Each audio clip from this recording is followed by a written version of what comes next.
Hi, welcome back guys. This is your friend, the Saiyan Fanfics, back with amazing fanfiction. This is the series of What If Badass Deku Became Fairy. Now before starting, please give this video a like and subscribe to the channel if you want more videos like this. Now let's get into the fanfic. The early morning sun had just begun to rise over the towering city blocks and skyscrapers of the bustling coastal city of Gardenia, the shining light adding to the already soaring temperatures that are associated with midsummer. The air was visible, radiating off surfaces like pavements or roads. Those who dared to be out and about in such sweltering heat went about their journeys quickly, hoping to get away from the burning sun and into the sweet, cool embrace of air conditioners. For those inside, air conditioners were already blowing at full speed to compensate for the hot air blanketing the environment, be it in offices, schools, shops, or homes. Inside a bedroom in a townhouse at 10,922 Palmer Road, it was no exception. The air conditioner blasted away in a room that was in a state of organized chaos. Piles of paper and books filled the two desks, one with a laptop and the other art sketches. More sketches and other papers dotted the notice board hanging on the wall. Books stood haphazardly against one another along a bookshelf, several more lying scattered across the room among other random items of unknown origin. Against a wall that was lined with even more sketches and the occasional poster was a single bed with the owner of the room sleeping soundly, impervious to the world that was already on the move outside. By the foot of the bed, in a basket filled with cushions, was her pet rabbit, also sleeping soundly and dreaming of carrots. The only sounds came from both the sleeping individual and her rabbit, release of breath and light snores. Sadly, the peaceful undertone was broken by the sudden blaring of an alarm clock sitting by a bedside table. The rabbit was rudely startled from his slumber, tumbling out of his basket in a heap with a loud yelp. The sleeping form on the bed stirred, then groaned at the incessant ringing echoing around the room. From the covers, a hand reached out, fumbled for the godforsaken thing, and silenced it. Sleep permanently swept away. The bed shifted. The form mumbled incoherently, pushing down the sheets and sitting up. Long, orange-red hair tousled up and sticking out in all directions from the movements of slumber. 16-year-old Bloom Davis emerged into the new day, yawning loudly and rubbing her eyes. She stoned for a few moments, letting her sleep-addled brain slowly power up. Her rabbit bounded up to her bedside, tugging the sheets. "Good morning, Kiko." The rabbit waved his front paws and hopped about. Yeah, I know. Let's get you breakfast." Bloom pushed the sheets aside. Slipping on her bedroom slippers, she got up from her bed. With Kiko leading the way, she shuffled out of the room, switching off the air conditioner as she went. And for me too," she added with a yawn. Bloom would think that she had a pretty ordinary life. Sure, she was adopted, but that meant little in terms of how her life had progressed ever since her father found her in a burning building all those years ago. She had loving parents, her protective, sometimes embarrassing firefighter father Mike, and her kind, steadfast florist mother Vanessa. She went to a regular high school, made friends, dealt with boring teachers and enemies, sat through equally boring lessons, and getting caught up in the drama one would associate with teenage hormones and hallway gossip. So yeah, Bloom had a pretty ordinary life. One that was admittedly dull, though. Bloom couldn't pinpoint where it started, but she yearned for adventure. Gardenia was her home world, and she wondered what it was like outside of it. In her childhood, stories of distant realms and lands fascinated her. And as she grew older, she often expressed her desire to travel the globe and explore what awaited in foreign countries. Alas, mostly due to the overprotective nature of her father, Bloom hardly ever ventured out of Gardenia, let alone leave the country, by herself. She knew it was with good intentions, but like every adventurous teenager stuck in a birdcage, she subconsciously felt melancholic and wishful for even a glimpse of freedom. This summer was no different. While all her friends were out of town hopping all over the world, she was stuck in Gardenia. Not as fun. Every morning had been more or less the same so far. Bloom shuffled down the stairs to the ground floor, where the smell of breakfast being made wafted through. Usually, her parents were the ones to prepare breakfast. Bloom wisely kept away from the kitchen, as nearly burning the house down in a massively botched attempt at cooking was an ordeal she nor her parents ever wanted to repeat again. "Good morning, Bloom," her mom smiled from the papers. "Morning," Bloom waved sleepily. "Morning, sweetheart," her dad called from the kitchen. "Morning to you, Dad." Bloom helped herself to a plate of scrambled eggs, bacon and toast already sitting on the island counter. Plopping herself down onto the dining table, she dug in sluggishly. Kiko rushed to his food bowl, filled with chopped carrots to his liking. "Bloom, dear," said her mom, "Sarah is unable to make it for the opening shift today due to a family emergency. I'll need your help covering for her until this afternoon, okay?" "Yes, Mom," the redhead replied half-heartedly. "Yep, a dull, boring life indeed. A whole universe and then some away. Someone else is also just starting a new day. in a bedroom completely bedecked in posters, merchandise, and themed household items of the nation's #1 hero. 15-year-old Midoriya Izuku rose from his themed bed sheets, hand reaching over to his bedside table to silence his hero-themed alarm clock. He was a huge hero nerd, so sue him. Still not quite fully awake, Izuku slouched out of bed and shuffled his way out of the room, making a pit stop in the bathroom to release the night's waste. He shuffled out into the living room where his mother and a petite, somewhat chubby woman with long hair the same emerald green color as her son, was just placing the morning's breakfast of grilled fish, natto, miso soup and rice on the dining table. "Ohio, Izuku, did you sleep well?" "Ohio, Akkasan, like a log." "Well, let's eat then."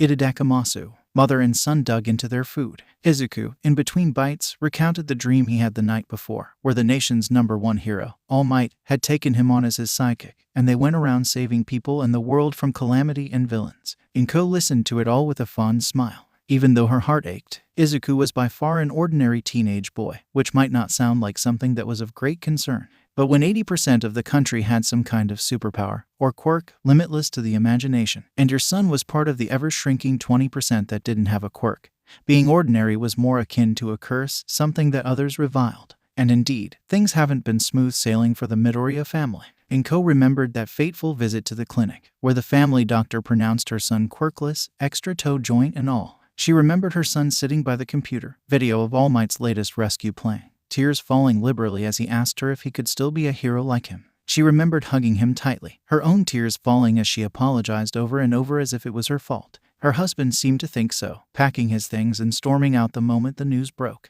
The divorce was done within days. On her own, Inko struggled to keep herself and Izuku afloat, taking on more shifts at the hospital she worked at to cover the expenses.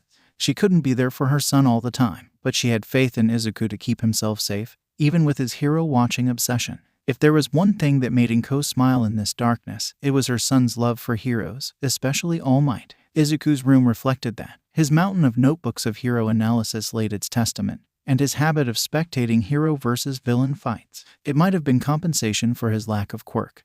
But in Inko's mind, if her son was happy, so was she. "I gotta head out first, Akkasan. There might be another hero fight on the way to school," said Izuku, putting down his chopsticks. Inko smiled genially. "Stay safe, Izuku." "I will." Bloom bid farewell to their latest customer, a slightly senile old woman who loved to regale her life stories to just about anyone who would listen, which honestly was just herself. The stories might have been repeated over and over like a broken record, but Bloom didn't find it in her nature to snub the old woman. It was common courtesy, after all. Releasing a sigh, she grabbed a cloth from the counter to wipe the shelves, careful not to knock over any of the potted flowering plants on display. Busy with her task, Bloom almost didn't hear the door opening with the bell tinkling. "Welcome to." Her greeting died the moment she realized who had just stepped into the shop, someone whom she would snub any day. Her school's resident diva, spoiled rich girl and neighbor, Mitzi. "Well, look who it is, the loser." "God give me strength," Bloom groaned, before forcing politeness into her words. "Can I help you, Mitzi?" The black-haired, bespectacled brat snorted. "Oh, it's nothing.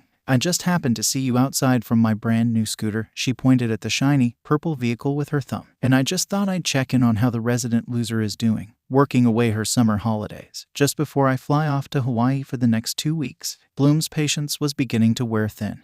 "And are you interested in buying anything?" "Buying?" Mitzi scoffed. "As if I'd buy anything from this dump. I know of better places, not like this hovel your mother runs." Bloom's patience snapped. "Well then, can you kindly get the fuck out of here, you snobbish bitch?" Storming forward, Bloom grabbed Mitzi by the shoulders. Ignoring her squeals of indignation, Bloom bodily pushed her out of the shop, taking pleasure in watching the bitch stumble onto the sidewalk. Before she could retaliate, Bloom slammed the door shut, locking it. Mitzi was at the door in seconds, pounding it and screaming wildly. Bloom ignored her, going back to her previous task. Mitzi would eventually stomp away after several moments of futile effort, hopping onto her scooter and driving away. "Who was that?" Bloom turned, her mom just coming out of the back room with pots in hand. "Mitzi, who else?" Vanessa's eyes immediately hardened. "Did she cause trouble for you?" "A little bit, but it was just her normal snobbery," Bloom replied, going back to the shelf, "and I pushed her out when she wasn't intending to buy anything." A smile graced Vanessa's lips. "Good for you, Bloom, to not let anyone take advantage of you. Now, why don't you finish up with the dusting? Then you can go off. Derek's supposed to come by soon." "Gee, thanks, Mom." Bloom cheered, mood picking up instantly. Izuku certainly wished he had the strength to stand up for himself. But that was almost impossible when faced with a bully with a powerful quirk in his lackeys. Said lackeys had him in arm locks, preventing him from moving an inch. The bully, Bakugo Katsuki, had his latest hero analysis notebook in his hands, sneering at the thing as if it had insulted his mother. How ironic was it that Katsuki was once Izuku's childhood friend and playmate? But that was before Katsuki got his quirk, explosion, and Izuku's diagnosis of being quirkless. Much like the rest of society would have done, Katsuki turned on him right off the bat. What followed was 10 years of bullying, intimidation, injury, and insults, all heaped onto Izuku's soul that lived through each day bruised and beaten. And today was no exception. Hero Analysis Volume 13. Katsuki laughed. Fucking Deku, you think you get anywhere with stalking heroes like some kind of freakish creep? The lackeys laugh. Kaken, you just don't get it, don't you, useless Deku? Katsuki scorned him. You are nothing, just a quirkless freak who gets in the way. You think you can be a hero without a fucking quirk? Well, Izuku watched in horror as the blonde exploded his notebook, charring it completely. You should just give up and stay down. Katsuki tossed the destroyed notebook away. Izuku watched it fly out the open window. Let's go, extras, he isn't fucking worth it. The blonde turned on his heel. The lackeys throw Izuku to the side. He crashed into a desk, hitting his head against the edge as he fell. Izuku's body had just landed on the floor when Katsuki, at the doorway, glanced back towards him. You know what? I just had a fucking great idea. If you're so desperate to be a hero, useless Deku. Izuku was in too much pain to get up, but he heard everything, especially what was said next. Pray that you will be born with a quirk in your next life, and take a swan dive off the roof. The green-haired boy said nothing, even when his tormentor stomped off and slammed the door shut behind him. Alone, with blood seeping from a cut on his temple, Izuku quietly caved, tears falling rapidly. His weeps echoed in the empty classroom. If there was one thing Bloom appreciated about traveling on her bike, was the wind blowing through her hair as she sped down the road. Kiko also seemed to enjoy it too, sticking his head up from the front basket and letting the passing wind blow his ears backwards. Sure, the current wind was searing hot thanks to the burning temperatures, but Bloom would take whatever she could. Also, the place she was going to now that she was free from shop duties had plenty of shade. Gardenia's park was smack dab in the middle of the city, expansive in size, and full of trees. So tight was the foliage in some areas of the park that sunlight barely managed to seep through the gaps. It was much cooler as a result, and it was the best place for Kiko to run about and get exercise. Cycling through the gates, Bloom sighed with relief as the sun disappeared behind the tree branches, the cooler temperatures embracing her sweat-lined clothes and body. There were a couple of other park-goers going about their own business whom she passed, but paid little attention to. She just wanted a quiet corner for herself and Kiko. Turning around a bend, she found the perfect spot. A wooded area, still close enough to the path but far enough from the main hub of human activity to be fairly isolated and quiet. Stopping her bike, Bloom picked Kiko up from the basket and placed him onto the grass. He sniffed around for a bit, before bounding off deeper into the trees. Resting her bike against a large oak, Bloom sat down and leaned back onto the trunk. Opening her bag, she pulled out a book on mythological creatures and a container of peaches. Opening to the bookmarked page, Bloom bit into her first peach. Hopefully she'll get a spark of inspiration from reading. It has been a while since she last picked up her pencil. Hopefully her art skills hadn't rusted over yet. Finishing her peach, Bloom had just reached for the second one when Kiko came running back, screeching loudly. Is something wrong? The rabbit tugged at her pants leg in a right tizzy. Did you see a dead animal again? The last time Kiko had been so frantic was when he stumbled upon the freshly dead corpse of a pigeon in the same park. Bloom had it buried as a sign of respect. Kiko seemed to shake his head, tugging her pants leg a bit more before bounding off again, as if trying to get her to follow him. Bloom eventually got up, placed her book down, and hurried after him. She didn't want to lose him in the thicket of trees, after all. The deeper she went, the closer the trees appeared to converge. It was quite dim, leaving Bloom to squint her eyes to see where Kiko was going. She didn't know how far in she had gone, but she showed no sign of stopping. Until, in the distance, there was a flash of light and a human shout. Momentarily startled, Bloom hurried on. Kiko was standing by a tree in front of a clearing, waving his front paws in urgency. Reaching the tree, Bloom peered into the clearing from behind it. She couldn't believe her eyes at what she saw. What the? Can a quirkless person like me become a hero like you? So much had happened to Izuku after he managed to pick himself up and retrieve his destroyed notebook from the school's koi pond, where it had landed. With a broken heart and spirit, he trudged his way home, only to get attacked by a villain made completely out of slime in an underpass. But just as he was about to drown and become a morbid host for the villain,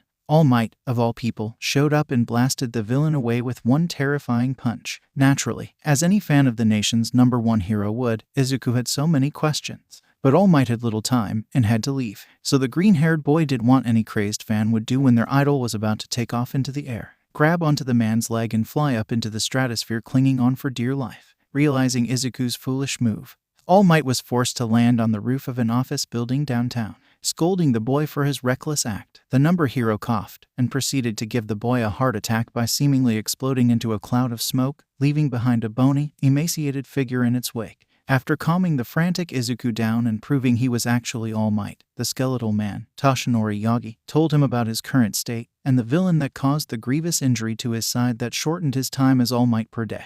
Toshinori wanted to leave it at that, and was already heading towards the stairs when Izuku asked that fateful question. Izuku had to know. Surely his childhood idol, whom he revered from the moment he could walk and talk, the symbol of peace, would have the answer to the question that has been the only source of light in the darkness that his life has been ever since he was 4. Right, Toshinori had an answer, and it was the straw that broke the camel's back. I'm sorry, kiddo, you can't be a hero without a quirk. Izuku's world cracked. You should be realistic. Being a police officer is noble too. Splintered, ... or a doctor, you get to save lives that way as well. Fractured, all I'm saying, my boy, is that you need to give up this dangerous dream before you get hurt. ... and finally shattered. Izuku was stock still, almost catatonic. He barely heard the rooftop door close behind the skeletal form of the symbol of peace, nor did he completely register his legs giving out on him, sending him crumpling to the floor. For the second time that day, tears fell liberally from his eyes, but his sobs were much louder. Again, he was all alone. No one to hear his cries of despair. The world continued moving, impervious to his distress, impervious to the tatters of his dream destroyed by the man he idolized, impervious to him. He was, after all, in everyone's eyes, a quirkless, useless Deku. Sometime later, he didn't know how long, the tears stopped flowing and the sobs quietened. Izuku picked himself up from the floor, stood for a moment, and began walking towards the railing at the edge of the roof, where virtually nothing separated it from the long drop to the sidewalk below. Izuku reached the railing and looked down. For some people, looking straight down from a great height is dizzying and downright terrifying.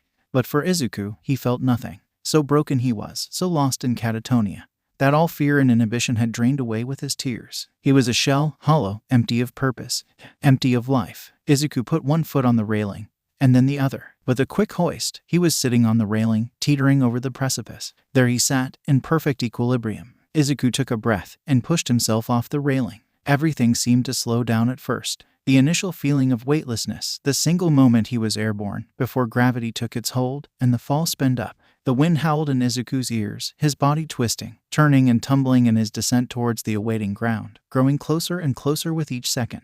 Everything was spinning. He couldn't differentiate up from down, right from left. He also couldn't tell if he was also hearing the screams of people watching him fall. It was all one huge roar of noise, completely indecipherable. A roar that seemed to get louder and louder until it almost deafened him. Until a flash of white light, the roar ending abruptly, and the world disappeared. Bloom was sure she was dreaming. She had to be, because there was no way, in this life or the next, that what was happening in front of her in the clearing could even be remotely real. It simply was not possible. Or maybe she had somehow stumbled into the set of a movie being filmed. Yes, that must be it. Just a movie scene being filmed about a female protagonist fighting a massive ogre with yellow skin and maroon overalls and a small army of ghoul-like creatures. The ogre and the ghouls looked so realistic, but Bloom chalked it up to excellent costuming, makeup, and animatronics. But then, where were the other components that made up the filming set? The cameras, the lights, the sound equipment, the director and the crew. Something wasn't right here, and animatronics were not supposed to move,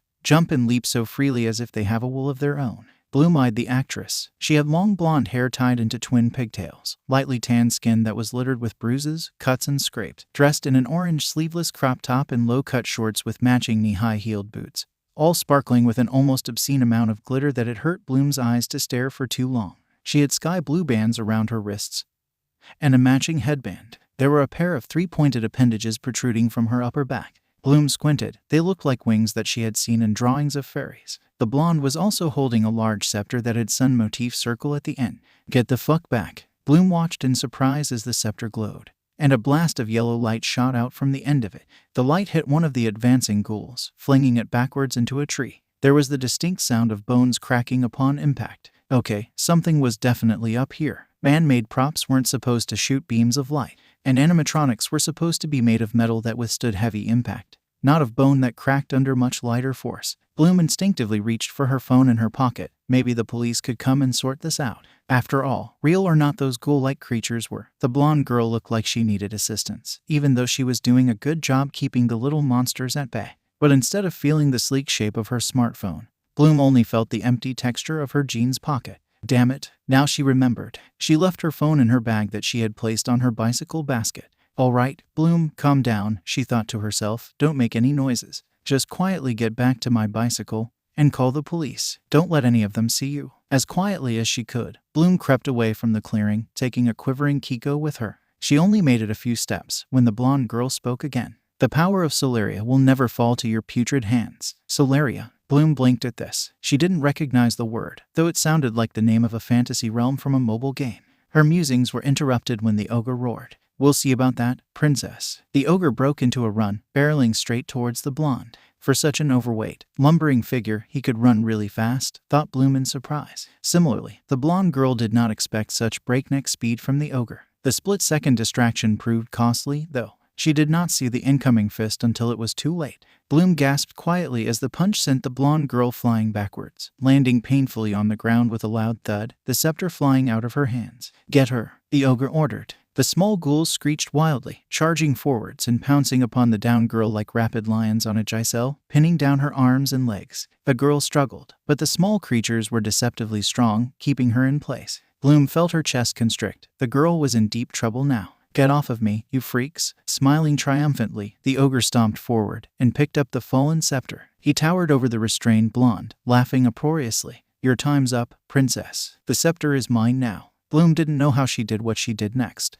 Her rational mind was thrown into the back burner, as did the urge to flee back to her bicycle and hightail it out of there. All that was in her head was that she had to help the blonde girl somehow, before she was hurt even more. The redhead quickly looked about. She needed some sort of weapon. Heaven knows what would happen if she intervened empty-handed. Her eyes fell upon a few medium-sized rocks not too far away. Perfect. She went to pick them up and dashed into the clearing. Hey, leave her alone. The ogre whirled around at her voice, only to be brained by one of the rocks she threw. He stumbled back a few steps, but did not lose his grip on the scepter. I don't know who you fuckers are, but get the fuck away from her, Bloom shouted, throwing another rock. The ogre blocked the rock with a sturdy arm. Growling at this new menace, he roared, Ghouls, eliminate that puny earthling. A pack of 4 of those small creatures jumped from the restrained blonde and rushed towards Bloom. She only had 1 rock left, and she threw it with all her strength, hoping to catch all 4 at once. Unfortunately, the creatures were too fast, and the rock sailed harmlessly away. Now without ammunition, Bloom found herself in trouble now. Her chest constricted further with growing panic. She looked around desperately,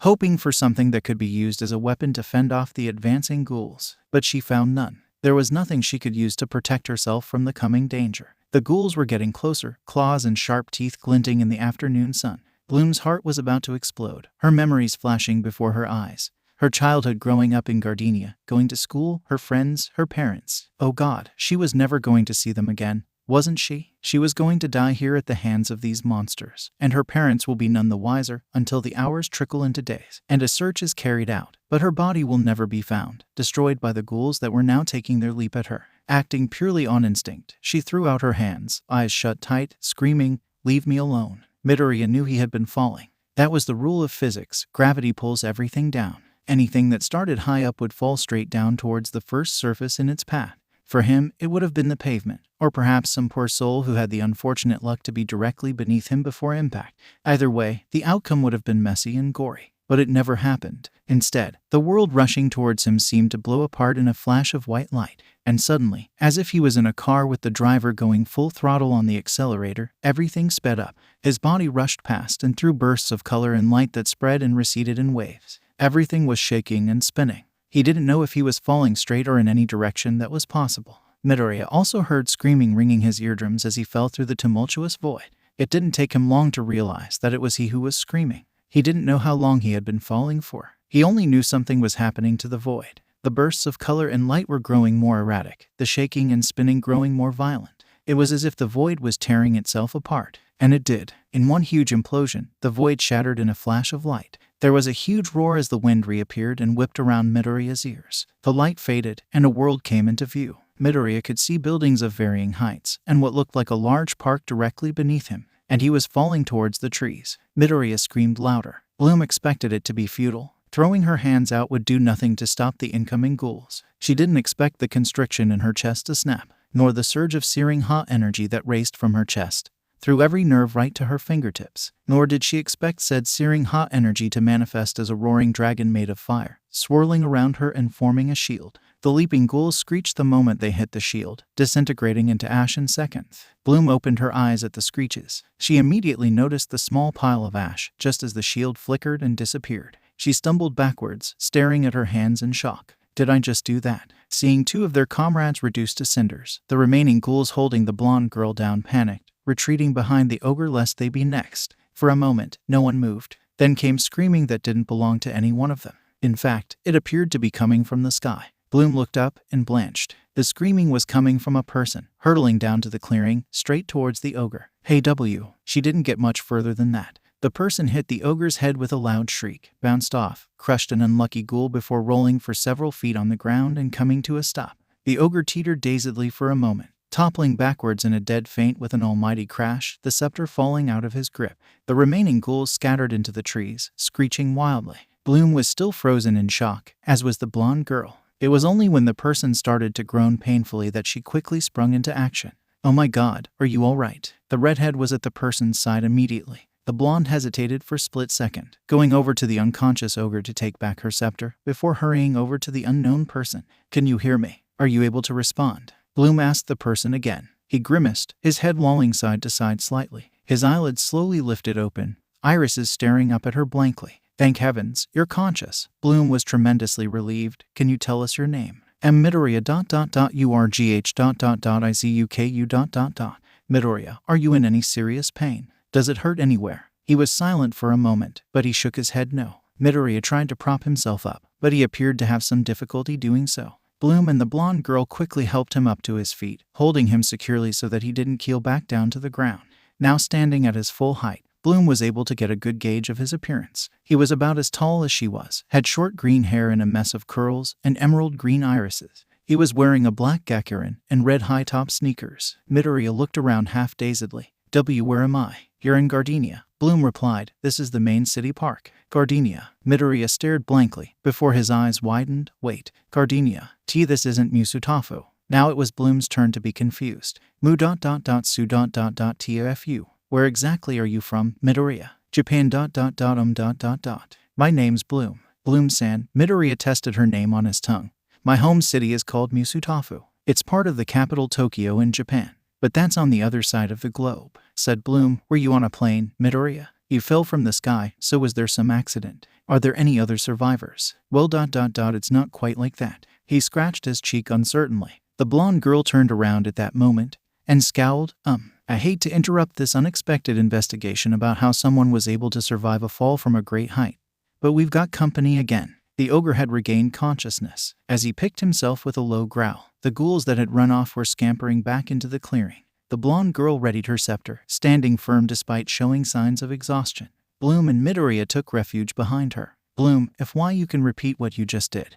That would be great F for all of us, she said in between breaths. But I don't know what that was. Bloom replied frantically. What do you mean you don't know what that was? The blonde asked incredulously. It's your powers, that's what it was. But I'm human. Bloom's protestations were interrupted when the ogre roared and charged towards them. The blonde girl swung her scepter down, shooting an arch of light that halted the ogre. Another slash of the scepter and a second wave of light threw the lumbering beast backwards into a posse of trees, the force strong enough to snap the trunks like rotten toothpicks. That'll teach you to have your minions lay their filthy claws on me. She smirked, despite the waver in her voice, unsure of how to summon that strange energy from earlier again. Bloom made use of a sturdy tree branch she managed to procure after it broke off from the tree she had kicked a ghoul into just moments before. She was able to whack another one of the ghouls into a rather jagged boulder, the impact destroying the creature's body in a splash of dark liquid. Midoriya was unsure of what was going on. One moment he was ending his life, then he was falling through some strange void, then he was spit out into this unfamiliar territory, and now he was fighting off these weird creatures with two strangers.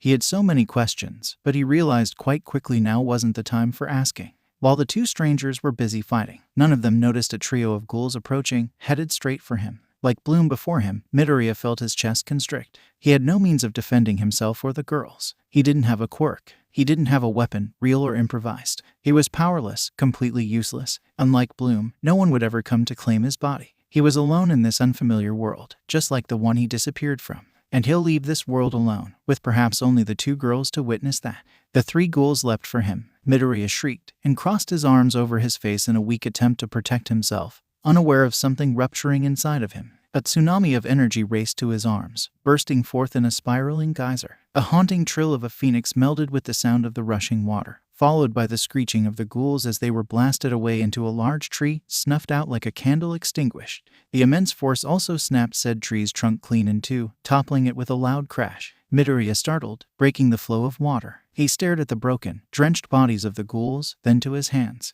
Did ... that just happen? Was that ... his quirk? No, it can't be. He had the extra toe joint. He remembered the X-ray vividly from that fateful doctor's visit. It couldn't possibly be a quirk. Things just don't work like that. But then, if it wasn't a quirk ... what was it? A shriek interrupted his runaway train of thoughts. No one had noticed it, but a single ghoul had managed to stay clear of the fighting while its comrades were either driven back or obliterated. In the chaos, no one saw it creep towards Bloom, leap onto her leg, and bite down on it hard. Bloom bucked her leg wildly to throw the ghoul off. The blonde girl turned her scepter towards it, but Midoriya was faster. He grabbed the creature and yanked it off, tearing off a piece of Bloom's pants leg with it. Rolling on the ground, the ghoul righted itself and fled to the safety of the ogre and its remaining comrades, the piece of fabric still in its mouth. A sickly magenta light enveloped the group of creatures. You may have gotten lucky this time, princess, but next time, I'll be taking your scepter for sure, the ogre declared fiercely just as he and the ghouls faded into the light, which then dissipated with a crackle. I would like to see you try again. The blonde girl made a rude face at the spot where the ogre once stood. Satisfied, she turned to Bloom and Midoriya, both staring blankly and unsure of how to comprehend what had just happened. Well, I can't thank you both enough for coming to my aid. If my scepter was stolen, it would be. The girl swayed on her feet, her voice abruptly cutting off as the exhaustion finally overwhelmed her. But just as she was about to crumple to the ground in a dead faint, Bloom rushed forwards and held her steady. At the same time, she was enveloped in a soft light. In a split second, her clothes have morphed into a new getup altogether. The crop top had a different design. Her shorts elongated into a 2-tier, orange ankle-length skirt. The boots became platform slippers, and her headband fanned out into a tiara. Hey, are you all right? Say something. Bloom shook the girl gently, but got no response. Kiko, who had been hiding ever since his owner got involved in the battle, came out to stare at the blonde with great curiosity. We can't leave her here, said Bloom worriedly. She needs help immediately. Midoriya, I need you to help me hold her up. Despite being completely confused and unsure of what was going on, but the urgency in Bloom's voice got him to the ready. Right. In another dimension, the ogre stumbled into the misty void that he was instructed by his mistresses to report back to after his mission. The air was gloomy and oppressive, not helped by the fact that he had failed his mission. He waited nervously, eyes flirting about the void. In the darkness and the mist, he couldn't tell when or where his mistresses were going to appear from, if they were. At times, he only heard their voices, while other times he saw their silhouettes. It was never certain, and perhaps that was on purpose, to keep him on edge. It's clear that you've failed us again. Not, came an ice-cold voice, making the ogre shrink back slightly. Care to make your excuses for your latest screw-up? I almost had it. My ghouls were able to hold her down and I got the scepter. Nut tried to explain his case. Then why isn't it with you, you useless meathead? Came a second voice, harsher than the first, but equally unforgiving. A hard smack to Nut's head followed suit. The ogre rubbed the sore spot. Why, you see, your evilnesses. This earth girl interrupted and threw rocks at us. What? A third voice interrupted him. Did you say a human caused you to lose the scepter? But she was no ordinary earth human. Nut winced from his ears ringing. She had magic powers. Nut, the first voice addressed him with immense exasperation and frustration.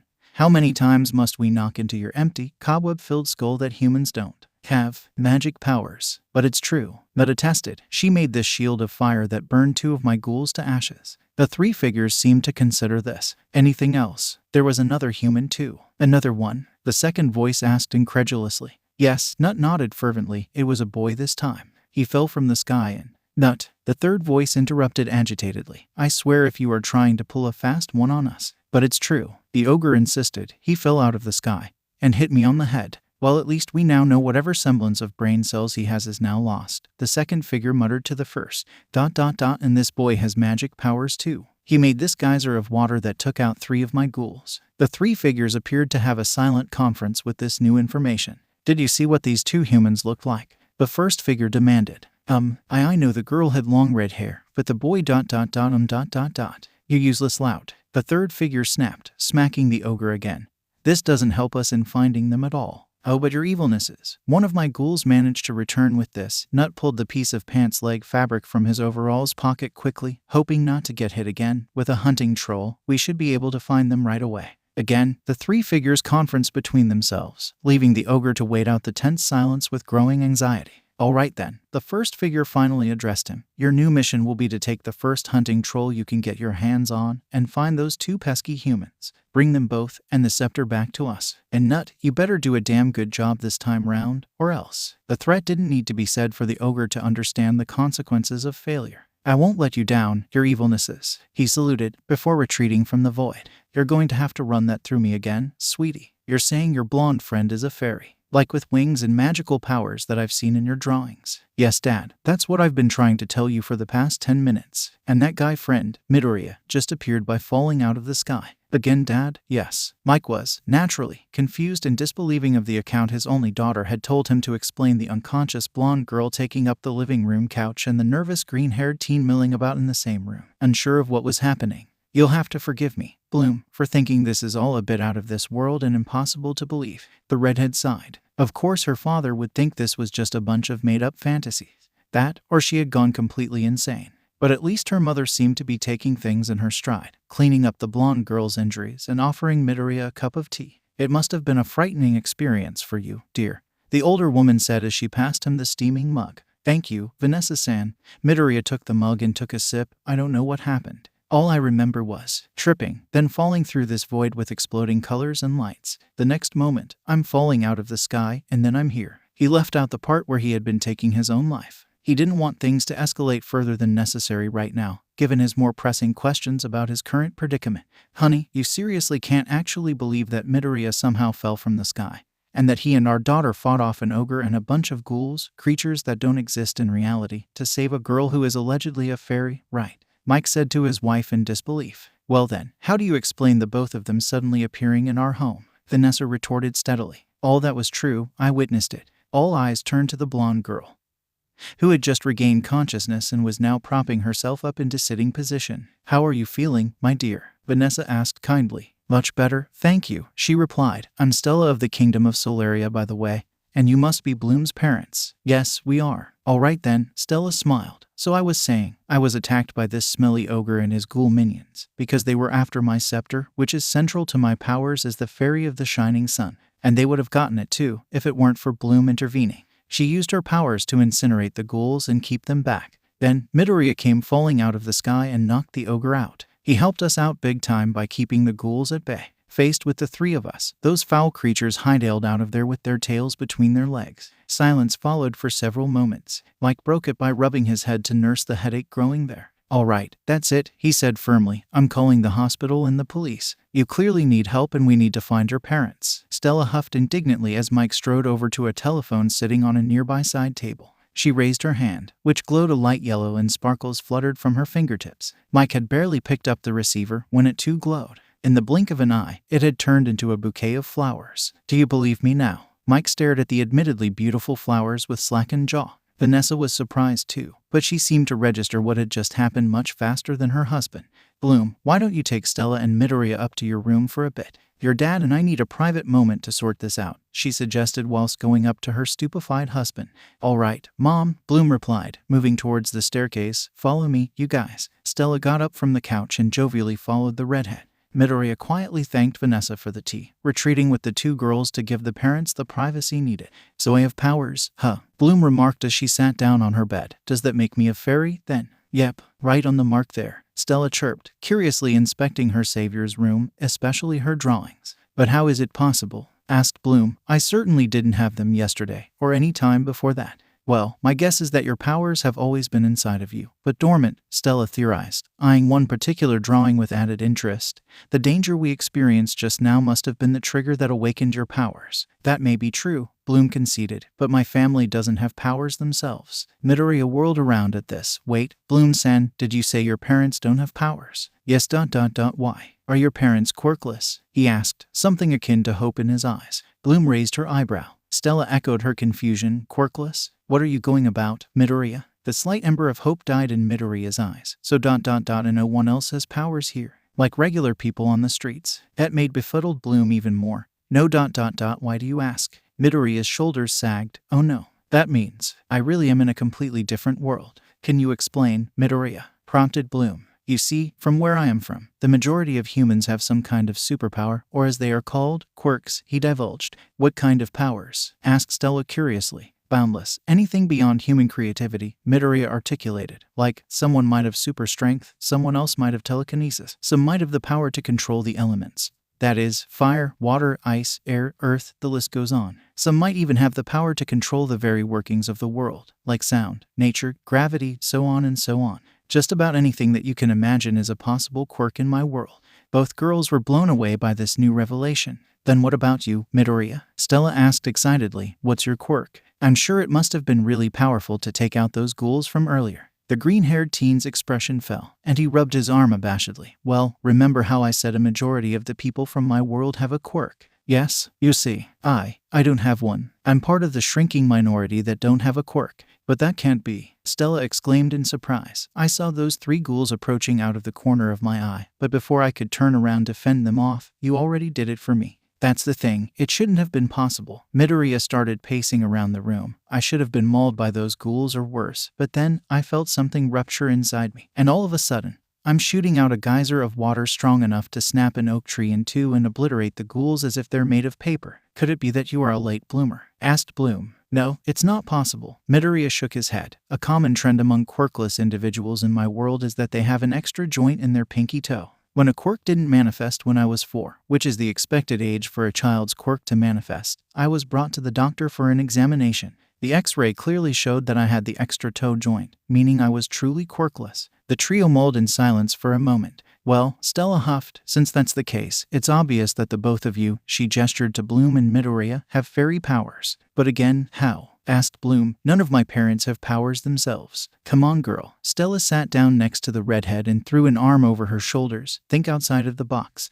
Maybe your powers were dormant for generations before opening up with you. No one in my family lineage had anything out of the ordinary in their genes though, Bloom pointed out. Pardon me if this is too forward of me. Bloom-san, Midoriya interjected, but are you by any chance adopted? Why yes, I am, the redhead nodded. Then that's another theory, Stella enthused. Maybe something happened to your birth parents or your home domain, so they sent you here to Earth for your protection. That seems like something right out of a comic book, Bloom remarked. Well, after everything that has happened today, don't you think that there is even a minuscule chance that it might be possible? Stella retorted knowingly. Bloom found that she had conceded that point too. That doesn't explain me though, Midoriya pointed to himself. Ah yes, you, the anomaly. Stella had a thoughtful expression. You're the unknown one here. You've come from a parallel universe where powers are basically the norm, but don't have powers yourself. Yet you do have powers, but they are not the same thing. Midoriya and Bloom eyed the blonde, deep in her thoughts. Well, Stella finally said after a few moments, the only theory I can think of is that you and Bloom are siblings from the same domain, but were separated after whatever calamity befell your home. Both mentioned teens turned to one another, silently agreeing that the scenario might be possible too, if a little far-fetched. But anyway, enough with the speculating, Stella declared, bringing the attention back to her. Let's stick with the facts. The fact is, you two have magic powers, and you two should totally come with me to the Alfea College of Fairies. With the education provided by the best magical learning institute in all of Magix, I'm certain you two will grow into powerful fairies yourselves. Midoriya and Bloom just stared at Stella, dumbstruck. Hold up, you want us, Bloom gestured to herself and Midoriya, to go with you to a school for fairies. MMHM, Stella nodded. But this is all still new to us, Stella-san. Midoriya pointed out, we've just discovered that we have powers today, and who's to say that we can just summon them at will again? Are they a permanent part of us, or is it only a one-time deal? And will Bloom-san's parents let her go in the first place? Furthermore, even if by some miracle that we get to go, I'm sure that there must be some entrance exam that we have to take in order to get in. We'll be at a disadvantage, and, whoa there, Mr. Motormouth. Stella hurriedly grabbed his shoulders to stop the mutter storm from brewing out of hand. Chill out, yeah. Oh, Midoriya blinked, then blushed abashedly. Sorry, bad habit of mine. Not to worry. To that and all the questions you two no doubt have, said Stella, stepping back. Since we're starting with the basics here, let's try something simple, yeah. Stella waved her hand at a pencil holder on Bloom's desk. The pencils floated out and dropped with a clatter all over the floor. This is a basic cleaning spell, sortium, Stella explained. Here, give it a try, Bloom. Okay. The redhead put her hands out over the pencils and concentrated, sortium. At first, nothing happened. None of the pencils moved. Bloom then put more effort into her concentration, trying to draw the energy she felt back at the park clearing. Finally, a few of the pencils started to quiver, rising a centimeter off of the floor. But just as Bloom seemed to get the hang of it, the energy inside her suddenly surged, breaking her concentration with a gasp. The pencils, like released springs, shot out in every direction, clattering against the walls and other objects in their path. Midoriya ducked to avoid one that sailed over his head. "Well, at least your powers are working. A bit too well if you ask me," Stella remarked with a shrug. Bloom released a shaky breath. "It's no use, I can't do it." "Well, of course not. It's only your first honest try." Stella waved her hand, and all the pencils reassembled on the floor in front of them. "Now you try, Midoriya." The green-haired teen swallowed, stretching out his hands and concentrated just like Bloom before him. Sortium. Again, nothing happened at first. Midoriya tried to reach inside himself to draw the energy out, only for everything to rupture the moment he put the barest touch on it. A blast of water shot out from his hands, hitting the floor with a splash, knocking a few pencils about and drenching the rest. Midoriya visibly sagged at his failure. Stella, on the other hand, was thinking deeply, hand on her chin. "You're able to come into contact with your magic, but it's too volatile now. You need to be able to control it to utilize it better," she said, waving her hand over the soaked floor, her magic drying up the water and putting the pencils back into the holder. "Suddenly going to Alfea sounds really appealing now," Midoriya muttered to himself. "Well, I can take you both there right now," said Stella as she got up from the bed. "It would be most improper of me not to show you what it looks like at least." "How?" asked Bloom. "By magical simulation portal, of course." In Stella's hand, what looked like a postcard appeared from thin air. She let it flutter to the floor, where it expanded until it was the size of a large floor mat. "Now, all you have to do is stand on it." Stella stepped onto it, and to Bloom and Midoriya's surprise, began to sink into the portal, the surface rippling as she went, and the portal does the rest. Bloom and Midoriya made no move to get up. "Come on, it's not so bad. You barely feel anything," Stella called out to them, just as her head disappeared through the portal. The two remaining teens glanced at one another, before getting up and gingerly stepping on the portal together. Right away, they began sinking through the rippling surface. True to Stella's words, it wasn't an unpleasant feeling, as if they were phasing through water slowly without getting wet. They landed gently on a grassy terrain, with trees abound as far as the eye could see. And straight ahead of them was a majestic castle with turrets and towers with domed roofs, framing a large courtyard behind a set of gates that resembled a pair of wings. "Wow," both Bloom and Midoriya breathed. "Yep, beautiful isn't she?" Stella preened with pride. "That over there is the Alfea College of Fairies." Meanwhile, unbeknownst to the people of Gardenia, an ogre was leading a distinctly ugly hunting troll and a small army of ghouls through the alleyways of the city to not be spotted by any wandering humans. "Well, do you have her scent?" asked Nut. The troll stuck its warty, hideous nose in the air and took a big sniff. "Girls sent nearby," it grunted.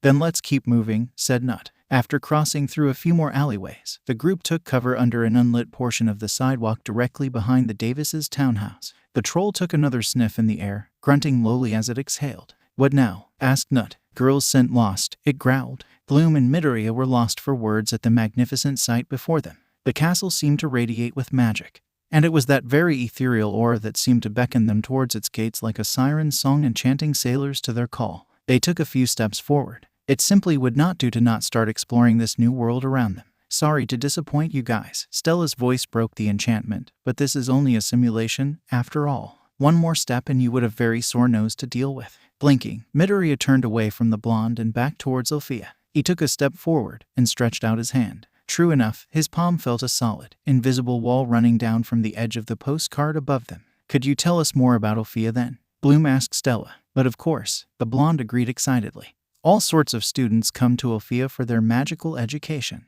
Mostly fairies, some pixies, and a few Gwillians. Royal families from other realms send their daughters here too to hone their powers to become guardian fairies to protect their realm." "Are there any other schools here in Magix?" asked Midoriya. "Oh yes," Stella nodded. "Directly across the enchanted forest from Alfea is the Red Fountain School of Heroics and Bravery. Really action-packed and adrenaline-pumping if I must say so myself. That's where the sons of families from across the magical dimension come to train to become specialists. They may not have magic powers like us fairies, but they are trained in physical strength, mental prowess, intelligence gathering and analysis, tactical planning and mastery over magical beasts, among other things. And let me tell you, hot boys with handsome faces and muscled bodies who know how to fight, that will make anyone swoon." "If you say so," Bloom shrugged. On the other hand, Stella's dreamy excitement died as she moved on. Alfea is also just across the lagoon from what I would describe as the creepiest and most dangerous place in the realm, the Cloud Tower School for Witches. You sound as if you have a thing against witches, Midoriya remarked. I admit I am rather biased towards fairies and specialists in general, Stella conceded. Witches lean towards the more negative aspect of magic. And while I won't deny that there are witches who use their powers for good out there, a significant portion of them won't hesitate to use their powers to cause mischief for others at best, or to downright hurt or kill at the very worst. But surely there are bad fairies and specialists too, Bloom asked diplomatically. Oh, of course there are, Stella replied, but we don't get them that often.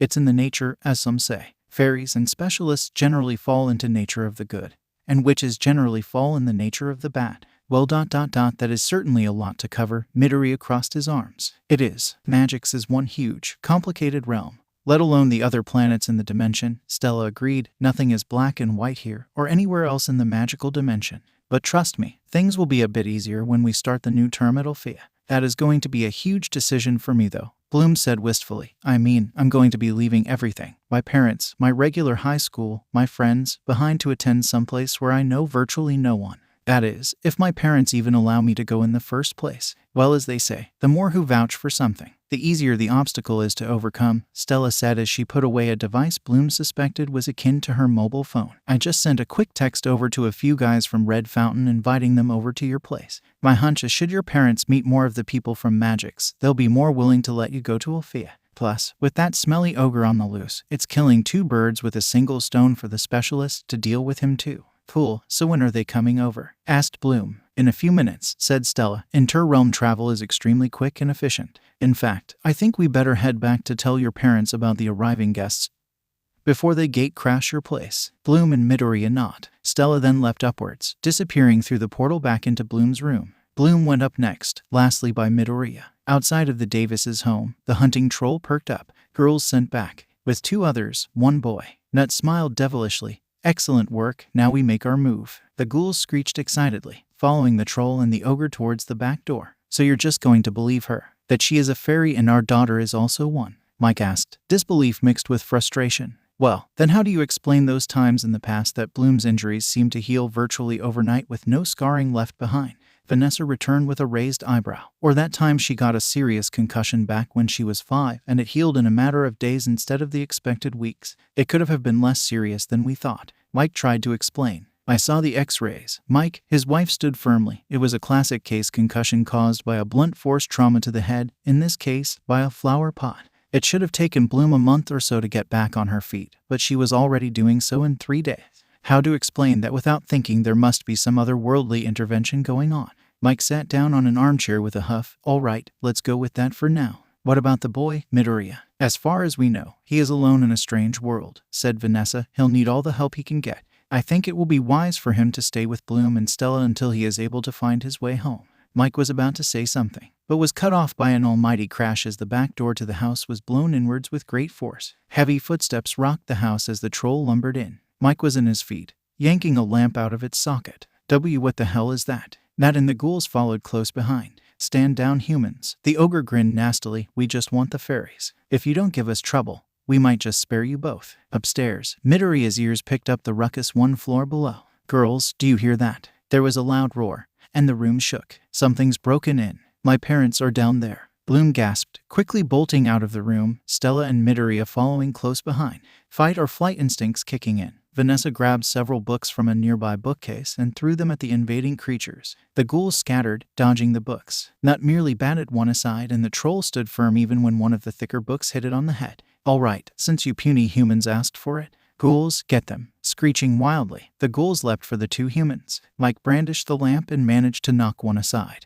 But a second was immediately upon him, pinning him to the floor. Vanessa threw a stool at the ghouls prowling towards her, but missed. The ghouls leapt onto her, pushing her to the floor. Nut stomped forward. Tell us where they are, or you'll be ghoul food in seconds. Hey, stick breath. The ogre spun on his heel. Stella, Bloom and Midoriya were standing by the archway. Fight someone your own size, you fucking coward, said Stella. Troll, get her, Nut ordered. As the blue behemoth lumbered forwards, Stella readied herself. Magic winks. A glow of light burst from Stella's chest, enveloping her. Her clothes transformed into the crop top and low-cut shorts she was wearing in the clearing. Her wings sprouted from her back, fluttering with sparkling dust swirling around them. "Come at me, you foul nutcase of a beast," she taunted. Both Nut and the troll lunged for Stella. Seeing her parents in trouble, Bloom rushed into the room. "Get off them, you little freaks." The ghoul clawing at Mike's face leapt off of him and made a lunge for Bloom. Using the stool her mother used earlier, Bloom whacked the incoming ghoul straight into the family television, knocking said appliance to the floor and breaking with a crash. The ghouls holding Vanessa down lunged for Midoriya,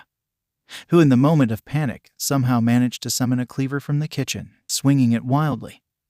He bisected one ghoul, decapitated the second, and disemboweled the third, blood splashing over his face and Gakurin. The remainder wisely back away for safety. Bloom turned to her parents. "Go. Get out of here. Don't worry about us." Not wasting a second, Mike got up and rushed over to his wife. Helping her up, they scrambled for the window. Opening it, they slipped out, leaving the trio to continue the fight. Stella had her scepter out, blasting Nut and the troll with bursts of light. Grunting in annoyance, the troll lumbered away, looking for easier targets. Its eyes zeroed in on Bloom, who was keeping a pack of ghouls back with a fire poker. Roaring loudly, it raised its fist. "Bloom-san, look out." The troll roared in agony, pain shooting up its leg from a long gash running down it. Midoriya brandished his cleaver, the blade dripping with blood. "Hey, come after me." Midoriya didn't know where this bravery was coming from, but he had to intervene before Bloom was hurt, troll or not. The lumbering creature roared again, swinging its fist down towards the green-haired teen. He rolled away, speed honed from years of running and dodging Bakugo's blows and explosions. He decapitated a ghoul before it could leap onto Bloom. "Bloom-san, you need to get out here. I'll handle the troll." Nodding, the redhead impaled a ghoul, throwing it into a wall. Grabbing the momentary distraction, she bolted from the living room, a pack of 6 ghouls leaping after her. Now alone, Midoriya led the troll on in a game of cat and mouse, ducking behind overturned furniture to dodge incoming fists and body slams. He waited for momentary lapses in the troll's reflexes to attack, landing more gashes and cuts on the creature's skin. But instead of slowing it down, his attacks only served to anger the troll even further. Roaring, it swung its arm just as Midoriya was bringing down the cleaver in a downwards drop, knocking the blade out of the teen's hands and embedding itself in a wall. Now without a weapon, Midoriya had no means of protection, so he did the one thing he was always good at. Run. He screamed as he dashed out of the living room, barely missing the troll's fist, skidding at the archway. He cut through the stairwell, taking advantage of the troll getting stuck in the narrower archway to widen the distance. As he rushed for the back door, Nut flew backwards into the wall parallel to him, missing him by centimeters. Reaching the open door and stepping outside, Midoriya stumbled over his feet. With a yelp, he pitched forwards, landing on one of the ghouls that had Bloom cornered, crushing the creature in a shower of crimson. The other ghouls jumped away from their comrade's pulpified corpse, giving Bloom the chance to fight back. Thrusting the poker forwards, she impaled 2 ghouls like a grisly kebab, before swinging them off into the back wall. Midoriya quickly picked himself up and went to hide behind Bloom. From the open doorway and the window came a bright flash of light that came sailing through the doorway, landing on top of the remaining ghouls and snuffing out their very existence. "Good shot, Stella," Bloom called out. Said blonde fairy came crashing through the back window in a shower of glass. She touched down next to Bloom and Midoriya. "How are you both?" Rather rattled, Bloom released a shaky breath. We've got company," Midoriya shrieked. The troll had burst through the doorway, approaching the trio menacingly. Stella brandished her scepter, Bloom with the poker. Midoriya stayed put behind the girls, pleading to any deity that was watching to send help before they were all done for. The troll roared, but not before an unfamiliar voice mixed in with the din. "Hey Princess Stella, I hope your friends are the pretty girl with the red hair and the dude covered in blood." A thick black cord with a small purple orb at the end wound itself around the troll, immobilizing it like a Thanksgiving turkey about to be slaughtered for the oven. "Yeah, and not this ugly brute," came another voice. All 3 turned towards the other end of the rope. There were 5 guys dressed in identical blue and white uniforms, white fingerless gloves, capes held in place by different colored gemstones, and identical dark blue boots. It was no doubt they were the specialists that Stella had invited over. The first one had auburn hair, wore glasses, wielded what appeared to be a gun of some sort, and lanky in build. The second was a blonde whose fringe partially covered his right eye, sporting a long sword and shield that glowed blue, and was extremely muscular. The third, the one holding the rope, had maroon hair styled upwards and also quite muscular, as was the fourth guy, who had brown hair angled sharp towards his eyes, tanned skin, and wielding a light green glowing broadsword. The fifth guy, Midoriya noticed, had dark skin with chin-length black hair, highlighted red with some volume on top and shaved on his right side. The green-haired teen observed that he was a little bit taller than the other guys by a few inches, and while also well-built, his muscles were noticeably bigger. The material of the uniform stretched over the rock-hard flesh. Another noticeable that struck Midoriya deep was his eyes, ruby red, like the petals of a rose in full bloom, of fresh blood that gives life to a body. They glinted in the lights of nighttime, but there was a coldness in them that reminded Midoriya of actual rubies, beautiful, but without a life of their own. Midoriya didn't know why, but he felt intimidated by this young man. There was a sense of danger that radiated from him, and the pair of glowing red dual swords he was holding didn't help matters. "Great timing, you guys," said Stella, waving to the specialists. "I think for this situation, a three-pronged rescue and capture opus is best executed," said the blonde specialist. "Fuck no, man," the maroon redhead rebuffed cockily. "I've got this all handled." The one with brown hair sighed, running a hand through his locks. "Just because you survived 1 month at a swashbuckler camp doesn't mean you're capable of taking on a hunting troll by yourself." And as if fate was siding with him, the troll jerked its body hard, sending the redhead flying across the yard and landing with a grunt onto Midoriya. The exasperated brunette rolled his eyes. "Told you so." The rope holding the troll captive came loose. Even more enraged, it went straight for the specialists. "Get behind me," the blonde ordered. The shield expanded to cover them, just as the troll began raining down blows on it. Bloom was surprised that such flimsy-looking material was actually deceptively strong. "Hey guys, remember what we were taught when dealing with trolls?" the blonde asked. "Well, the brunette leapt into the air, sword raised, smashed them apart, I think." He slammed the sword against the concrete. There was a flash of green light that raced across the yard. A massive crack broke the concrete apart and raced in between the troll's legs. "No sky," the auburn specialist rebuffed. "You take out their feet." He aimed his gun and fired 3 times. Bright yellow darts came flying out and exploded at the troll's feet. It lost its balance and fell into the fissure. "Good work, Timmy. Great that you passed the test on forest creatures," Sky praised. Incoming ghouls." Midoriya pointed towards the doorway. A pack of 6 growled as they leapt into the fray. The maroon redhead picked himself up from Midoriya, turning back to the trio. "Stay here, this won't take long." He then unsheathed a glowing purple sword and took out 2 ghouls with a couple of slashes. The dark-skinned specialist joined in as well, 3 ghouls meeting their end in pieces at the swings of his dual blades. The remaining ghoul leapt onto the redhead, trying to claw at him. The other managed to yank it off, but the momentary distraction allowed Nut to launch a sneak attack on them, knocking them aside with 2 well-aimed punches. The ogre advanced on the 2 downed specialists, prompting Stella, Bloom, and Midoriya to intervene. "Hey, leave them alone," Midoriya shouted. Nut started, just as a blast of energy knocked him to the ground. "Nice aim there, you two," said Stella. "But it just happened out of nowhere," Bloom blinked. "And I didn't have to reach inside for it," Midoriya added, staring at his hands. "Sometimes, you don't have to do much," Stella explained. "Your magic does it for you." Midoriya would have loved to ask more questions, but now wasn't the time. The battle was still ongoing. Nut had picked himself up, and was now facing the 2 specialists he had taken down earlier. Before the fighting could pick up again, Stella intervened. "I think you've caused enough damage here, you putrid fucker. You might want to skedaddle off before I am forced to use my Stinkus Removus spell on you and cleanse that years-old stench off of your crusty-ass skin." To Bloom and Midoriya's surprise, Nut actually blanched at the threat. His eyes darted around. The specialists were all poised to attack, weapons drawn. Seeing that he was vastly outnumbered, Nut did the wisest thing possible. With 1 lone ghoul clambering onto his shoulder, the ogre clapped 3 times. The same sickly magenta light enveloped them, whisking them away into thin air as it faded. The specialists lowered their weapons, now that the enemy was gone. "I didn't know he was a blutophobic," Bloom remarked.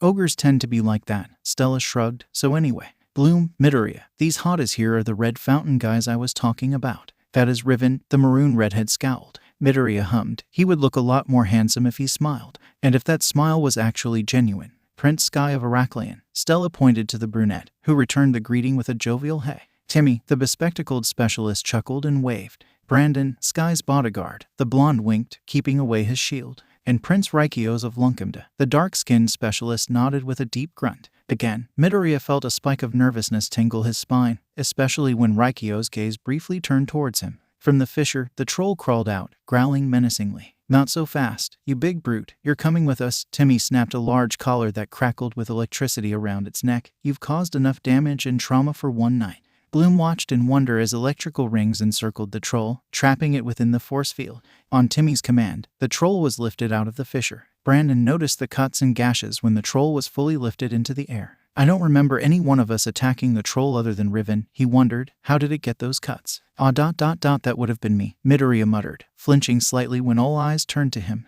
Ew, Riven said disbelievingly. How? I managed to summon a cleaver from the kitchen, Midoriya explained, scratching his cheek. The troll was about to attack Bloom-san, so I used myself as a distraction. I was able to cut it several times, but it managed to knock it out of my grasp. I fled after that. Brandon, Sky, and Timmy appeared impressed. Raikios had an eyebrow raised appraisingly. You know, Sky remarked, you'd make a great specialist at Red Fountain. Midoriya started, turning pink in embarrassment. Really? Are you kidding, Sky? Riven interrupted. Do you see how scrawny he is? He won't even last a day. Midoriya deflated. Brandon stepped forward. Riven, that's uncalled for. With the right training, Midoriya is sure to catch up easily. Stella interrupted the budding argument. While I'm happy to see most of you having faith in our blood-stained green bean here, I'm sorry to say he's already claimed. She threw an arm over his shoulder. You see, he's coming to Alfea with me and Bloom the day after tomorrow. The specialist started at this revelation. Riven, though, was more open about his skepticism. A boy going to a school for fairies. I thought only girls go to that place. Somehow, the redhead's words irritated Midoriya deeply. He gritted his teeth and clenched his fists. At the same time, a fire hydrant across the street from the Davises' home exploded with an almighty bang. The resulting geyser of water shot into the air, then arched over the street. Stella backed away quickly, as did everyone else, as the water swirled around Midoriya's blood-soaked form, which appeared to be flickering. His gakurin into brief flashes of an unfamiliar set of clothes, and the fleeting glimmers of what appeared to be wings on his back.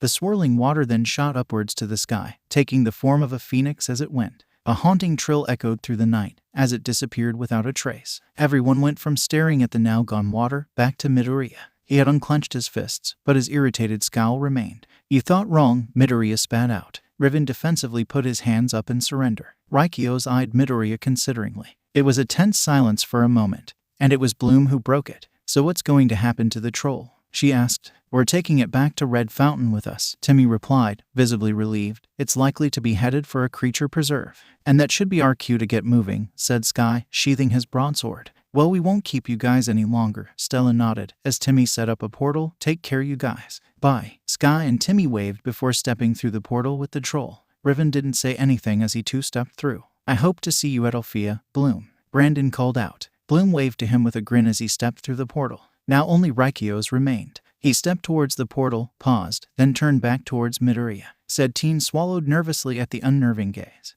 only releasing the breath he had been holding when the dark-skinned specialist finally turned around and stepped through the portal, which closed immediately after. Well, I'm glad that's over, Bloom huffed. Tell me about it, Stella nodded. I'm puffed out from all the drama today. So anyway, she clapped her hands. Let's go check up on your parents, Bloom. Make sure they're okay. And Midoriya. She eyed the teen up and down. You might want to borrow some clothes from Bloom's dad and take a shower. Crusting blood doesn't look good on you. Midoriya looked down at his blood-soaked uniform. I think I'll do that, Stella-san. Bloom, Midoriya, and Stella returned to a house in pieces. In the wrecked living room, Vanessa was tending to the scratches that marred Mike's face and arms. Mom, Dad, said Bloom, are you both okay? We're fine, YOWCH. Mike winced as his wife applied rubbing alcohol on a scratch on his cheek, more or less. And you three? Asked Vanessa. We're fine too, Mom, Bloom replied. But Midoriya needs to borrow a pair of Dad's clothes in the bathroom. Sure, but I don't think my clothes will fit though, said Mike. No worries, Stella smiled. One resizing spell and anything you provide will fit perfectly. All right then, said Vanessa as she kept away the first aid box. Come with me, Midoriya my dear, I'll show you where the bathroom is. Okay, and Bloom. Mike turned to his daughter. Could you get the spare mattresses for your friends? Will do, Dad. The night passed and the new day dawned upon Gardenia. The morning sun phased through a gap in the blinds, falling upon a still sleeping Midoriya. But it was a sleep that was far from peaceful, one that not even the gentle rays of the sun could awaken him from. No, cockhacken ... stop ... please ... and no ...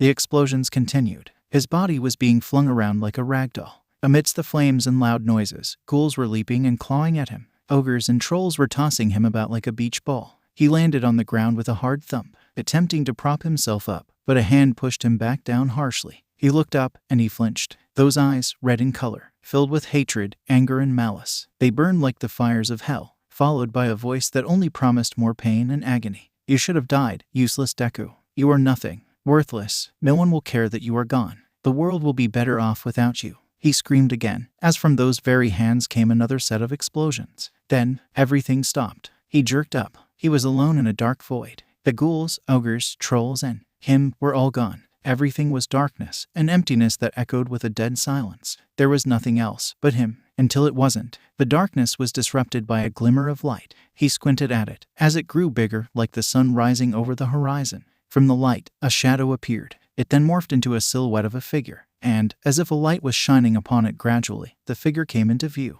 He started, breath hitching. Acqua. She appeared no different from when she last saw her. Even her clothes were the exact ones she was wearing when she saw him off that morning. She was looking about furtively, as if missing something important. He tried to get her attention. He knew what, or rather, who she was looking for. Acqua, I'm here. I'm right here. He shouted at the top of his voice. He even got up, despite the pain racking his body. He waved and jumped, hoping that she would see him. Acqua, I'm right here. Please, I'm over here. But she didn't seem to see him, or even hear him. It was as if he was invisible, or a ghost separated by the veil of death from the living. He watched her look about more a moment longer. Then, the frantic look on his mother's face slipped into one of resigned defeat. To his horror, she turned around, and appeared to walk off into the distance, head hung low and hands clenched together. Acqua, don't go. I'm here. Please, I'm right here. Again, she was deaf to his pleas and shouts. She continued walking into the light, growing smaller and smaller as she went. He tried to run after her, but it seemed that no matter how hard he moved his legs, he was stuck in place, immobilized. His cries became more desperate as his mother continued to walk away from him, quickly become an indecipherable dot in the light, which also appeared to be fading. Acqua, don't go. Don't leave me. Please, come back. Come back. The last vestiges of light were disappearing fast, his mother already out of sight. Then, the void began to shake, and there seemed to be someone calling out to him. Midoriya, Midoriya. He jolted awake, bolting upright with a sharp intake of breath. Midoriya, it's okay. Calm down. Breathe. The teen's breathing was fast, heart thundering at the speed of sound. He glanced furtively about, not quite registering his surroundings in his panicked haze. Breathe with me, Midoriya. Out. It took him several moments to register that someone was holding him, a soothing voice working hard to abate his frantic delirium. He tried to follow what the voice was saying, slowing down his breathing to calm his heart. When he was finally in a state of relative normality, he turned to the person holding him. Bloom-san. The redhead gave him a concerned look. You were having a nightmare, a quite violent one, and you were flickering as you thrashed about. How are you feeling now? She asked. Midoriya turned to stare blankly into the air. This wasn't a continuation of his dreams. He wasn't back in his own world. He was in Gardenia, in Bloom's room. Not his own All Might-themed bedroom. Not in his apartment, with... His eyes became misty. I saw my mom. His voice trembled. She was looking for me. IT tried to call out to her, but as she didn't hear or see me, as she gave you up, and as she walked away, I tried to reach her, but Midoriya became too overwhelmed with emotion to continue speaking. As the tears began to fall, Bloom pulled him close and hugged him, her hand rubbing his back soothingly. Hiko, who had been watching the entire debacle apprehensively, approached him to snuggle him. I'm sorry, she said softly. This must be really hard for you. Midoriya didn't say anything, his quiet weeps his only response. There was a knock on the door. Yoo-hoo, are you two awake? Your mom said. Stella cut herself off when she realized what she was seeing. What's wrong? She asked. Midoriya had a nightmare. A really bad one, Bloom explained. Care to share? Stella closed the door behind her. Midoriya sniffled and wiped the tears from his eyes. It's my mom, Stella-san. She was looking for me. I tried to reach her, but I couldn't. Another sniff. She's the only family I have, and ... oh god ... she's all alone back in my world ... she must be so worried. Another fresh wave of tears threatened to overwhelm Midoriya. Stella quickly joined the hug to do her bit to soothe him. Don't you worry one bit, Midoriya. We'll do our damnedest to help you get back home. I swear on that. Midoriya gave a shaky nod, wiping away his tears. In the meantime, Stella continued, pulling away slightly. You need a distraction. What do you mean, Stella-san? You need something to get your mind off the sad stuff, the blonde explained. As much as we'll do our best to help you get home, that day will take at least until the foreseeable future to arrive. You need something else to direct your energy towards. You'll get nothing done if you mope in what's currently out of our control. Midoriya sniffled. You understand. That's why. Stella stood up. After breakfast, which was the original reason why I came up here in the first place, I think we should all take a trip down to Magix today. Get some fresh air. Get you both acquainted with the place to hang out in the magic dimension, and get Midoriya clothes for when school starts. He started at this. It's all right, Stella-san. There's no need to spend money on me. Nonsense. Stella waved her hand dismissively. It's the least I can do for saving me yesterday. Plus, I don't think Bloom's dad is going to appreciate you taking his clothes all the time, and first impressions matter when starting a new term at Alfea, you know. That reminds me, Bloom interjected. I don't think my parents are even aware of our intention to go to Alfea. I know you invited the Red Fountain guys over, but they just took the troll with them without really interacting with my parents. If we suddenly spring the plan on them, who's to say they'll agree? That's why I took the liberty to inform them beforehand, said Stella as if it was the most obvious thing in the world. You see, I woke up early this morning, and I went downstairs to get a drink of water. Stella yawned as she made her way down the stairs. The day was already calling for her to begin, but her throat was parched. A glass of water would certainly help start the day right. As she reached the landing, she heard noises and voices coming from the living room. ... and remind me that this was supposed to be a regular summer. Just roll with it, dear. What's happened has already happened. Anyway, I'm sure the insurance can cover the structural damage. Stella peeked through the archway. Mike was busy sweeping up the floor of broken objects. Dust and bits of concrete accumulated from the home invasion the day before. Vanessa was rolling any upturned furniture back into their respective places. The latter wiped her brow before noticing their guest by the archway. Oh, good morning, Stella. You're up early. Yeah,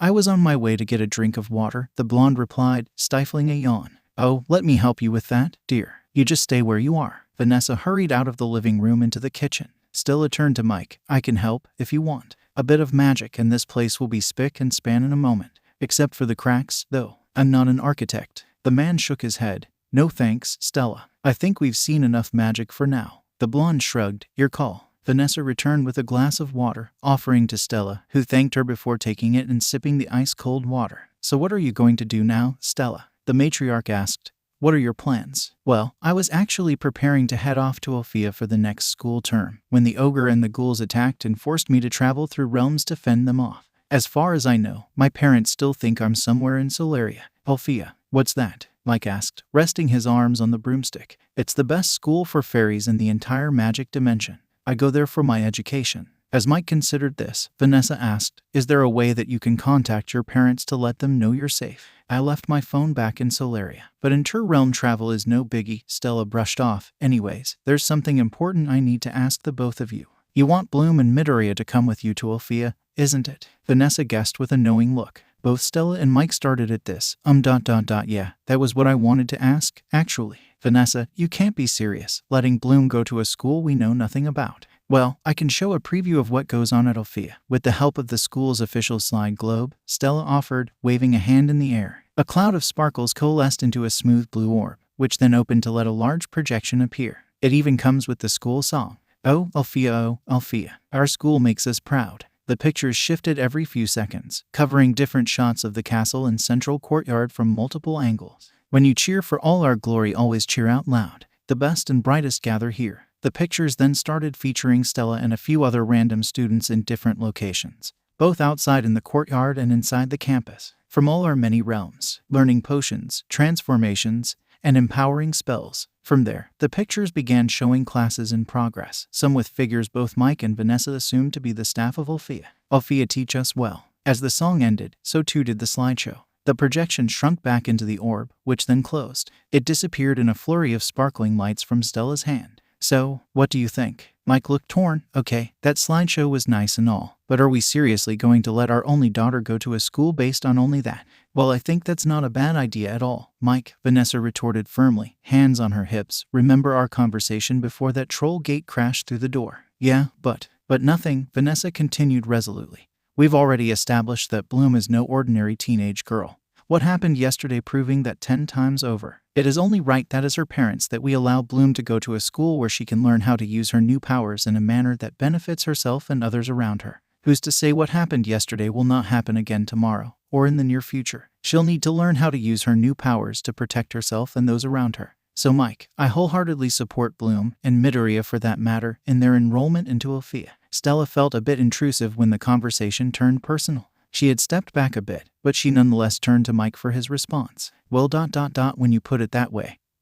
He finally conceded, you've got a very strong point. I know this is hard to comprehend at once given everything that has happened. Vanessa smiled understandingly, stepping forward and taking her husband's hand. But we mustn't hold Bloom back on this. She's her own person, and has her destiny to fulfill. We should be behind her, supporting all the way as her parents. Mike sighed, deep in thought. After several moments of silence, he finally turned to his wife. All right, I understand. However, he pointed out, we should at least tell Bloom that we are willing to let her go to Alfea. It's still her choice, after all. Of course, Vanessa agreed, and on that note, I think it is my turn to make breakfast this morning. Stella, could you be a dear and go check on Bloom and Midoriya and wake them up? No probs. I'll be right back. And that's all that was to it, Stella finished. Bloom would be lying to herself if she wasn't surprised by what had transpired. Your mom really is something, Bloom-san, Midoriya remarked. Indeed she is, Stella agreed, and she wanted me to check on you both. Breakfast will be ready soon. Then, we better head downstairs, said Bloom, helping Midoriya up to his feet. Good morning, sunshine, Mike greeted his daughter, and good morning to you too, Midoriya. Did you both sleep well? I did. Can't say the same for Midoriya though, Bloom replied. Oh, what happened? Asked Mike, as Vanessa placed plates of scrambled eggs, bacon, and buttered toast on the table. I had a nightmare, the teen replied. I saw my mom, who is alone back in my world. She was searching desperately for me, but I couldn't reach or call out to her. Oh dear, how are you feeling now? Asked Vanessa as she sat down. Midoriya gave a small smile. I'm feeling slightly better now, Vanessa-san. Bloom-san and Stella-san were there to keep me grounded and away from plunging into hysterics. I'm glad to hear that, Vanessa nodded in relief. Come, let's eat. Itadakamasu. Pausing briefly to let Midoriya finish, everyone tucked into the first meal of the day. So Bloom, said Mike, your mom and I have been speaking about yesterday's events, and you'll let us go to Alfea? Asked Bloom with a tad bit of excitement. Yes, Bloom, Vanessa nodded. We think it's best that you and Midoriya follow Stella to Alfea to learn how to use your new powers. You two are going to become your own person soon, and that should include being able to look out for yourselves and others. If Alfea is the right place for you to learn that, which according to Stella, it is, then we've got your backs. Thanks, Mom, Dad. Bloom gushed happily. You're the best. Your support fills me with ease. Vanessa-san, Mike-san, said Midoriya gratefully. Think nothing of it, dear. The Davis matriarch took the boy's hand reassuringly. While you're here, you are our child just as Bloom is. Midoriya's breath hitched. His eyes became a little watery, but he quickly rubbed the incoming tears away before the dam broke. Thank you so much, Vanessa-san. I am really honored. Vanessa smiled warmly, squeezing Midoriya's hand supportively. Stella spoke up. I hate to shift from such a heartwarming moment, but I do have a question to ask. She turned to Mike and Vanessa. Do you two have any plans today? They shook their heads. Great, because I was thinking that we should all take a day trip to Magix to clear our heads and get Midoriya ready for Alfea. That piqued Mike's curiosity. Magix. It's the capital city of the magical realm, Stella explained. Since Bloom and Midoriya are going to be attending Alfea, I figured that we should get them acquainted with the magical realm, so that things will be a bit less alien starting tomorrow. And it wouldn't be polite of me to not bring you two along as well. Plus, I don't think you would like it if Midoriya were to steal your entire wardrobe, Mike, so I thought a bit of clothes shopping will help him start the new term with the right look. You're right on that one, Stella, Mike agreed. Will it take long? Asked Vanessa. Not at all, Stella replied easily. As I mentioned earlier, inter-realm travel is really easy. Granted, it will take a bit more effort to do it properly for a group, but nothing I can't handle. That seemed to seal the deal. Well, come on then, Bloom urged, already finishing up her breakfast. Let's get moving. After food was finished and dishes loaded into the washer, everyone went about freshening themselves up before the trip to Magix. Once ready, they all gathered in the still-wrecked living room, a curious Kiko in Bloom's hand. So how are you going to get us to Magix, Stella? Asked Mike. Simple, really, said Stella, taking off her ring. My scepter does the work for me. The ring extended into her scepter. Now hold onto your stomachs. Midoriya braced himself, as did Bloom, her parents, and Kiko. Magic of Solaria. Take us to Magix. Stella raised her scepter as a bright light burst outwards from within. The light enveloped the room, growing brighter by the second. Everything began to shift and distort, when suddenly, the floor seemed to disappear as if ceasing to exist. Midoriya once again experienced that still familiar feeling of tumbling through a void, although this fall was more gradual instead of a high-speed plunge. The entire transition lasted several moments, culminating in the group falling through a burst of light that disrupted the smooth scape of the void. There was a sudden jolt, and they were deposited on a grassy surface, Stella landing with more finesse than her entourage. We're here, said Stella, shrinking her scepter back into her ring. Now that wasn't so bad, right? Mike and Vanessa were preordained to disagree, both looking rather pale and queasy. Bloom and Midoriya quickly got to their feet to help the two adults up. Never again for me, you hear that? Mike grumbled as he attempted to get his bearings together. Vanessa took less time to steady herself. She looked around, taking in the hilly landscape covered in trees. So this is Magix? Huh. Not quite, Stella corrected. We're in the portion of the enchanted forest just outside of Alfea, which is just over there. Everyone turned to where the blonde pointed towards. Oh wow, it's beautiful. Mike breathed in awe at the towering twin turrets that could be seen poking over the trees. Bloom and Midoriya had to agree with him on that, for it was one thing to see the school in a simulation, but another thing altogether to see it for real in front of their eyes. She is, isn't it? Stella grinned knowingly. Well, we shouldn't dilly-dally, let's get a move on. Following her lead, the group trooped down the hill in the direction towards Alfea. I've been thinking, I wonder what the admissions record is like for Alf. Mike suddenly collided with something head-on, prompting everyone to stop in their tracks. Hey, what gives? He tried pushing against whatever was blocking his path, to no avail, which only added to the mystery since there didn't appear to be anything there. There's like an invisible wall. I can't get through it. Really? Vanessa wondered. She went up to her husband's side and stuck her hand out. True enough, she felt something solid over her palm. Where? Bloom asked in confusion. She took a few steps past her parents, looked around, and held her hand up to feel the air. I don't feel anything. Kiko hopped after his owner, sniffing the supposedly empty air. Midoriya followed Bloom, taking a second to scan the surroundings. Me neither. Maybe something was there but it's now gone. Oopsie, Stella realized. Sorry, I forgot to mention, but there is a barrier that keeps non-magical beings out of Magix. To prove her point, she formed a glowing ball of light in her hand and tossed it towards Bloom and Midoriya. The ball hit the barrier and rippled out, exposing the dome-like protection separating the teens from Mike and Vanessa. So does that mean my parents can't come? Asked Bloom disappointedly. No need to fret, Stella shook her head. While the barrier typically keeps any lost humans and other non-magical creatures out, there is a simple way to bypass it. She raised her hand, and 2 sparkling orbs fluttered from her fingertips. They hovered over Mike and Vanessa, raining down a shower of sparkles over the 2 adults. A few moments later, the orbs vanished. The 2 adults started. Their bodies were glowing with a soft yellow light. When you're covered in magic, it's easy to trick the barrier into letting you in, Stella continued. Granted, the magic will wear off eventually, but we've got a full day's cover on that, so there's nothing to worry about. Mike and Vanessa glanced at one another. They took a few tentative steps forward, pausing at where the barrier stood. After a brief moment of trepidation, they stepped through, phasing through the barrier just like the teens did before them. Mike shuddered, unused to the feeling of magic brushing over his skin. At least it's not as bad as inter-realm travel. You'll get used to it, Stella reassured. Now, since we're all here and ready, let's head down to the gates of Alfea. There's a bus station that will take us to Magix. Leading the group, Stella guided them through the trees until a dirt road opened up before them. Across it was the gates of Alfea. Wow, it looks even more amazing close up, Bloom commented. Do you think we can take a peek inside? Asked Vanessa curiously as they neared the gates. Sorry, but Alfea only opens its gates to purely magical beings. Stella replied, it's for security reason. My magic cover wouldn't work under the school's enchantments. As far as I can tell, only special dispensation from headmistress Farragonda will allow non-magical beings inside. That's a shame, Mike scratched his head. Well, we can't have everything, as much as we'd like to, Stella shrugged, glancing down the road, and right on time, I'd say. A blue-colored, dual-carriage vehicle pulled up in front of them. Bloom was quick to realize that it was hovering over the ground, and it had no wheels. The doors opened with a hiss, and a small flight of steps lowered for them. Follow me, everyone. On Stella's lead, the group boarded the hover bus. Where to and for how many, miss? The driver asked. To Magic's main station. And for 5, please, Stella replied. The driver pressed a button on the dashboard. A machine started beeping, a series of symbols flashing over the interface. That would be 15 Ronios in total, said the driver. Midoriya blinked. He may not know the currency exchange rate between this supposed Ronio and the Japanese yen, but 15 Ronios seemed like a fair bit of cash there. All on me, good sir, said Stella, taking out what looked like a credit card. She waved the card over a slightly raised pad, which flashed green with a beeping sound.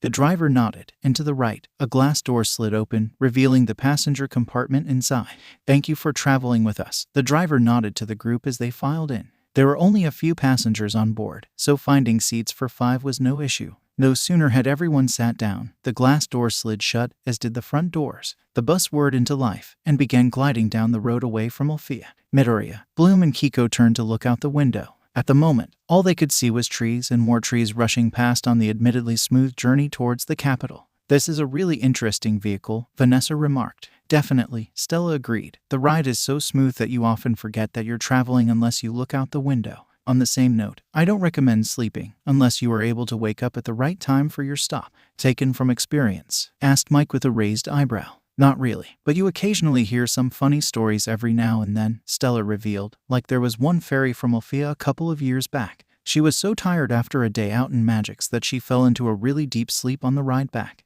Her friends thought it would be a funny idea to leave her behind on the bus to see how long it will take for her to wake up and realize she missed her stop. It turns out, she was only found the next morning, still sleeping, at the depot when the new driver came in and found her inside the bus when he was starting his shift. That's not very nice of them. Vanessa clicked her tongue disapprovingly. True, but you can't help but chuckle a bit at her misfortune and the absurdity of it all, Stella shrugged.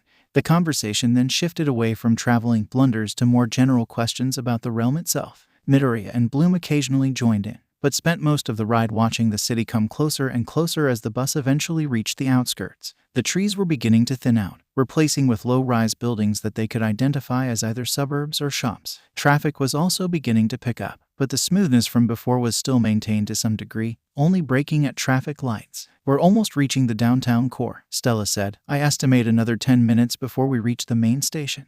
The hover bus crossed several overpasses, and all around, there were signs that the city was truly taking over. The buildings were growing in height, rising into every shape thinkable. There were more people walking along the sidewalks, and the traffic was growing heavier. Bloom and Midoriya were looking around with wonder, and for the former, a significant level of confusion.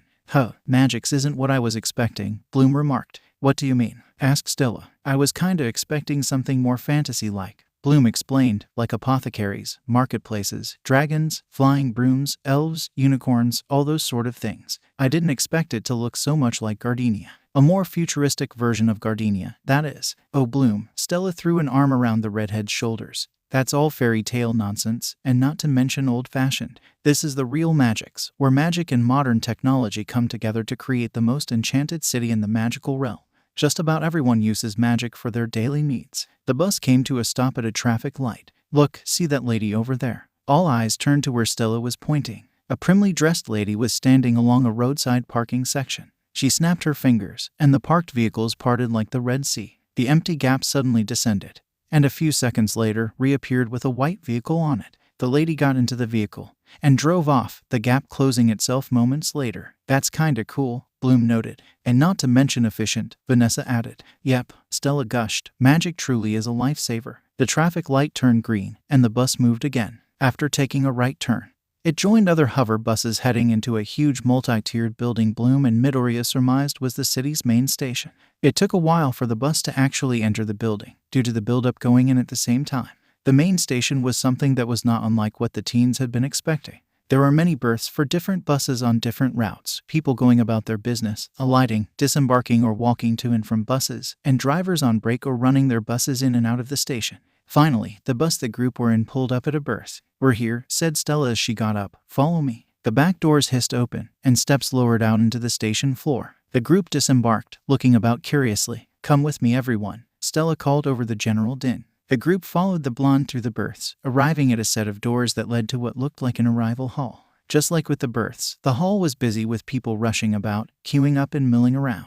They made a quick move through the hall, until another set of doors led them to the road and city outside. So what we just left is the Magix main station, Stella explained, the main transport hub servicing the city and the surrounding area. Where we are headed is one of the city's biggest shopping districts, which is only a 5-minute walk from here. So, on that note, let's get moving. They began their journey down the pavement, leaving the station behind as they crossed several roads. It was mostly smooth sailing, save for one incident where a hover car zoomed too close to the pavement, startling Midoriya, who had been walking closest to the edge and actually felt the vehicle skim past. Well, at least Magix is just like any other city, Mike huffed as Vanessa tried to calm the teen down. Asshole drivers with no depth of field. That minor hiccup aside, the group arrived at the shopping district with relative ease. Just like at the station, it was filled with people going about their business. Alrighty, Stella clapped her hands. Let's get started. Stella-san, you don't have to go all out on this, Midoriya tried to remind her. Just something simple will be fine. Oh, don't you worry, the blonde took his hand. We are keeping things simple. But simple also requires variety. You can't just go about wearing the same old style every day. I'm a fashionista. That is something I go by on a daily basis, without waiting for any further protests. Stella dragged Midoriya into the throngs of people, leaving Bloom and her parents to catch up with them. The entire shopping spree lasted several hours and spanned about half the district. Midoriya quickly lost count of the number of different types of clothing he was made to try on and parade under Stella's appraising eye. Some were of his suggestion, of course, and a few were accepted while the rest rejected. Everything, t-shirts, shirts, jackets, tank tops, vests, shorts, bermudas, jeans, pants, the list goes on, was included and thrown into a bottomless, shrinkable bag Stella reassured was able to hold all the purchases. And that was not including all the accessories, hats, gloves, jewelry, watches, scarves, that Stella had him try on and throw into the bag. Stella had wanted to go for shoes. But that was one line Midoriya vehemently refused to cross. As he told her, "You can take my high tops over my dead body," just as a nearby fire hydrant exploded. By mid-afternoon, the entire group was exhausted, save for Stella, who seemed to thrive from the constant moving about and fashion tryouts. It was only the grumbling of stomachs that made Stella realize the time, and herd everyone into a restaurant for a late lunch. "I didn't know Magix had such Earth-like cuisine," Bloom remarked as they left, thinking about the pasta-like dish she had. "Same," Midoriya nodded. "I presumed that since we are in a different realm, that the cuisine would be different, or at least have distinguishing qualities that set it apart from cuisine from Earth. But the cuisine is remarkably similar, from appearance, smell, taste, uncannily so. Does this mean that there is some connection between Magix and Earth? Do the magical beings here know about the many different cuisines on Earth? Or is it the other way round? Did the inhabitants of Earth learn cuisine from Magix? Or, having devolved into his habit of muttering, Midoriya didn't notice the coming danger until it was too late. A random person,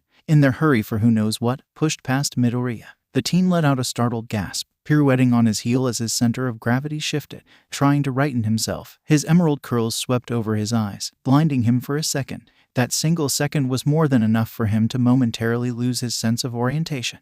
The inevitable train wreck came piling in when he accidentally crashed into another random shopper in his confusion, knocking them both to the ground. "Watch where you're going, you fucker." The shopper picked themselves up, roughly pushing against Midoriya before storming off. Bloom, her parents, and Stella rushed forward to help him up. "Honestly, the nerve of that bastard," Vanessa exclaimed, as she helped wipe the dust off from Midoriya's clothes. "Midoriya, are you okay?" Bloom asked worriedly. I'm fine." As Bloom and her parents fussed over the green-haired teen, Stella stared at the direction the shopper had stormed off to. She turned back to Midoriya, eyeing his curly locks that were falling haphazardly over his face from the accidental tumble. She considered the thought that came to mind. "Let's move somewhere less crowded," Mike suggested. The notion was agreed unanimously. Flanking Midoriya from all sides, the group moved away from the main street to a pathway that had significantly less foot traffic. As luck would have it, there were a couple of benches against a row of lampposts. Midoriya was immediately sat down on one, Bloom and Vanessa by his side. "I am so sorry, No, Midoriya, listen to me." Vanessa took his hands. "It's not your fault. It was an accident. Those people were in the wrong." It took a few moments to get him to calm down. "Are you hurt anywhere?" Bloom asked. "No, I think I'm fine," Midoriya replied, nodding his dissertation.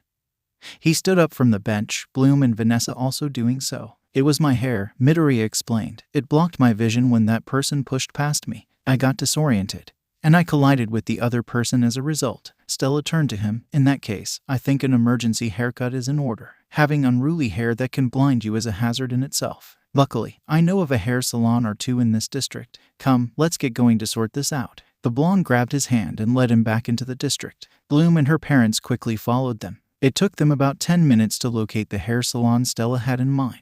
After a short wait, Midoriya was settled down into a seat, a large cloth draped over his body. "How would you like it done, Sonny?" asked his stylist. A heavily tattooed middle-aged woman with piercings asked. Midoriya was suddenly at a loss. He hadn't thought of anything in the haste to get here. Stella stepped in, "Something that is practical, but also stylish." Right away, the stylist grabbed a shaver. "Now you just relax, honey, leave everything to me." The sound of the electric razor buzzing away filled the salon. Midoriya watched with some detachment as the hair on the left side was shaved off, the curls falling off like feathers when a bird sheds them during each molting. The hair along the bottom slope of his head was also shaved. His remaining curls and fringe were trimmed and combed to the right. The stylist applied a solution that appeared to straighten the curls slightly, which she then left to settle. After a minute or so, she returned. "All right, Sonny, up you get. Time for a shampoo." Midoriya followed her to the back of the salon, where a row of reclined seats with basins attached at the head awaited. He got onto one and leaned back, head directly over the basin. The stylist took the small shower nozzle and turned the tap on. Midoriya shuddered slightly as the cold water hit his exposed scalp.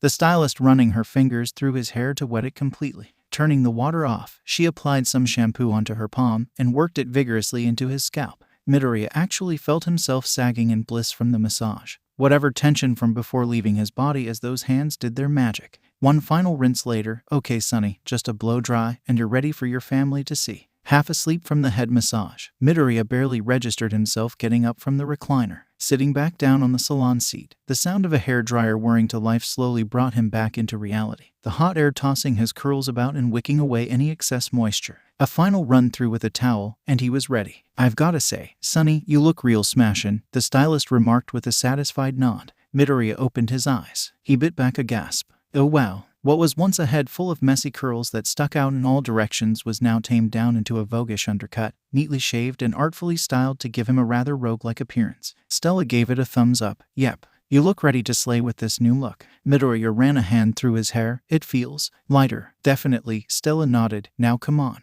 Let's show the others the new you. Bloom and her parents naturally had praises to give when Midoriya was finally presented to them in the waiting area. You look marvelous, dear, Vanessa smiled. Really cool. Bloom gushed. You've got the bad boy vibes, Midoriya. His face turned pink with embarrassment under the weight of such acclaims. Hiko didn't help by hopping onto his shoulder, feeling up the shaved part of his head, and giving the rabbit equivalent of a thumbs up. Stella paid the stylist for her troubles, and the group stepped back out into the sunlight. So that's that settled. She turned to the group. I think we can still squeeze in a bit more shopping, yeah. Come on, Stella, Bloom groaned. We've been at it for hours already. I think we've shopped enough. But why? The blonde asked. There's no such thing as too much shopping. Stella-san, Midoriya interjected. Without going into exaggeration, I think we bought out at least 1/3 of the shopping district. Plus, I don't actually need that many clothes. Oh nonsense. Stella brushed off. Again, there's no such thing as too many clothes. There are lots of occasions in life that warrant the variety. You know. You never know when the right moment or opportunity will come, and you should look your best to catch it in your hand.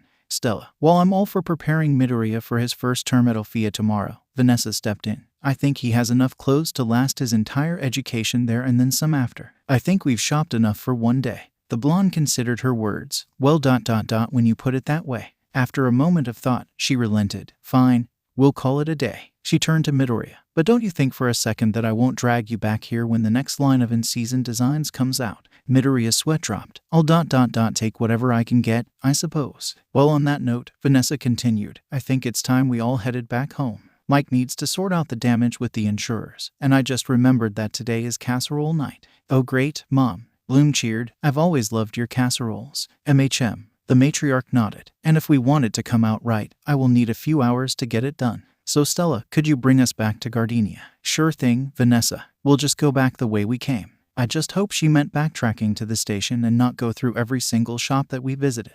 Mike muttered to himself as they walked down the street. Back in the Davises' living room, a bright flash of light burst out from the thin air. The light grew into a swirling vortex as the Davises, Stella, Midoriya, and Kiko came tumbling out like laundry from an out-of-control washing machine. Urgh, second time and still not used to it. Mike groaned as his head spun. It takes a couple of tries, Stella reassured as she shrunk her scepter. Most would actually vomit on their first few trips, so I'd say you're doing really good actually. Charming, Midoriya replied. Everyone picked themselves up and dusted off their clothes. Do you need help with dinner, Mom? Asked Bloom. No worries, honey, I've got it handled, Vanessa declined. And besides, Stella's magic still has an effect on me. I'm curious to find out if it can help with the cooking in any way. Why don't you three go and prepare for tomorrow? I'm sure you have plenty of things to pack, Mike suggested. All right, we'll leave things to you then, said Bloom. The three teens exited the living room and made their way up the stairs. That reminds me, Stella-san.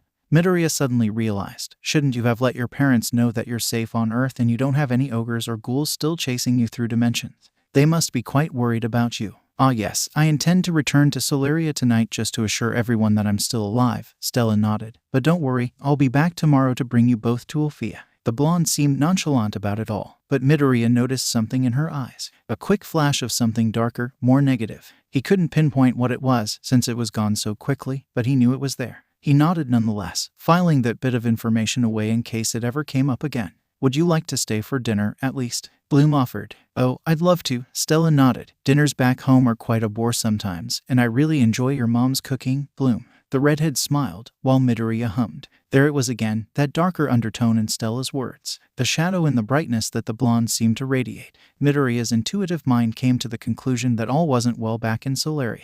What exactly that troubled paradise he wasn't sure. And he wasn't going to ask Stella until she decided it best to share with them. It was only common courtesy, after all. So anyway, Midoriya, Stella turned to him, let's decide on your outfit for tomorrow. I was thinking, yep, that conversation could wait for another time. He had bigger fish to fry now. The next morning came, the time had arrived. The Davis family had gathered in the living room, hugging one another and saying their farewells. Now you two have a wonderful time at Alfea, said Vanessa. Remember to study hard and make plenty of friends. We will, Midoriya replied. Thank you so much for your hospitality, Vanessa-san. I really most appreciate it. Think nothing of it, Midoriya. The matriarch smiled. Remember, you are just as much of a son to us as Bloom is our daughter. The green-haired teen hugged Vanessa again. Don't forget to call us every night, Bloom, Mike reminded, and don't get involved in too many hijinks. I won't, the redhead nodded, Kiko hopping up onto her shoulder. Come along you two, Alfea isn't going to wait for us, said Stella, nodding. Bloom went to get her luggage, Midoriya the expandable, bottomless bag that was used for the shopping trip the day before. They came up to Stella's side.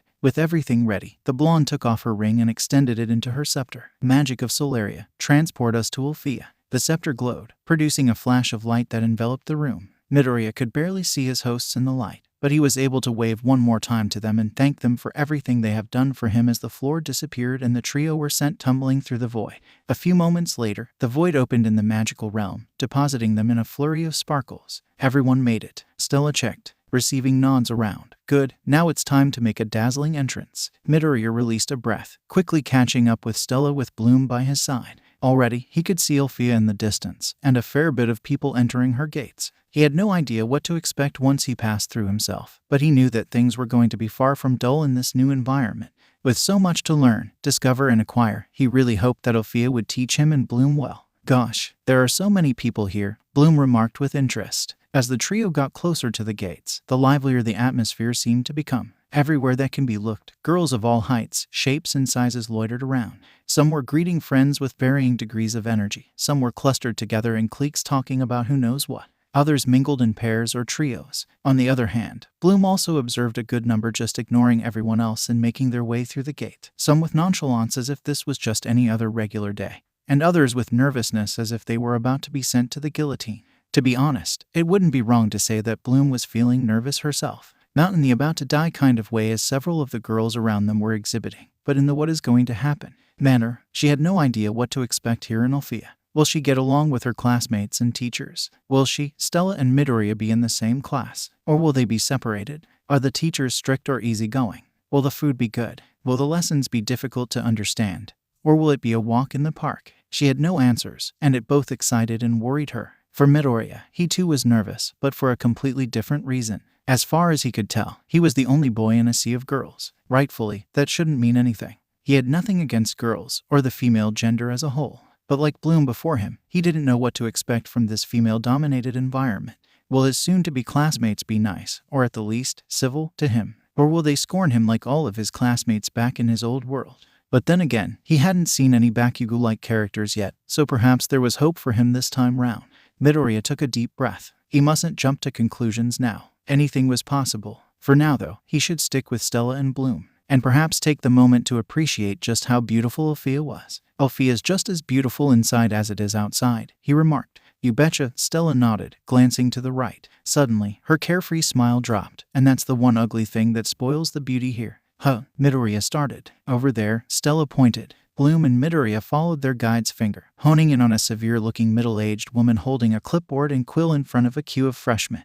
Who's she? Asked Bloom. She doesn't look that friendly, Midoriya muttered, feeling his nervousness creep back in. That's Griselda, head of discipline, Stella said as if swallowing something sour. Friendliness isn't a word in her dictionary, and she has a stick stuck so far up her non-existent ass that I'm surprised it hasn't come out through her mouth yet. Bloom and Midoriya eyed one another uncertainly, even more so when they overheard the conversation taking place between Griselda and the freshman at the start of the queue. Name and place of origin. Elena of Delona. The frightened girl shrank under the older woman's unforgiving gaze. I signed up online, and my name should be there. I don't see it. I hope you know the consequences for people who show up and aren't on the list. Judging by the slight shudder in Elena's form, she knew quite well, and my name has just one L in it. Ah, there it is, Elena of Delona. Griselda checked off a box. You may come in. Thank heavens. Elena's relief was clear as she quickly hurried past with her luggage. not wanting to spend another moment in the terrifying woman's presence. Next, Stella, you didn't tell us that there was an enrollment list. Bloom hissed, both annoyed and worried. I don't want to be turned into whatever they do to people who aren't on the list. Midoriya shivered. The blonde considered the current predicament. Should have realized this earlier. If it was just Bloom, she could easily pass off as the Princess of Velisto, but Princess of what? Bloom raised an eyebrow. The Princess of Velisto was supposed to enroll this year, but something happened so she's being homeschooled instead. Bloom could easily take her place. I just won't give the letter the princess tasked me to give to Farragonda about the change of plans, said Stella. But that leaves me without a place, Midoriya pointed at himself. And there is no way I am stealing someone's identity just to avoid trouble. Bloom added firmly, it will only come back to bite us in the future. So what do we do? Asked Midoriya. Bloom glanced at Griselda. You mentioned this Farragonda person before, Stella. And you said she's the headmistress here at Alfea. Is she nice? That's right. And she's way more kinder than Griselda. And in theory, she should have authority over Griselda, am I right? Should be. Then here's what I think we should do. Bloom continued, as much as Griselda makes me nervous, I think we should approach her and push for an audience with Headmistress Farragonda.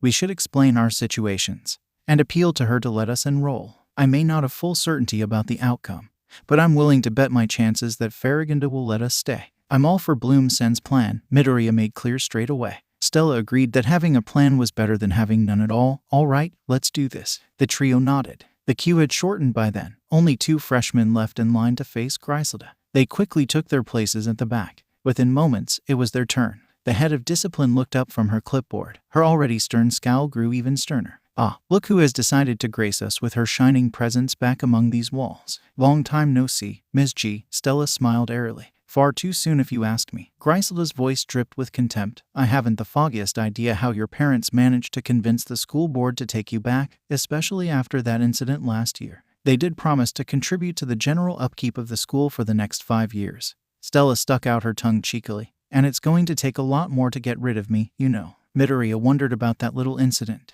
What could have happened? As I should know by now, Griselda sighed exasperatedly. Her attention turned to Bloom standing on Stella's left, and then to Midoriya. He tried his best not to freeze. And who are your friends? As far as I know, only students of Alfea are allowed within Alfea's grounds today. No family or unenrolled friends. And young man, you've come to the wrong place. Red Fountain is across the enchanted forest from here. Bloom swallowed her nerves and put her best firm face forward. We know that, Ms. Griselda. But that's not why we are here with Stella. We would like to meet with Headmistress Farragonda. The older woman raised a thin eyebrow. And your names are? Bloom Davis, from Earth, and Midoriya Izuku, also from Earth. Griselda scanned her checklist quickly. Clearly, your names are not on the list. I don't know what exactly you are trying to accomplish here, but you clearly have no business here in Alfea. I will give you this only opportunity. Leave or I will be forced to turn you two into. We may be from Earth. Bloom pushed down her growing fear and took a determined step forward, but we have magic powers. That took the head of discipline by surprise. Come again. We have magic powers, Bloom repeated, me and Midoriya. A likely story. Let us show you, Ms. Griselda, the redhead interrupted. Prove that we are not lying to you. By now, a small crowd had gathered around the unfolding scene. Freshmen and returning students watched curiously, wondering about what has gotten the feared Griselda all winded up. Some were staring at Stella, a few at Bloom, and more at Midoriya, naturally not expecting a boy at Alfea. There was nothing but tense silence for a few moments. Very well, Griselda crossed her arms. Show to everyone watching your powers. Bloom nodded. She relaxed herself, closed her eyes, and concentrated. Midoriya did the same. For a few seconds, nothing happened, and the watching students began whispering to one another. Then, something happened. The clipboard Griselda was holding quivered, and shot out of her hand into the air. Before anyone could comment, it smacked the head of discipline right across the face, before falling to the ground. Bloom's concentration snapped with a gasp, which disrupted Midoriya's own channeling. Across the courtyard, there was a wishing well. From within came a rumbling sound, followed by the rush of all the water inside it shooting up into the air. It arched over the courtyard, and rained down on a still stunned Griselda, drenching her completely. Gasps echoed among the spectating students, followed by peals of laughter. Those who feared or hated the older woman reveled in her humiliation and her drowned cat state. Stella had no problems joining in the laughter, while Midoriya and Bloom were both stricken. Many colors flashed across Griselda's face. Silence, she barked. All laughter abruptly cut off. Griselda took a deep breath. She readjusted her askew spectacles and picked up her clipboard. You three, follow me to the headmistress office right now. With as much dignity as she could muster while still dripping wet, Griselda turned on her heel and walked off. After a bit of prompting from Stella, Bloom and Midoriya quickly followed. In her office overlooking the entire campus, headmistress Farragonda, a bespectacled elderly woman of average height with white hair, was going through some final papers before she was to meet the year's incoming batch of students and introduce them into life at Alfea.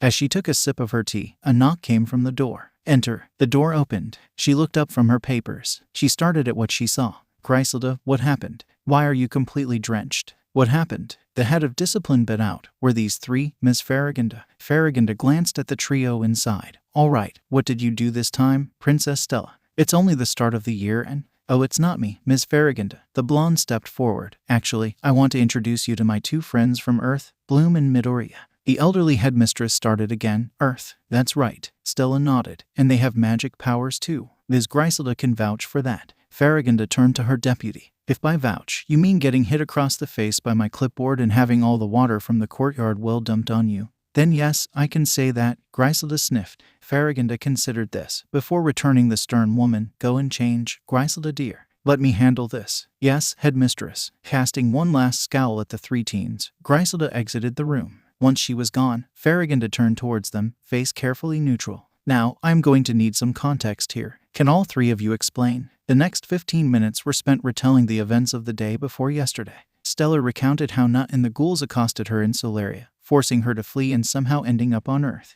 Bloom added how she found Stella fighting said ogre and ghouls in the park clearing, and the unexpected moment where she conjured the shield of fire which reduced two of the ghouls to ashes. But perhaps the most interesting account was that of Midoriya's. He repeated what he told Vanessa to Farragonda, somehow ending up in Bloom's Earth from his own, and the awakening of his own powers when he blasted the ghouls into a tree with a geyser of water. Then the story shifted the home invasion by a hunting troll, and the subsequent chaos of that evening. And to prove that we aren't making it up, you can contact Red Fountain about it. Specialists Riven, Timmy, Rykios, Sky, and Brandon can account for the troll, Stella added.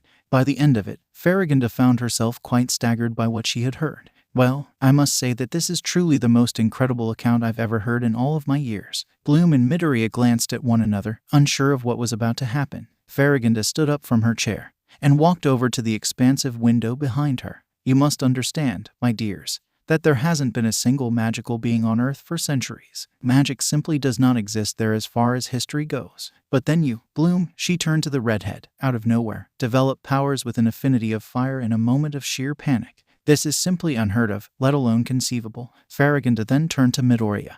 "And then there is you, Midoriya. You've come tumbling out of a parallel Earth into Bloom's Earth and awakened powers with a water affinity, again something that shouldn't be possible." The green-haired teen fidgeted. "There's a lot of things we don't know, Farragonda-san. The only thing we do know is that we have magic powers, and therefore, we wanted to meet you." Bloom continued, "to request to enroll in Alfea. I know this is extremely sudden, and it will no doubt be a huge inconvenience for everyone in this school. But we were suddenly gifted with these powers, and almost immediately after we were shown firsthand the dangers to our loved ones by those with evil intentions. All we want to do is master our powers to protect ourselves and the people we love, nothing else. So please, Miss Farragonda, let us stay in Alfea." The elderly headmistress considered the plea, turning back to look out the window as she pondered her response. Several moments of silence did nothing to ease the tension in the air. Bloom and Midoriya felt increasingly uneasy, uncertainty pulling in their stomachs. "You make an extremely compelling case, Bloom." The two teens looked up towards Farragonda. "And your reasons are noble too. I can tell, just from your conviction alone, that you are selfless and have an unwavering tenacity, two things that we value greatly here at Alfea. We are always on the lookout for students who carry such morals." She turned to Midoriya. "And what about you, my dear?" The green-haired teen glanced down at his hands. "For me, things changed when I somehow ended up on Bloom-san's Earth. She, her parents, and Stella-san are the first people in a very, very long time who have shown genuine care for my well-being. I was all alone in a different world, but everyone took care of me. And even though I've only known them for 2 days until now, they have done so much for me that I know that it is only right that I do the same in return. If being able to protect them by mastering my new powers is the key, then I am willing to go through hell to do so." Bloom and Stella were immensely moved by Midoriya's reply, though the former noticed something a little darker in the words. But since now wasn't the time or place to bring it up, Bloom filed that little observation away for future reference. Farragonda, meanwhile, smiled kindly. "Your heart and virtues are all in the right place, Midoriya. Like Bloom, you too are selfless and tenacious, which as a student, are values you are expected to uphold." His eyes widened. "Why, you mean, Bloom, Midoriya, as headmistress, I would like to warmly welcome you as students to the Alfea College of Fairies." Just like that, the tension was cut. The trio burst into loud cheers and threw themselves into each other's arms in celebration and euphoria. Farragonda watched the jubilation for several moments before clapping her hands for their attention. Now, I'll handle the necessary paperwork and ensure that your accommodation is taken care of. Which reminds me, she turned to Stella. Are you willing to share your room with Midoriya, Princess Stella? You are currently a single occupancy resident after all. The blonde took a moment to consider, but of course, if anything, we can discuss about fashion combinations, and I get to plan his outfits. Midoriya sweat dropped good-naturedly. Excellent, said Farragonda. I'll let the castle pixies know to make the necessary additions. Also, now that we have established things, it is imperative that you three are made aware of the rules and code of conduct here at Alfea. The mood turned serious in an instant. Firstly, there is to be no usage of magic in the corridors or dormitories. The only time you can use your powers will be in lessons supervised by a professor. I'm emphasizing this because Princess Stella blew up the potions laboratory with unsupervised spellcasting last year. Bloom and Midoriya whipped their heads towards Stella. That's what you did? The former asked in disbelief. The blonde was unrepentant. I was just trying to create a new shade of pink, that's all. And while I won't deny that the resulting color was an interesting shade that I highly doubt it existed in the color wheel, the safety of the occupants in this castle is paramount, so I expect you three to adhere to it strictly. Yes, Miss Farragonda, Stella grumbled. Second, everyone is to be treated with basic respect. That means from the staff to your fellow students. It is only common courtesy that we cultivate a positive working and learning environment so that everyone can make the best of their time here. Bloom and Midoriya nodded in understanding, while Stella did it half-heartedly, having heard a similar telling by Griselda the year before. Third, keep to the timing. You are expected to be early for your classes, for tardiness reflects badly on the individual. Also, you are not allowed to be out of your dormitories after 8:30 p.m. on weekdays unless there is an emergency. Another round of nods. And finally, fourth, you are to never set foot in the Cloud Tower School for Witches. It is an extremely dangerous place for a fairy to find themselves in. And no punishment dished out here will be as traumatic as what they would do to you if you were caught by them. Again, nods around with a bit nervous swallowing from Bloom and Midoriya. Any student caught breaking the rules will be given a verbal warning for their first offense. Second offense, detention will be issued. The third time, and you will be transformed into a frog for a week. Fourth time, your magic will be suspended for a predetermined length of time based on the severity of the offense. And if you decide that is not enough and break the rules for the fifth time, Ms. Griselda will personally escort you to the gates with your belongings. But I trust you three will never go to such extremes. Bloom and Midoriya nodded fervently. Wonderful, the kind, grandmotherly aura was back again. I'm sure you three will have no trouble settling in and seeing through the year with as little trouble as possible. Now, follow me, my dears. It's time that you meet your fellow schoolmates, and I need to make sure Griselda hasn't terrified them too much. Farragonda stood up from her chair, the three teens following close behind. Leaving her office behind, the small group passed through several flights of stairs and crossed a large atrium before stepping back out into the late morning sun. A bit forwards, Midoriya could see Griselda addressing the crowd of students before her. The stern woman turned around, spotting them instantly. Ladies, here comes your headmistress. Give her your utmost attention. Farragonda chuckled. Oh, there's no need to be so uptight, everyone. I hope Ms. Griselda here hasn't ruffled your feathers too much so far. The head of discipline looked a little put out at that. Welcome to Alfea, everyone. I am your headmistress, Ms. Farragonda, Alfea alumni and former fairy godmother. Now, before we continue with the orientation, I would like to introduce to you all these two new students from Earth. The students started whispering to one another, others craning their necks to see properly. Namely, Ms. Bloom Davis. The redhead waved with a smile. And the first male student in Alfea's history, Mr. Midoriya Izuku. His wave to the crowd was a lot more nervous, since his presence seemed to draw more noise, ranging between confusion, disbelief, and excitement from the students. I hope everyone here will treat them cordially just as they had promised they would do for you all, Farragonda continued. Now follow me, everyone. The headmistress turned around and started back towards the atrium. Bloom and Midoriya followed, leading the crowd of students. As she led the crowd into the atrium, Farragonda resumed her welcoming speech. Many of you will fight against the forces of evil and become guardian fairies. Some of you will grant wishes to the worthy and others will ascend to become rulers of your realm. Every one of you is a unique individual, with your own powers, strengths, and abilities. You have come from different backgrounds and origins. But when you come here, our mission is still the same. To help you each become the very best you can be, Farragonda and Stella said at the same time, the latter muttering it cheekily. She says that all the time, Stella confided to Bloom and Midoriya. Of course, you are expected to put in your best effort at all times, and to help others with their problems and vice versa, Farragonda continued. But I think I have bored you long enough with my droning, so I'll leave you all to settle in. Griselda clapped her hands for attention. All right, everyone, it is time to disperse to your respective dormitories. You have the rest of today off, but do remember to adhere to curfew and that classes begin at 8 o'clock sharp tomorrow.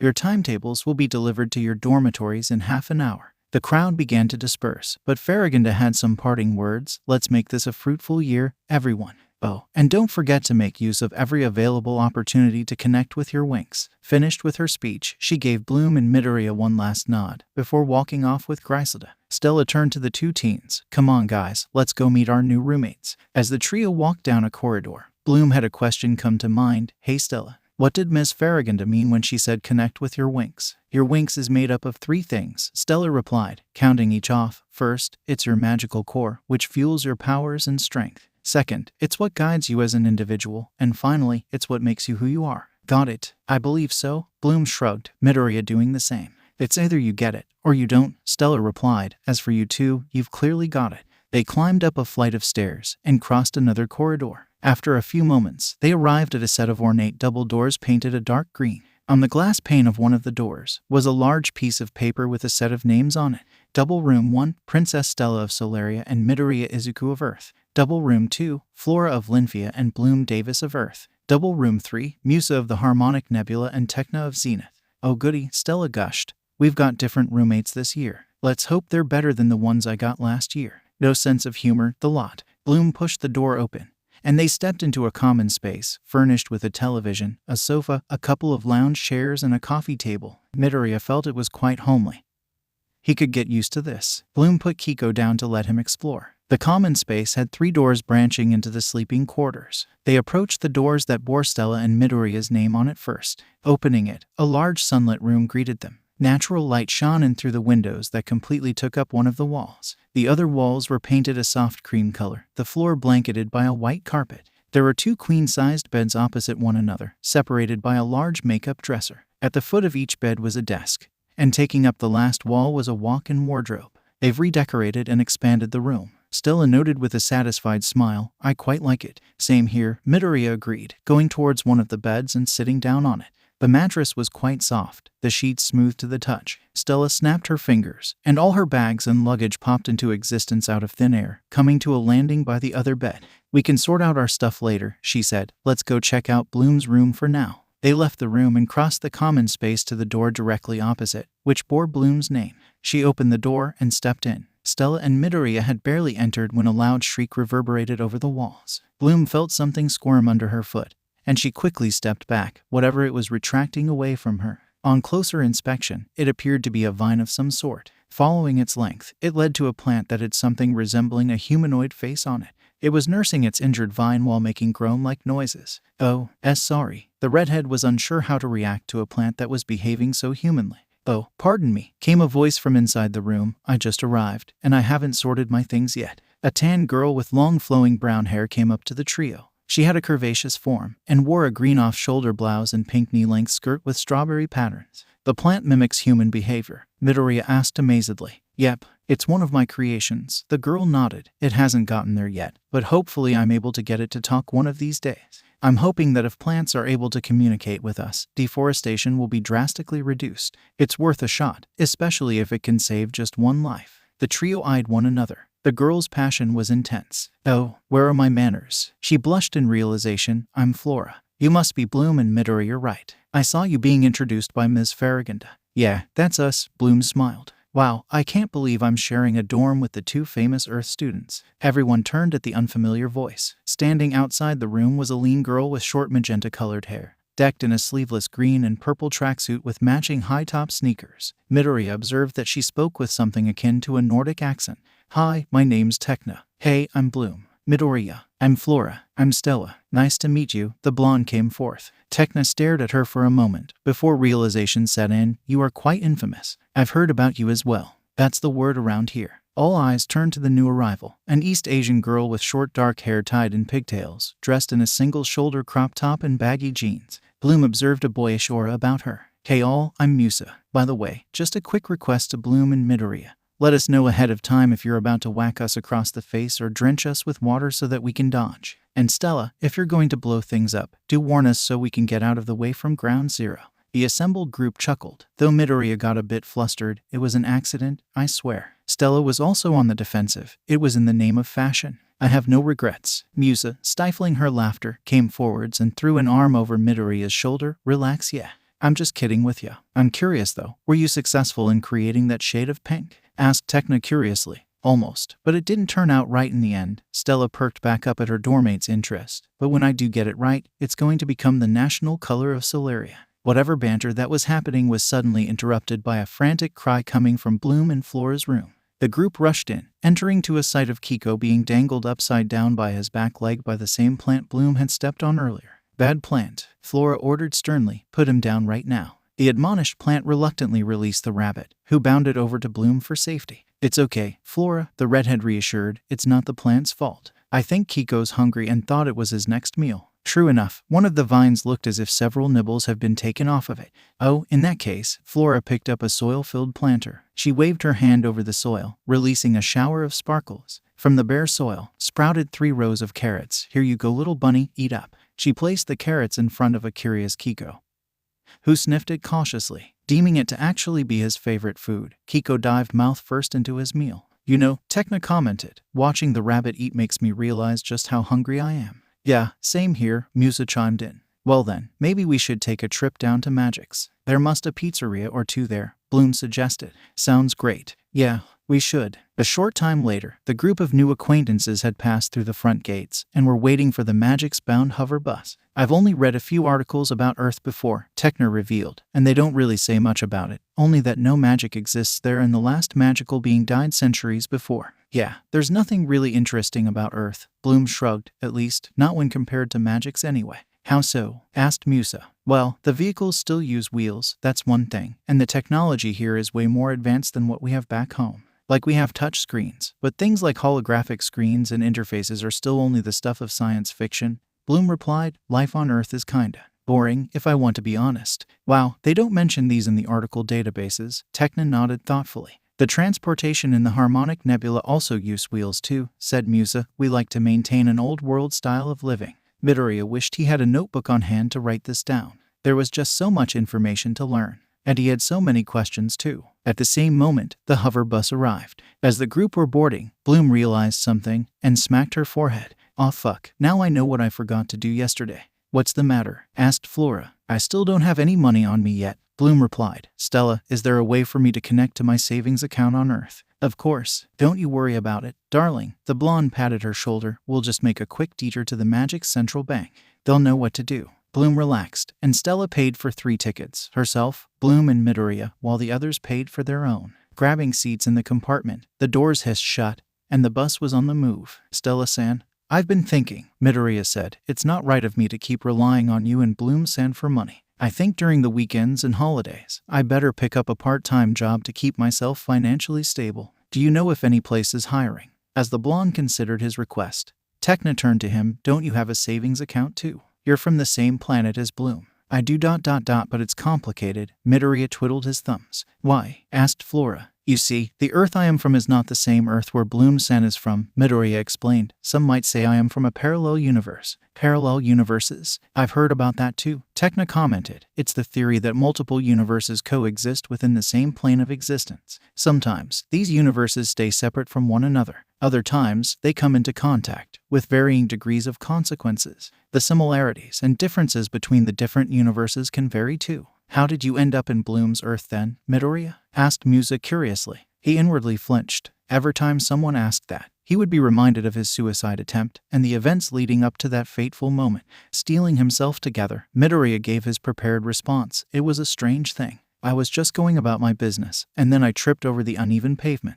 As I pitched forward, the ground opened up into this void of colors and lights. All I remember was falling through it, and then somehow being spit out of it into Bloom's Earth. Interesting, Tekna rubbed her chin. Sounds really surreal, Musa remarked. It was, Midoriya nodded. So do you have anything, Stella-san? Oh, don't you worry about that. The blonde waved reassuringly. The shops in Magix are always on the lookout for part-time staff. We can take a look around after we eat. What are your specialties? Here, the green-haired teen thought hard. Well, I'm decent at baking and cooking, since I always used to do them with my mom. Stella nodded. So something food-related? I think we can work with that. But Midoriya, Flora interjected. You mentioned your mom, but you're here and... The green-haired teen turned somber. Yes, my mom is all alone back in my world. To be honest, I have no clue what has happened since I disappeared. I only know she must be worried sick about what happened to me. Bloom gripped his shoulders supportively. I'm so sorry, Midoriya. Flora whispered sympathetically. It must be really difficult. It is, said Teen nodded, but it's not as if I'm alone. I have Bloom-san, her parents, Stella-san, and ... if you're willing, you guys too. Musa smiled brightly. Of course, even though we all just met today, I can foresee us become the best of friends, and we'll help you find a way to get back to your world. Tekna promised. I'm sure we can use technology in some manner to create a connecting pathway. Midoriya let a relieved grin stretch his lips. Thanks, you guys. Bloom pulled her hands away. So, to keep our moods up, can you tell us about Zenith, Tekna? It sounds really cool. Tekna perked up and began delving into her home planet, going into great lengths to describe how technology and ingenious minds of the people have made Zenith into what it is today, while the bus continued down the road towards Magix itself. Alighting at the city's main station, the group exited the building into the bustling streets of Magix. It was just as busy as the day before, hover vehicles jam-packing the roads, people hurrying up and down the pavement going about their business, and shops open to customers to sell their wares. All right, so Bloom, Midoriya and I are going to the bank first, Stella told the group. Tekna, you have my number. Text me when you guys have found a decent pizzeria. Got it. The group then split into two, Stella, Midoriya and Bloom going up north, and the rest heading south. How far is the bank from here? Asked the redhead. Not too far. We're only a few blocks away from the financial district. The central bank's right smack in the middle of it, Stella replied. Indeed, within a few minutes, the trio had reached the outskirts of the financial district, distinguished by the towering skyscrapers and people wearing business suits or other similar style of clothing. Cutting across a few roads and walking through a tree-lined avenue, they arrived at a large building that reminded Bloom greatly of the New York Stock Exchange on Wall Street. The design was clearly inspired by the classical architecture of the iconic building, but it had a modern, futuristic twist to it so that it blended with the surrounding skyscrapers. The trio walked up the marble steps, passed through the towering columns, and entered a large circular room with a glass dome spanning the entire circumference. It was alive with activity, people walking or running about, patrons in queues waiting for their turn, and the occasional pixie flying overhead. The trio joined a queue, which passed in less time than what Bloom or Midoriya had expected given such a busy crowd. When it was finally their turn, they came to face a middle-aged woman with pointy ears. How may I help you today? Hi, I would like to open 2 bank accounts, one for each of my friends, Stella replied. My friend Bloom already has a savings account on her home planet of Earth. Can you help us link the accounts together? Certainly. The woman turned to Bloom. Full name and address, please. Bloom Davis, 10,922 Palmer Road, Gardenia, United States of America. Give me a quick moment. The teller typed some symbols in and touched a few screens on the holographic interface. Found you. A bit more processing and several confirmation questions later, Bloom was issued a brand new credit card linked to her Magix banking account. It was now Midoriya's turn. Full name and address, please. Midoriya Izuku ... Just list Bloom's address, Stella told him, sensing his uncertainty. Right. Midoriya Izuku, 10,922 Palmer Road. The teller added in the details and tapped a few buttons on the interface. Sir, you will need 5 Ronios to keep the account open. Transfer the amount from my account. Bloom interjected before Midoriya could so much as open his mouth. The teller tapped some more buttons and slid her finger across the interface. Almost immediately after, a brand new card was ejected from the small printer by her side. Here you go, sir. Midoriya took the card with both hands reverently. He smiled gratefully at the teller. Thank you. You're most welcome. Is there anything else I can help you with? Stella took over. Nope, that would be all. Thanks for the great service. Concluding their business, the trio left the bank behind and stepped back into the bustling city. At the same moment, a buzzing came from Stella's pocket. It must be from Tekna. She pulled out her mobile phone and tapped the screen. Sweet, they found one not too far from where we were. How far is it? Asked Midoriya. Let's see. Stella tapped a button, and a holographic projection flickered into existence over the phone. It was a map of the financial district, a blinking dot indicating their position outside of the Magix Central Bank. A line shot out from the dot, meandering through the streets until it came to a stop at a shopping arcade, which was also not far from the Magix main station. According to the map, it should take us about 15 minutes by walking. Stella canceled the projection and pocketed her phone. Let's get going, you guys, I'm starting to get really hungry. After bypassing the main station and cutting across a few more traffic lights, the trio arrived at the designated shopping arcade. It was open-aired, like the shopping district they visited the day before, and just as crowded. I hope the pizza is good, said Bloom. I read a few reviews of the place. Stella replied, it's not too bad. As the two girls continued their chat, Midoriya was looking around languidly, merely watching the life happening around them. They reached an intersection just a few shops away from the pizzeria. As they crossed it, something caught Midoriya's eye. It had moved away out of sight before he could get a good look at it. But it was large and lumbering. He stopped in his tracks. Large and lumbering ... like an ogre would be. Could it? Hey Midoriya, you okay? Stella's voice snapped him from his thoughts. He quickly realized he had put some distance between himself and his two friends, who were already at the entrance of the pizzeria. Ah, no, it's nothing. Wait up. He hurried after the two girls, hoping that the slightly unsettling feeling in his stomach was just him being hungry. Hey guys, over here. Musa called over to the entering trio from her place at a 6-seater table by the window. Stella, Bloom, and Midoriya came over and sat down on the 3 empty chairs. So did everything go well? Musa asked. Perfectly, Stella nodded. Bloom and Midoriya are all set. We actually just got here ourselves, Flora revealed. We spent a bit looking around for any food and beverage places that were hiring part-time staff. I've compiled the list together and narrowed it down to these 3 choices, based on Midoriya's specialty, Tekna added, fishing out a device that appeared to be her mobile phone. Here, have a look. She passed the phone to Midoriya,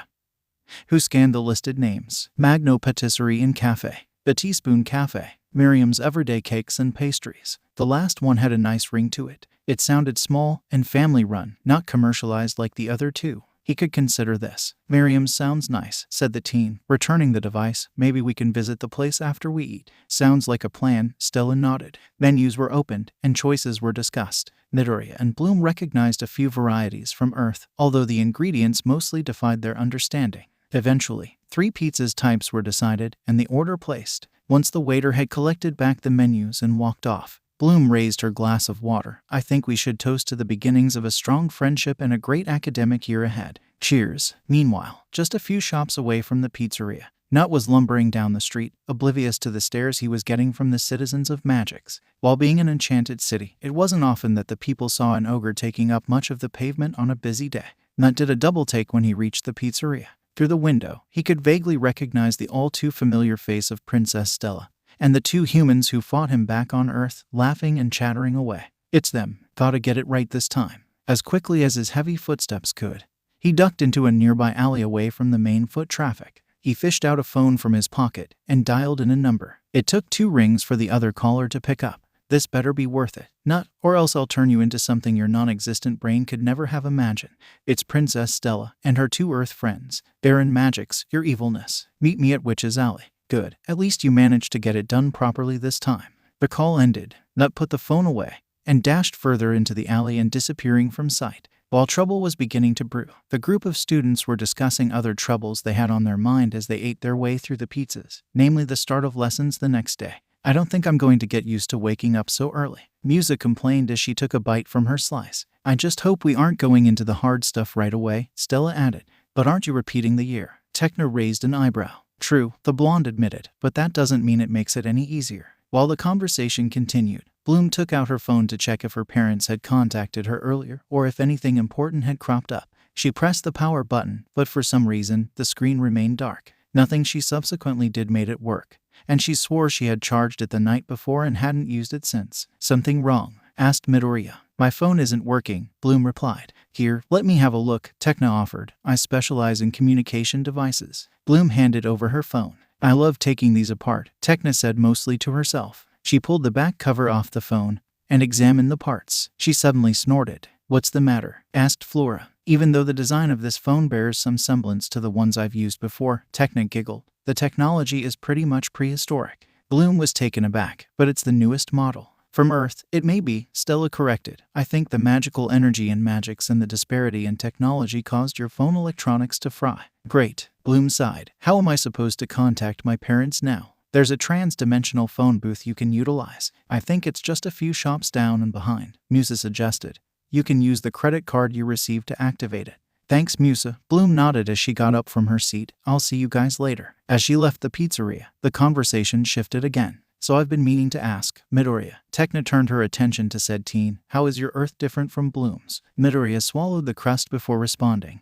Everything is pretty much the same, except for the people. You see, most people have some kind of power, or as they are called, quirks. You mean like a specialty? Asked Flora. Like how I specialize in nature? Something like that? Midoriya nodded. What kind of quirks are there? asked Musa. Boundless, just about anything you can think of, Midoriya made clear. Some are able to control the natural elements, like fire, water, and earth. Others are able to manipulate the human senses, like sight and hearing. Some even take on the forms of anthropomorphic animals such as dogs, cats, lions, or tigers, for example, and inherit the animal's strengths. Wow, I didn't know Earth humans have evolved to such an advanced state. Musa was impressed. Then what's your quirk, Midoriya? Asked Tecna. I'm sure it must be really cool. The green-haired teen scratched his cheek, once again in an uncomfortable position.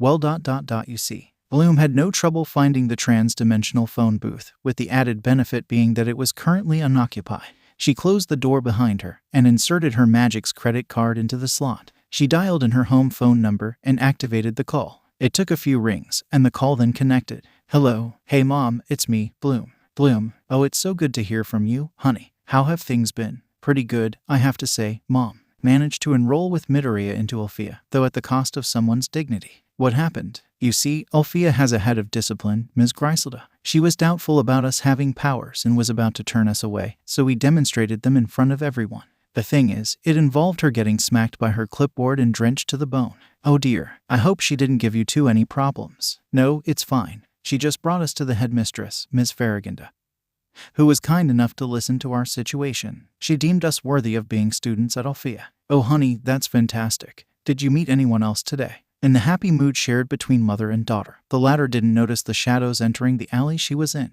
We did. 3 other girls that are our dorm mates. Actually, Bloom replied, we're actually out in Magix having pizza. That's lovely, dear. Now, I won't keep you from your new friends. You keep yourself and Midoriya safe. Okay. I will, Mom. I'll talk to you soon. Say hi to Dad for me. Sure thing. You take care, honey. You as well, Mom. The connection cut, and the call ended. Bloom put the receiver back into place and turned to step out of the booth. Closing the door behind her, she quickly realized she was no longer alone. I see ... So you don't actually have a quirk, Musa repeated. Midoriya nodded. It must have been really difficult for you, Flora sympathized. In a number of ways. Tecna, on the other hand, had a calculating look. Something doesn't add up. You say that you don't have a quirk, with the extra toe joint and all, but yet you demonstrated a power that got Griselda completely soaked. I saw the entire thing. No matter how I try to rationalize it, there's a discrepancy in your account. Midoriya wasn't sure if he was not completely offended by Tecna's blunt questioning of his life story. Well, it's... Suddenly, he froze up, his eyes turning glassy. What's the matter, Midoriya? Asked Stella. He suddenly shot up to his feet, knocking his chair backwards. The loud clatter made everyone in the pizzeria turn their heads towards the group's table. Something's wrong. Without further explanation, he bolted out of the restaurant and down the street. The girls quickly stood up from their seats. We'll pay when we get back, Stella called out to a waiter, before she joined her friends in running after Midoriya. Who are you? Bloom felt a deep chill run down her spine. Not helped by the menacing aura the new arrivals were radiating. But the ogre was accompanied by 3 girls who appeared to be slightly older than she was. The first one, she guessed, was the leader, had pointed features, pale skin, and long silver hair tied in a high ponytail. She was dressed in form-fitting clothes that were of a dark teal color, matching her heavy makeup and polished nails. The second girl had long brown hair, dressed in loose dark purple clothing with matching equally heavy makeup. The last one had faded dark blue hair that looked as if it had been electrified. Her clothes were a maroon color and she was the only one in heels. Who are we? That's a bit personal, don't you think? The one with electrified hair snarked. Bloom held her ground despite the churning in her stomach. She sensed nothing but trouble with these individuals. But we're feeling kind tonight, so we'll tell you that we are witches from Cloud Tower, otherwise known as the Trix. The one with brown hair continued mockingly. And now that we've done our part, I think you should return the favor and tell us where is your friend Stella, the leader demanded. Bloom narrowed her eyes, as if I'd tell you fuckers anything. You're clearly up to no good. The brunette witch snorted. This pathetic fairy has brains, I'll give her that. Too bad she doesn't know how to use it properly. Icy. She turned to the silver-haired witch. Clearly, Icy grinned savagely. Let's teach her real quick why she should learn when to listen to our orders. The witch stretched out her hands, the air turning frigidly cold. A blast of ice shot out from her hands and hurtled straight towards Bloom. It was coming too fast, leaving her with no time to defend herself. No, the redhead was suddenly pushed out of the way, tumbling to the ground. There was a shriek, cut off by ice crackling over. Fighting off the ache in her body, Bloom picked herself up and turned around. She bit back a gasp. Midoriya had been the one to push her out of the incoming ice, only to get encased in a frigid prison. His hands were still outstretched, mouth open in mid-shriek, legs frozen in mid-run. What's this? The brunette witch raised an eyebrow. It's the boy who was with the redhead girl and Stella, your evilnesses, said Nut. Really? Icy smirked. Well, that's one idiot taken care of, and we haven't even gotten started yet. Burning fury ignited from within Bloom's heart. These 3 witches will pay for their treachery. Midoriya, we heard you scream. A thundering of footsteps. Stella, Flora, Musa, and Tecna burst into the scene. Their eyes widened at what they saw. What the fuck? Stella swore. It's her, Princess Stella. Nut pointed. Ah, finally, the guest of the hour has arrived. The wild-haired witch grinned evilly. What did you do to him? Stella shrieked. He tried to be the hero and got himself frozen. Icy shrugged. Quite pitiful really, but not important. Humans don't last long encased in ice, so I suggest you hand over your ring. Stella, she stretched out a hand, before your friend dies of frostbite. Stella growled. Over my dead body, you bitch. Magic winks. Magic winks. Bloom watched with wide eyes as her new friends were shrouded in a bright light. Time seemed to suddenly slow as they transformed before her. Flashes of sunlight turned Stella's clothes into her orange crop top, armbands, low-cut shorts and knee-length boots, her 3-pointed blue wings sprouting on her back. Flower petals swirled around Flora, turning her blouse and skirt into a shoulder-less, one-piece dress of fuchsia and orchid colors, pink fingerless gloves running to her elbows, matching ankle-length boots, and a green choker with a 4-petaled flower pendant.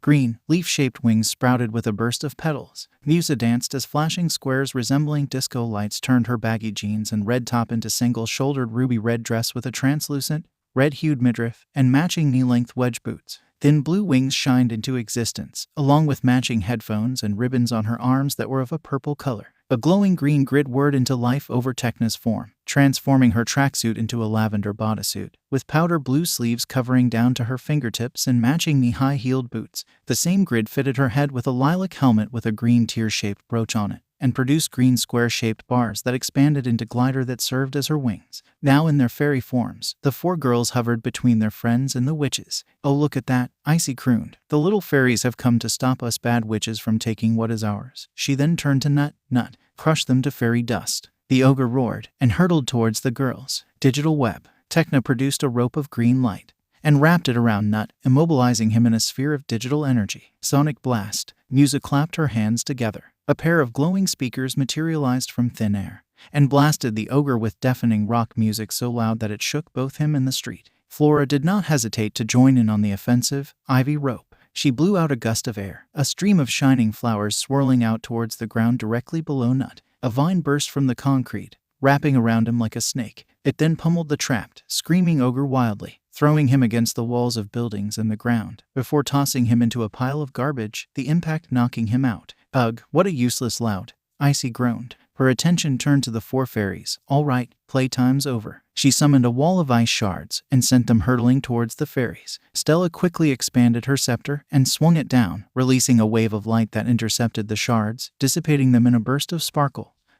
Bloom, we can really use her help here. Stella called out to the redhead, flying out of the way of another blast of ice. Bloom took one look at the ongoing battle, and then to the frozen Midoriya, whose skin was beginning to turn flush from the frigid ice. She knew right away that she could no longer just stand there. Her friends need her help, in fast, so she concentrated, going deep within herself to find that power that had aided her up till now. Magic winks. Bloom was immediately shrouded in light. Fire burned through her clothes, turning into a sky blue turtleneck crop top with a golden jewel at the center, matching miniskirt, detached sleeves, and ankle-length boots. A 3-rounded tiara flashed onto her forehead, and cyan and light teal wings sprouted from her back. As the light faded, she didn't stop to admire her new form. Shakily taking flight for the first time, Bloom channeled her power to her hands, creating a ball of fire that pulsed wildly. With a shout, she fired it at the 3 witches. It exploded, throwing the trio backwards. They were quick to recover, the wild-haired witch taking the stage. How about a little lightning strike? Magenta lightning burst from her hands. Tecna immediately reacted. Everyone, behind me. The girls crowded behind her as she raised her forearm. A lavender shield materialized and intercepted the lightning, crackling wildly. Bloom quickly fired another fireball at the witches, cutting off the lightning as they dodged. Grrr, enough. I've had it with your games. Icy growled, curling her hands together. From the depths of primordial space, I summon a box with a frigid embrace. Bring me the power to the palm of my hand and unleash it at my command. The air around the witches turned frigid, and snow began to gather around her hands. Stella, seeing the imminent danger, quickly raised her scepter. By the magic of Solaria, get me and my friends out of here. The swirling snowstorm blasted out from Icy's hands, just as Stella's scepter began to glow. A flash of light blanketed the alley, taking the girls and a frozen Midoriya with it just as the snow bombarded their previous positions, covering the alley in ice. It took a few moments for the three witches to realize that they had failed. They got away. Icy screamed, "No, not again." Several streets away, the girls and a still frozen Midoriya reappeared in a flash of light. Stella shrunk her scepter and slid it back on her finger. "Quick, we need to thaw him out," said Bloom. The redhead quickly channeled her fire into the ice, slowly melting it. Musa helped by producing sound waves that cracked the ice bit by bit. It took several minutes, but they were able to pull Midoriya out of his frozen prison. Exposed to the heat, the green-haired teen suddenly came to, eyes flying open with a sharp intake of air. "Don't worry, you're safe now. We managed to get away," Bloom soothed. Thanks YYUGG guys." Midoriya's teeth chattered as he shivered uncontrollably. "We've got to get him back to Alfea," said Tekna. "But the pea pizza." "Ah, right." Stella snapped her fingers. A flash of light enveloped her, and she was back in her civilian clothes. "You girls stay here and keep him warm. I'll go handle the bill." Some time later, a hover bus pulled up at the gates of Alfea. A still shivering Midoriya was helped off by Musa and Flora, the rest of the group following behind them. "It's so late," Bloom remarked. "I hope we don't get into trouble for this." "Relax, will you?" Stella replied. "We totally had a valid reason." "Yeah," Musa supplied. "It's not our fault that we got attacked." The gates lowered, allowing the group in. They had barely taken a few paces when a stern voice interrupted them. "Hold it right there. Do you lot have any idea what time it is? Curfew was an hour ago." Griselda and Farragonda came up to meet them. "We're sorry, Ms. Griselda," said Bloom sincerely, "but we were attacked in Magix." Attacked? The head of discipline started at this. "By three witches from Cloud Tower, who called themselves the Trix," Flora continued. "One of them, Icy was her name, I think, hit Midoriya with a blast of ice, freezing him completely. They were after Stella's ring." "Oh dear." Farragonda grew concerned. "Bring Midoriya to the infirmary immediately, and ask for Nurse Ophelia. She'll handle this. After that, be off to bed. You all need to be in time for classes tomorrow." "Yes, Miss Farragonda." Watching the group leave, Griselda turned to her boss. "An altercation already on the first day. We can't just let this go." "I know, Griselda," Farragonda sighed, "but Headmistress Griffin is not likely to take much action given her indifference towards fairies. We can only hope that this is a one-time issue and that these three witches will not attempt their foolish actions again." Despite her best efforts to sound firm, the elderly headmistress knew deep down that the coming days will not be smooth. For now, they could only hope for the best. Stella rose to the new day with the sun just beginning to peek over the horizon, the first vestiges of orange and yellow starting to chase away the darkness of night and fill the sky with light. Yawning loudly, she licked her slightly chapped lips. The night had been a dreamless one, but the memories of what happened against those three witches and Nut were still fresh in her mind.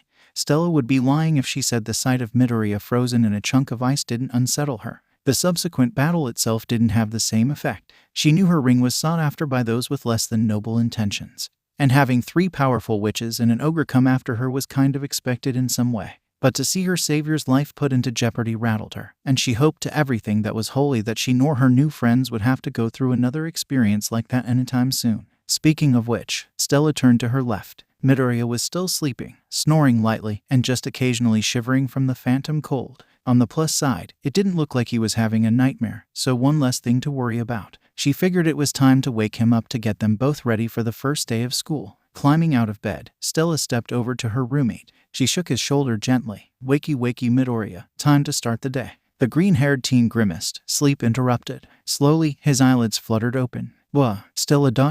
saying, time to get up, sleepyhead." Midoriya sat up, stretching his joints with an audible pop. "What ... time is it?" "Just past 6 in the morning. We need to get ready." Midoriya blinked. "For what?" "For the first day of school, silly." Stella huffed. "We've got to make a good appearance today, so come on, get ready." The blonde bodily pulled her green-haired roommate out of bed, who yelped from the sudden movement, now fully awake.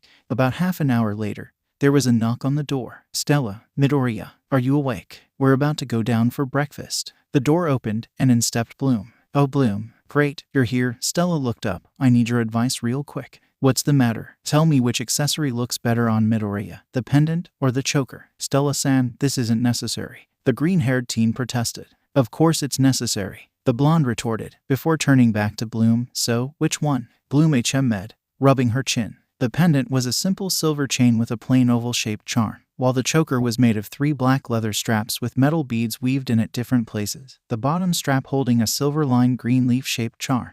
She then turned to Midoriya's getup, a white-based graphic sleeveless shirt, leather pants, a black floor-length vest that was unbuttoned, leather wristbands, and his red high-top sneakers. I think the choker suits him better. The judge has spoken, Stella declared. Tossing the pendant to the side, she unclasped the choker, put it around Midoriya's neck, and clasped it securely. Said teen pretended to be suffocating while this was happening, prompting Bloom to giggle at his antics. There, now you're ready to strut your stuff. It feels a bit weird, Midoriya remarked, fiddling with the straps. You just need to get used to it. Stella patted his shoulder, turning to Bloom. Are the rest ready? The redhead was about to answer when more knocking came from the door. Hey, what's the holdup? We're starving out here. Musa could be heard. I guess that's our answer, said Midoriya. The trio quickly hurried to the door, Bloom opening it just as more knocks came. Did you guys hear me? I said. Musa's words died the moment she laid eyes on Midoriya's outfit. She whistled. Damn boy. We're just going for breakfast, not a fashion show. You can have Stella-san to thank for that, Midoriya sighed. Why thank you? The blonde preened. Whether or not she got the sarcasm was up for debate. The vest looks a bit excessive. Techner rubbed her chin. While I think it looks really cool. Flora gushed. We can discuss the suitability of Stella's fashion choices over breakfast. Bloom interjected. We better get going or we won't have enough time to eat before class. On that note, the group left their dorm for the dining hall. Breakfast passed with no major hiccups, though Midoriya got plenty of looks from the other students, something he was a bit uncomfortable with. Again, the food left the green-haired teen and Bloom in wonder, for there were some recognizable aspects, like toast, tea, coffee, and various jams, while also including other food items that clearly were not part of any known breakfast cuisine on Earth. That aside, the group ate and drank their fill to become fully awake for the first class of the year, Metamorphosis 101. They were also among the first few to take their places in the classroom. Bloom kind of had an idea of what the class would be covering,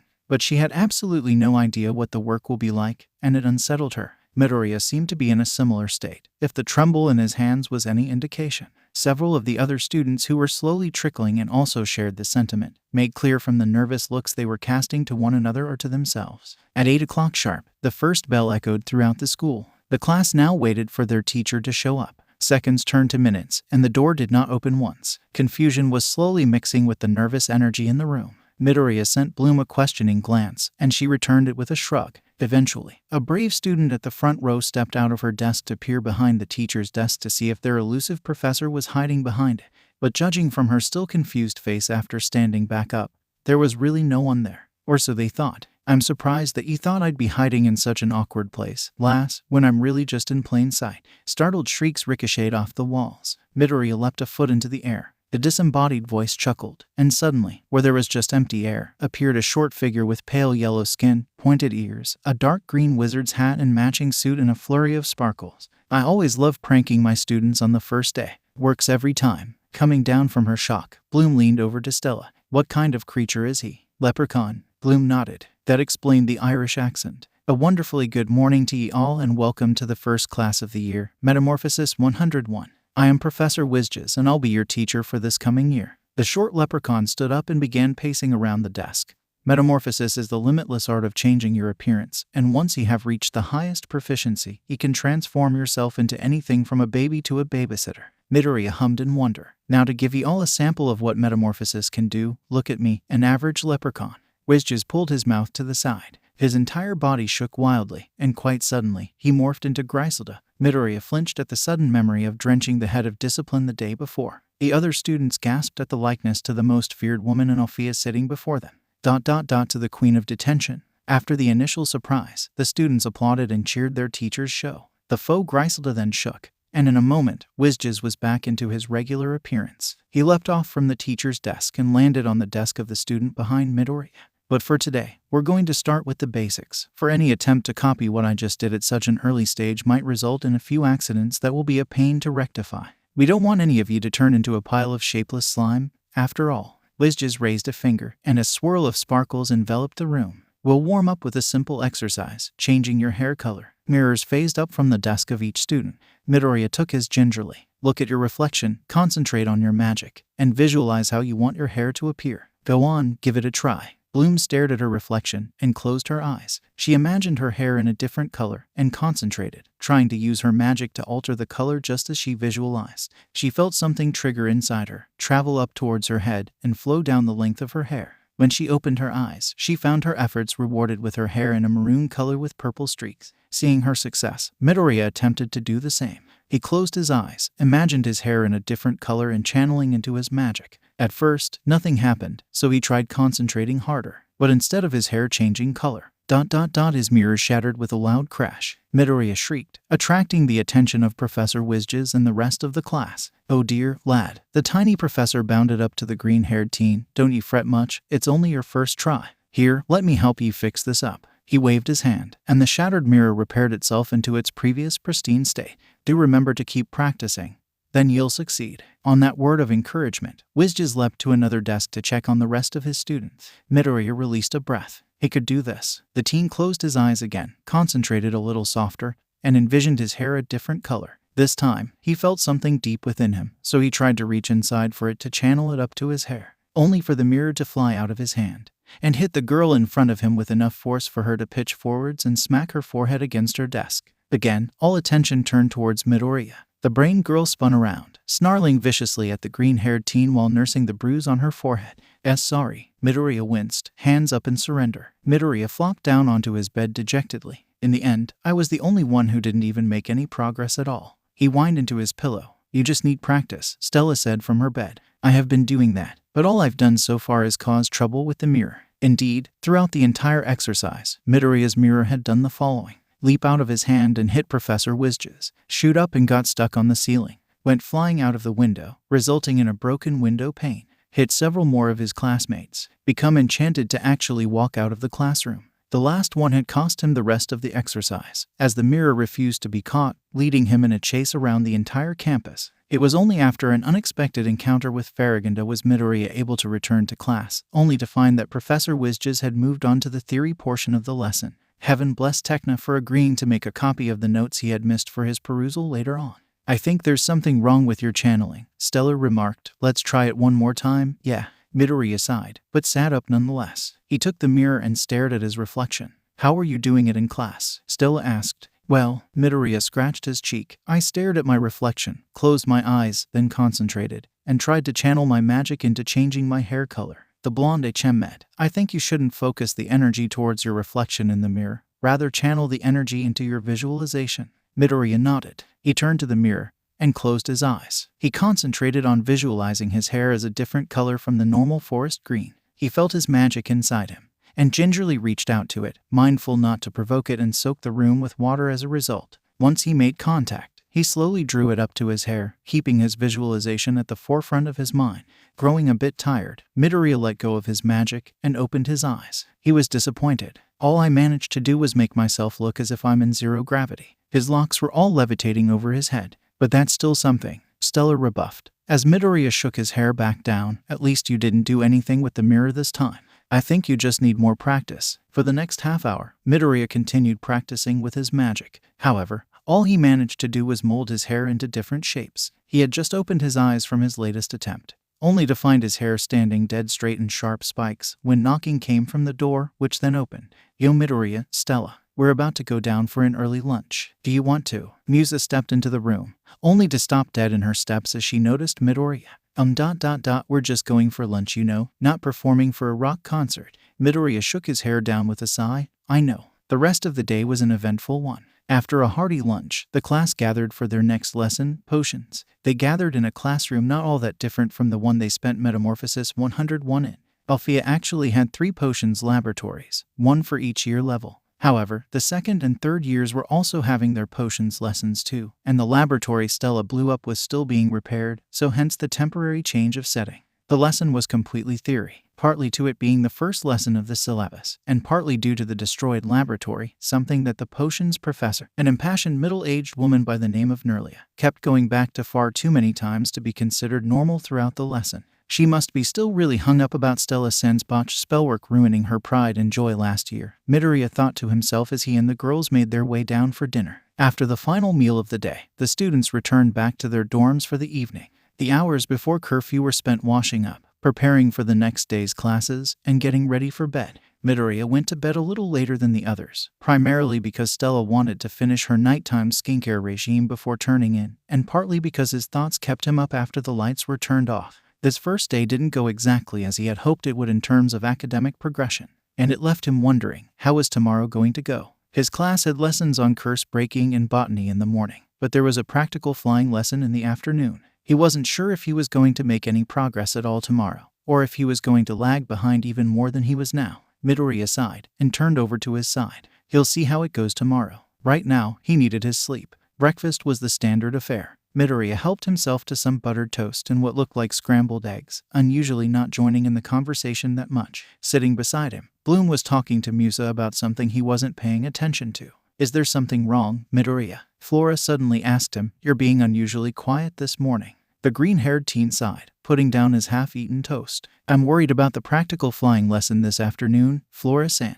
I've yet to unlock my wings, and I can't afford to fall behind given what happened yesterday. It's only the second day, Midoriya, Tekna interjected from her bowl of what looked like cereal. It's no big deal if you're having trouble keeping up with schoolwork. That may be true, but you shouldn't phrase it like that, Midoriya inwardly admonished, picking up his toast. At the staff table at the front of the dining hall, Farragonda tapped her teaspoon against her glass, silencing all conversation and drawing attention to herself. With everyone turned towards her, she stood up from her seat. A good morning to you all, and I hope you are all having a pleasant breakfast. I have a very important announcement to make, so do pay your utmost attention.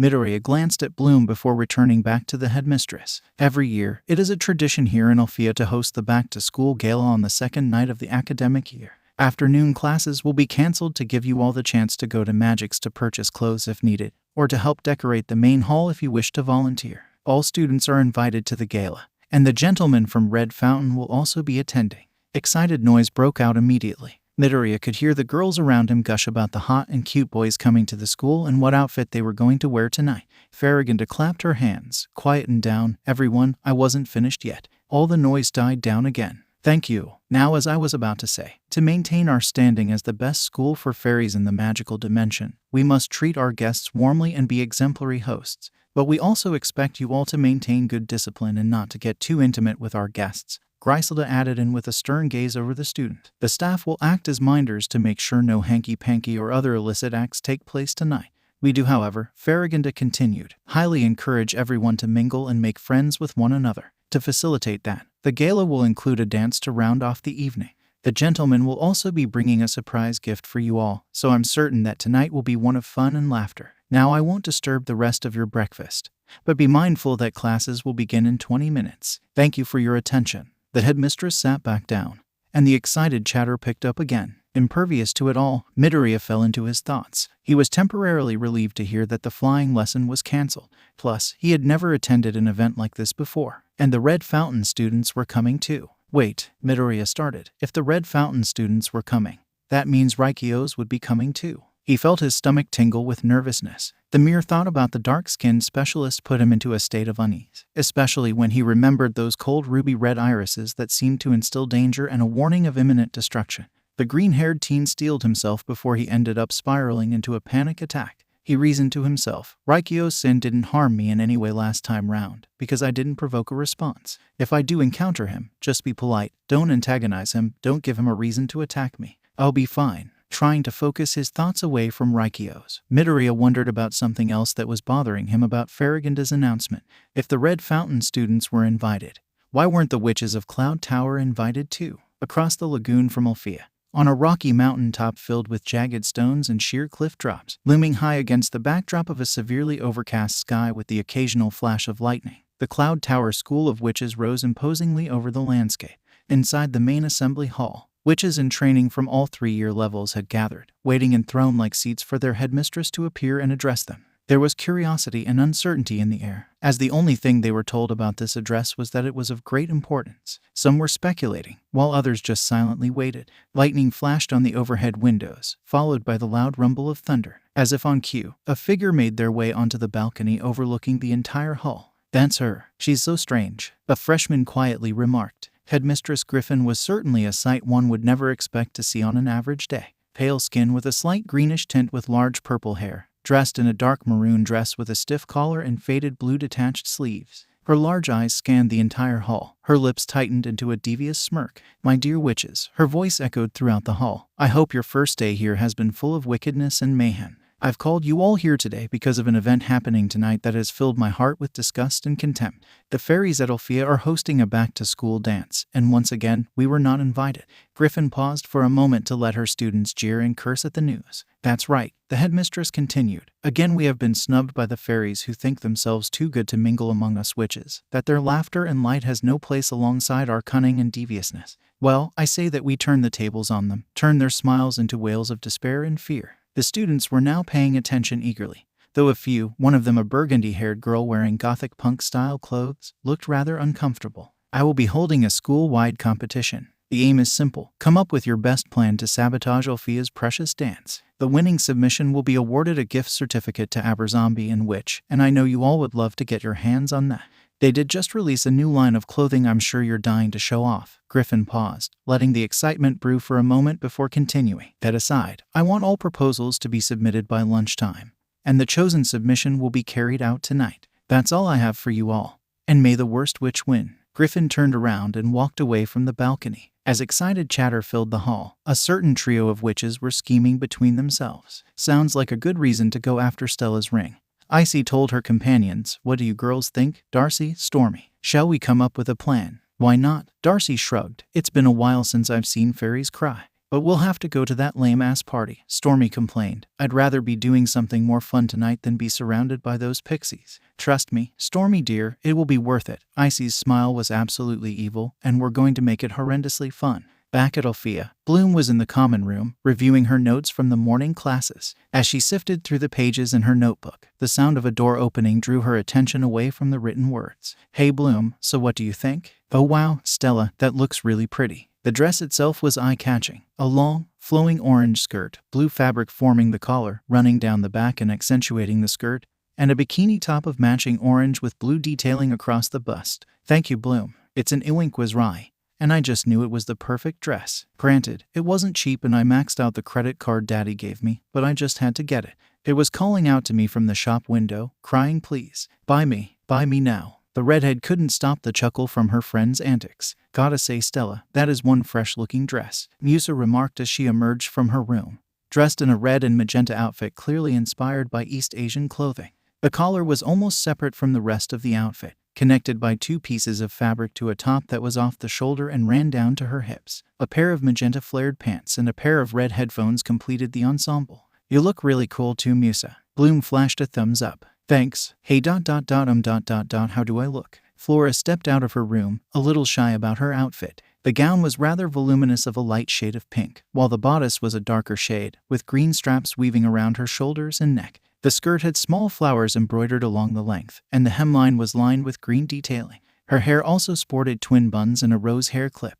You look really beautiful, Flora. Don't you worry, Bloom reassured, Musa and Stella nodding in assent. Flora blushed. Tekna was next to step out of her room. I researched the latest in fabric technology and arrived at this. How do I look? Her outfit was certainly both interesting and odd, consisting of a mauve and lime green top with a large collar that split open just underneath the bust and flaring out to the ground, a skin-fitting mini dress underneath, ending with knee-high boots of matching colors and a white tiara-like headband. Looks futuristic, Musa remarked. Where did you get it? Mars. Tekna huffed. It's one of the trending designs on Zenith. Well, at least it won't wrinkle, Stella put forward diplomatically. By the way, where's Midoriya? Flora asked. As if on cue, the green-haired teen emerged from his room. I don't think I've got the tie done right, he muttered to himself. As compared to the girls' outfits, Midoriya's getup was comparatively plain. He wore a simple white dress shirt, dark gray pants, a black floor-length vest with silver swirling embroidery along the hem, an emerald-encrusted bolo tie, and his signature red sneakers. Here, let me help with that. Stella came forward. You look really practical, Musa quipped. The sneakers don't match with the outfit though, Tekna pointed out. You can take my high tops over my dead body, Midoriya replied sternly. Somewhere else in the campus, a bathroom tap exploded, drenching an unfortunate girl who just wanted to wash her hands. Stella finished sorting out Midoriya's tie. So I heard the boys from Red Fountain are really cute from the older years, Flora mentioned. Like I care, Tekna sniffed. If that's the case, why are you dressed like a diva trying to woo an unsuspecting guy? Midoriya raised an eyebrow. Tekna flushed. It's a formal event. I'm merely dressing as what is expected of me. Sure, Stella giggled knowingly. So what about you, Bloom? What are you going to wear? I'm not sure. The redhead put away her notes. I don't have anything fancy with me. Now don't you worry, Bloom, Stella assured her. No friend of mine is going to be embarrassed tonight with apparel shame. There's a simple solution to this predicament: shopping. Bloom found herself back in Magix for the third time in a week. Just as the group was leaving the main station, Midoriya suddenly asked, "Do you girls need my help choosing Bloom's dress?" "Why do you ask?" Flora wondered. "I was hoping that I can check out Miriam's bakery and apply for a job," Midoriya explained. "We didn't get a chance to do that because of what happened the day before yesterday, and I don't think my opinion on fashion would help that much." The girls considered his request. "Will you be able to find your way around?" asked Musa. "Does anyone have a map I can borrow?" "Here." Stella fished about in her handbag. "You can borrow my spare phone." She opened the map application, keyed in the address, and tossed it to Midoriya. "I'll give you a call when we're done. We'll meet back here at the station." "All right," Midoriya nodded. With that, the group split up. Following the map, Midoriya arrived at the same shopping arcade where he and the girls had gone for pizza. Cutting through the little pathways, he came to a section of the arcade that had significantly less foot traffic. Turning a corner, he found the bakery, a quaint little shop that had a rustic look to the interior. As expected, there was a job vacancy flyer pasted on the window. Midoriya pushed the glass door open, and immediately the aroma of freshly made pastries wafted into his nostrils. Soft ambient music was playing from overhead speakers, the lighting casting a soft glow over the entire bakery. Cutting through the rows of display cases loaded with tantalizing pastries and cakes, Midoriya heard humming coming from somewhere at the back. A door was pushed open, and out stepped a woman in her 60s, carrying a tray of freshly baked croissants with sugar dusting on top. She sat the tray down on a counter and turned around, spotting Midoriya instantly. "Good afternoon, dearie. How may I help you today?" "Hi, I saw the job vacancy flyer outside, and I was wondering if the job is still available." Of course. The woman's eyes brightened. "You're the first applicant I've had so far. Come over here, my dear. I need to ask you a few questions first." Midoriya flipped the counter door over and stepped behind. "My name is Miriam. What's yours?" "Pleasure to meet you," Miriam said. "I'm Midoriya Izuku." "And it's a pleasure to meet you too, Midoriya." Miriam smiled. "And where are you from?" "Earth." Miriam started at this. "Earth? Do you have magic then?" "Apparently so," Midoriya shrugged. "Can you show me?" The teen glanced around. He spotted a sink behind the counter. He stretched out his hand and concentrated. The tap opened, and a small stream of water started cascading into the basin. Midoriya clenched his fist, and the water pulled away from the basin and hovered over towards him. With a bit of effort, he was able to make the water swirl around his forearm. Releasing his concentration, Midoriya sent the water back into the basin, and the tap turned off. "Impressive." Miriam nodded. "All right, final question. Why do you want the job?" Midoriya scratched his cheek. "I was looking for a job so that I could sustain myself without having to constantly rely on others. You see, when I said I was from Earth, it is not actually where I am from. It is still an Earth, just not the same one. You might say it's a parallel universe. I came to this Earth purely by accident, and I have no idea when I'll be able to go back. In the meantime, I've enrolled at Alfea to hone my magic, and I've made some friends already. But I don't want to leech off of them or burden them. It goes against my morals as a person. Also, I have experience with baking, having done so with my mom on occasion during the weekends. And if there's any way I can show to you that I can be proficient at the job, I'm more than willing to take the chance." He finished his answer with a bow. Miriam fell into deep, considering thought. For a few moments, nothing but the ambient music playing could be heard in the air. "Well, I can't say no to such sincerity and earnestness, can I?" Midoriya straightened back up. "But before we can work something out, I need to see how good you are with baking. If you could now follow me, please." Miriam headed for the kitchen doors, Midoriya following close behind. Bloom was having significantly less success in her search for the right dress. She and the girls had visited multiple shops across a few retail districts, and tried on so many dresses she had lost count of the actual number. Nothing she had worn won the full approval of her friends. There was always at least one of them who shook her head when she emerged from the changing room. There were also dresses that everyone seemed to like, but Bloom herself thought otherwise and rejected them. The group were now at a rather high-end shop in an upmarket district. She had already gone through 5 dresses, and now she was back in the changing room, trying to put on the 6th dress Stella had pushed into her arms with great difficulty. After 10 minutes of struggle, Bloom managed to pull up the zipper at the back. She released a breath. This dress was more form-fitting than the others she had tried, and as she looked at her reflection in the mirror, showed off a bit more skin at the same time. Turning around, she stepped out. "What do you girls think?" The single-shoulder dress was primarily cornflower blue with a darker cobalt blue for the neck, the sash running from her shoulder to her bust, and the ribbons tied around her forearms. A large oval was cut out of the middle, exposing the bottom of her breasts down to her navel. "Jackpot there," Stella gave a thumbs up. "It complements your hair color," Techner remarked. Bloom checked the price tag and blanched, her eyes bugging out slightly. She had tried on many dresses that were rather on the pricey side, but this one took the cake, literally. There were far too many zeros for her to settle with in good conscience. Nope, too expensive. The redhead turned around and disappeared back into the changing room. Don't worry, I've got this, Stella rebuffed, taking out her credit card. You can't, remember, Flora interjected. You already maxed it out. Stella dejectedly put away her card, making a mental note to negotiate with her father to increase the limit.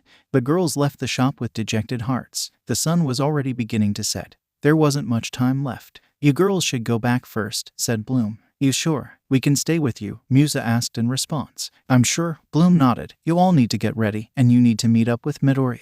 I'm sure I can find something on my own. Reluctantly, the girls agreed. After seeing them off, Bloom started looking around for a more budget-friendly clothing shop. It required her to leave the district in half an hour of searching. With the money I have, the only way I'm going to find a dress in such short notice is if I get lucky. Bloom came to a stop outside a shop, the front window plastered with a huge banner reading sale. ... or a sale. She quickly went inside and made a beeline for the racks. Bloom inspected dress after dress, but none of them looked good on her. When the racks produced nothing, she turned to the large clothing boxes in the middle of the shop. She went through 2 boxes before she finally hit the jackpot. Bloom took the dress into the changing room and tried it on. It fitted perfectly. Not so tight-fitting like the expensive dress she had tried on previously, but not too loose either. The top and full-length skirt was made of cyan blue fabric, while the sleeves and midriff were of light silver. It might not have looked like the perfect dress for a party, but Bloom already had an idea for a few alterations that would dramatically change it into something more appropriate. She checked the price tag, and her luck won out again. The initial price was 100 ronios, but the sale slashed the price by 75%. This was just right. Bloom took off the dress and hurried to the cash counter to pay for it.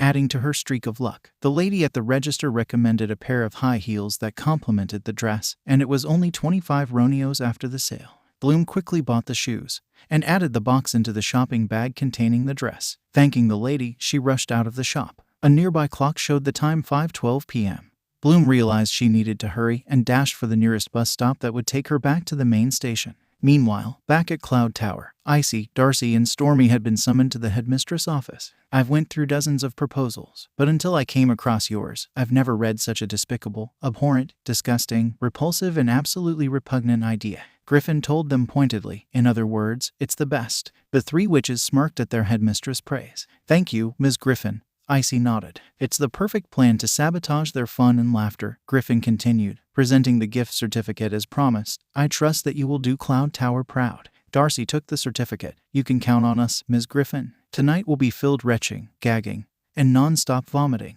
You'll go to sleep with the music of fairies in pain echoing across the lagoon, Stormy promised. Bloom cursed as she alighted from the hover bus outside of Alfea. The normal journey was disrupted by a massive, multi-vehicle pileup in the middle of Magix, bringing traffic to a virtual halt. It didn't help that it was the end of the workday too, so by the time the bus finally arrived at the gates, it was almost 7 p.m., the designated time for the gala to begin. I gotta hurry. Just as she reached the dormitory block, loud engine noises reached her ears. Bloom looked up and watched with a slightly ajar mouth as 2 large red aircraft that somewhat resembled UFOs descended into the courtyard. The ground shuddered with the landing. From the aircraft, airstairs opened down to the ground. People began to disembark, led by 2 men, one with long white hair and was rather short, and a taller, much more muscular man with a stern expression. Bloom instantly recognized who the young men were from the uniforms they were wearing. Fuck, the Red Fountain guys are already here. I gotta get my dress fixed. Bloom rushed into the block and up the stairs to her dorm. Throwing the door open and slamming it shut behind, she burst into her room, startling Kiko, who was pawing up her desk where a container of chopped carrots sat perched on top. I'll feed you in a bit, Kiko. Throwing the bag onto her bed, Bloom pulled out the dress and the high heels. While she went to look for the sewing kit she knew Flora kept on her side of the room, Kiko hopped up onto the bed, ambling over to dress draped haphazardly over the sheets. He sniffed the fabric curiously, only to fall backwards with a yelp when his owner swiped the dress away from him. Now with the sewing kit by her side, Bloom could start on her work. Taking out a pair of scissors, she first began by cutting the sleeves off from the top, along with most of the midriff, leaving just a bit of silver fabric under the top. She then moved on to the skirt, cutting off about a quarter of the length at an upwards angle. Putting the scissors to the side, Bloom took out a roll of cobalt blue ribbon, cut off 2 equal lengths, and sewed them along the sleeves at certain points to allow for the sleeves to be tightened around her arms. She cut out 2 more lengths to serve as a belt around the skirt. and another as a strap around the bottom of the top to tighten it around her bust. After more sewing, it was done. Bloom quickly slipped on the dress, mindful not to tear the straps or the fabric. She couldn't afford to have a wardrobe malfunction now. Adjusting the sleeves and tying the straps, she sat down on the bed. Taking out the high heels, she slipped them on, wiggling her toes to get used to the new shoes. Standing up, Bloom headed over to her desk. She picked up the carrot-filled container and took off the lid. "Here you go, Kiko. Eat up. Now I need to get going. So you be a good rabbit? Okay." Kiko paused from his ravenous munching to give his owner the rabbit equivalent of a salute, before returning back to his dinner with gusto. Satisfied, Bloom quickly left her room and departed for the main hall. Meanwhile, a familiar group of specialists were conversing between themselves as they crossed the courtyard towards the main hall with their schoolmate. "Remind me again of the point of this whole thing," Riven grumbled. "A welcome break from strenuous training," Brandon replied matter-of-factly. "A chance to mingle with cute girls," Sky added, giving a trio of gushing first years a coy smile and a wink. "You more than me," Brandon teased. As the two friends got into a playful fight, Timmy turned to Riven. "Did you come last time?" "No, I was suspended." Timmy glanced at Raikios, unsure of how someone could get suspended so early in the school year. The dark-skinned specialist shook his head, which was more than enough of a signal for Timmy to not dwell on the matter further. "So basically a boring-ass party with lame pixies for company," Riven drawled. "I should have gotten detention or something." "Oh, can it, Riven," Sky scolded. "Tonight's going to be fun. And I'm sure it's seeing a certain princess again that's going to count for that, am I right?" Brandon continued his teasing, nudging his friend. The brunette blushed deeply. "Shut the fuck up, bro." Riven couldn't help but throw in a jibe of his own. "It's just like you to have a crush on a pixie, you womanizer." The maroon redhead might have thought his joke was pretty funny, but his classmates didn't share with the humor. "Remind me again, why do we have to deal with him?" Timmy confided with Brandon. The blonde sighed. "Kotatorta hopes that we will be able to change his stubborn, aggressive ways. But honestly, I don't know." Raikios, the silent one of the group, released a breath. He has never said much about Riven's difficult position in the group.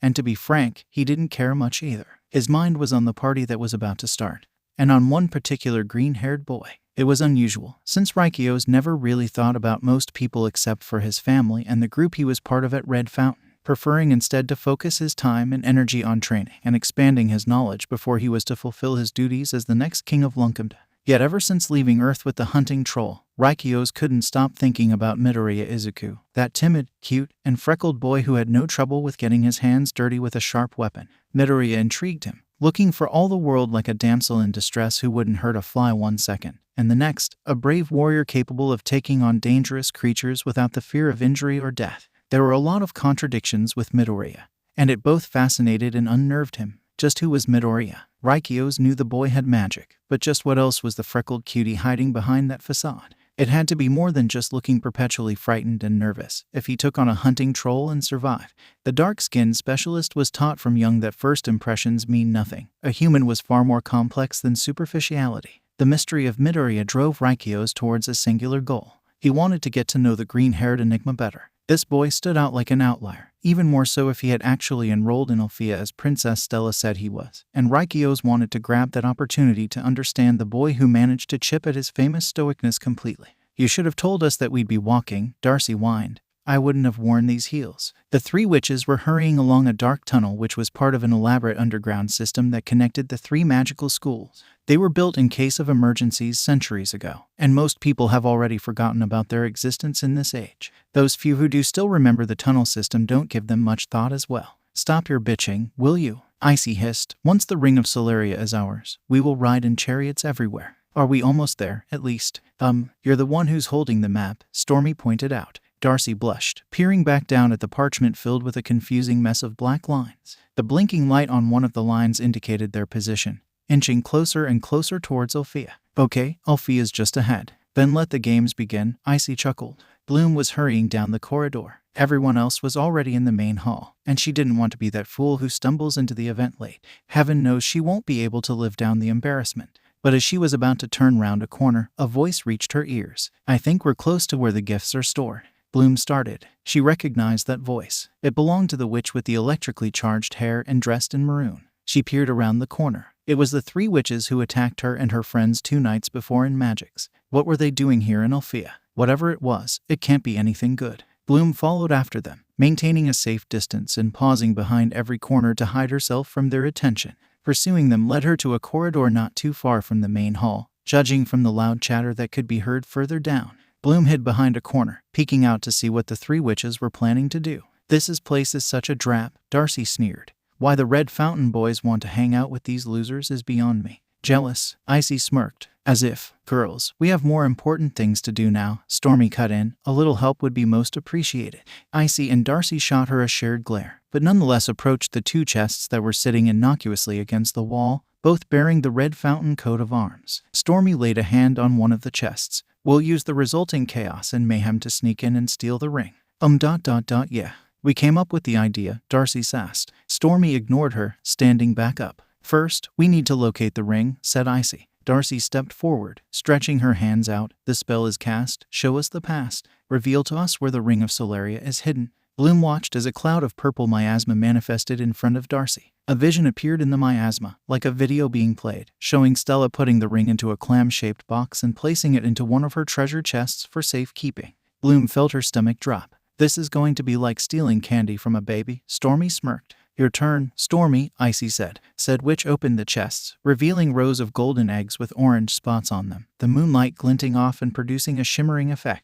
Darcy plucked one out, enchanted eggs. She cracked it open, and out surged a stream of shining butterflies that flew up towards the ceiling, fluttered about the corridor for a few moments before disappearing. Bloom had to admit that it was a really beautiful sight. Ugh, that's so sickeningly sweet I'm going to get diabetes. Don't worry about it, Darcy, Icy turned to her friend. Once we are done with these things, it will be the health of the fairies that will be main concern tonight. She stretched out her hands, Darcy and Stormy taking them. The three witches formed a semicircle around the two chests. Bloom watched with widened eyes as the trio began to chant together. Turn the enchanted into the cursed. Give them a bite that will make them puke first. The eggs will hatch and snake rats appear, and spread nausea, death, and terrible fear. 3 orbs of blue, purple, and magenta appeared out of thin air. They floated over the two chests and disappeared. The chests glowed, and the spots on the eggs changed into stripes. Bloom had to admit that it was a clever trick. Most people won't know the difference until the eggs were cracked open, but by then, it would be too late.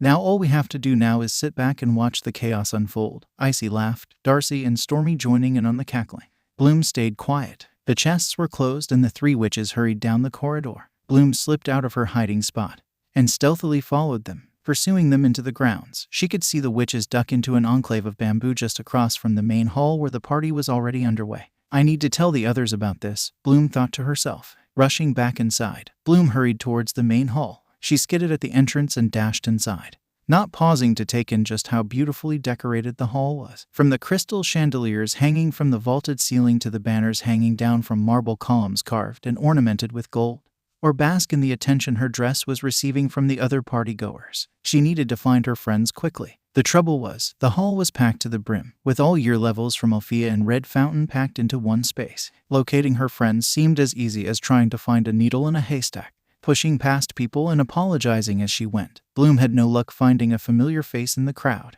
As she continued her seemingly fruitless search, she unknowingly ran face first into the solid, muscular chest of a Red Fountain student.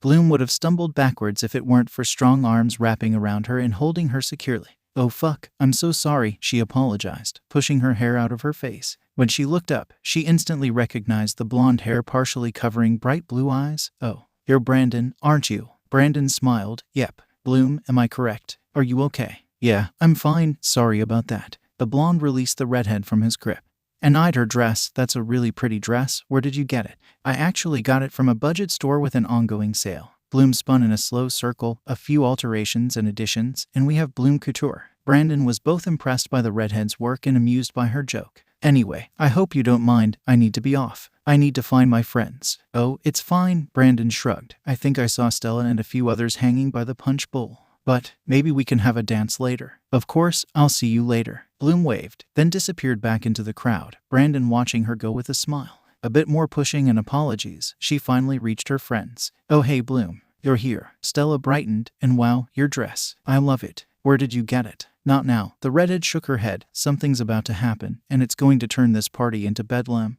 And not in a good way. What do you mean? Musa asked. Here isn't the best place. I'll tell you all outside. The group slowly departed from the hall, though Midoriya casted a few glances around before joining the girls. Now outside in the corridor away from the noise, everyone turned to Bloom. What's going on? Asked Flora. Those 3 witches that attacked us in Magix are in Alfea right now, Bloom revealed. The temperature dropped by several degrees. All residual excitement from the party evaporated as the grave circumstances became apparent. How do you know? Midoriya asked. I saw them in the corridor as I was making my way down here. Bloom explained. They are planning to sabotage the party. I saw them cast some kind of spell over the gifts the boys had brought for us, which are enchanted eggs that when opened releases a stream of glowing butterflies. Only now the eggs have been cursed into something that produces a snake rat. Tekna hummed, snake rat. Let me check my database real quick. A projection appeared out of Tekna's palm, producing an image of a decidedly foul-looking, four-legged creature. Snake rats are swamp creatures of the Disgustabilus genus. Their main food source are toads and other amphibious animals.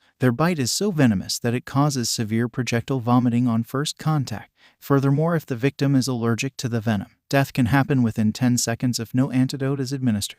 That's horrible, Flora exclaimed. I don't get why those bitches are going so far, said Stella. I mean, they might be salty about not being invited or getting to hang out with hot boys, but that doesn't give them the excuse to threaten innocent lives. They are so immature. Actually, it's not about the boys or getting snubbed, Bloom interjected. The Trix are merely using this as a diversion. What they are really after is your ring, Stella. We have to do something. The gravity of the situation just became even worse. Truly devious, Musa growled. But it's cool, the situation is still salvageable. We'll just retrieve the ring before the witches can get their grubby hands on it. That will have to wait, Flora suddenly gasped. Look. The group followed her pointed finger. Sky and Timmy, along with 2 other specialists, were already carrying the chests containing the cursed eggs into the middle of the hall. We hope you all enjoy the gifts we brought for you, Sky said to the Alfea students as the chests were open. Well, I don't see any snake rats, Musa remarked with a tinge of hope. I heard the Trix say the snake rats will appear when the eggs are opened, Bloom replied. Then we need a counterspell, and fast, Stella declared. Quick, let's form a circle. Everyone hold each other's hands and focus on your winks. The group took each other's hands in a circle, closed their eyes, and channeled their magic. Together as one, they chanted an incantation based on what they were taught during their curse-breaking lesson that morning. Let all the dark magic be reversed. Return the eggs like they were before they were cursed. From the circle, a cloud of glittering sparkles appeared out of thin air. It rushed into the hall, weaving through and around people's legs until it reached the 2 chests. Both were enveloped in a soft yellow light, which disappeared before anyone even realized it was there in the first place. The stripes on the eggs reverted back to spots, just as Sky took out an egg and handed it over to an Alfea student. The other eggs were given out, and soon the hall was filled with gasps of awe and coos of delight as the butterflies were released. Meanwhile, outside the hall, the group sighed in relief, knackered from the usage of energy to perform the counterspell. Spells are so exhausting, Stella huffed tiredly, wiping the sweat from her brow. Tell me about it, Musa agreed, leaning back against the wall. Sky suddenly appeared at the doorway, holding an egg. Midoriya noticed that he looked rather nervous. Hey Stella, this is for you. He handed the egg over to the blonde, who blinked in surprise. Oh, thank you. How cute. Now, Midoriya observed a nervous countenance on Stella. He wondered if she was uneasy over how the egg could have caused so much chaos and mayhem just a minute ago, or if something was going on between her and Sky. He wasn't sure. Hey, may I borrow that? Musa suddenly took the egg from Stella's grasp. Flora, do you remember that tundra spell we read about in Teen Fairy earlier? The tan brunette immediately caught on. I like what you're thinking, Musa. Hand over the egg, will you? I think it's time to give those 3 witches a taste of their own medicine. Musa gave Flora the egg. This spell will turn what they covet into something they will hate. Stella, could you summon your ring case? The blonde snapped her fingers, and the clam-shaped box appeared in her hand. We'll replace the ring with this, and more and Birabu. Flora recited an incantation, and the egg glowed a soft yellow, the spots enlarging a little bit. Stella took out her ring, slipped it onto her finger, and took the egg from Flora and placed it inside the box. She closed it, and with a snap of her fingers, the box disappeared, sending it back to her room. Now that the party and my ring are safe, I think we can all relax and enjoy ourselves, Stella said, sliding her hand around Sky's arm and leading him back into the hall. Planning on mingling with anyone? Flora asked Bloom as the rest of the group returned to the hall. I do owe Brandon a dance, the redhead replied. Oh ho, what's this? Musa teased, bagging yourself a man so soon. Bloom rolled her eyes. Of course not, I barely know him. Meanwhile, hidden amongst the bamboo stalks, 3 witches were literally fuming with frustration when all they saw was the coos, gasps and laughs of odd girls watching the butterflies dance throughout the hall. The promised snake rats, screams, cries, vomit and chaos never materializing. Unfucking believable. Icy's rupturing fury froze several bamboo stalks before splintering them into pieces. Our spell was reversed. How could our fail-proof spell be reversed? This is so infuriating, Stormy snarled. Let's just crash the party and turn them all to fairy dust. No, we can't, Darcy snapped. Farragonda will whoop our asses the moment she sees us. And we have to stay focused, Icy added. Our main goal tonight is the Solaria ring. Once we get it, not even that pesky Farragonda will be able to stand up to us. Midoriya thought his day had gone pretty well so far. He managed to keep up with the theory lessons in the morning, and Stella helped him put together an outfit for the evening. His interview with Miriam was a success. He showed his proficiency by following a recipe on cream puffs and producing a fresh batch with no mistakes. He got the job, and after some discussion, it was agreed that he would work at the bakery during the weekends so as not to disrupt his lessons, with flexible hours at a rate of 10 ronios per hour. It was with a pep in his step that Midoriya returned to Alfea to prepare for the party with the group sans Bloom. Sure, the party was almost jeopardized by the meddling of those 3 witches, but that's been settled now. Midoriya could now relax, as Stella said, and watch the party happen around him while sipping a flute of carbonated water. You'd think that he would mingle with the group or with his other classmates. But his friends have split off to God knows where, and he wasn't exactly on speaking terms with the rest of the first years, which was a bit weird, since one might expect him to be the subject of attention and the fielder of questions from curious students. But it seemed that the novelty had sort of worn off by now. Not that Midoriya minded, he wasn't one for attention in the first place, and besides, having observed heroes and villains until recently, he saw nothing wrong with people watching until one of his friends dragged him into doing something. It was one of his pastimes, and having only been in the magical dimension for a few days, the people still intrigued him. Midoriya eyed a dancing fairy and specialist not too far away from him. Taking another sip of his water, he didn't notice the towering figure approach him from behind. Midoriya, the green-haired teen turned around at his name. His eyes met the collarbone and beginnings of a broad, extremely muscular chest wearing the red fountain uniform. He looked up, noticing dark skin, a strong jawline, black hair with red highlights shaved on the right side, and blood-red eyes. Midoriya did not scream. He did, however, jump in fright, barely holding in the said scream, his flute flying out of his hand and smashing to pieces on the floor. A few partygoers turned towards him. Raikyo-san, I didn't expect to see you tonight. The dark-skinned specialist cocked his head slightly, expression stoically stony. How can I help you? Is there something you need? Midoriya felt he was about to spiral into a panic attack. He tried to remember what he had told himself during breakfast that morning. Be polite, don't antagonize Raikyo's, and don't give him a reason to harm him. Try as he will. The hard gaze he was withering under did nothing to stop his rapidly palpitating heart from threatening to destroy his ribcage. His mind went back and forth, trying to determine what irredeemable sin he had done to incur the dark-skinned specialist's supposed wrath. True, Raikyo's hadn't exploded in anger or attacked him yet, but there was the saying calm before the storm to consider. Midoriya wondered if this was the way he was going to go. Brutalized by intimidating specialist, Raikyo's large hands reached upwards, and Midoriya flinched, eyes squeezing shut. The younger teen did not expect the hands to weave into his hair. Slowly, Midoriya opened his eyes. Why did you cut your hair? Less fluffy. Raikyo's began to play with Midoriya's locks, much to the latter's confusion and growing anxiety. He had no idea what was happening, and he was too frozen stiff to do anything. His tongue was like lead, too heavy to make a sound. He just let the older specialist do as he pleased with his hair. Until out of the blue, Raikyo's gently tugged at his hair. Midoriya flinched, his breath hitching, his eyes becoming stricken. He stepped away suddenly, taking Raikyo's by surprise.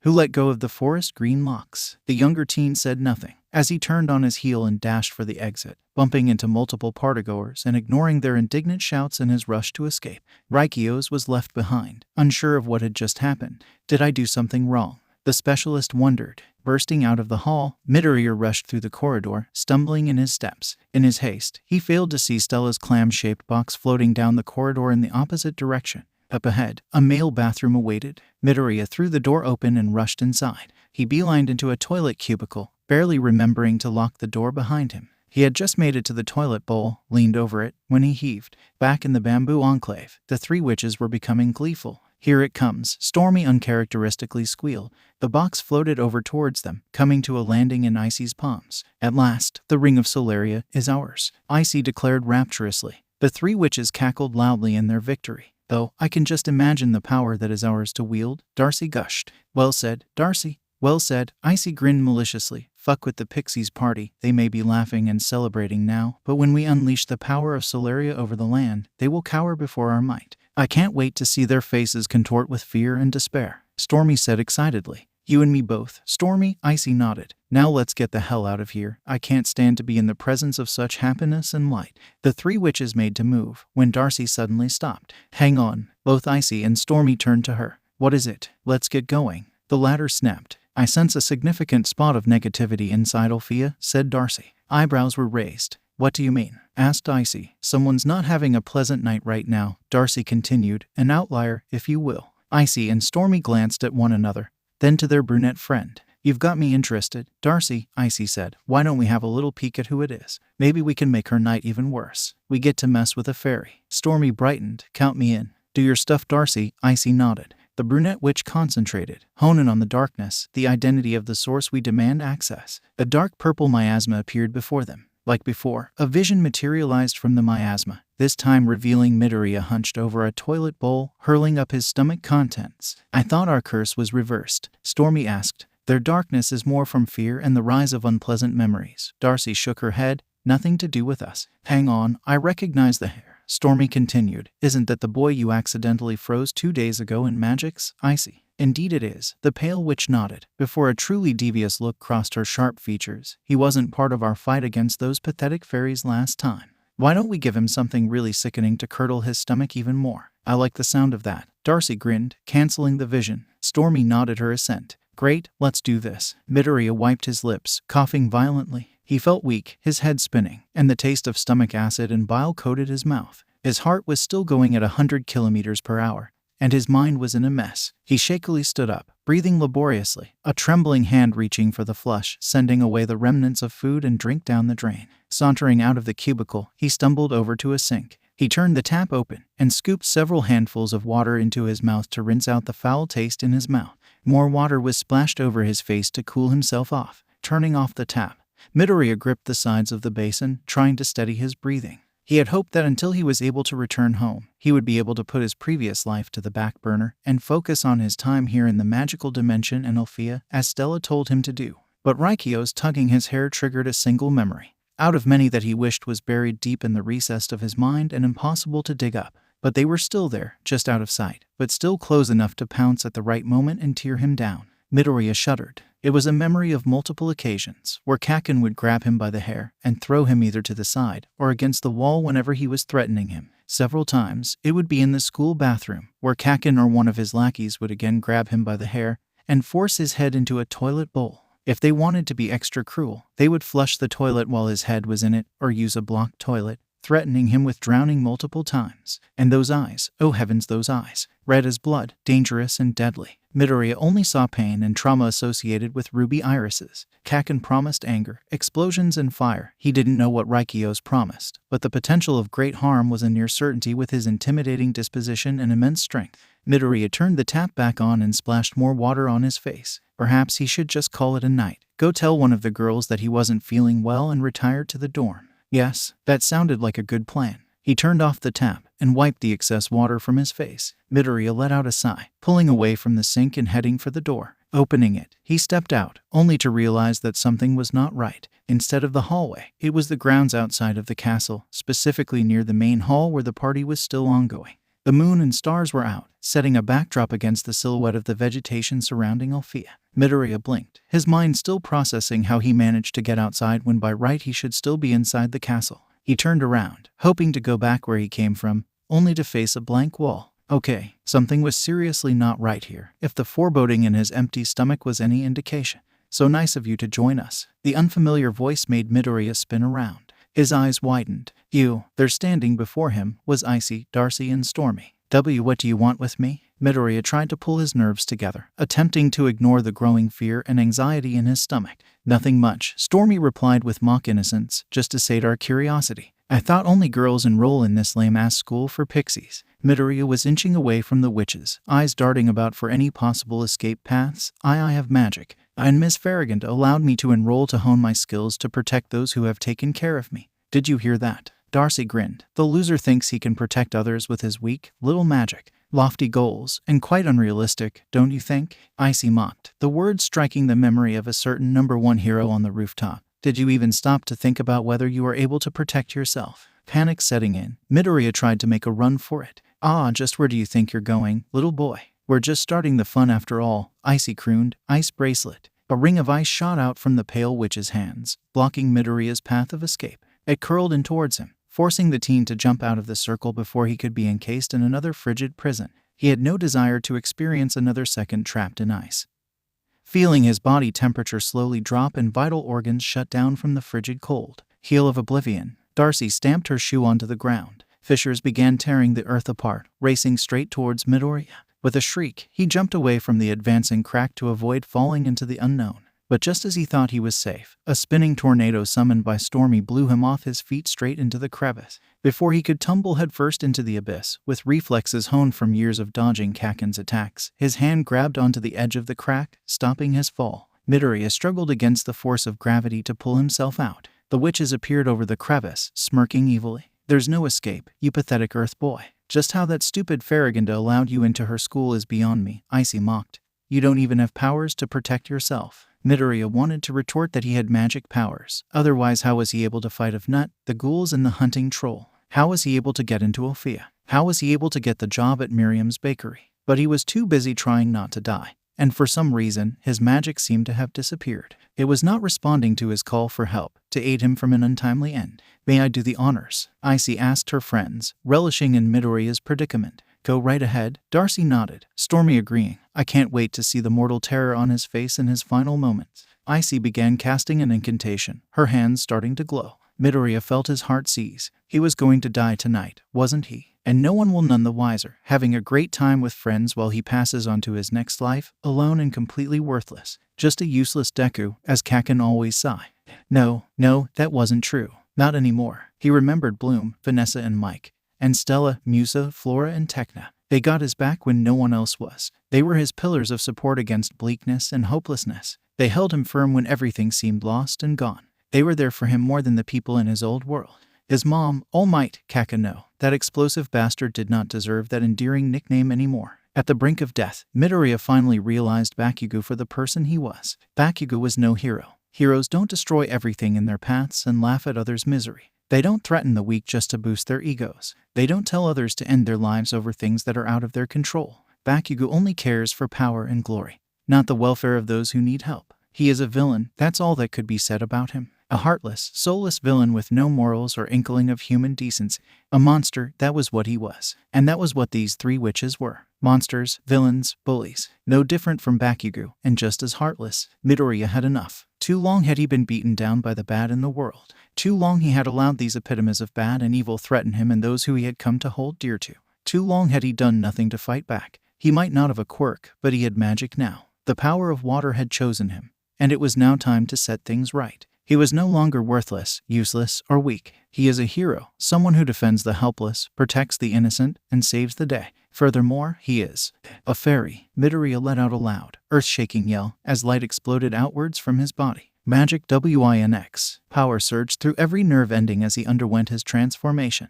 Globules of water washed away his shirt and vest, receding into a dual-colored single-shoulder crop top of fiery orange and red. His pants were swept away into a pair of low-cut shorts of the same orange. Water blue sparkles turned his sneakers into knee-length heeled boots of fire red, accumulated at his elbows into bright yellow elbow guards, and swirled down from his left hip into a translucent, sparkling wraparound skirt with a gradient yellow down to the helm over the shorts. Midoriya felt a tug on his back as more water globules coalesced into wings of inner orange and outer yellow. He touched down in front of the stunned witches, swirls of water dancing around him. He snarled viciously. "A male fairy." Stormy blanched. "How is this possible?" Darcy exclaimed in disbelief. Icy seemed to recover first. "It doesn't matter, he is still a fairy. He won't last a minute against us." She released 3 blasts of ice towards Midoriya. He dodged all 3 and threw his arm out. The swirling water shot forwards, hitting Icy and throwing her backwards. "You'll pay for this," Darcy screeched, Perceptus disorientus. The surrounding area became distorted.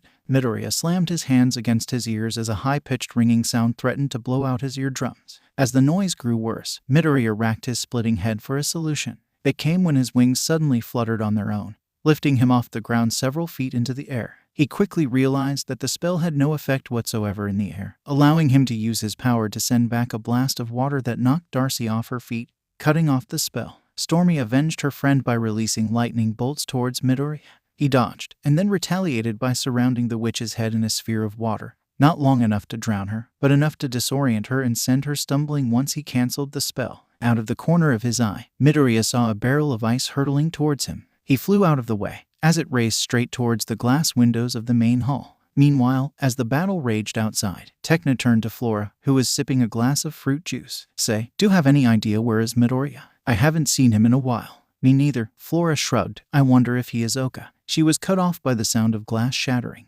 Confusion gave way to panic as a chandelier was suddenly severed from its bolts, hurtling towards the partygoers in a tinkle of crystal. The crowd parted just as the fixture crashed to the floor, pieces of crystal flying in all directions. Tecna started, what the? A barrage of purple orbs smashed through more glass panes, exploding against the ceiling and the tops of the pillars, raining down bits of concrete and dust as the hall shook. Screams and shouts were echoing as pandemonium erupted, escalated by crackling bolts of magenta lightning. Amidst the chaos, Farragonda got up onto the stage and released a loud blast from her hands. Everyone, calm down. Do not panic. Frantic eyes turned towards her. The staff and I will be investigating this sudden attack. Everyone, stay inside for your safety. Farragonda and the Alfea staff hurried for the doors. Flora and Tecna barely had a chance to turn to one another when Bloom, Musa and Stellar rushed up to them. What's going on? Musa asked. Are we being invaded? I'm not sure, Tecna replied, but I thought that lightning looked familiar. Right after that, a blast of ice shot through one of the broken window panes, spreading across the ceiling. It's the Trix, Bloom realized. So they're taking out their saltiness by attacking our school. Stella huffed. This is just getting towards ridiculous levels of petty. Musa wasn't so sure. I don't think so. I just saw something flying about through the windows. I think the witches are battling someone. At that moment, Bloom stiffened. Her eyes became slightly glassy. Bloom, Flora turned to her concernedly. Without so much as a word, the redhead turned on her heel and dashed for the doors. Bloom, where are you going? She ignored Flora's calls. Come on, girls, we need to follow her, said Stella. The group rushed out after their companion. Watching them go, Raikios ignored the girl attempting to talk to him out of fear, choosing to hurry after them. This in turn prompted Sky and Brandon to follow their dark-skinned comrade out the door. Midoriya blasted the three witches with a rushing wave of water, throwing them back. Icy wiped the water off her face. All right, I've had it with this fucking fairy. How would like this? Shards of ice raced towards Midoriya, a few grazing his skin, but otherwise leaving him unharmed as he dodged. The rest embedded themselves in the windows behind him. Muffled screams could be heard from within the hall. Ice coffin, still reeling from the shards. Midoriya was unable to dodge as a glacier of ice swirled around him, trapping him in a frigid prison. The witches smirked. Not so powerful now, aren't you? Icy mocked. She spoke too soon. Loud cracking noises echoed as fissures began tearing apart the glacier with immense force. There was a loud boom as the glacier ruptured and exploded outwards, followed by the haunting trill of a phoenix as water splashed in all directions. Midoriya emerged from the frigid cold, still airborne, breaths visible with each puff, teeth bared in a growl so vicious it made him look absolutely bloodthirsty. You have royally pissed me off. With righteous fury blinding him, Midoriya threw out his hands, clenched them into fists so tightly his knuckles turned white, and pulled.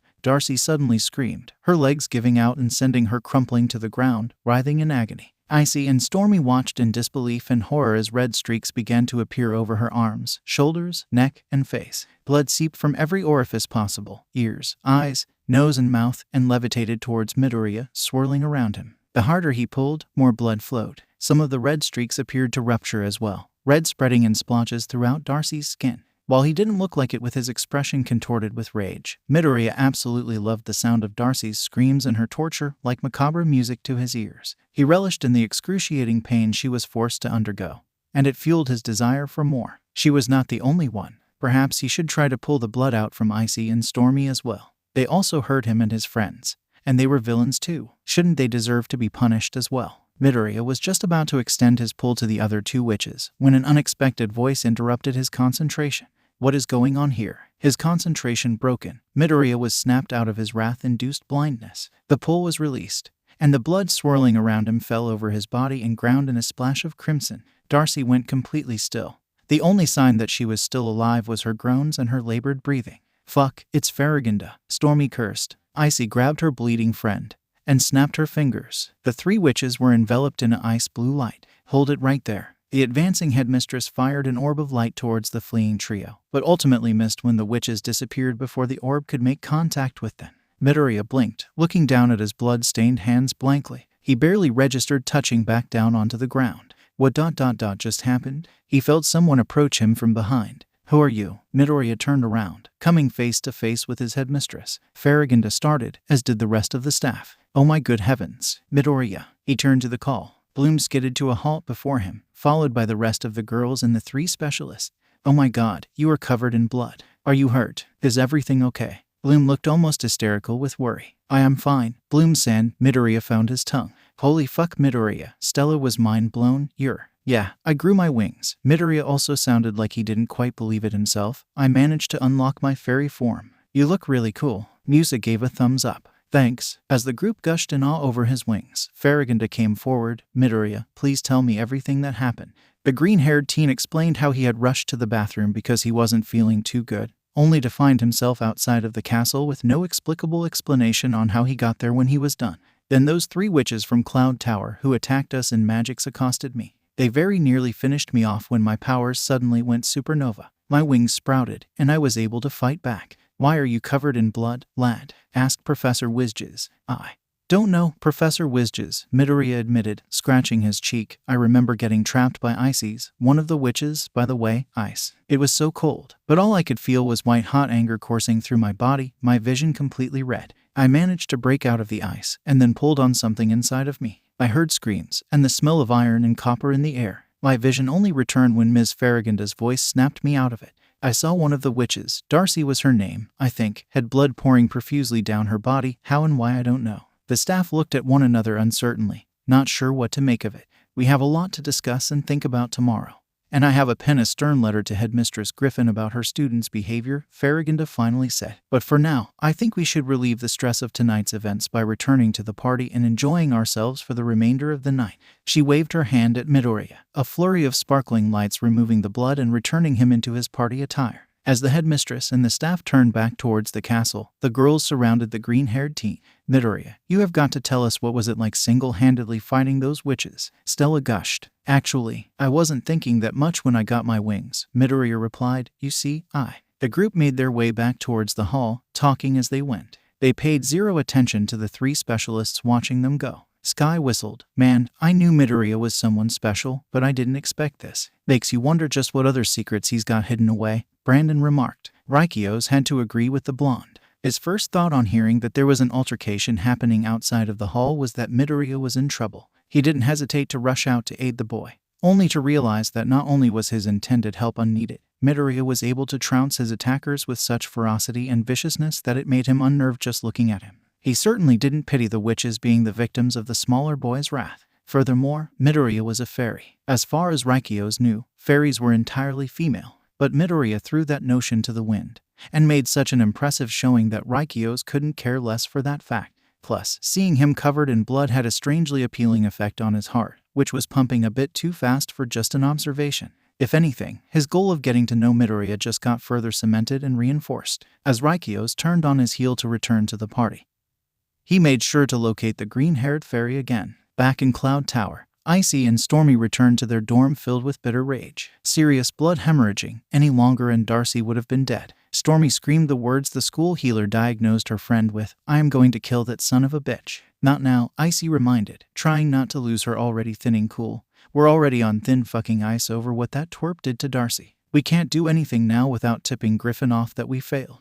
But I promise you, Stormy, she took out the clam-shaped box. Now that we have the Ring of Solaria, not even that fucker will be able to hold out against our might. Her friend's promise made Stormy feel a little better as she sat down onto her bed. Icy opened the box and took out what appeared to be one of the enchanting eggs they had attempted to curse earlier in the night. Immediately, a sense of confusion settled between the 2 witches. Why in the ever-loving fuck would Stella keep the ring in this? Icy asked, giving the egg a vigorous shake. Something thumped about inside the egg, which after more shaking, began to glow. Before either one of the witches could react, it exploded, filling the room with greenish-brown, foul-smelling smoke. There was much coughing and spluttering to go around, before the smoke cleared and they could breathe again. Oh fucking hell, I'm gonna puke. Stormy retched. Icy opened her eyes, zoning in on the object in her hand. Instead of the coveted ring, it was a purple-colored duckling, staring unblinkingly at her. What the? The duckling's eyes widened, and to Icy's revulsion, leapt towards her, snuggling against her cheek like an affectionate child. Mommy, Mommy. The pale witch spluttered. I love Mommy. The duckling quacked as it began kissing her cheek. Realizing that they had failed once more, Icy's rising temper exploded. "Arghhh. I hate them. I hate them. Curse them all to hell." Meanwhile, at Alfea, Midoriya was once again by the food and drinks table, filling his stomach after all the energy he spent battling the witches while running on an empty tank. Now that the adrenaline had worn off, hunger now hit him like a ravenous beast. He was just snacking on a cupcake when he felt someone tap his shoulder. "Midoriya." He turned around and met face to chest with Raikyos. Again, Midoriya didn't scream. He did almost drop his cupcake though. "Oh, hey Raikyos-san. Is there something wrong?" Again, the dark-skinned specialist replied by looking externally stony, though this time, his eyes did dart to the side a bit. He offered his hand. "Dance with me." Midoriya blinked. Sure, his outright fear of Raikyos was somewhat dulled this time round, but he was still nervous and uncertain in the young man's presence. Even if he had a better chance of getting out of this interaction relatively unscathed, Midoriya still didn't expect it to turn out so normal. Something as synonymous with a party as dancing. Come to think of it, and bear in mind that he might just be imagining it, but Raikyos had a pleading look in his eyes, like he was hoping that he would agree to his request. Midoriya considered this. Raikyos hadn't attacked or antagonized him yet, so maybe he was being sincere. Perhaps he could give the specialist a chance. Well, if things were to go south, he had magic powers that were fully awakened, and there was nothing wrong with using his powers as self-defense against an attack. Midoriya swallowed the rest of his cupcake. "Oh, okay." He took Raikyos' hand, inwardly noting just how much bigger it is compared to his own hand. The specialist led his partner to the dance floor, where many other pairs were dancing to a slow-paced, soulful love song that was sung by Musa on the stage. Midoriya didn't know the lyrics, or the meaning behind them, but the atmosphere had been set. "I'm no good at dancing, just so you know." Raikyos was unperturbed, merely placing his other hand on Midoriya's hip. "It's okay. I'll lead." Slowly, they swayed, turned and spun with the music. Midoriya felt surreal, never having danced with someone before until now, let alone someone whom he was still uncomfortable with. But Raikyos was gentle, treating him as if he was made of the finest glass. Midoriya felt his heartbeat quicken. There was just something really personal about this dance, and he found that he was actually enjoying the experience. Strangely, there seemed to be a warmth radiating from Raikyos, something that was absent from previous interaction. Was the specialist enjoying the moment as well? Was he happy that Midoriya agreed to dance with him? Raikyos seemed to be so. On a few occasions when Midoriya looked up to his partner's face, the specialist's eyes were closed, as if he was trying to preserve this moment into his memory forever. And when the song finally came to an end, instead of releasing him completely, his touch lingered. "Come with me." Midoriya flinched. The defensive barrier started to rise again at the implications of what was just said by the dark-skinned specialist. "Please." The green-haired teen did a second take. There was no malice or aggression in Raikyos' eyes or body language, just innocent imploring. Midoriya steeled himself. If anything, he'll use his powers as self-defense. All right. Midoriya found himself outside the school with Raikyos near the exact same spot where he had battled against the three witches. He could still see minuscule pieces of ice melting into the ground, and the grass was still wet from the water conjured during the battle, glistening under the moonlight. It didn't explain they were outside though. "Why are we out here?" Raikyos replied by producing one of the enchanted eggs from earlier. "For you." Midoriya blinked. He slowly reached forward and took the egg.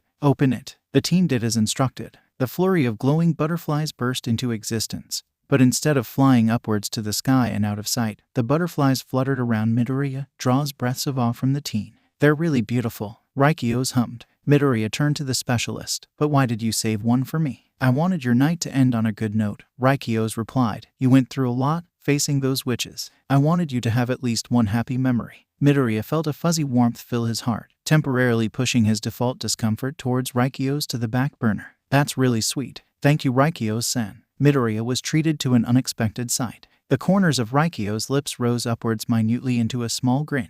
"You're most welcome, Midoriya." It was a tender moment shared between the two males, only to be broken by someone calling out towards them. At the same time, the butterflies began fluttering up towards the night sky, one at a time. "Raikyos, we're leaving. It's time to go." The grin disappeared from the specialist's lips as he flashed a thumbs up. He turned back to Midoriya. "I have to go. You take care, okay?" Midoriya so desperately wished that he could see that grin again. "I will." "Take care, Raikyos-san." The dark-skinned specialist nodded in affirmative. He then jogged back towards the castle, joining his schoolmates in their departure. Midoriya watched him go, sighing as the warm, fuzzy feeling faded away with the light from the butterflies. However, he quickly realized that unlike the rest of its companions, one single butterfly hadn't fluttered away into the night. The glowing insect circled around his head, occasionally hovering in front of his eyes as if inspecting him out of curiosity. Midoriya found it really endearing for reasons unneeded. After a few minutes, the lone butterfly circled his head one last time before fluttering upwards to the heaven. At the same time, Midoriya heard engines whirring to life. He watched the two red fountain aircraft rise over Alfea before shooting off into the distance and disappearing, just like the butterfly. Midoriya sighed. The night had come to an end, but so much had happened that he did not expect, and he was now an official fairy. Despite still being rather hungry, he had never felt so alive until now, with complete power coursing through his veins and wings ready to sprout from his back. His hope for better progress in subsequent lessons has also been renewed, as with the hope that things overall would continue moving in this upward trend. Furthermore, he had overcome a traumatic pothole in his life and witnessed a softer side to someone whom he feared would be no different from Bakugo. Speaking of which, Midoriya knew that it will take a while to completely heal from Bakugo in his old life, but he felt that he had taken the first step tonight, and he would continue taking steps towards the end goal. Yeah, Midoriya thought to himself, that could work. Thus, it was with a contented smile and a slight spring in his step that Midoriya returned back to Alfea for a good night's rest. He needed to be on full tank for tomorrow.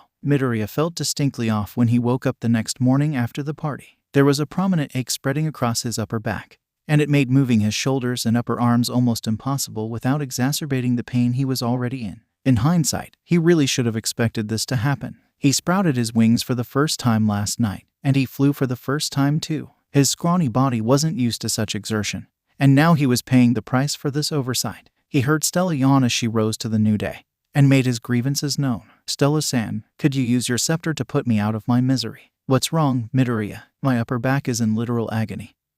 He groaned. "I can't move." "Oh, we've all been there." Stella sighed in relief. "Our backs always get tied into knots when our wings sprout for the first time." "Is there anything that can be done?" asked Midoriya. Stella hummed. "I think Flora might have something for the pain. She should be awake by now." The blonde got out of bed and left the room, leaving Midoriya to his pain. A few minutes later, she made a triumphant return with Flora in tow. "The doctor is in the house." "Where does it hurt, Midoriya?" Flora asked gently. "My upper back." The tan brunette approached his bed. "I'm going to roll you over, okay?" Midoriya grunted his assent. Flora slowly moved him onto his stomach and peeled his sleep top up to reveal his back. "I have a salve made from aloe vera infused with the essence of the humilinger flower. It's really soothing and works really fast. It's commonly used in Linfia for everyday sprains and aches." Flora squeezed a palmful of the gelatinous, slightly yellow salve from the bottle she brought over. Working it into her hands, she pressed her palms on Midoriya's exposed back, who first shuddered at the cool sensation, but quickly ascended into bliss when she began massaging the affected area.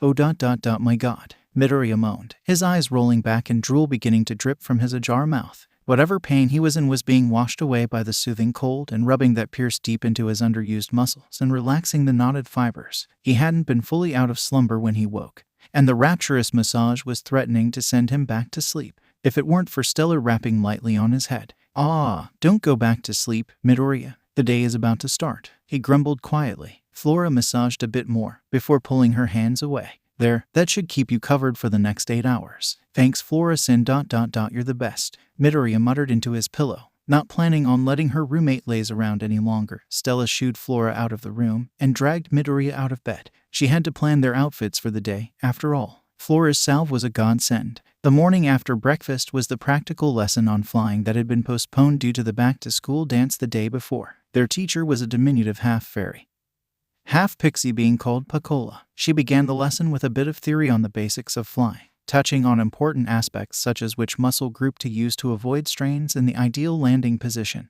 After that, she took the class outside to a platform overlooking the courtyard. "Theory can only get you so far," Professor Pacola spoke with a somewhat squeaky tone. "Although I'm sure most of you already have at least some experience with flying, one must never rest on their laurels on such an important skill. Constant practice is crucial, especially when flying in dangerous or less than ideal situations. So as part of today's practical lesson, we are going to utilize a circuit course." At the snap of her fingers, several large metal rings appeared, hovering in the air at different heights. "We'll begin with a warm-up exercise first," Pacola instructed. "Ms. Stella, you're up first. I'll call the next name as soon as she passes the first ring." Stella stepped forward and transformed. Fluttering her wings, she took off from the platform towards the first ring. She passed it with no issue. "Ms. Flora." The tan fairy transformed and flew off the platform. The list carried on. After Musa and Tekna, Bloom went next. Granted, this was her first time properly flying, so she was a bit unsteady with her takeoff, Still, she got the hang of it after a moment collecting her bearings and flew through the first ring.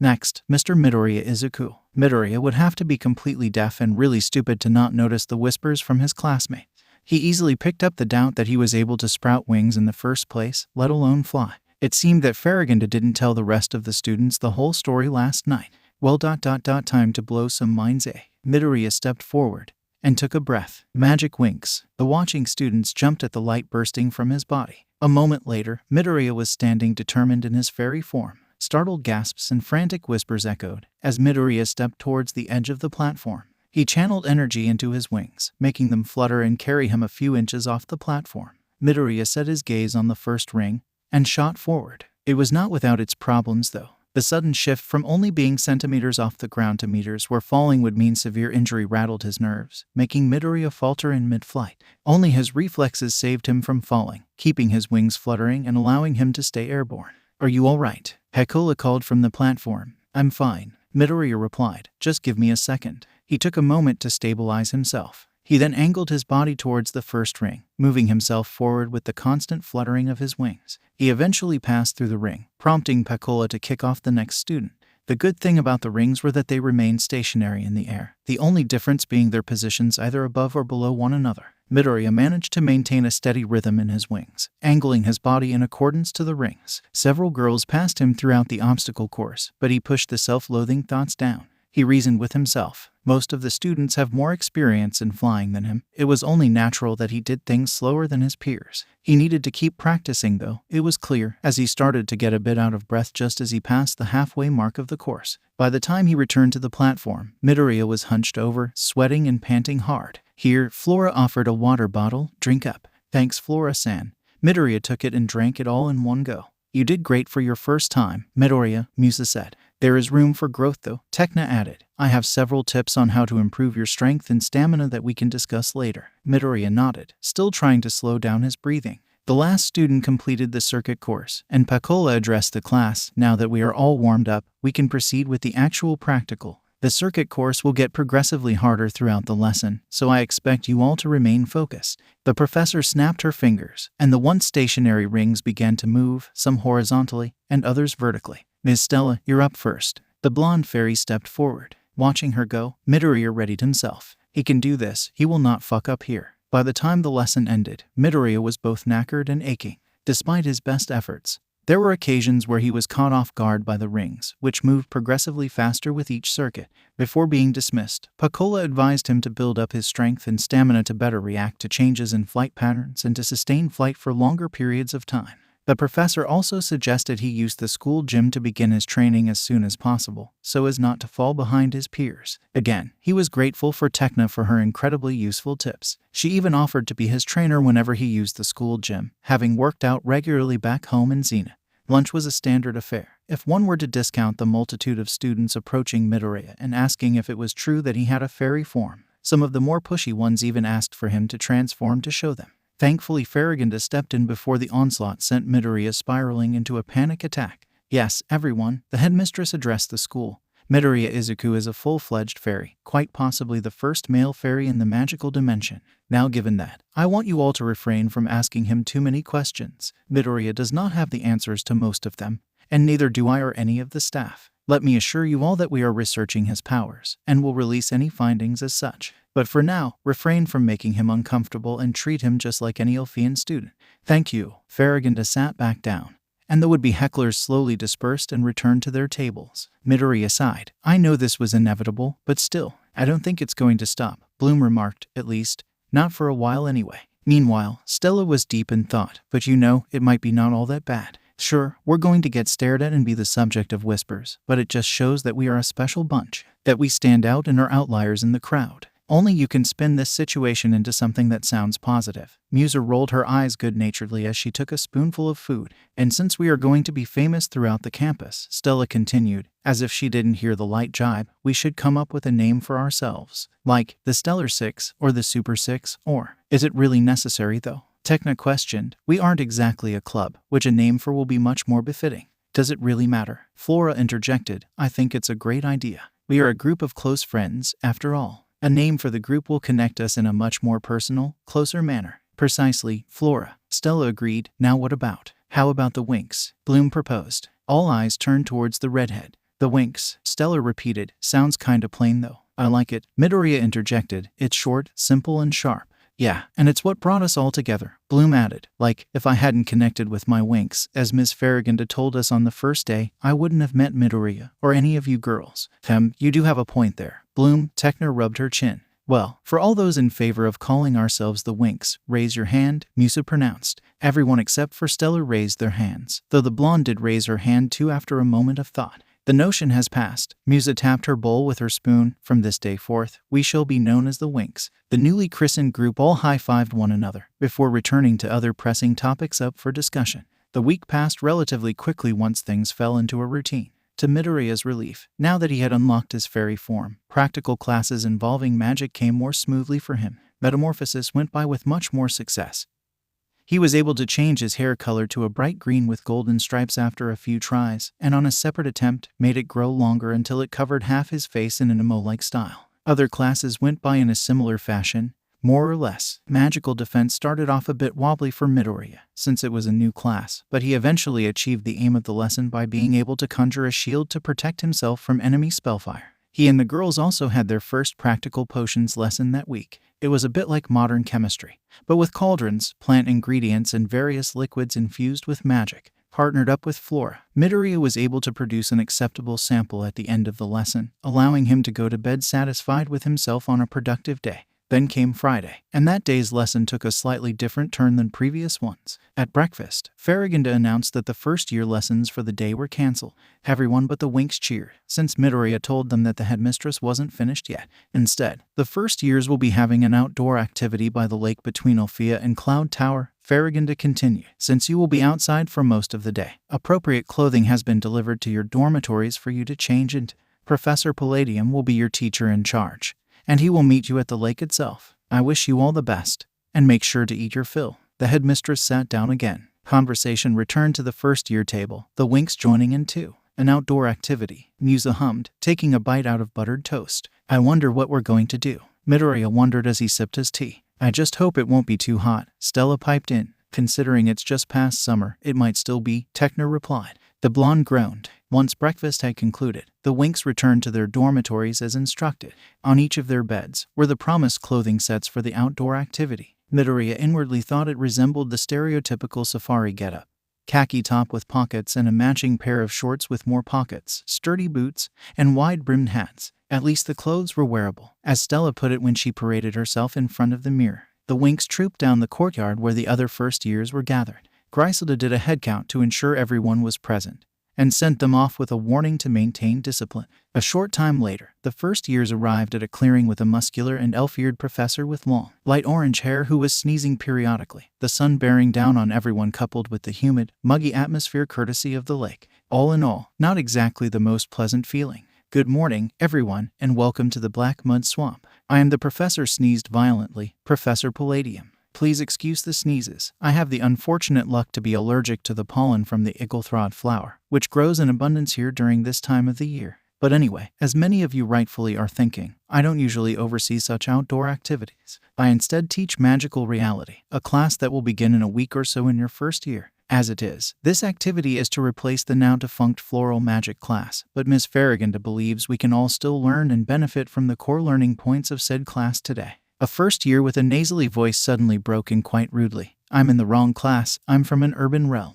That may be so, Ms. Dahlia, but a well-rounded education is a must in Alfea. Palladium was unfazed, as various other first years began laughing. Weak, Musa confided to Midoriya, and a keekbug just bit me. Dahlia whined, rolling up her shorts hem to reveal an ugly red bite mark on her upper thigh. Again, Palladium was unfazed, even unimpressed. Well, we are in a swamp, as you should know, Ms. Dahlia. Are you allergic to keekbugs? No? Then perhaps you should do some growing up and learn not to whine over such insignificant matters. Ouch, that burn, Stella whispered to Bloom. Double weak, Midoriya confided back to Musa, who snorted. Back to the activity at hand. Palladium continued, ignoring a sulking Dahlia. Your main objective today is to test your natural ability to listen to the ever-present voice of nature. Each group, 5 to 6 students each, must navigate their way through Black Mud Swamp and find the crystal clearing. You have until the end of the day to get there. But here is the catch, you will not be permitted to use any magic or your powers. Midoriya could see some of his classmates looking quite aghast at that rule.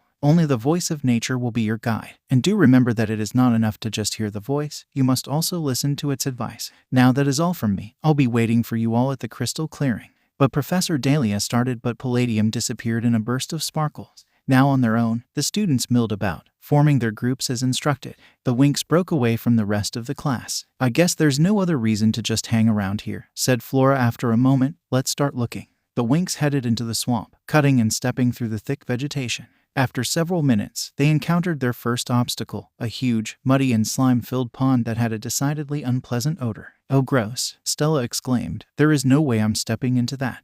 We don't have a choice, Midoriya replied. It's the only way forward. Faced with that prospect, the group slowly stepped into the disgusting water. Even Stella did too after a moment's hesitation. It felt as horrible as it looked, thick and slimy. You are gross. I can't stand this, oh god. Something's crawling up my leg, Stella shrieked, flailing about to remove whatever it was. Musa couldn't resist a joke. What happened to mud does such wonders for my complexion. Everyone sans Stella laughed. I'll have you know that the mud I use is far different from this disgusting mess. Tekna observed the water, which had bubbles growing and shrinking rapidly over the surface. You know, these bubbles might indicate that we are standing on the back of a subterranean sludge slug. They are inherently disgusting and not at all friendly. But don't worry, a standby spell is all that's needed to drive them off. She raised her hands, but Bloom quickly stopped her. No, don't. Remember what Professor Palladium said. No magic. We can only listen to nature and use our senses. Everyone took a big sniff together and reeled at the horrible stench. Smells like moldy socks, or Stella remarked, only to get interrupted by Musa. I think it's some kind of gas. We need to get out of here. The Winx heeded the warning and waded as fast as they could to the opposite bank.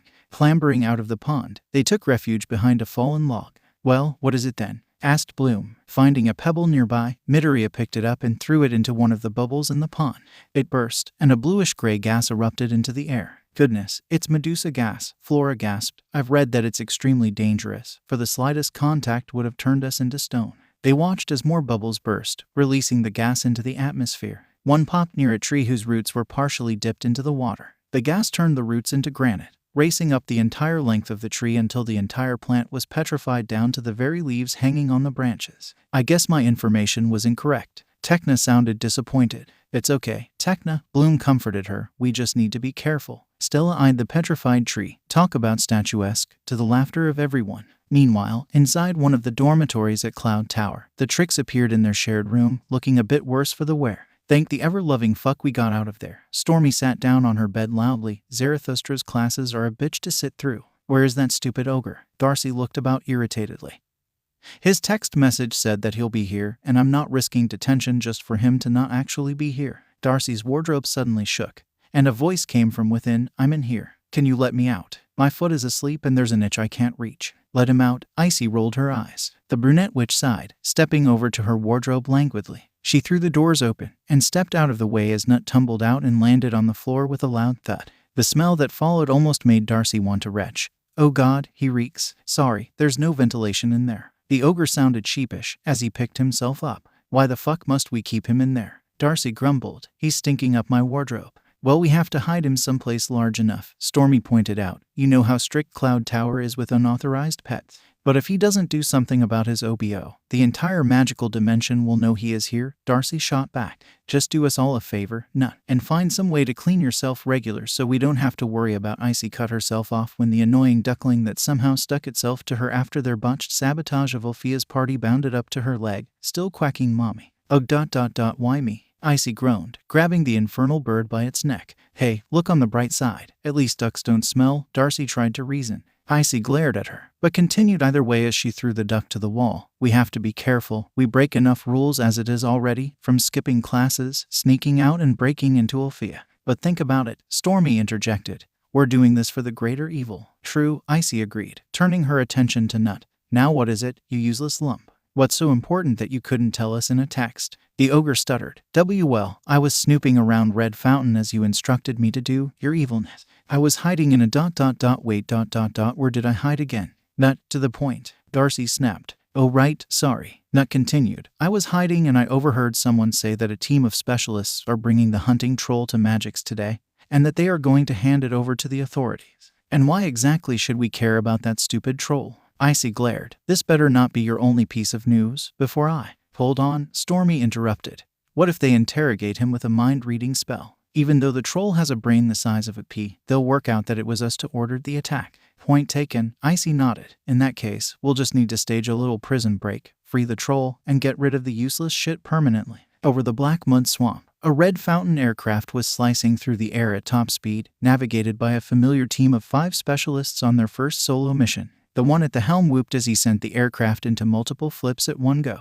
Riven, can't you maintain a normal flight path without the flips? Brandon sounded a little queasy. You shouldn't have eaten right before the flight then, the maroon redhead shot back. Can someone go check on the troll? Sky cut in before another argument could take place. I'm on it, Sky. Timmy stood up and went to the back of the aircraft where the troll was held in a cell with an electrical field barrier keeping it in place. Rykios, for his part, remained silent, checking the statistics to ensure normal flying conditions. Brandon peered out the window. Isn't that the black mud swamp we're flying over? Are you sure we're going in the right direction? Yep, Magix is just north from here. Sky nodded from a map he was holding. Something doesn't feel right about this. The blonde muttered. Relax, will you? Riven cut in. As it's plainly clear, I have everything under control. Just trust the captain. Captain? Sky raised an eyebrow. Riven ignored him. Now let's see how fast this baby can go. The aircraft sped up, the rush of the wind making some trees below swing hard. At the same time, Timmy returned to the cockpit. So how's the big boy doing back there? He's a little cranky, but mostly. Timmy was cut off when something suddenly hit the aircraft, shaking it violently.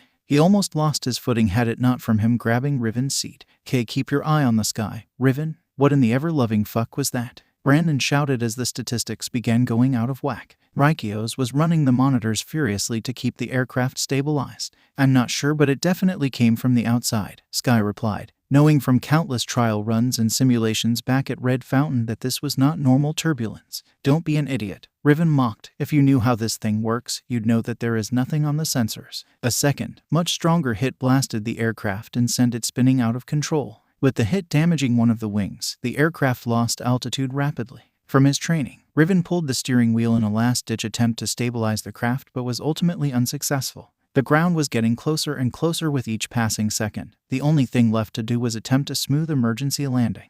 But even with everyone bracing for the impact, that hope was going to be a slim one. Meanwhile, the Winks had stopped from their trekking to rest a bit. Flora went to observe a flowering plant nearby, while the rest took the moment to clean themselves up or take shelter from the progressively hotter sun, the humid temperatures making everyone quite dazed. Midoriya was just teetering on the edge of dropping into a snooze when a great mechanical roar snapped him and the girls out of their reveries. He looked up just in time to see the Red Fountain aircraft soar overhead, hurtling towards the ground at alarming speeds with black smoke billowing out of its damaged wing. Before anyone could a word in, there was a loud crash as the aircraft made contact with the swamp.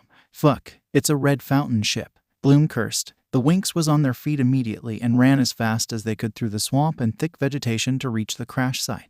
Bursting into a clearing, they were greeted by the sight of the aircraft half submerged in the swamp, smoke rising out of it, but otherwise mostly intact. Midoriya recognized the people emerging from the downed aircraft by a hole in the side. Look who it is. Stella couldn't help but smile. Is everyone okay? Asked Flora worriedly. We saw your ship crash, Tekna said, rubbing a hand through his maroon locks. Riven grunted. It wasn't a plane crash, it was more of an emergency landing. He looked off to the side, scowling. Muse's heart fluttered from the admittedly smoldering look. Biting her lip, she hid her blush and avoided eye contact to not get caught staring. What happened? Pilots had gone out of whack, Stella joked, pointing to the wreckage. Actually, we were transporting a Sky replied, but cut himself off with a gasp when he noticed a much larger hole further along the aircraft. What Sky is saying is ...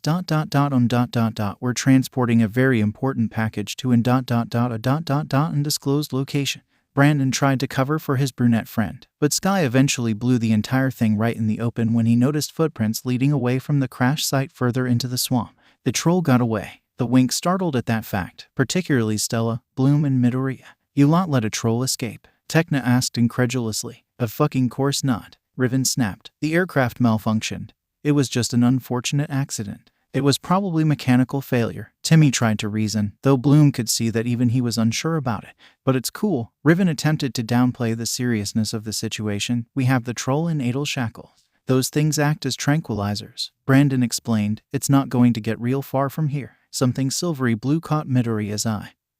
Half buried in the swampy ground. Stepping over, he pulled it out. To his discomfort, it resembled a pair of shackles. Are these the shackles? He showed it to the specialists, who all groaned as one. Oh fucking hell, the shackles came loose, Sky bemoaned. And you had one job, Musa sighed, earning herself a glare from Riven. Brandon tried to diffuse the tension growing. So what are you guys doing out here anyway? We're in the middle of a field exercise for nature class, Bloom explained. So just get back to your exercise, fairies, and leave this problem to the specialists, Riven replied cockily. When are the specialists going to get here then? I don't see them anywhere, Stella snarked. Oh shit, that burn. Musa laughed, Midoriya breaking out in a chuckle himself. Riven's eyes narrowed, lips twisting into a growl. He stormed up to an unrepentant Stella. Listen here, you privileged princess. Sky intervened before things turned ugly. What Riven means to say is that you guys should not worry about the troll and focus on your assignment.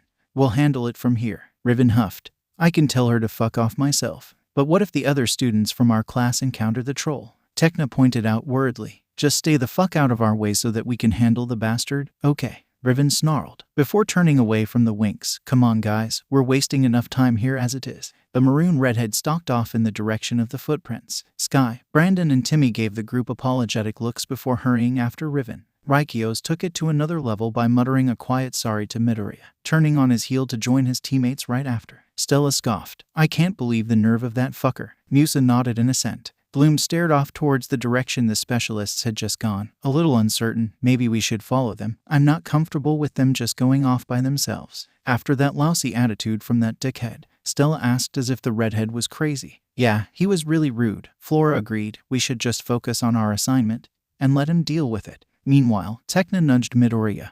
Let's go check out the ship. Nodding, he joined her in moving towards the downed aircraft. I'm with Flora on this, Stella continued. If Riven wants to be torn to shreds and eaten by the troll or whatever is out there, then I'd say bon appetit, right? Musa nodded, while Flora flinched at how her words were twisted. That's not how I meant it. A bit to the side, Tekna and Midoriya surveyed the aircraft. Do you see that? She asked him. Are you thinking what I am thinking? I believe so, Tekna-san. Tekna turned to the others. Hey guys, come check this out. What's the matter, Tekna? Bloom asked. The magenta-haired girl pointed to the smoking hole along the side of the ship. See that hole over there? The patterns of the charred markings surrounding the perimeter indicate that the hole was created by a blast or a projectile from outside the aircraft while it was still airborne. So you're saying something shot the ship down deliberately? Musa clarified. That's our deduction, Tekna nodded. Also, I think it's more likely to be a someone than a something. Everyone exchanged concerned glances. I think we should warn the guys about the troll. Bloom reiterated her proposal from earlier. Or we can look for it ourselves, Stella interjected. I mean, if my intuition is correct. And bearing in mind that Midoriya was able to take on the troll with nothing but a cleaver when it first attacked us, we should be able to take it on without any help from them. The notion was agreed upon with varying degrees of enthusiasm. Musa looked especially reluctant, saying as they followed the troll footprint, if I ever lose my mental capabilities and starting spouting about how we should hang out in a swamp, I want you guys to knock me out and commit me to the nearest loony bin. The other girls chuckled. Midoriya let a small smile grace his lips. They continued on for a few moments, then Bloom noticed something odd. Am I seeing things? Do you guys also see something strange about the footprints? That they are a size 30, Stella joked. The poor thing, it must be hell for him when shopping for shoes. What about them? Flora asked, ignoring the blonde. They get less deep as they go along, Bloom pointed out. And they completely vanish just up ahead, Midoriya added. It's like as if the troll had found a way to level walk or something to throw us off its trail, Musa remarked. So ... the troll cast a spell on itself? Flora asked with a raised eyebrow.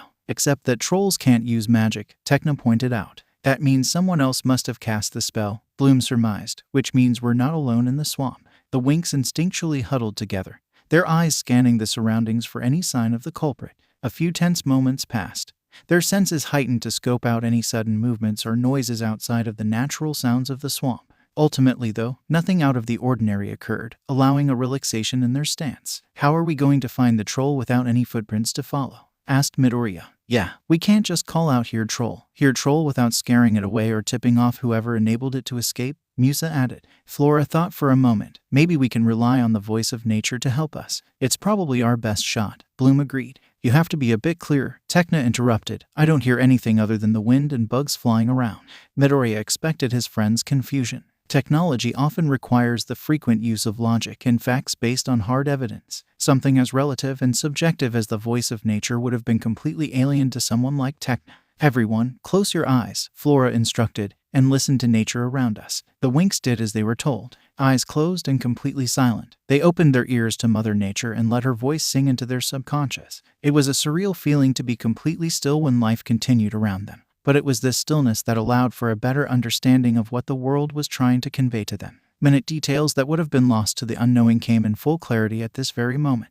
Time seemed to suddenly lose meaning. But eventually Tecna opened her eyes. Well, what advice did Mother Nature give us? The rest opened their eyes on cue, as if on instinct. Bloom and Midoriya turned together towards the darkest area of the swamp. There was no reason for them to believe what they were currently thinking, but they felt the most sure that their thoughts were ultimately correct. Bloom glanced at Midoriya, who nodded in affirmation. The troll went that way, through the thicket. Stella gulped. Are you sure about that? I know it's dark and potentially scary, but we are very sure that is where the troll went, Midoriya said. I agree, Flora nodded. I'm getting a really strong vibe. We better get going then, before we completely lose the troll. Bloom pushed. Musa and Stella groaned, but nonetheless joined in step with the group into the foreboding unknown away from the safety of the sunlit clearing. Yoo-hoo, Nature, I'm listening, Tecna called out as they disappeared into the darkness. Meanwhile, somewhere further into the swamp, the specialists who had gone off in search for the troll were finding themselves in quite the pickle, courtesy of dark maroon sentient vines that had taken them prisoner when they least expected it.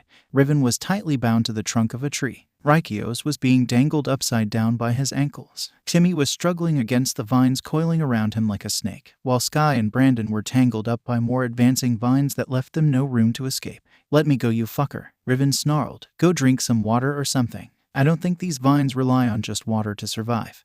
Timmy squeaked as he tried to dodge a vine. Sky tried to bat away a persistent vine. What makes you say that? Timmy swallowed nervously. Because I think they are about to eat us. That did not make the already dire situation any better, especially for Raikios, who was starting to grow faint from all the blood rushing to his head, exacerbated by the tightening vines slowly cutting off oxygen to his lungs. What do we do? Brandon wheezed. Any ideas? We just need to stay calm, and Timmy's voice died when more vines began creeping towards him and his friends. Any effort to maintain his composure came crashing down as certain death came right up to his face. In such terrifying situations, there was only one certain thing that Timmy could do. Help. The other natural noises of the swamp meant that Timmy's cry for help was unfortunately lost in the din. The Winx meanwhile were still searching for the troll, but so far had no luck. Do you think the troll is even still around? Midoriya asked. Who knows? Musa replied. For all we know, it could have been. Suddenly, Flora shushed. Everyone, be as quiet as possible. What's the matter? Bloom whispered. The tan brunette pointed to the vines growing all over the place. I recognize these plants. They are quiet as carnivorous, and they hate sudden, loud noises. Stella eyed one of Vines skeptically. Really? I don't believe that. Midoriya tried to stop her, but was too slow to stop the shrill whistle his roommate made that echoed through the swamp. As expected, Stella was suddenly grabbed by the ankles by two vines and dangled upside down in the air. Midoriya sighed as she began shrieking. Bloom, Tecna, and Musa all laughed quietly at the blonde's folly. Flora was the only one who wasn't taking a crack at Stella's predicament, as she was gently soothing the plants like one would comfort a scared animal. It took several moments for the plants to calm down enough to retract their vines, dropping Stella onto her bum and splattering mud all over her body. The blonde groaned pitifully. I did try to warn you. Flora shook her head disapprovingly. Help. The Winx startled at the sudden cry echoing somewhere deeper in the swamp. Someone's in trouble. Bloom whisper shouted. Our classmates. Midoriya asked. No, it's too masculine. Tecna deducted. I think it's the specialists. We better hurry then, said Flora. As quietly as possible, the Winx hurried in the direction of the source of distress. Timmy had screamed himself hoarse, but no one appeared to rescue him and his friends from their increasingly perilous situation. Man, this is going to be so fucking embarrassing if someone were to see us like this, Sky remarked forlornly. Then, as if fate was playing a cruel joke on them, the Winx entered the enclave. The specialists were held captive. Need a hand? Stella quipped teasingly. Relief broke out from most of the specialists. Save for Riven, you lot should stay back. These vines belong to incredibly bloodthirsty, man-eating plants. The last part came out constricted as the vines tightened around him. They only eat loudmouths, so pipe down, will you? You're scaring the plants even more with your yapping. Musa was unamused, earning herself a glare from Riven, which she responded with an exasperated huff. Ignoring the burgeoning argument, Flora busied herself with soothing the plants. It's okay, little ones, there's no need to be frightened. Eventually, the vines retracted, freeing the specialists. Riven stumbled forward when blood began returning to his extremities. Timmy, Brandon, and Sky took deep breaths to compensate their oxygen flow. and Raikios did a somersault to land on his feet and nod his head. Midoriya flushed the tiniest bit from that display of flexibility and prowess. We should get out of here, Bloom said. The group assented to that notion and left the enclave quickly. They walked for a bit, arriving at another sunlit clearing. Hey, Brandon suddenly turned to Bloom, taking her hand into his. I didn't get a proper chance to say it earlier, but it's really good to see you again. Likewise, Brandon, Bloom smiled. Meanwhile, Midoriya, who found himself walking next to Raikios, turned to the dark-skinned specialist and asked quietly, "Oh, are you okay, Raikios-san?" "Yeah, I am now." Midoriya let a small grin grace his lips. At the back of his mind, the subconscious fear of Raikios again tried to overwhelm the relief he felt that the specialist was all right. But he tried to force down the nervousness by remembering the tender moment he shared with Raikios at the end of the back-to-school party earlier in the week. His eyes did shift towards the specialist's hands, appreciating their somewhat bigger size and strength they promised. Stella came up to them. "What are we whispering for? We've already cleared those nasty vines." "It's nothing, Stella," Bloom replied. "We're just catching up." The group came to a stop at the clearing. "I think we should all look for the troll together," Bloom recommended. "Safety in numbers." "Sounds like a great idea." Flora agreed. "Me too," Timmy added. Of course, Riven had to ruin everything. "Fuck no. There's no way I'm teaming up with a bunch of pixies." The Winks all turned to glare at the abrasive redhead. Midoriya in particular felt his magic growl in anger and his vision briefly cloud over in crimson. He had half a mind to storm up to Riven and drain all the blood from the cocky specialist when Sky intervened. "Well, if that's what you want, then you're on your own, my dude." The brunette prince flicked his hair languidly. "And if you do happen to find the troll, give us a shout so that we can save your ass from being eaten." Riven scowled, but for once, his logical brain reined in his emotions. On his own, he knew that he would be no match against a fully grown hunting troll. He will be rendered to nothing but guts, bits of flesh and blood if he even so did as try his luck. Valuing his life more than his ego in this brief moment, Riven finally relented. "All right, fine. Where do we go from here?" Walking around blindly for several minutes, the group finally left behind the thick vegetation, mud and thousands of bugs and chanced upon a large, muddy river. Tekna eyed the distant bank and the dirty water in front of her. "We have to get across somehow. And my instinct is that the river is too deep for us to wade across. I don't even know how to swim," Stella cried. Midoriya studied the river for any possible way to get across safely. His eyes flitted over to a lump of earth that protruded out of the water. And looking forward, he saw a series of these lumps dotted across the river leading to the opposite embankment. While the rest of the group traded possible ideas back and forth behind him, Midoriya approached the nearest lump of earth along the edge of the river. "Midoriya, be careful," Raikios said from behind him. "Thanks," the green-haired teen nodded. Bracing himself, Midoriya took a running leap and landed on the lump of earth, which to his relief, held steady against his weight. "Guys," he called back to the group, "I think the only safe way to cross the river is to hop onto these lumps of earth." He took another leap and landed on a second lump. "Come on, we don't have all day." Raikios was quick to follow Midoriya's example. Leaping onto the lump said teen had just vacated with little effort. Watching the pair slowly hop across the river, the rest of the group followed suit. It wasn't easy crossing the river by such means, especially since the lumps of earth further out in the river became unstable when added weight was applied to them. "They are so wobbly," Flora remarked as she tried to keep herself steady. "Mine too." Bloom almost lost her balance. "I think the key to this enterprise is to keep moving. Don't stay on each turf for too long." Tekna quickly leapt off her slab of earth onto the next one. Everyone followed her example and continued their way across the river. That was also when things started to get more difficult. The river current suddenly increased about halfway across, making the lumps of earth even more unstable. Stella quickly found this out when she attempted to make another leap, only for the lump she was aiming for to suddenly crumble when one foot landed on it. Stella shrieked, losing her center of gravity and tipping backwards. She would have plunged back first into the water if Sky hadn't appeared and caught her in his strong arms. "Oh, thank you. You're most welcome." Sky gave Stella an impish wink. Unfortunately, more problems followed. The rushing currents coalesced into a spiraling whirlpool that sucked many nearby lumps of earth down into the depths of the river. While still a bit away from the group, the whirlpool was growing by the second. Very soon, it would become large enough to put everyone in danger. Brandon, who was closest to the whirlpool, knew he had to act fast. There aren't any turfs nearby, the blonde thought to himself, eyeing a distance lump. Looks like it's going to be a double jump. Brandon readied himself, waiting for the right moment for his target lump to float by. This was a hit or miss, and he had to get this single chance right. Fuck this up, and he's on a one-way train ride towards the whirlpool. He crouched down, tensing his leg muscles in preparation for the jump. At the right moment, just as the lump he was on reached the edge of the whirlpool, Brandon made the almighty leap, landing perfectly on the lump away from certain death. "Nice one," Bloom called out. Brandon flashed her a thumbs up. By now, the group was almost at the other side of the river. Most were already tuckered from the prolonged strenuous exertion.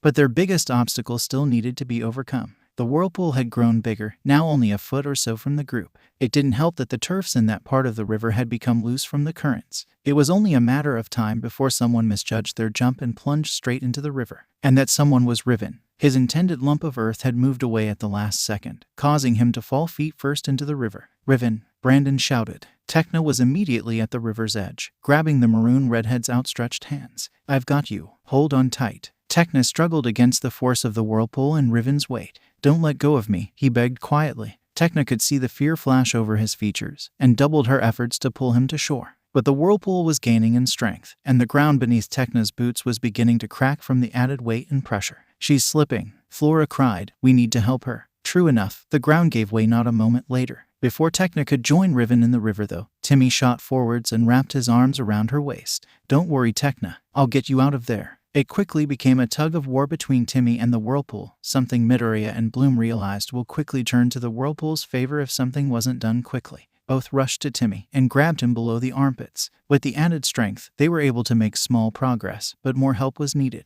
It came with Brandon and Raikios, who wrapped their arms around Bloom and Midoriya respectively. Finally, with much grunting and exertion, they were able to pull Tekna and Riven onto the embankment. Once everyone was safe, Midoriya let go. Unfortunately, his exhaustion meant his footing gave way almost immediately. He inadvertently fell back onto Raikios, who hadn't expected the sudden action. The dark-skinned specialist fell onto his bum, arms still wrapped around Midoriya thanks to instinct moving him to protect the smaller teen from possible injury. Glad you teamed up with us fairies now, aren't you Riven? Stella snarked cheekily. The redhead was busy wiping the dirty water off of him. Yeah, whatever, I could have done it myself. He turned to the stunned group. Come on, we're wasting enough time as it is already. Everyone couldn't believe Riven as he turned on his heel towards the thick vegetation. Remind me again why we have to put up with him? Raikios muttered to himself. I can ask that same question any day, Raikios-san. Midoriya replied quietly. He slowly looked down, only now noticing the specialist's arms wrapped around his waist.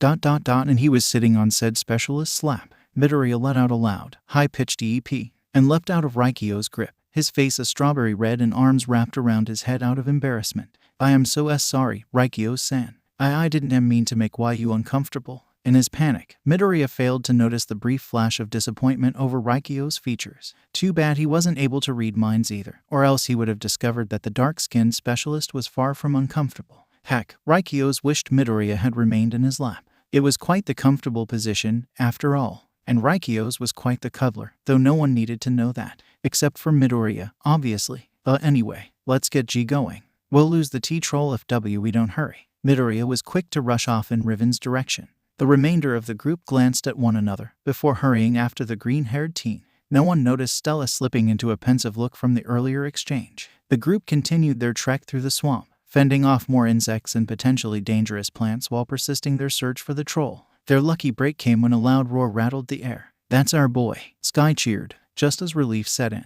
There came a set of loud screams that were distinctly human and feminine. Someone's in trouble, Bloom gasped. Everyone quickly followed the roars and screams, arriving at the edge of another clearing. The situation quickly became even more dire when they realized the troll had 3 Alfea students cornered against a rock face. We'll get them out of there, Sky reassured. We need to intervene quickly, Tekna remarked. Any moment wasted is a percentage point increase of the girls turning into troll food. Don't worry, I've got a plan, Sky replied, all eyes turning towards him. First phase, the girls and Midoriya go and distract the troll. The winks all started at this. I hope phase 2 isn't troll eats winks. Stella was affronted at the possible insinuation. No, it won't come to that, Sky reassured the blonde. Brandon and Timmy will swoop in to hold the troll down, leaving Riven, me, and Raikios to slip on the shackles and restrain him. Midoriya didn't think it was the most foolproof plan, but he had nothing else to offer, and from the look he shared with the girls, neither did they. They nodded to Brandon, and as one, the winks burst into the clearing. Branches and rocks were picked up and hurled towards the troll to get its attention. Hey, you smelly fucker, Bloom called out, remember us? Long time no see. Stella waved, a tad bit nervous under her cheeky tone. The troll spun around. Its roar shook the ground beneath it. Well, don't shy from us, Stella continued, her nervousness growing. Get over here and give us hugs. Midoriya was sorely tempted to make a break for it when the troll roared again and charged towards the winks like an enraged bull. He quickly shot down the instinct, standing his ground with a jagged rock in hand. He had survived his encounter with the troll with nothing but a cleaver. Now he had his friends with him. He wasn't going to run away as he had done for most of his life now. Just before the troll could make a grab at the winks, Brandon and Timmy leapt out of their hiding places, grabbing onto the troll's legs. The sudden halt in momentum sent the lumbering beast falling forward into the mud of the swamp. Pinned down on the ground, it roared and thrashed about like a ferocious, captured animal. "Hurry up, you guys. I don't think we can hold on for much longer." Brandon called out to his comrades. Riven, Sky, and Raikios jumped into the fray, shackles at the ready. Beyond that, everything became a blur of fists, mud, limbs, and shouts. None of the winks could distinguish which specialist was which, though the troll remained clearly visible, thrashing about even more fiercely. The troll suddenly grabbed a specialist by the head. "Help! He's got my face. Let go of Riven, you beast." Timmy could be heard shouting. "Hurry up. I can't hold him down much longer. Get the cuffs." "I'm trying." The struggle continued for God knows how much longer. Somewhere in the confusion, the troll kicked Brandon, Raikios, and Timmy away. It stood up, taking Sky and Riven, who were clinging onto its massive arms, with it. The troll didn't need to do much to rid itself of the hecklers. 2 powerful swings and the 2 specialists were sent flying. With nothing holding it back, the troll quickly made a run for it. "It's getting away," Bloom cried. It was too late to do anything though. The troll disappeared into the swamp and was never seen again. The adrenaline in the air slowly dissipated. On the ground, Raikios groaned in pain. Midoriya was immediately running over to help him up. "Are you okay, Raikios-san?" "Don't worry, Midoriya. I'm fine." Brandon's chuckles dissolved the rest of the tension in the air. Somehow, in the middle of the fight, Timmy got his wrists bound tightly by the shackles. "Well, at least we know the shackles still work," the blonde joked, disabling the shackles to free his comrade. "You okay, Timmy?" The bespectacled specialist nodded. At that moment, Dahlia and the 2 other girls approached the group, distasteful sneers marring their otherwise pretty faces. "I thought you suckers are in a school of bravery, not botchery." Midoriya noticed that Raikios looked rather embarrassed at the jibe, glancing away slightly. Somewhere deep inside the green-haired teen, his anger began to mount. "Later, losers." The 3 girls laughed nasally as they turned around to leave the clearing. "Oh, that was fucking it." Midoriya stormed after the girls, snarling and raising a middle finger. "Well, fuck you too, you syphilitic whores." The girls spun around as if they had been slapped, looking decidedly offended. Dahlia tried to cover her outrage by sneering. "And what do you know, Midoriya? You didn't even do anything." Midoriya's anger erupted. His eyes glazed over under a blood-red sheen, his snarl turning predatory and deadly. His hair started rising up, and the mud beneath his feet rose up and began swirling around the lower half of his body. "We saved your lives, and you dare try to sneer at us? I guess you 3 don't value your pathetic existences then." He threw his hands out, and that was more than enough for Dahlia and her 2 friends to scream in mortal terror and hightail it out of the clearing as fast as their legs could carry them. Midoriya watched the fleeing trio with teeth bared in contempt. "That's it, run away, you fucking pusses. You don't have a lot of time, for I'm about to." A pair of hands grabbed his shoulders. Another pair grabbed his arm. "Midoriya, stop. That's enough, they're gone now." The look of feral rage slackened from Midoriya's face, the blood-red sheen fading from his eyes, revealing the familiar emerald irises. The levitating mud fell back down onto the swamp. The Winks and the specialists watched with a mix of concern and trepidation, as Bloom and Raikios reigned in the bloodthirsty broccoli beast that was Midoriya.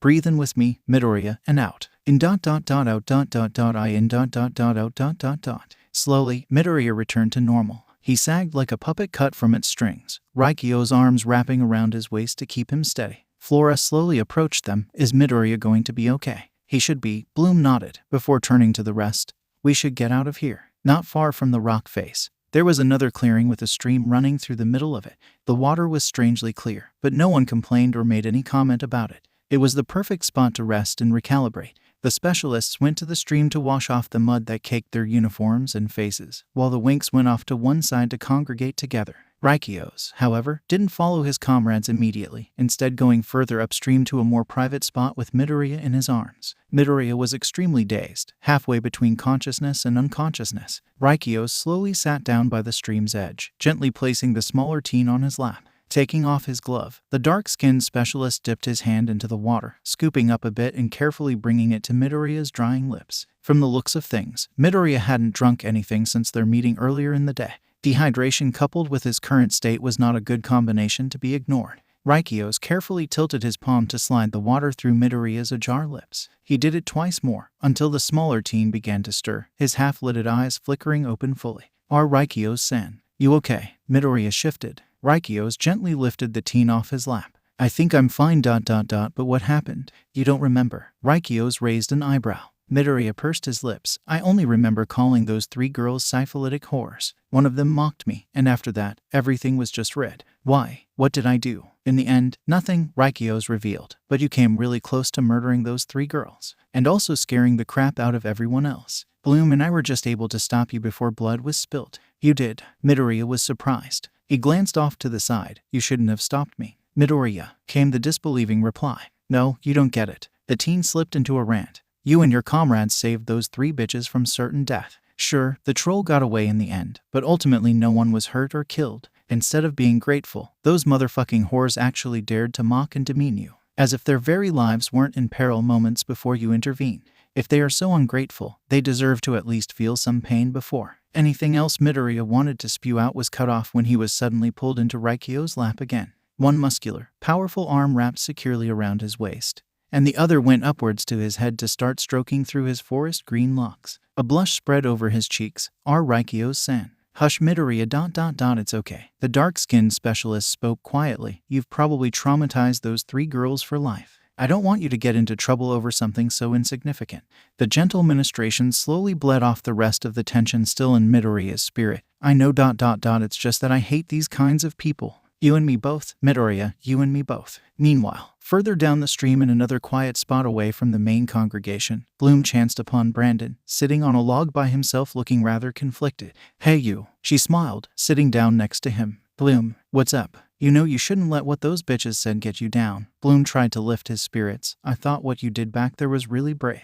Brandon scoffed. Brave or not, the troll still got away. Bloom was undeterred. You did what you could to save them. I can't imagine troll wrestling would be that easy. The blonde had an answer to that too. Yeah, but we're sophomores, and we should have been able to handle the troll. This was supposed to be our first real, practical assignment, and all we managed to do is fuck it up. But it seems that the only thing we are able to do together is argue with one another. Bloom followed Brandon's line of sight, off to where the rest were congregated. Riven and Sky appeared to be in the midst of a burgeoning argument. Well, perhaps maybe a few. Whatever the redhead wanted to suggest was overshadowed when the argument taking place spilled over and increased in volume and intensity. At the side, the rest of the winks were watching the spectacle with a mix of exasperation, annoyance, and amusement.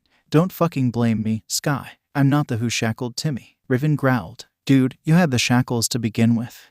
Why you motherfucking piece of... Bloom and Brandon took one look at one another, before getting up together and rushing over to intervene in the erupting fight before it became physical. It was Brandon's duty to protect Sky, after all. But just as they reached the epicenter, Timmy stepped in for them. Stop it, the both of you. We all fucked up together. Can't you both at least agree on that? Riven growled again, but Sky quickly pushed the point home. Timmy's right. At least that it's something we can all agree upon. Don't you think so, Riven? The maroon redhead seemed to stew over it for a moment, before sighing, yeah, I agree. The watching winks all sighed in relief as Timmy got Sky and Riven to shake on it. The tension seeped away like a receding tide. But eventually it was back in business once again for the assembled group. Break time's over. We still have a troll to catch, said Riven. Wait, Bloom interceded. Where's Midoriya and Raikios? Tekna stepped up. I saw Raikios carrying Midoriya further upstream. Then we better notify them before we set off, said Musa. The group went upstream according to Tekna's memory, and what they found had them stopping in their tracks. I can't be the only one who finds that extremely adorable, Stella giggled.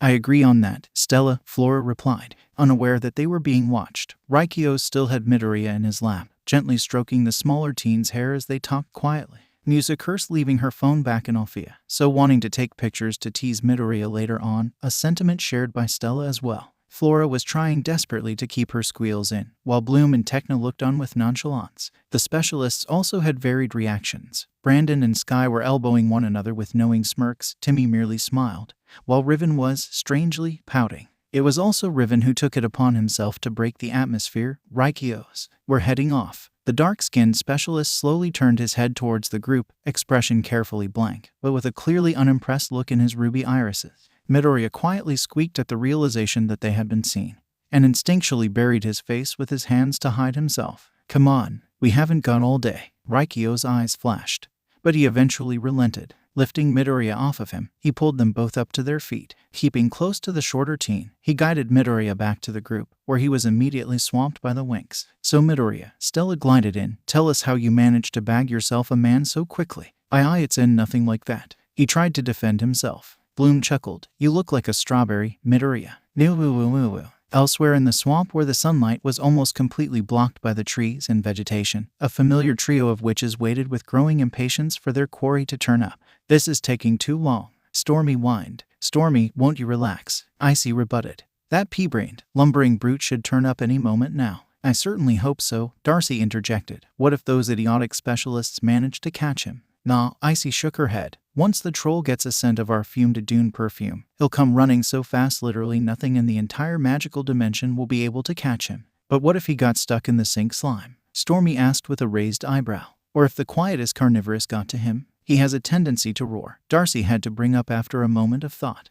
You two bring up good points, Icy conceded. Well, we'll just have to. Loud, annoying quacking interrupted her train of thought. Looking down, Icy groaned as the infernal duck she had unwillingly acquired waddled up towards her. This wasn't the first time Pepe had followed them wherever they went, despite the kicks and overall violence against him. Not only did the Trix's street cred go flushing down the toilet when the duck followed them to class, he literally followed the Trix into the bathroom no matter the occasion like an extremely inquisitive and loyal pet. Icy snarled, You again. So cute, Stormy smirked sarcastically. I despise cute, Icy growled, releasing her magic and encasing Pepe in ice. That should keep the fucker quiet. Then came a loud roar. As the Trix turned, the troll came lumbering through the vegetation towards them, taking deep whiffs of the perfumed air. Told you the oaf will show up, Icy grinned. The troll stopped before them, still taking deep sniffs. Listen up, you brute, Stormy barked. You were being transported to Magix to be interrogated.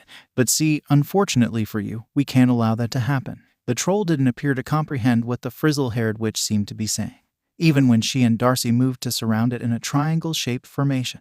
That's right, we can't afford to have our secret revealed, Icy continued, which means that you have to vanish from existence. Darcy finished, have fun in limbo. The troll barely reacted when the three witches stretched out their hands, channeling dark magic towards it. A flash of light later, and the troll was gone. Stormy smirked, well, that settles that. Let's get back to Cloud Tower, said Icy. In a flash of purple light, the Trix vanished from the clearing, leaving little evidence of their presence behind.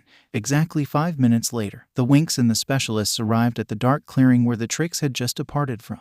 Bloom, Flora, and Midoriya led the group, taking in the location with sweeping looks. What do you guys hear now? Brandon asked. It's not exactly a sound, Bloom corrected. It's more like a feeling you have inside, like a gut instinct, Midoriya added. The voice of nature isn't something you can just hear, Flora pointed out. Behind them, Sky pursed his lips. Well, I've tried everything, but I can't feel or hear anything at all. Tekna stepped up to his side. I can't feel anything either. I'm from a wired realm, but believe me that we can trust Bloom, Flora, and Midoriya on this. A few more steps in, and the leading trio suddenly stopped. What is it? Asked Riven. The feeling stops here, Bloom remarked, looking quite surprised. Sky mirrored the confused reactions from the group. So where's the troll? Gone, Bloom replied. But there's something else around here too. It's kind of cold, Midoriya commented. Stella looked a little spooked. There's really negative energy in the air here. I feel it too, Tekna agreed. I can sense singed ions, indicating of dark magic. So someone used dark magic to make the troll vanish, Sky concluded. But who? Asked Timmy. Well, Musa thought for a moment. We know that the troll works for Nut, and Nut is a grunt for the Trix. Something caught Midoriya's eye. Tugging on Bloom's sleeve to get her attention, he pointed out the object in question. On closer inspection, it was a purple feather, and there were more scattered throughout the clearing. So you're saying it was those three witches who shot our aircraft down? Asked Brandon. It's possible, Flora replied. Hey guys, come check this out, Bloom called out, showing the feathers she and Midoriya had collected. Tekna inspected the feathers closely. Those look like duck feathers. And isn't someone we know being stalked by a duck from the spell we put on her? Flora pointed out. Icy, Musa growled. Looks like we have the proof we need, Midoriya remarked. But what were they up to? We've got to find out, said Bloom. I don't think that's possible since those three are no longer around, Stella pointed out, pausing to smack an insect that had landed on her arm. Plus, I would like to get out of this swamp before I become food for disgusting bugs. Speaking of which, something tells me that we're the last of our class to finish the assignment, Tekna remarked forlornly. How about this? Timmy suggested. Once we get our ship up and running, we can give you a flight to rejoin your class. Seeing as this was probably the best option lest they want to continue stumbling about the swamp in the rapidly dimming light, the Winx quickly agreed to the offer. The Red Fountain aircraft took some time to repair, and it was past sunset when the all-clear was given and everyone boarded the ship. Engines whirring to life, the aircraft lifted off from the ground and soared into the air with a mighty roar. Riven took control of the steering, while the rest buckled in for the flight. Bloom said, "What's up, Midoriya? Are we going to get in trouble or penalized for finishing so late?" The green-haired teen asked nervously. "I sure hope not." Bloom bit her lips slightly, "But I think Professor Palladium is very understanding, so maybe not." Whatever their fate was, it came to them when the aircraft finally arrived at the crystal clearing. Down below, Professor Palladium and the rest of the class watched with interest as the ship lowered to the ground, landing prongs branching out with mechanical whirs. The Winx unbuckled and prepared for disembarkation. The ramp was lowered, and they departed from the ship. The specialists remained by the doorway to see them off. "Aren't you going to walk us to class?" Stella joked. "We would, but," Sky explained, "we were technically not supposed to leave the ship." "Well, kinda threw that rule out the window, didn't you?" Musa teased. "It's cool," Bloom nodded. "I hope you guys don't get punished too hard." "Hopefully not," Brandon chuckled. "Well, you guys better hurry." The Winx said their farewells. Midoriya waved to Raikios, who returned it with a small grin. The ramp was raised, and the aircraft lifted off from the ground and sped off into the darkening sky. The Winx then approached their class, trying not to duck away from the calculative look Professor Palladium was giving them. "Your group took the longest to arrive, so unfortunately you will be awarded 0 for punctuality." The Winx visibly wilted at this, but the elf-eared professor wasn't done. "However, I was watching your progress throughout the entire day. You all displayed exemplary attributes everyone can learn from today's lesson. As such, I will award your group 30 points for generosity, 25 for proactive initiative, 40 for courage, and 50 for your deep connection to the voice of nature. Congratulations. This makes your score the highest in the class." Taken by surprise, the Winx cheered and hugged one another for their success. The rest of the class were also taken aback. One of the girls who were trapped by the troll earlier took offense to that. "It's not fair. They were the last to arrive. I never said it was a race, didn't I?" Palladium remained unfazed. "Sometimes the journey is more important than the destination." Dahlia couldn't take this sitting down.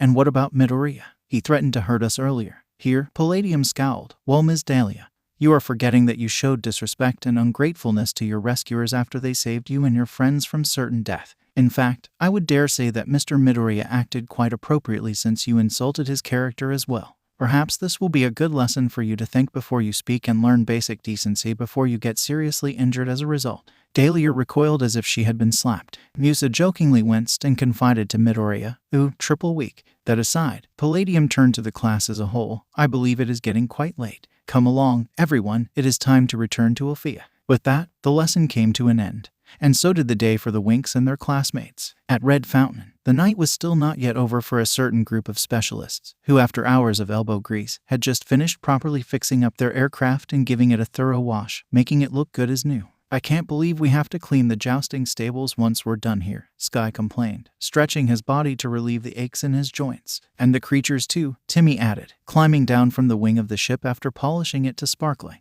"We deserve it, losing the troll and all," Riven sighed, keeping away the tools. Raikios slipped down from the nose of the aircraft and joining his comrades. "I suppose the punishment could have been worse," Sky remarked. "Oh, man, you haven't yet felt what it was like giving a bath to that temperamental griffin," Timmy pointed out. "Yeah, that griffin is fucking enormous," Brandon added, as Raikios nodded. "A lot goes in, and a lot comes out." "Well, I don't think it's as bad as the time Marcus had to crawl into the digestive cavity of the Bingledip beast," Sky reminded. "It was suffering from fecal obstruction then, and he was forced to unclog all of that disgusting mess. You could still smell the stench on him for a whole month after that punishment."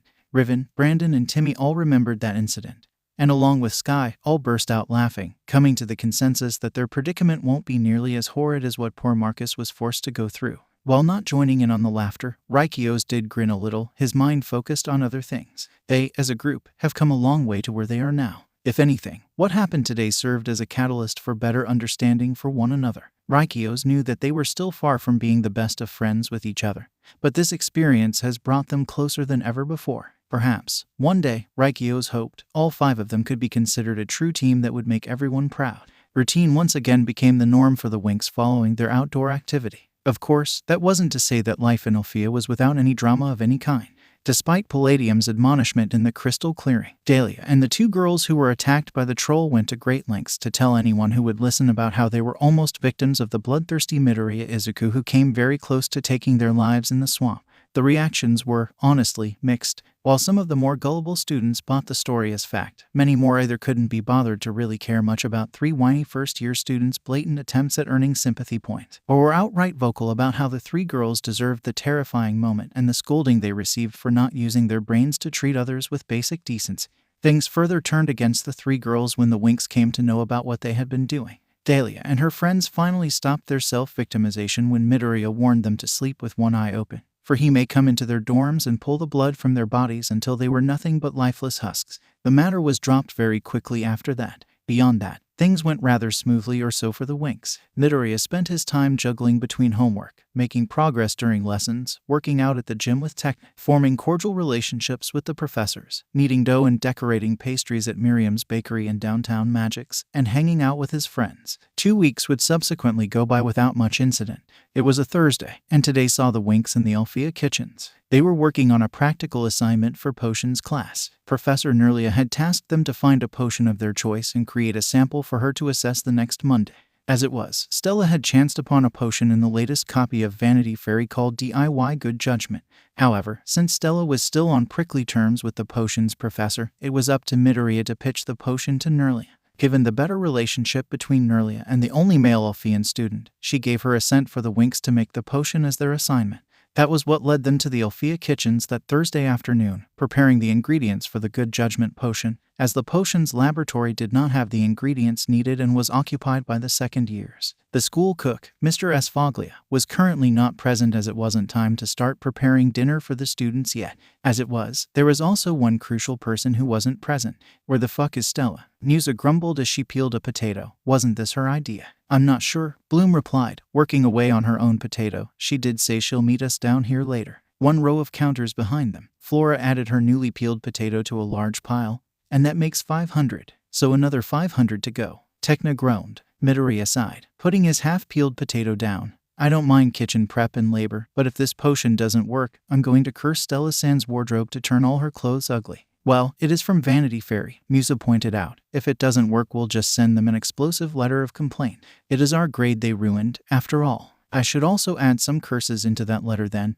Midoriya replied, returning to his potato. Can someone remind me of the formula again? Bloom asked. 1,000 potatoes, a bushel of whipweed, a kilogram of mandrake root, 2 liters of water, heated precisely to 50 degrees Celsius, and cook for precisely 40 minutes, Tekna recounted. Once done, drink a cup of the potion whilst doing a magic backflip. Do that and you will make good decisions for the next 24 hours, as well as good judgment for the same length of time.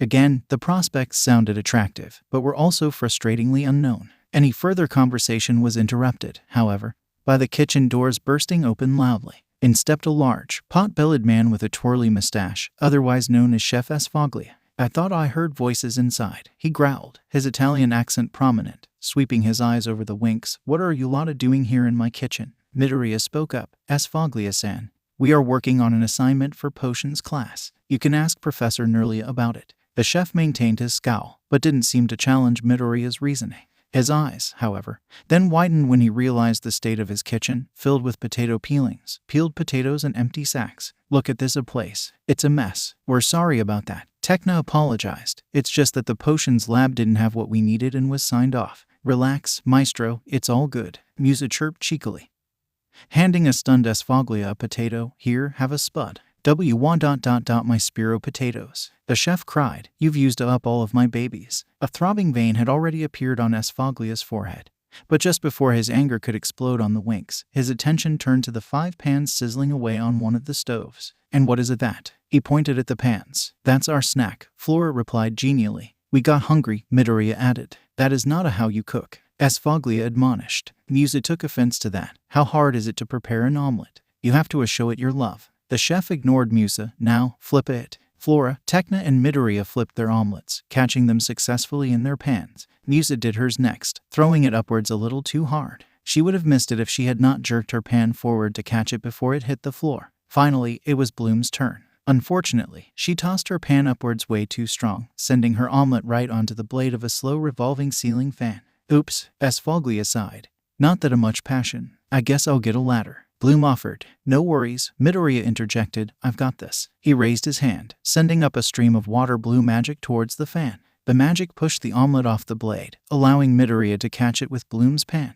Esfaglia nodded approvingly. At least not all hope is lost among the young. Now you lotta should wrap up your project. I will be needing my kitchen back to cook a dinner for the rest of the school. The headmistress will not be pleased if dinner is delayed. The chef left the kitchen without a word after that. The Winks returned to their workstations to continue peeling the remaining 500 potatoes for the potion. Flora then went to one of the ovens, opening the lid. The whipweed's almost done. She closed the oven and went to check on the mandrake roots. It was also at that same moment did Stella finally show up. So, what's the sitch in the kitch, everyone? Tekna eyed the blonde severely. The term fashionably late can only be applied to social events, you know. Yeah, well, I know I totally promised I would help out, Stella replied airily, but you're just going to have to let me off with an excuse card today. Oh yeah, what's the excuse this time? Bloom asked. Stella produced a folded piece of paper. I just got a last-minute invitation. Muser rolled her eyes. To what? Another shoe of the month club. Stella continued unperturbed, showing the paper to her friends. It's from Prince Sky.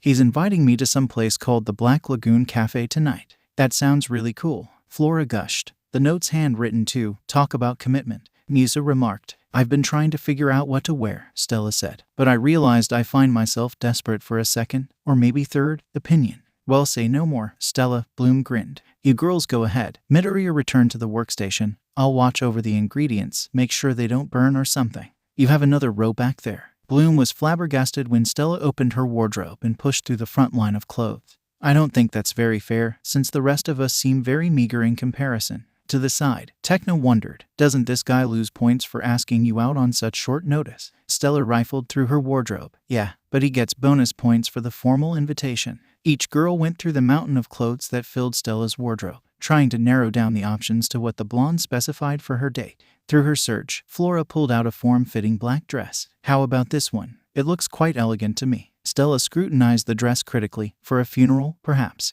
Definitely not for a date. Then, do you mind if I borrow it sometime? The tan brunette asked. I don't own that much black. Stella nodded distractedly, going back to her search. To the side, Tekna chuckled. Now I would love to hear the story behind this dress. She pulled out a dress that certainly caught everyone's attention. It was form-fitting, like the black dress Flora pulled out earlier.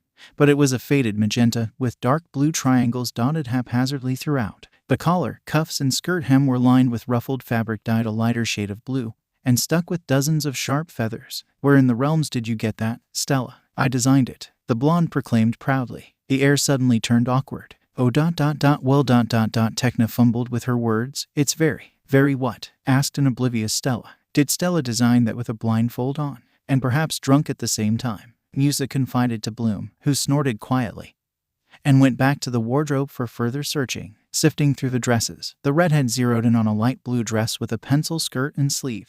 She pulled it off the rack. Hey Stella, what about this one? It's perfect, Stella gushed. Thanks a lot, Bloom. Taking the dress, the blonde went behind a privacy screen to change into the dress. So will Brandon be there? Bloom asked out of curiosity. No, Stella replied from behind the screen, tossing her casual clothes over it. Sky gave his servants the night off. For some reason, that deeply offended Bloom. What? Brandon is not Sky's servant. The correct term is first royal squire. The other three-eyed Bloom, before returning to Stella, who seemed to only partially acknowledge the redhead's correction. Tell me what you think about these heels. Too intense. She stepped out from the screen, parading the enormous, pale blue heels she had chosen. I guess it works, Flora offered. They're not intense, but they're not very practical either, Tekna remarked. Stella didn't seem to care, instead turning to Musa. Musa, be a dear and bring over that green chest. Why, of course, Your Highness, Musa snarked, going over to pick up the aforementioned chest. Turns out, it was extremely heavy, and Musa just managed to lug it over before her arms gave way. What the fuck is in there? Gold bars. Stella opened the chest with her foot. Nope, just a few accessories. Musa's jaw fell open at the sheer number of jewelry. Flora echoed her shock. Just a few. Tekna turned to Bloom. I don't want to know what a lot would look like. Stella rummaged through the mountain of jewelry, eventually settling on two rather clunky bracelets and a golden choker. After a bit of consideration, she removed her Solarian ring. She turned to Bloom. Do you mind holding on to this for me? You're not going to wear it, asked Bloom as she took the ring. Well, I tend to accidentally cast love spells when I wear it, Stella explained. And besides, I have a strong feeling that I wouldn't need any magic tonight. She did a spin on her heel as her friends remained perplexed. Tekna put in, I don't understand. Why do you let yourself get charged up about seeing some guy? Plus, isn't it safer if you have the means of protecting yourself? Flora added, I don't doubt your capabilities, Stella, but isn't it better to be safe than sorry? Trust me on this. Flora dear, Stella brushed off, everything's going to be okay. All right, Musa shrugged, if you say so. A ping and vibration reverberated from Bloom's pocket. Pulling her phone out, she opened the message she just got from Midoriya. Green boy, whipweed's done. All potatoes peeled too. She quickly typed a reply. Fire girl, great. But how did you finish peeling the rest of the potatoes so quickly? Green boy, magic. Bloom inwardly face-palmed. Why didn't they think of that earlier? That aside, she put away her phone, turning to the others. Midoriya just texted. All the ingredients are ready. Then we better start clearing the kitchen. We don't want to get in trouble with Ms. G over delaying dinner, said Musa. Have a great night, Stella, said Flora as she and the others left. Thanks for helping, Stella smiled, before going back to a mirror to check out her look once more. Across the lagoon over at Cloud Tower, the Trix were once again up to their nefarious schemes as they headed for their dorm. How do we know for sure that Stella got the invitation? Stormy asked. Icy laughed. Oh, don't you worry, Stormy dear. I know she got the invitation. Nut saw her jumping up and down and squealing in delight. Surely that sounds like that blonde airhead. Stormy nodded in assent. Darcy gagged, squealing. Oh, that makes me want to puke. Totally, love is so lame. Icy turned to her compatriots. And you know why this plan rules. Because we are killing 2 newts with 1 stomp. Not only are we getting the Ring of Celeria once and for all, we are going to shatter a fairy's heart beyond repair. Darcy and Stormy smirked viciously. I do always love the sound of a pixie's heart shattering, the former cackled. Back at Alfea, the Winx safely brought the prepared ingredients in the recently vacated potions laboratory, allowing Asfoglia to prepare dinner for the school. In the meantime, they went about going through the final steps of preparing the potion, before bottling the finished product for assessment the next Monday. Then, out of the blue, Bloom suggested ingesting the potion to see if it actually worked as it said it would. There were still about 2 servings of the potion after bottling. The rest of the Winx seemed nonchalant about the idea, so after some discussion, it was agreed that Bloom and Midoriya would take the potion and see if the prescribed effects would take place. Plus, as Tekna added, it would be a good opportunity for extra credit if they submitted an essay about the practical experience with the potion alongside their sample. So Bloom and Midoriya downed their portion of potion, and together, the Winx went down for dinner. The final meal of the day would ultimately pass without incident. And if anyone noticed the lack of potato dishes on the tables that evening, no one made any comment about it. Once the Winx had eaten their fill, they retreated back to their dorm for some quiet time before bed. Flora was tired after the long day, so she went to sleep first. The rest huddled around the television just to channel surf the programs before turning in. Currently, the television was playing an episode of some cheesy soap opera, but not everyone was watching the drama unfold on screen. I mean, what is Riven's problem? Musa complained. Why doesn't ask me out like Sky did with Stella? Bloom and Tekna stared at her as if she had gone mad. What? I'm just saying. A door opened, and out stepped Midoriya, dressed in his pajamas. Hey, what's going on? He asked. Musa wants to go out with Riven, Tekna replied, switching the channels. Wait, what? Midoriya did a double take. Musa-san, are you serious? He was so fucking rude the other day. Not to mention he is misogynistic as hell. What do you even see in him, Musa? Asked Bloom. Well, I heard some boys act like that when they are crushing on someone, Tekna put forward. But that is so childish, Bloom pointed out. It's like they are no more than 8 or something. Plus, I don't think Riven-san can crush on anybody, Midoriya added. He doesn't possess the heart to even have a crush. Musa put in her 2 cents. Well, okay, maybe it's not Riven per se ... but I would like to go out with someone, anyone for that matter. Like have fun or something. Understandable, Musa-san, Midoriya nodded. But you can do so much better than someone like Riven. Still, Musa tapped her lip. Should I at least call him? Why don't you wait until tomorrow? Tekna offered. By then Bloom and Midoriya's good judgment potion would have taken effect. A consensus was reached, and the 4 members of the Winx bade each other goodnight and retreated to their rooms for some well-deserved sleep. The morning came, however, with a yell and a loud crash. Bloom and Flora shot up from their beds, Kiko falling off from being startled awake. What's that? Flora hurriedly brushed her bed head down. Another loud yell echoed, followed by a series of expletives. More crashing noises followed, and what sounded like a frantic Midoriya. Stella-san, please calm down. What ... the fuck? Bloom was at a loss. Stella didn't wake us up last night. I wonder how the date went, Flora remarked. Bloom quickly got up from her bed. Evidently not too well. Another crash and tinkling noises. Come on, let's get the scoop. Oh, that reminds me, Bloom. Flora joined her roommate out. Is the good judgment potion working? I don't know yet. The redhead replied distractedly. It's supposed to be. Stella-san, no. Put that down. Bloom was interrupted by the loud sound of something smashing to pieces. Across the room, Musa and Tekna poked their heads out of their door. Whatever that was, it sounded expensive. Musa remarked. Bloom approached the door. Stella, is everything all right? Flora tried to interject. I don't think that's a good decision. Just as Bloom was about to put her hand on the door, it flew open with a bang. An entire chest of jewelry came sailing out, forcing everyone to duck as it careened across the room and hit the opposite wall, bursting the lid and sending the jewelry raining down to the floor in a cacophony of metallic and crystalline noise. As everyone reeled from the sudden assault, out stomped Stella, still dressed up from her date, with an absolutely feral snarl twisting her otherwise pretty features. The Winx flinched, taking a step away from the bestial blonde as she scanned the room like a lioness on the hunt. Without gracing them with a single word, Stella stomped out of the dorm, slamming the door hard behind her. It took several moments for the witnesses to register what had just happened, courtesy of a groan coming from Stella's room. Oh my God, Midoriya. The teen sauntered out, wincing. He had multiple bruises dotting his face and exposed skin, and pieces of jewelry hung haphazardly from his hair and ears. Are you all right? Flora asked, rushing up to him. I don't know what happened, Midoriya muttered. I just woke up to Stella San trashing the room. When I tried to get her to calm down, she started throwing things at me. Wow, her date must have really sucked to send her flying into a temper, Tekna opined. I wonder what happened though. Musa wondered. No one had any answers. Eventually, the Winx decided to let things settle down before confronting Stella on what triggered such an explosive diatribe. So the normal routine was followed as best as everyone could. But concern for their blonde friend continued into the day. As it was, they had another Metamorphosis 101 class with Professor Wizges today. This time, the lesson objective was to transform their heads into pumpkins and back again. The task proved to be a temporary distraction, as Midoriya found out, since it was quite an unusual feeling to have one's head turned into a pumpkin, to see nothing but seeds and orange flesh yet still being able to somehow breathe. You all look fabulous, Wizges remarked with satisfaction once everyone had gotten the transformation right. Now it is time to return your heads back to normal. I want you all to focus on your original appearance, and say extremely clearly Decapoduncan. Let's say it all together now. Decapoduncan. The room shimmered with sparkles, and the pumpkins all turned back into the heads of the students. Except for one, Professor Wizges. It didn't work. What do I do? What do I do? Do not be alarmed, Ms. Millis, Wizges reassured. All this means you're still thinking too much about the pumpkin. I can't help it, Millis cried. Please change it back. The diminutive professor tapped his finger against his chin. A good scare ought to do the trick. Let me think. After a moment, Wizges snapped his fingers, and an ordinary white mouse appeared on his palm. Midoriya raised an eyebrow in curiosity, wondering if Millis was afraid of mice. At first, nothing happened, but then, the mouse produced an almighty roar like a lion.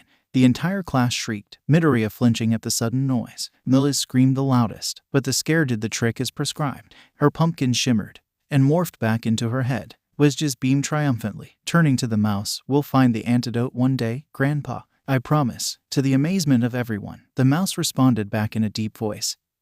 Thanks, Wizzy, before jumping into the leprechaun's pocket. Moments later, the bell rang. As the class stood up and gathered their things, Wizges announced, Don't forget, everyone, that tomorrow we will be moving on to our first lesson on full body transformation. You will all be turning yourselves into slugs. Midoriya bit back the slight nausea that attempted to breach his throat at the idea of turning into something as disgusting as a slug. As he slung on his backpack, he glanced at the empty desk diagonally behind him. Stella hadn't shown up for any of the morning classes, which worried him to no end. He was not alone. Stella must have been really bummed out to miss 2 entire classes, Flora remarked as the Winx departed from the classroom.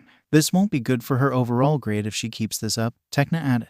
Though you had to admit that Professor Nerlia looked a lot happier this morning, said Musa. The Winx continued on a few paces. Bloom and Midoriya glanced at one another, both nodding. Guys, something isn't right with Stella. The redhead got them to stop. Midoriya and I are going to go check on her real quick. Well, you two did take the good judgment potion after all, Flora conceded. You do know that Palladium's class starts in exactly 3 minutes, right? Tekna interjected. We'll be as quick as possible. Bloom and Midoriya were already moving in the opposite direction towards the dorms. Explain the situation to Palladium for us, please. The pair rushed through the hallways quickly, making it back to their dorm in record time. Stella, Bloom called as she opened the door. Both gasped at the sight before them. The common room looked as if a tornado had just gone through it. Books and papers were thrown about indiscriminately. The TV was yanked out of its socket and lying face down on the floor, possibly broken. The sofas were overturned. Potted plants lay in pieces across the room. Even the windows at the other end of the room were cracked, and the light fixtures dangled haphazardly, snapped from their wires.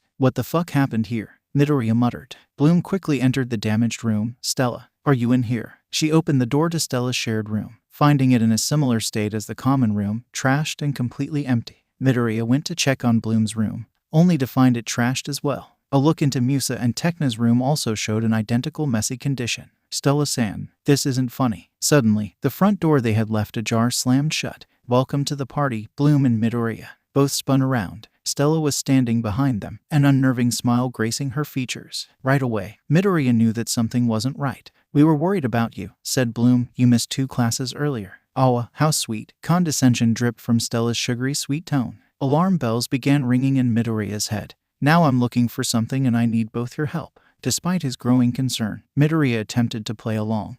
What is it exactly? Stella saw. Suddenly, as if a switch was flipped, Stella lost whatever veil of patience she had and growled. She grabbed a chair sitting innocently nearby and threw it against the wall, where it splintered into pieces. Midoriya, I am not in the mood. Look, Stella, Bloom was getting irritated. If your date didn't go well, I'm sorry to hear that. But don't take out your anger on. The blonde interrupted. I want to know where my ring is, and you two are going to help me find it. Right now. Midoriya had enough. No, a beat of silence. What did you just say? Stella asked as if not believing what he just said. Midoriya got in between the two girls. You heard me. We will not help you find the ring, whoever you are. Stella wanted to say something, when her face suddenly contorted as if she was trying to control herself. Suddenly, she was all sugary sweet and calm again. What do you mean, Midoriya? Of course I am Stella, your roommate. Midoriya's eyes flashed a sheen of red. A likely story, you motherfucking impostor. He threw his hand forward and fired a powerful blast of water at Stella, which hit and sent the blonde flying backwards through a door with a shriek. Midoriya, what are you doing? Bloom exclaimed. That is not Stella-san. He replied back. Stella-san does not act like that, even when. Midoriya was interrupted by Stella reappearing, looking absolutely feral. Out of nowhere, the blonde fired a ball of sickly purple energy at the pair, forcing them to duck as it blasted a hole through the door behind them. Midoriya quickly fired another blast of water, which intercepted a second ball of purple energy, causing it to fizzle out. Stella screamed and fired a third ball, which Bloom hastily blocked with a wall of fire. Then came familiar voices rushing towards the front door. They're in there. Hurry. Suddenly, the door burst open, and in rushed Flora, Musa and Tekna. Stella snarled at their interruption. And to everyone's shock, her body turned a translucent purple and she dashed for the window, crashing through it and sending a shower of glass falling in. Everyone quickly rushed out of the window onto the balcony, just in time to see the purple form of Stella fleeing out of the school grounds. What's gotten into her? Flora was confused. Where did she get those powers? Musa wanted to know. Did she throw that chair at you guys? Asked Tekna. No, Bloom shook her head. She threw it against the wall. She did fire some weird energy balls at us though. Why is she being such a fuddy? Flora wondered. That's because that was not Stella-san. Midoriya interjected. Someone was masquerading as her. But how do you know that, Midoriya? Asked Musa. I believe it's the good judgment potion working its effects, he replied. And also I'm her roommate. I know her mannerisms and how she shows her emotions. She does not act like those stereotypical evil witches from Cloud Tower, which was how that impostor was presenting herself as. The Winks eyed one another in consideration. There you all are. They all jumped when Palladium suddenly appeared by the doorway. My goodness, your common room is in a mess. What happened here? Professor, what are you doing here? Asked Tekna. You all were taking too long to return to class. Palladium entered the room, but none of you answered my question though. And where is Stella? Midoriya stepped forward. Professor Palladium, Stella-san, or rather someone impersonating as Stella-san, caused the damage to our dorm. What? Whoever was impersonating Stella was looking for the Ring of Solaria, which is currently in my possession. Bloom added. Professor, we think Stella might be in danger. She hasn't been seen since yesterday, and I think whoever was impersonating her might have kidnapped her. Palladium rubbed his chin. This is very concerning. I'll bring this up to Headmistress Farragonda immediately. In the meantime, I want you all to head to class right now. Yes, Professor, the Winks assented together. It was a difficult class to sit through, though not academically, more about trying to pay attention to Palladium's teaching while pushing the anxiety about Stella's well-being into the back of their minds. For the Winks, the final bell couldn't come fast enough, but just before the Winks could leave, Palladium held them back for a moment to let them know that Farragonda was investigating Stella's disappearance. But for the Winks, especially Midoriya, that wasn't enough. But how do we go about looking for Stella? Asked Musa as they returned back to their dorm. How about we start with the facts that we do know? Tekna suggested. We know that Prince Sky invited Stella out to a date at the Black Lagoon Cafe yesterday, so perhaps we should contact Sky and ask if he knows what happened. So, swing by to Red Fountain. Bloom offered. I have Raikyo-san's number. Midoriya pulled out his phone. We can call him and see if we can get Sky-san on the line. Everyone agreed, and Midoriya punched in the specialist's number. A few ringtones later, Raikyo's picked up, amidst a background of grunting and iron being pumped. Hello, Raikyo-san, this is Midoriya. Hey, what's up? Is Sky with you right now? I need to talk to him urgently. 1 second. There were a few moments of audio interference before it cleared up with a new voice. Hey Midoriya, what can I do for you? I was wondering, how did your date with Stella-san go? Did she seem off when you two parted ways? Huh, what date? Midoriya grew even more worried. I'm confused, didn't you ask her out to a date yesterday? I don't quite know what you're referring to, Midoriya. Ever since the troll incident back at the swamp, me and the guys haven't been allowed to leave campus at all. Though it's not like I wouldn't ask her out, but we can't afford to get into any more trouble with Kodatorta as it is. Can you put Raikyo-san back on? Asked Midoriya. The phone was passed again. Raikyo-san, is it true that you and the others were not allowed off Red Fountain because of the troll? That's correct, Midoriya. The teen hummed. Alright, thanks Raikyo-san. Sorry to bother you and Sky. No trouble. After that, the line was cut. Midoriya pocketed his phone. I just confirmed that Sky has no idea where Stella-san is. He and the others were not allowed off the Red Fountain campus ever since the troll incident. Which that means no such date happened, Bloom surmised. So someone lured Stella into a trap, Flora added. And this Black Lagoon Cafe is the likeliest location where the kidnapping happened, Musa concluded. What do we know about this cafe? Midoriya wondered. I could check my search engine, Tekna offered. Midoriya nodded, and Tekna got to work, pulling out a small electronic device, and began typing. A few minutes passed, and the overhanging worry worsened at the increasingly perplexed look on Tekna's eyebrows. What's the matter? Asked Flora. Strangely, my search engine is drawing a blank. Tekna looked up. I tried different search terms and combinations, but there have been no results. Truly suspicious, Musa remarked. Well, since we have the rest of the afternoon off, why don't we head down to Magix? Bloom suggested. Maybe it's a super obscure cafe that just opened and therefore hasn't made its online debut yet. At this point, it was the only lead they had left, so everyone agreed and made to catch the next levy bus to downtown Magix. The ride was uneventful, as was the subsequent search. The Winks asked random people going about their business if they knew of a Black Lagoon Cafe in the city. Everyone they asked shook their heads, saying that they hadn't even heard of such an establishment.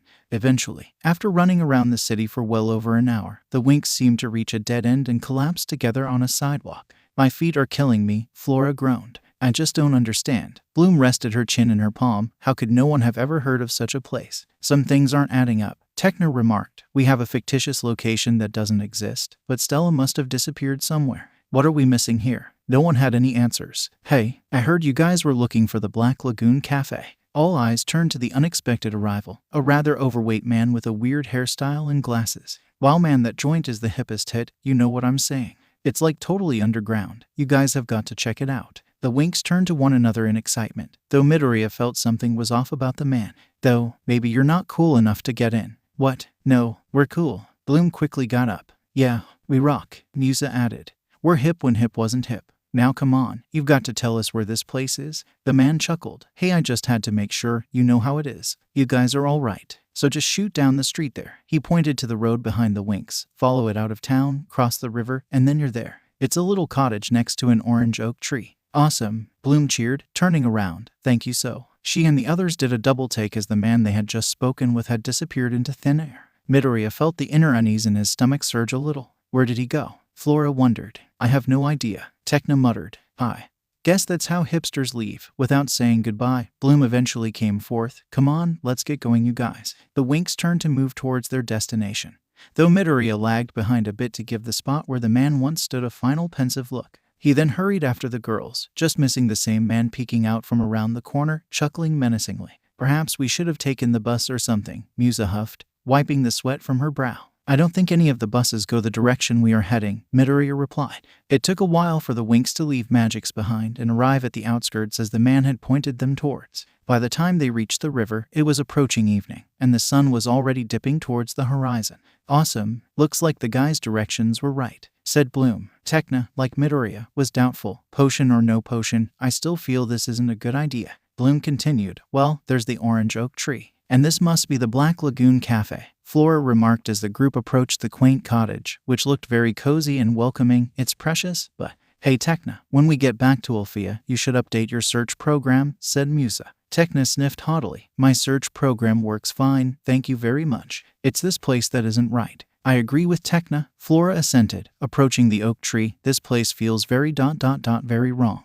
She placed a hand on the tree's bark and shuddered painfully. What's the matter, Flora? Asked Bloom. This tree isn't giving a life force. It's it's dead. And it's been that way for a very long time. Are you sure? Musa asked. Positive, Flora nodded. Suddenly, the cottage's front door burst open, and a powerful wind escaped and swirled wildly around the area, kicking up clothes and sending hair flying in all directions. As the Winx struggled against the wind, the orange leaves on the tree were whipped away and the surroundings began to morph. There's a change in the reality pressure, Techna shouted over the noise.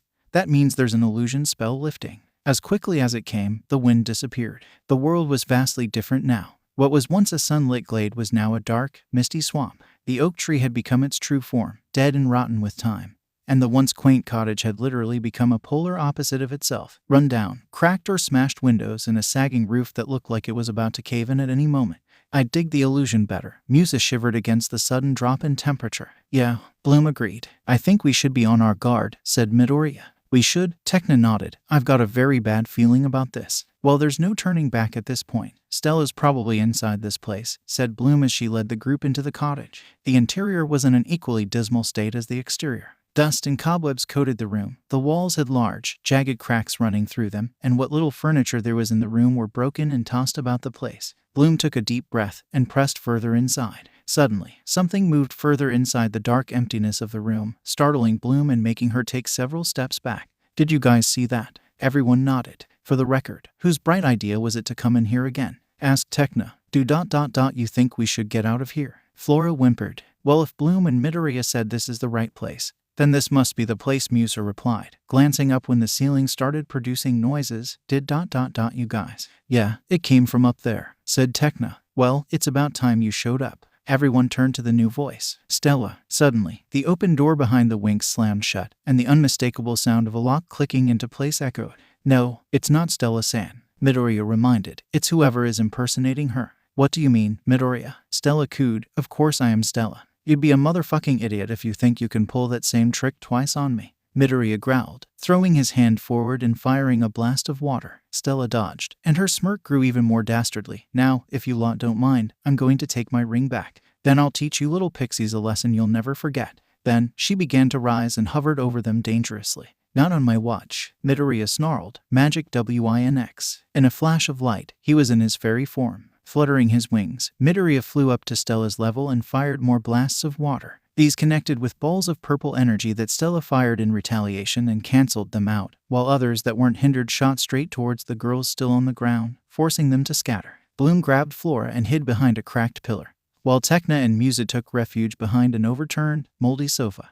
Midoriya and Stella continued to duke it out, giving the girls below time to formulate a plan. We've got to help him, said Bloom. Everyone, let's transform. Magic Winx. In their fairy forms, the girls flew into the battle. Techna provided electronic shields that protected the Winx from stray energy balls, while the others fired their own attacks against Stella. With 5-on-1, Stella was quickly overwhelmed, as each attack of water, fire, plants, and music eventually forced her down. Midoriya landed before the blonde. The real Stella-san will never call us pixies. That means whoever you are clearly one of the Trix. So tell me, who are you really? Icy, Darcy, or Stormy? Stella slowly got up, and the Winx readied themselves for another attack. Instead, Stella cackled, clapping her hands slowly. You are quite perceptive, I'd give you that. Midoriya's scowl deepened when Stella's features began morphing into that of Darcy's. And here's your prize. 2 beams of blue and magenta light shone down, and Icy and Stormy respectively appeared by their fellow witch's side. Wait.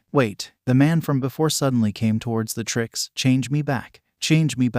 Darcy smirked. Certainly not. She waved her hand. The clouds of dark purple dust shot out from the man, transforming back into the ugly form of Nut. What have you bitches done to Stella? Bloom demanded. Icy cackled and raised a hand. She's right here. Up suspended in the air surrounded by magenta rings, appeared Stella. The rings appeared to be shrinking around her, squeezing her tighter by the second.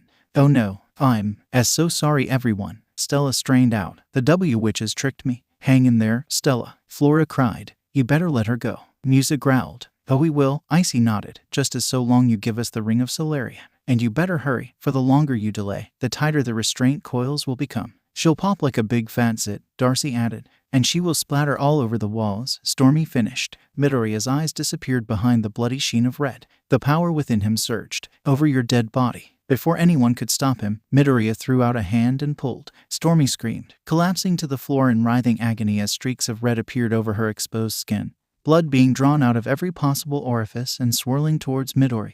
The Winx gasped in horror at the macabre sight before them, and Nut took a few steps back, rushing to save her fellow witch. Icy sent a wave of icicles towards Midoriya, who destroyed them with a powerful explosion of water, keeping one hand on Stormy. He fired an almighty geyser of water that blasted the Witch of Ice back into a wall with a loud crash. Nut rushed to attack Midoriya, but Flora, having snapped out of her stupor, quickly incapacitated him with vines that burst from the floorboards and captured him. Realizing she was the only one currently standing, Darcy quickly sought out the goal of their plan. Magnetic shot. Purple light glowed from her hands, and in an instant, the ring of Solaria was yanked from Bloom and into her grasp. No, the redhead cried. I got the ring. Midoriya snapped his head around, concentration broken. Stormy's blood splashed all over his head and body, which coupled with his feral growl, made him look really monstrous. With a loud yell, he threw out his hands and unleashed what could only be described as a flood of water at Darcy, as the ominous cry of a phoenix echoed. The Witch of Darkness screamed as the water hit her, knocking the ring out of her fingers and throwing her to the side. The water filled the room up to everyone's ankles, the ring seemingly lost in the deluge. Midoriya stopped. Bloom tried to reach out to him, but the teen could not be stopped. Icy and Darcy tried to attack him, but he held his ground with a quick succession of water attacks and disorientation by encasing their heads in spheres of water. It was during these moves that the battle took a completely different turn. Icy and Darcy had lost their sense of comprehension with water shrouding their eyes and noses. They stumbled about, trying to free themselves and to breathe again, not realizing they were stepping closer and closer to where the ring was hidden. Then came the sound of stone breaking. It was loud, so everyone heard it. Midoriya stopped his attacks, and the water drained away from the floor and from the witches' heads. Icy stepped back, revealing the shattered remnants of Stella's ring. The Winx gasped. The pieces glowed, before a beam of light arched upwards and shot into Stella, breaking the binds around her and enveloping the blonde in a halo. Stella fell to the floor in a heap once the glow faded. No, the ring. Icy dropped to her knees and scooped up the pieces, but it was too late. The ring had been destroyed. No, this can't be happening. The Witch of Ice turned to glare at Midoriya. This is all your fucking fault. You'll pay for this. She made to attack him, but Midoriya simply shot his hands out and pulled again. Icy screamed and crumpled to the floor as her own blood was also pulled from her body. The force of the blood being yanked out was so strong that it fractured many of Icy's bones. She screamed herself hoarse, edging closer towards the Reaper's beacon, had it not been for Darcy firing a ball of energy at Midoriya, forcing him to break the pull and inadvertently sparing Icy's life. Moving quickly, Darcy lugged her two barely conscious friends and called for Nut. The ogre quickly rushed to his mistress' side, just as a sickly purple light burst from Darcy, and pulled all four away before fading into nothing. Nobody moved for a second, before a groan from Stella got everyone's attention. Oh my god. Stella, Musa, Flora, and Tekna rushed to their blonde friend. Bloom was about to join them when she noticed Midoriya teetering, before falling in a heap to the floor. Midoriya. Bloom rushed to her fallen friend. While Tekna took charge of the situation, we must get them out of here immediately. There was no immediate rest for the Winx once they managed to get back to Alfea when Farragonda and Palladium found them not too long after. After Stella and Midoriya were sent to the infirmary and placed under the care of Nurse Ophelia, the remaining girls were brought to the headmistress' office to be questioned on what happened at the cottage. It would be over an hour later, after recounting everything that happened down to the details, before the Winx were finally released with a warning to not attempt such a reckless act ever again. By now, everyone was exhausted, only wanting to eat dinner and retreat back to their dorm for much-needed rest. Though, Tekna still had a few things to say before everyone could call it a day. You know, I've been thinking. What's up? Asked Musa. Even though Midoriya and Bloom were the ones to take the good judgment potion, I can't help but wonder if it would have been a better option if we had given the Trix the ring.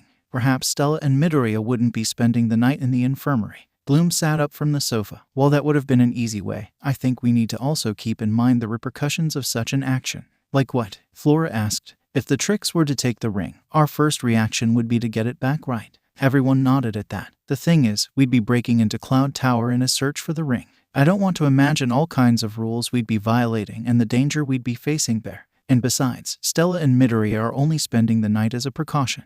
I believe it would be much worse if we had infiltrated Cloud Tower. Tekna steadily nodded. You have a point there, Bloom. Silence followed, as attention shifted back to what was on TV. Actually, there's something I've also been wondering too, said Musa out of the blue. What is it? Asked Flora. Why were the Trix so damn obsessed with taking Stella's ring? Like, I get it if it carries great power and all, but why the ring specifically? Surely there are other powerful artifacts out there they could attempt to get their splotchy, clawed hands on. The four fell into deep thought. Then Tekna yawned. Well, I'm sure there must be a specific reason for them to do so, but I think we can all agree that now isn't the time to investigate such matters. Everyone agreed on that, so the TV was turned off, and the Winks departed for their rooms to sleep off the night. It had been an eventful day, and crashing onto bed seemed very attractive at this point. Stella was understandably distraught when she was told that her ring was destroyed the day before. We're really sorry about it, Stella, said Bloom as she tried to comfort her. Yeah, it was totally an accident, Musa added. We didn't mean for it to be crushed by those witches. Stella sniffed and wiped the tears from her eyes. It's okay, you guys. I don't blame any one of you for what happened. But it was a priceless artifact, passed down your family for generations. How will your parents take the news? Bloom asked. I'm pretty sure Daddy's going to be furious, Stella admitted, but I don't think he's going to take it out on me. He's a very understanding person. I sincerely hope so. Musa bit her cheek. At the same moment, Flora and Tekna entered the infirmary. Any luck? Asked Bloom. Flora shook her head. No, it's as if he doesn't want to be found. You know, to be honest, I can't really blame him, Tekna admitted. Why? Asked Musa. Do you remember the first time we saw him covered in blood? Tekna asked. And when everyone nodded, she continued, we didn't know how he came to such a state. But yesterday, we were all present when he literally pulled the blood out of Icy and Stormy. If I want to be very honest, it was extremely unsettling to see such gore happening in front of my eyes. He probably remembered what he did when he regained consciousness, and thought it was best if he kept his distance for supposedly traumatizing us. If I were in his position, that would have been a logical decision. Bloom was quick to jump to Midoriya's defense. Even so, it's not like the Trix didn't deserve it. They threatened to kill Stella if we didn't hand over her ring. But there is so much blood though. Flora shuddered at the memory. I think we should all take a step back here, Musa interjected. There is no doubt that we are all affected by the Midoriya's gruesome torture of the Trix. But, and I want everyone to be very honest here, does this change the way we see Midoriya? The Winks all glanced at one another. This doesn't change how I see Midoriya as a person and a friend, Bloom said first. Bloody or not, he is not a monster to be reviled.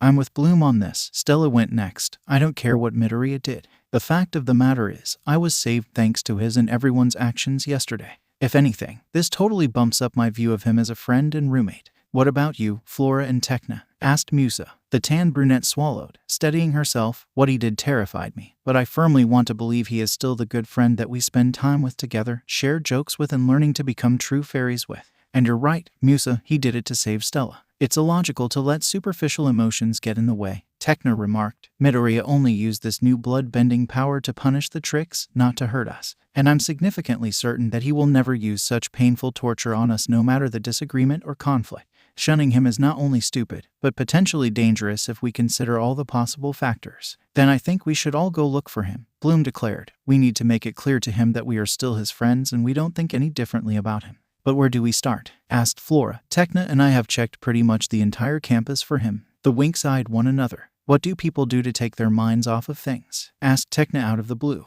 I guess they do the things they love, Musa replied. Midoriya loves to hang out at the library, Stella recounted, and perhaps the gym. We just came back from the library, Flora said. He wasn't there. Then we should check the gym, Bloom concluded. If he isn't there, then we'll split up. Hopefully we can cover more ground that way. Together, the Winks arrived at the Alfea gym. Judging from the lack of noise, their initial thought was that it was empty. But upon stepping inside, everyone quickly noticed a familiar green-haired teen sitting at the other end of the gym, near a rack of dumbbells doing bicep curls, completely unaware that his privacy had been broken. Bloom glanced at her friends and nodded. Leading the group, they approached their fellow Winks carefully. Hey, Midoriya, said Teen jumped, almost dropping the dumbbell. But when he turned around to face the one who called him, all the blood drained from his face and his eyes became stricken. Be Bloom-san. We were looking for you. The redhead made sure she had a reassuring aura. I see, Midoriya swallowed, quickly putting the dumbbell back onto the rack. Well, I should get going then. He tried to move past the Winks, but Bloom stopped him. Midoriya, please, tell us what's wrong. We promise that we are not angry with you or anything. Midoriya had an uncertain look. You sure? The Winks all nodded resolutely, though no one expected Midoriya to suddenly release the waterworks. I thought why you all repulsed me. I only realized that everyone saw W when I did T to the Trix W when I woke up I in the I infirmary, and overheard Nurse Ophelia T talking with H headmistress Farragonda about it. I thought and none of you would W want anything to do with me because I allowed myself to act so monstrously. IT thought. Midoriya was cut off when Bloom suddenly hugged him. No, none of that is true. Midoriya, don't think for a second that is true. We don't think any differently with you. You are still our friend.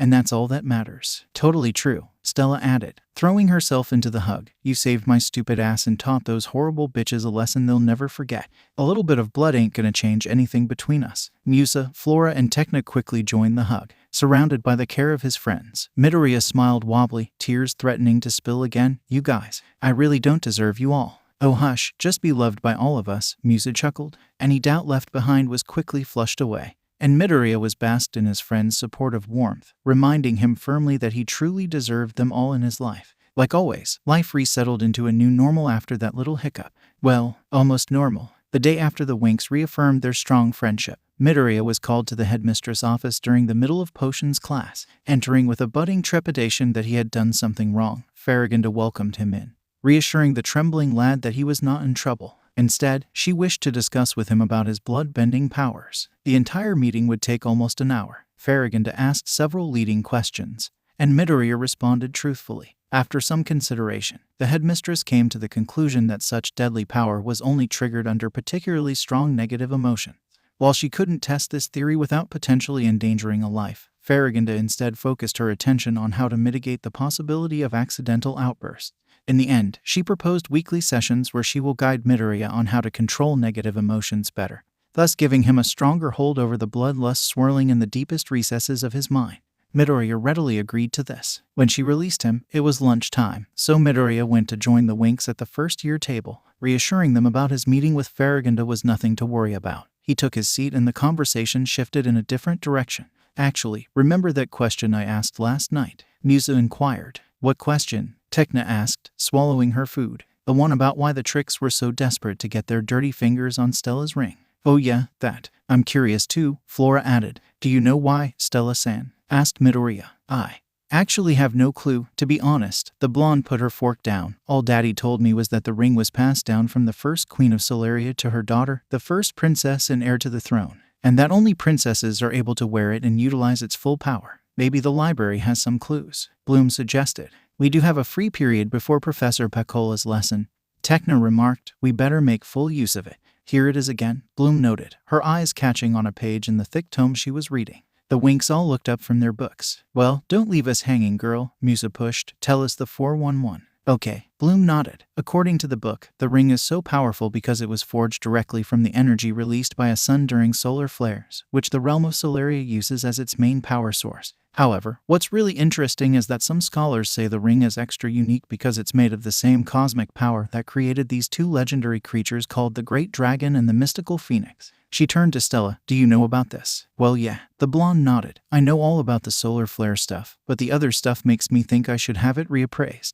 I think the part about the Great Dragon and the Mystical Phoenix is the main reason why the Trix were after the ring in the first place, Midoriya put forward. But what do we know about these two creatures? Asked Tecna. That's the thing. Bloom closed the tome. When I looked up the Great Dragon and the Mystical Phoenix, all I found was a reference to a restricted book, and it would only show me one 4-line paragraph. It said that although there is no proof of this, and that it is only a myth, the Great Dragon is supposed to have created the entire magical dimension. However, there was no information about the Mystical Phoenix. The Winks glanced at one another, unsure of where to progress from there. Tecna checked her watch. Whatever it is, we should put away the books now. We only have 10 minutes before the start of Professor Pacola's lesson. If we don't hurry, we're going to be late. The books were put back into their original places. The Winks gathered their things and departed from the library. Bloom and Midoriya took the back of the group, where the latter noticed the redhead had a pensive look. Penny for your thoughts, Bloom said. I gotta find out more about this Great Dragon and Mystical Phoenix, she replied. Maybe there's a way to convince that restricted book to let me read more than a paragraph. Midoriya was about to reply when an unfamiliar voice suddenly made the Winks stop in their steps. The Great Dragon and the Mystical Phoenix. Everyone turned, stiffening as Farragonda approached the group. Why yes, Bloom struggled to find her words. We were researching about the Ring of Solaria, and they came up a few times in several books. We were curious about them, that's all. Farragonda nodded serenely. Come with me back to my office, Ms. Bloom and Mr. Midoriya. I might be able to tell you both something about what you seek. Bloom and Midoriya glanced at one another before turning back to their friends. Tecna gestured for them to go, so the pair quickly chased after Farragonda, who was already some distance ahead. So what is it that you want to know about the Great Dragon and the Mystical Phoenix? Asked Farragonda as she and the two students sat down. Ever since the Ring of Solaria was destroyed, Bloom began. We wanted to know why the Trix were so desperate to get their hands on it. And when these two creatures were mentioned, Midoriya continued, we believed that they were the key for the Trix's motives. But we couldn't find any other information other than that paragraph from the restricted book. I understand your predicament. You too? Farragonda steepled her hands together. Even I don't know the full contents of the book that you mentioned. However, at one point it did show me 2 chapters. From what it revealed to me, it described the beginning of the magical universe, which was created by an immense solar explosion. And from that fiery starlight an enchanted dragon was born. The dragon then used her fire to create all the different realms and planets that made up the dimension we know today. Bloom and Midoriya nodded. However, when these worlds were created, they did not immediately become the bearers of life that we see every day. No, instead they were monstrous places. Barren, cracked earth, hellish temperatures and volcanoes that were constantly erupting, spewing magma and poisonous gases into inhospitable terrains unsuitable for even the smallest life forms to make their home. That was when the mystical phoenix was created, born from a similar explosion of solar energy that created the great dragon. The phoenix is not the same as the fiery avian we know today. He was brought to life when a chunk of ice from the cold reaches of the universe melted with the fire to create water, which became his physical embodiment. The phoenix used his tears to cool down the fledgling worlds, allowing the beginnings of life to form and spread. At the end of their journey, the dragon and the phoenix arrived at a world that would become Domino, the center of the magical universe. They made it their home, and eventually became one with the very planet itself. Amazing. Midoriya was awed. That is so cool. Bloom exclaimed, where is Domino? Is it real? The temperature of the office suddenly plummeted, and Farragonda took on a somber expression. It was, Ms. Bloom. However, Domino doesn't exist anymore. What? Midoriya gasped. But how? The headmistress adjusted her spectacles. It is said that a coven of evil witches went to Domino seeking the powers of the dragon and phoenix for themselves. When they failed to get them, they destroyed the entire planet. Oh no, Bloom cried. What about all the people? Asked Midoriya worriedly. We don't know, Farragonda admitted, though what is evidently clear is that Domino has remained empty and in ruins ever since that fateful day. Silence befell for a moment. Before I let you two go, I need to ask you, Ms. Bloom, said Farragonda, how did you get into the restricted section of the library? Bloom winced, thinking she might be in trouble. I am not entirely sure. I was just thinking about looking for information about the Ring of Solaria when the gates opened. Out of curiosity, I went inside and the book came to me. Farragonda leaned back, eyes deep with understanding. Then you were meant to go in. Bloom turned a questioning glance at Midoriya, who returned her confusion at the headmistress' cryptic words with a clueless shrug. Then the school bell rang. You two better hurry along, said Farragonda. I don't want you to be late for your next class. Thank you, Miss Farragonda, said Bloom as she and Midoriya stood up, and thank you so much for enlightening us. The headmistress nodded and dismissed the two teens. Once they were gone, she stood up from her desk and walked to the window, gazing out with a deeply pensive look. Bloom and Midoriya later passed on the revelations to the rest of the Winks in the privacy of their dorms when lessons finally came to an end for the day. While they were shocked and saddened about the destruction of Domino, the point of the matter was that they were still nowhere near to finding out the true motive of the Trix, or what the powers of the Great Dragon and Mystical Phoenix were, the Dragon Flame and the Phoenix Tears, as they dubbed it. In the end, it was decided to put everything on hold for the time being. It was almost time for dinner, and there were other priorities such as a quiz on practical spells the next day that was worth a significant percentage of their grade. So life carried on for the Winks. And across the lagoon at Cloud Tower, the same was happening for the Trix. Icy and Stormy were still sore from their recovery after Midoriya's blood-bending torture the day before, and were, naturally, in very foul moods. It didn't help that they had to lie through their teeth to explain why they were in such near-death states. And the healer still eyed them with a little suspicion when they were dismissed. I hate this. I absolutely fucking hate this. Icy screamed. All that trouble only to have the ring destroyed. And getting our asses kicked, Stormy whined, wincing from her aches. Can this get any worse? Actually, I don't think so, Darcy suddenly said, piquing the other two witches' attention. The ring may have been destroyed, but that doesn't mean that the Dragon Flame and the Phoenix Tears we are seeking aren't just infused in the ring. And where do you suppose we should start looking for the source of these powers then? Icy snapped. I might have an idea, Darcy continued, holding down the urge to slap her fellow witch. You know those Whisperian crystals that we were given at birth? We could. Ugh, Stormy rudely interrupted. rolling her eyes. You mean those useless children's toys? Can't you come up with something better? Icy demanded.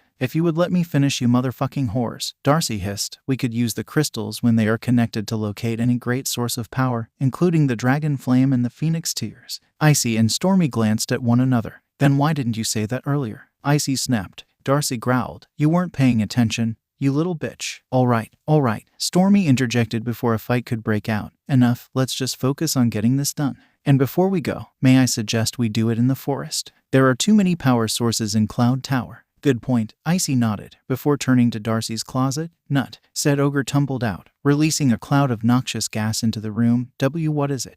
The Trix gagged at the smell. Fumigate the room, and hurry up, Icy ordered. We're going to the forest. Why yes, your evilness. Right away. 1 week would pass without major incident. Stella slowly got accustomed to using magic without her scepter, but having used it her entire life meant it took a lot of getting used to physically feeling magic for the first time in years. While her grades took a tumble during the practical spells quiz, the Winks were determined to not let their friend lag behind.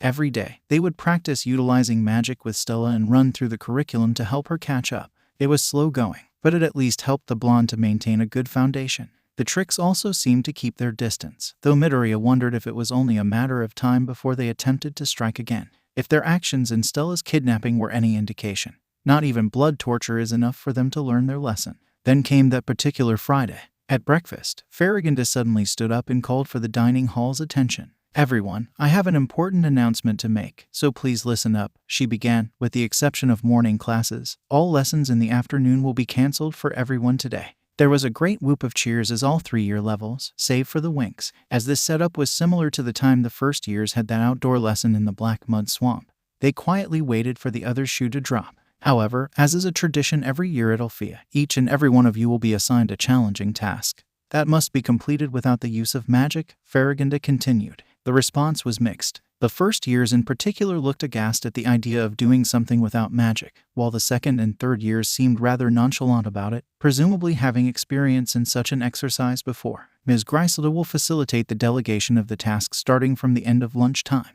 The first years are to see her first by dormitory at 1 p.m., second years at 1:15 p.m., and third years at 1:30 p.m. I hope everyone will do their part to take this seriously, for this is an important lesson for everyone that magic cannot be taken for granted. And, after all, I hear that there are multiple sales, concerts, and events happening in Magix tonight. So if you all do a good job this afternoon, consider the evening your reward. That is all I have to say. Farragonda sat down, and conversation picked up again among the students. I wonder what we're going to be doing. Bloom wondered. Beats me, Musa shrugged. I just hope it won't be that difficult. Stella pursed her lips. Difficult or not would turn out to be very relative for the Winks when the afternoon rolled in and it was their turn to meet with Griselda. The head of discipline eyed the group with her typical stern severeness, which to the Winks' credit, they did not flinch or wither under. For you all, your task would be to maintain the general upkeep of the classrooms, lecture halls, and staircases, she told them. At least she didn't tell us to clean the entire campus, Midoriya thought to himself. As headmistress Farragonda said earlier, you will not be allowed to use magic in your task, Griselda continued. She clapped her hands 3 times, and a swirl of magic was produced. Out of thin air, a series of brooms, mops, buckets, clothes, cleaning liquids, and dustpans materialized.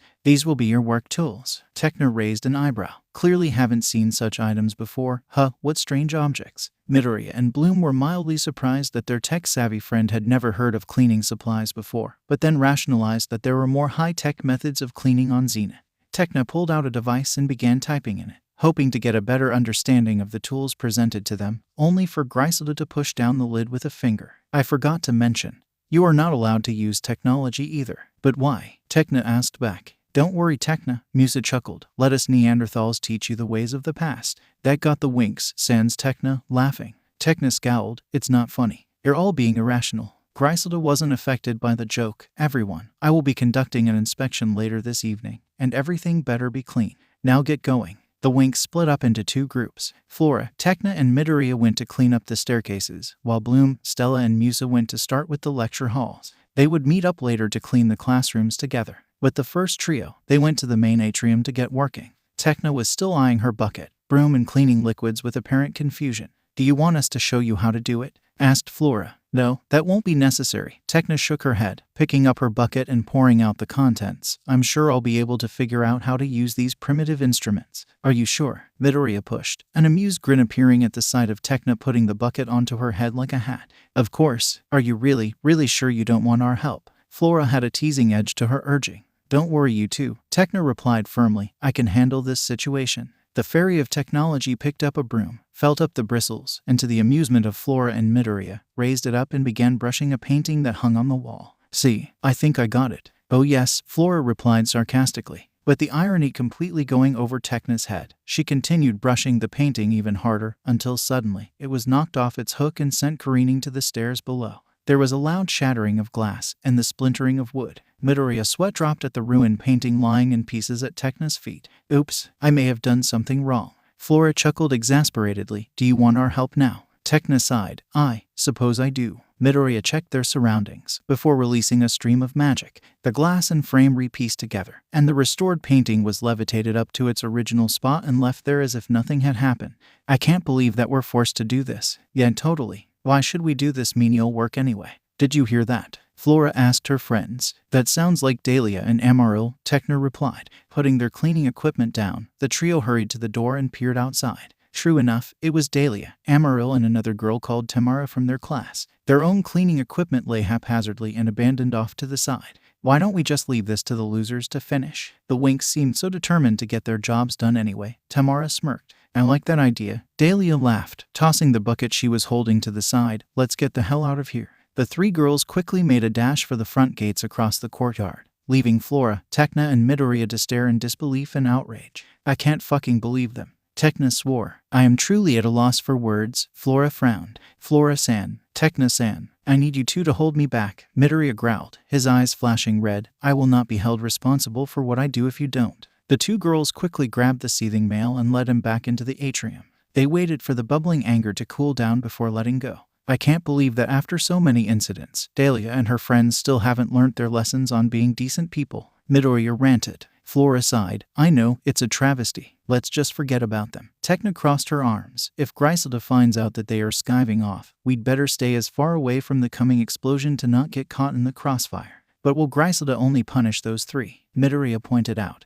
What if she punishes the entire first-year cohort collectively? Tekna rubbed her chin. You do have a point there. Maybe we should tell her, Flora suggested. That way we'd protect ourselves from the blame. Tekna and Midoriya assented to that. Meanwhile, in one of the lecture halls, the other half of the Winks were hard at work cleaning the rows of seats, with one notable exception. Stella, didn't we agree that you were going to clean the floor? Bloom wiped her brow, casting an irritated look at the prodigal blonde from her spot wiping down the seats. Just a sec, Bloom, said Stella distractedly, too busy filing her nails. I gotta get my nails just right. Oh, for fuck's sakes, Stella, Musa snapped. How does getting your nails right equate to getting a job done? Well, excuse you, the blonde huffed. I don't want to break a nail. We are breaking ours. Musa was inching ever closer to losing her shit. Bloom sighed. Leave her alone, Musa. She'll get to work when she's ready. We'll just do what we can in the meantime. The redhead uncapped a bottle of orange-colored detergent and poured a generous amount into a bucket of water. Then Musa stomped over, but that's so unfair. Why should you do someone else's work?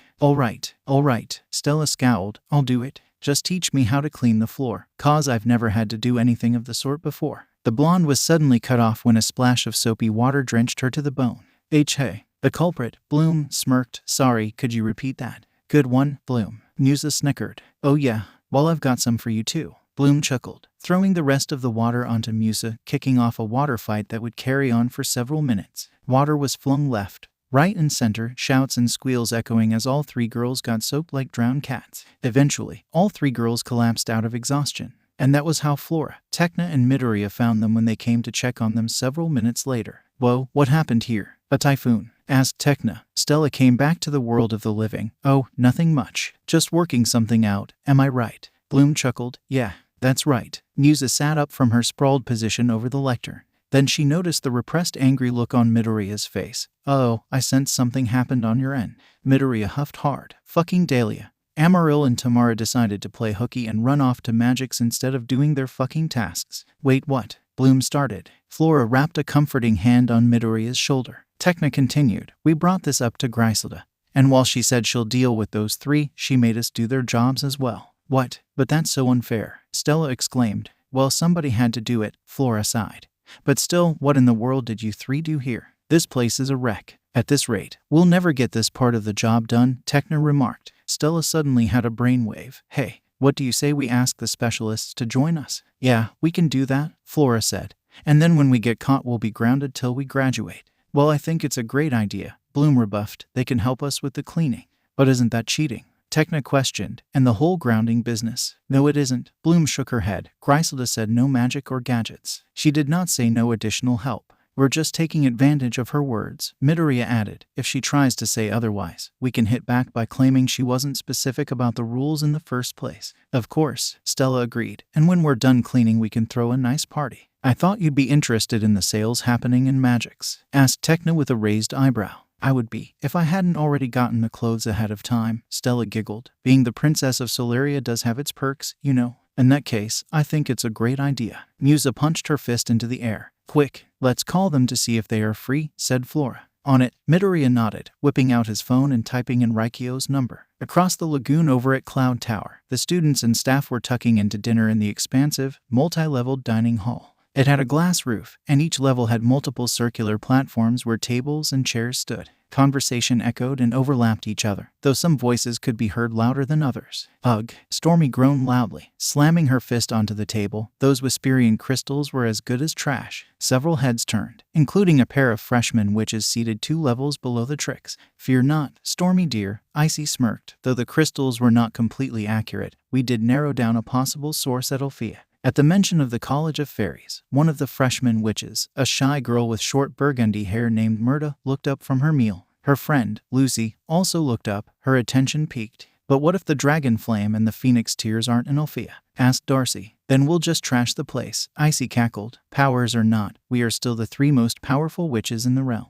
Plus, it's not like we're not up to causing chaos wherever we go, am I right? Murda didn't like what she was hearing, and stood up. Why do we hate the fairies of Alfea so much? I mean, that just sounds extremely petty and old school. All eyes turned to Murda, including the Trix. Icy sneered. Who is this wet behind the ears freshman talking to me? I'm just saying. Murda pushed forward. In some ways, I think Alfea's kind of rockin'. A moment of silence. Then Stormy snorted and burst out laughing, a cruel, derisive laugh. Like a row of dominoes falling, the other witches began laughing too. In a matter of seconds, the entire dining hall was laughing at Murda, who winced under the mocking response. Who let this Wicca wannabe in here anyway? Stormy pretended to wipe away tears, standing up and leering down at Murda with a sickly sweet tone. You're just so alternative, so cutting edge. Why don't we open Pandora's box and love each other ... Murda felt the beginning of tears prick at her eyes. Aw, look at that, Darcy lilted. The poor thing is embarrassed. She clicked her fingers, and an indigo blob of matter appeared at Murda and Lucy's table. Let me help you save face. Before Murda or Lucy could react, the blob expanded and shot towards the former. It encircled Murda's head, cutting off her airflow. Falling to the floor, she scratched and grabbed at the blob, desperately trying to pull it off her before she suffocated.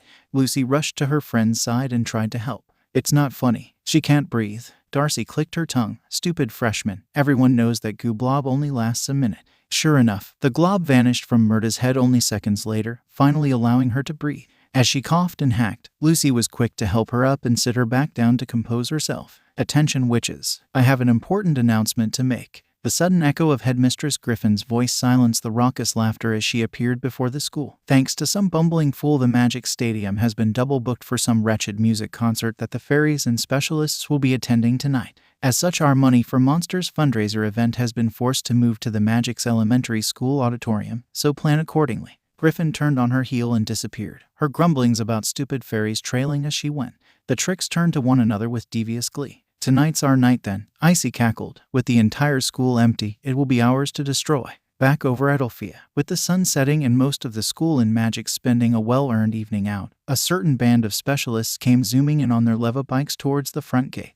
Bloom and Stella were there to meet them and bring the specialists inside, while the rest got ready for their arrival. Musa pulled out a mop from a bucket and slapped it to the floor. My philosophy is, everything goes better with music, even cleaning floors. Flora hit the play button of a high-tech music player, and an up-tempo pop song began echoing throughout the atrium. It was also at the exact moment that Bloom and Stella led the specialists in. Immediately, curiosity gave way to confusion. Wasn't this supposed to be a party? Riven groused. It will be, Midoriya replied, coming forward with several mops in hand, as soon as we finish cleaning. Heads up, He tossed each specialist a mop. Brandon caught his haphazardly, as did Timmy. Sky and Raikyos caught theirs smoothly, the latter throwing a nod back at Midoriya. But Riven didn't bother catching his, letting it clatter to the floor. Midoriya eyed the fallen mop. You know what? He flicked the bird at Riven. Fuck you too. Flora turned the volume wheel. Let's crank it up. Musa spun her mop and get this cleaning party started. What followed was something akin to organized chaos. Everyone combined working to clean up the atrium while having fun together. Bloom and Brandon danced and mopped at the same time. Sky guided Stella on the proper way of mopping. Musa attempted to get Riven into the groove of things, but the boorish redhead was not having it, much to her annoyance. Tekna and Timmy got into a playful clash of mops, while Raikyos chased Midoriya around in a game of cat and mouse, using their mops as improvised scooters. The last pair's fun came to an abrupt end, however, when Midoriya's mop suddenly slipped on the wet floor, throwing him forwards. With a shriek, he hit the floor with a loud thud. Raikyos swore under his breath as he rushed up to the green-haired teen. Are you okay? Just peeky, Raikyos-san.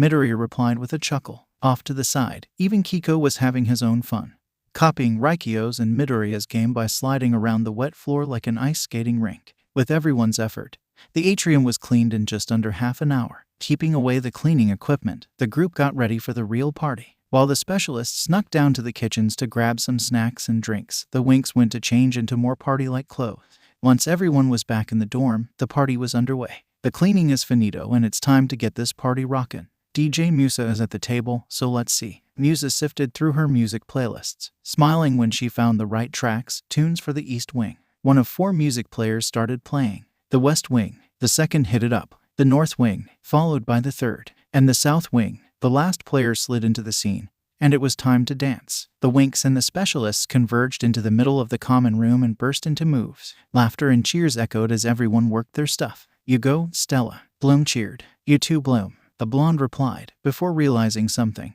Wait a sec, why are you dancing with me? Get on over there. I know you've been eyeing Mr. Blondie all night long. Bloom blushed. I don't know what you're talking about. Choosing instead to divert her attention to Raikyos and Midoriya bumping their butts together in time with the music. Stella elbowed her friend. Pointless gawking is only gonna get you so far, Bloom. Don't be afraid to get what you want, so ask Brandon to dance with you. Meanwhile, out in the empty courtyard, the Trix materialized out of thin air with a loud crack of Stormy's magenta lightning. They immediately heard the music echoing faintly in the quiet night. Ugh, what is that hideous noise? Darcy scoffed. She looked up, the only set of windows with the lights on catching her attention. It seems to be coming from up there. I thought you said the school was going to be empty. Stormy questioned Icy. The Witch of Ice rubbed her chin. It seems I was mistaken. Let's go see who it is. Altogether, the Trix levitated up from the ground towards the lit windows. Hiding behind the balcony, they peered into the room. Icy sneered, of fucking course, it's the blasted Winks and those lousy specialists. Unaware that their party was being spied on, Timmy tried to start up a conversation with Tekna as they watched the others dance, the only pair not doing so save for Raikyos and Midoriya, who were by the tables getting themselves drinks. Would you like to dance? The bespectacled specialist asked. Oh, well. Tekna replied a bit haltingly, not used to face-to-face conversations, especially with those of the opposite sex. Dancing isn't really my thing, and besides, I don't know any dance steps. Timmy adjusted his spectacles, easily reading her body language. Well, I know an easy solution to this. Step 1, don't dance. And that's all you have to do. It wasn't the best joke, but Tekna laughed nonetheless. Then Riven had to go spoil things. Whoa, Timmy, the maroon redhead scoffed. Keep falling like that and we'll have to start calling you Timber. Timmy flushed in embarrassment. Tekna glared. Don't listen to that bastard, Timmy. Before Riven could bark back a retort, a full cup's worth of soda was flung at his face. Midoriya stood in front of the spluttering redhead with his own glare. That was fucking uncalled for, Riven. Next time, keep your dirty mouth shut if you can't find it in your non-existent brain to say anything decent. Raikyos quickly led the irate teen away from any possible explosion. You shouldn't waste your drink on him, Midoriya. It's fine, we have a lot of soda anyway. Riven had all the mind to give Midoriya a taste of his fist, but he knew he wouldn't be able to get a punch in without Raikyos handing him his ass in retaliation. The dark-skinned specialist has always trounced him in hand-to-hand combat and weapons spars at Red Fountain, so while Riven was impulsive, he had enough brains to know that getting into a fight with the one Raikyos cares about the most is not the best idea. And let's not forget the Winks would desecrate his corpse should he attempt anything. So he remained where he stood, doing what he did best, brooding alone. Until Brandon approached him. I'm having fun. What about you? Riven scoffed. That makes one of us. He headed towards the balcony. I'm going to get some air. Realizing that they were about to be discovered, the Trix disappeared from the balcony, teleporting back down to the courtyard just as Riven stepped out. That was too close, Icy muttered. Should we go? Darcy asked cautiously. Because of those fuckers. Icy snapped, absolutely not. I want the dragon flame and the phoenix tears, and I would rather freeze in the ice of hell before I let a group of freshman pixies get in my way. Me too, Stormy agreed. When we get our hands on them, we'll be so powerful they'll be naming entire realms and worlds after us. So let's conjure the Whisperian crystals, Icy said. They'll lead us straight to the source of the dragon flame and the phoenix tears. But what about the fairies? Stormy asked. Are we just gonna let them party like they are all that? Darcy had a response to that. I'd say we summon a Crescent Minotaur from Limbo and have him crash their party. Absolutely despicable idea, Darcy, Icy assented. But first, the Whisperian crystals. The Trix stood in a triangle shape and summoned their respective dark powers. From translucent spheres, the crystals were produced. At first glance, they appeared to be nothing more than pretty perfume bottles with threads of light encircling them, but were among the most powerful weapons a witch could use. The Trix raised their hands as one, the crystals rising together in a triangular formation. Together, they chanted the incantation, energies of the chaos unite, form the Whisperian triangle. Let the many cease to be, and bear one power unto me. On their command, the three crystals became connected to one another by crackling bolts of magenta electricity. They came together and formed a shining orb of light. The orb then began traveling away from the Trix. Let's go, Icy commanded, and they quickly flew after the orb. It's going through the wall, Darcy noticed. Not a problem, Icy drawled, snapping her fingers. Pass us through us. A swirling tunnel of glowing blue energy appeared before them. The Trix phased through the wall harmlessly, entering into the atrium where the Winx and the specialists had cleaned before their party. Touching down, Icy turned to her fellow witches, ready to crash those little pixies' party. Darcy and Stormy nodded. With the orb of light shining above them, the Trix joined hands and formed another triangle. Icy chanted in an ancient language, Inyat Isoranum, Mythos Konos Factos. Before switching back into English, creature lost in the maze of mayhem, crossed the void. From their feet, a black aura rose, before the floor disappeared into a swirling mass. From the infinite depths of limbo, rose a towering and horrendous minotaur. It had thick blue skin, 4 massive arms with fists double the size of large boulders, and blood-red hair all over its body. It let out a loud roar, stamping its hoof angrily. Pretty cute, don't you think? Icy smirked. Totally, Stormy crooned. You know what to do, big guy, said Darcy. And as if following her order, the Minotaur let out a grunt and raced up to the Winx's dormitory. Completely ignorant of the coming danger, the specialists were in the midst of telling the Winx of a particularly exhilarating training session they underwent the year before. Even after all that, there were still 10 frost giants left, Timmy recounted. Wow, you guys must have been freaking out. Bloom was amazed, inching ever closer to the edge of the sofa she was sitting on with Brandon. Stella cast a subtle wink to Midoriya, discreetly gesturing towards the pair. We rightfully were, Sky nodded. Those things have biceps the size of oak trees. Flora, though, was a little suspicious. Frost giants are usually very friendly. Midoriya raised an eyebrow. Did you lot do something to provoke them? We didn't. Sky defended himself. We were just very unlucky to encounter a particularly temperamental herd. Hey, do you want the last sandwich? Stella offered the platter. No thanks, Stella, Sky politely shook his head. Though I am kinda thirsty. Oh, no worries, I'll be right back. Stella put the platter down and went off to get a pitcher of juice. She returned with said pitcher in hand, and went to pour some into Sky's offered cup. That was when the entire dormitory shook, as if an earthquake was rolling in. Raikios immediately wrapped his strong arms around Midoriya. Flora almost lost her balance and grabbed the sofa end to steady herself. Stella dropped the pitcher, quickly holding onto Sky's arm, while Musa, who had been standing up to change the music, held onto the table to stop herself from falling. Riven was not so lucky, falling onto his bum the moment the tremor rolled in. What's going on? Midoriya squeaked. Maybe a dragon got loose. Flora put forward. Can't be. Timmy shook his head. We just maintained the security gates at the stables and Red Fountain.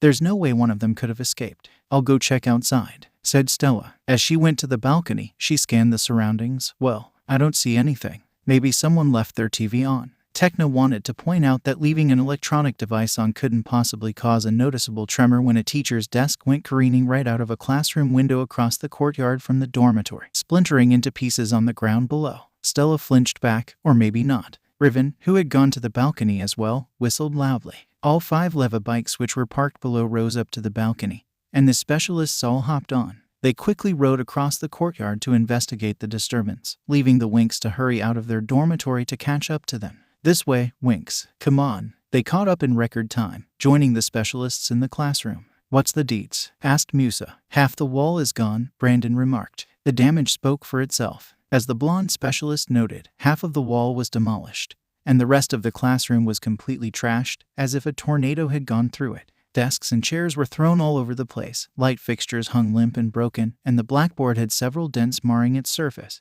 What kind of creature could have done this? Timmy wondered. "Something big and extremely heavy," Techna replied. "Oh yes, tell me something we don't already know," Riven scoffed. Techna, along with the rest of the Winx, scowled. "Fine, it's a little over 3 meters tall and weighs more than a ton. Its fur or hair is bristly and not at all soft. It walks upright on 2 legs, has horns alongside multiple clawed limbs or appendages, and it gives off a foul odor akin to rotting compost. Are you satisfied now, Riven?" Riven was both affronted and astonished, while the Winx laughed at his expense. "Need some ice for that burn, dickhead," Stella snarked. Another tremor, this time stronger, prevented Riven from biting back. "Okay, that's it," Brandon muttered, turning to his comrades. "What are we waiting for? Let's go." The specialists all unsheathed their weapons and hurried deeper into the building. "Wait, we're coming with you," said Bloom. "No," Riven shook his head. "Stay out of this and go hide, little fairies. This ain't a job for you." The Winx all stared at Riven in disbelief and outrage as he rushed after his comrades. "Is he fucking serious?" Musa bit out. "Whatever, we shouldn't be wasting time with that motherfucker." Midoriya pushed down his anger. Magic WINX. The Winx transformed and flew off in a different direction,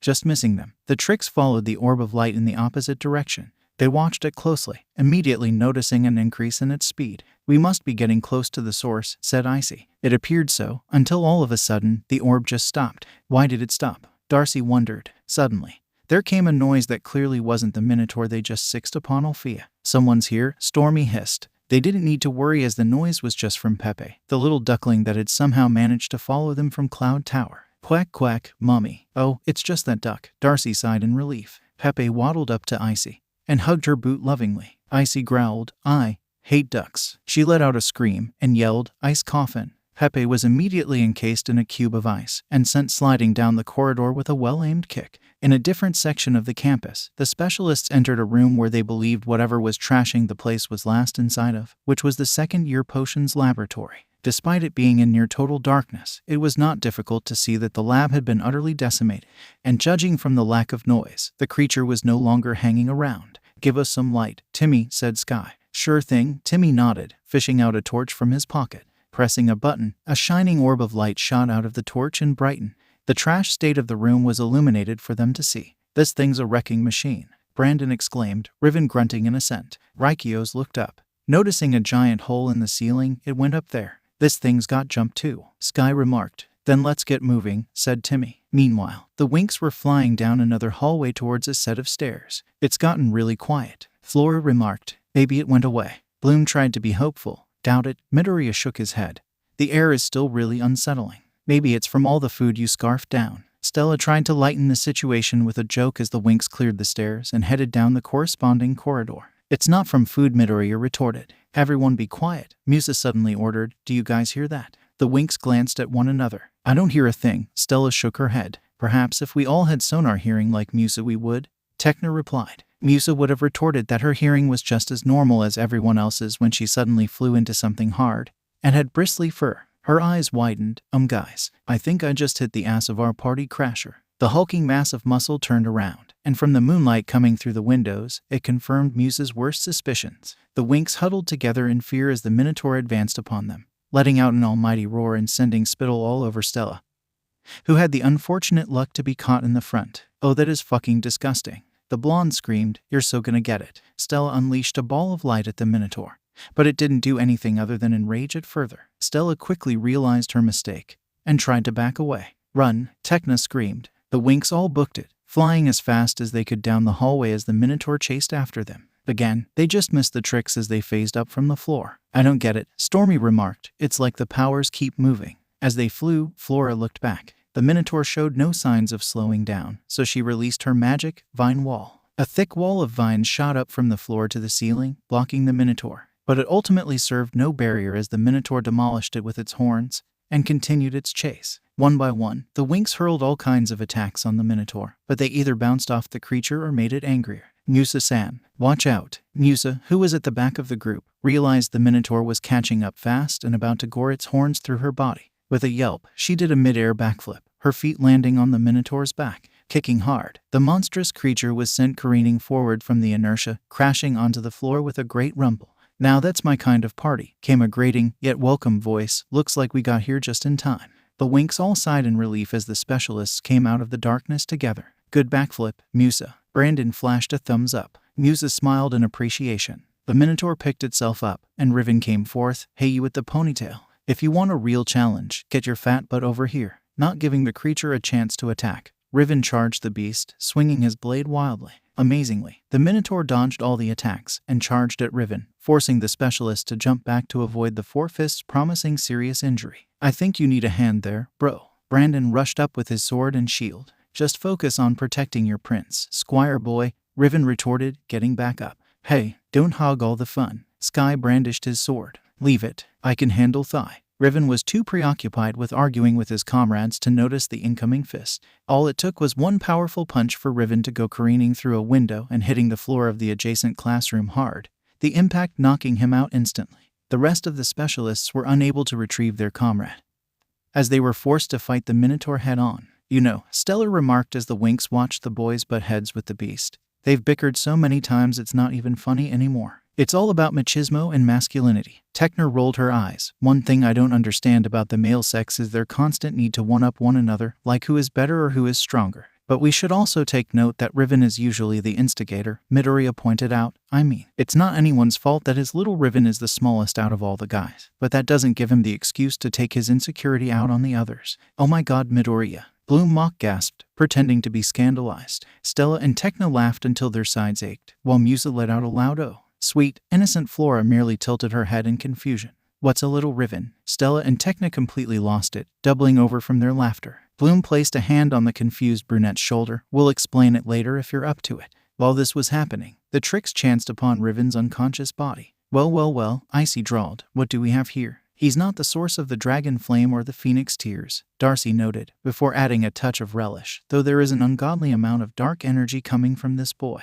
Can we take him home, Icy? Please. Stormy was not amused. Why do you have to fall for every lug that has a frown on his face? Now's not the time for play. Darcy, Icy rubbed her chin consideringly. But with his dark energy, we'll have a use for him in the future. In the meantime, let's continue looking. Back outside, the specialists were losing ground to the Minotaur. Sky had blood steadily streaking from a gash in his temple. Brandon had multiple bruises and a split lip. Timmy was barely standing with a limp, and Raikios was down to one hand after the other got busted up by the beast. Riven was still unconscious in the classroom. We've got to do something, Bloom exclaimed. Any moment wasted is a full percentage point lost in the possibility of all them getting out of this fight with their lives, Techna estimated. Midoriya glanced down the hallway they were in. Now that he thought of it, it looked extremely familiar. If his guess was correct, the hallway would lead towards the atrium, overlooking the first floor where they had spent the earlier part of the evening cleaning. Everyone, we need to get the Minotaur's attention, he said. What do you plan to do? Asked Flora. Hopefully to send the beast careening down to the first floor below, Midoriya replied. A fall from a significant height may be the only way we can knock this thing out without getting hurt ourselves.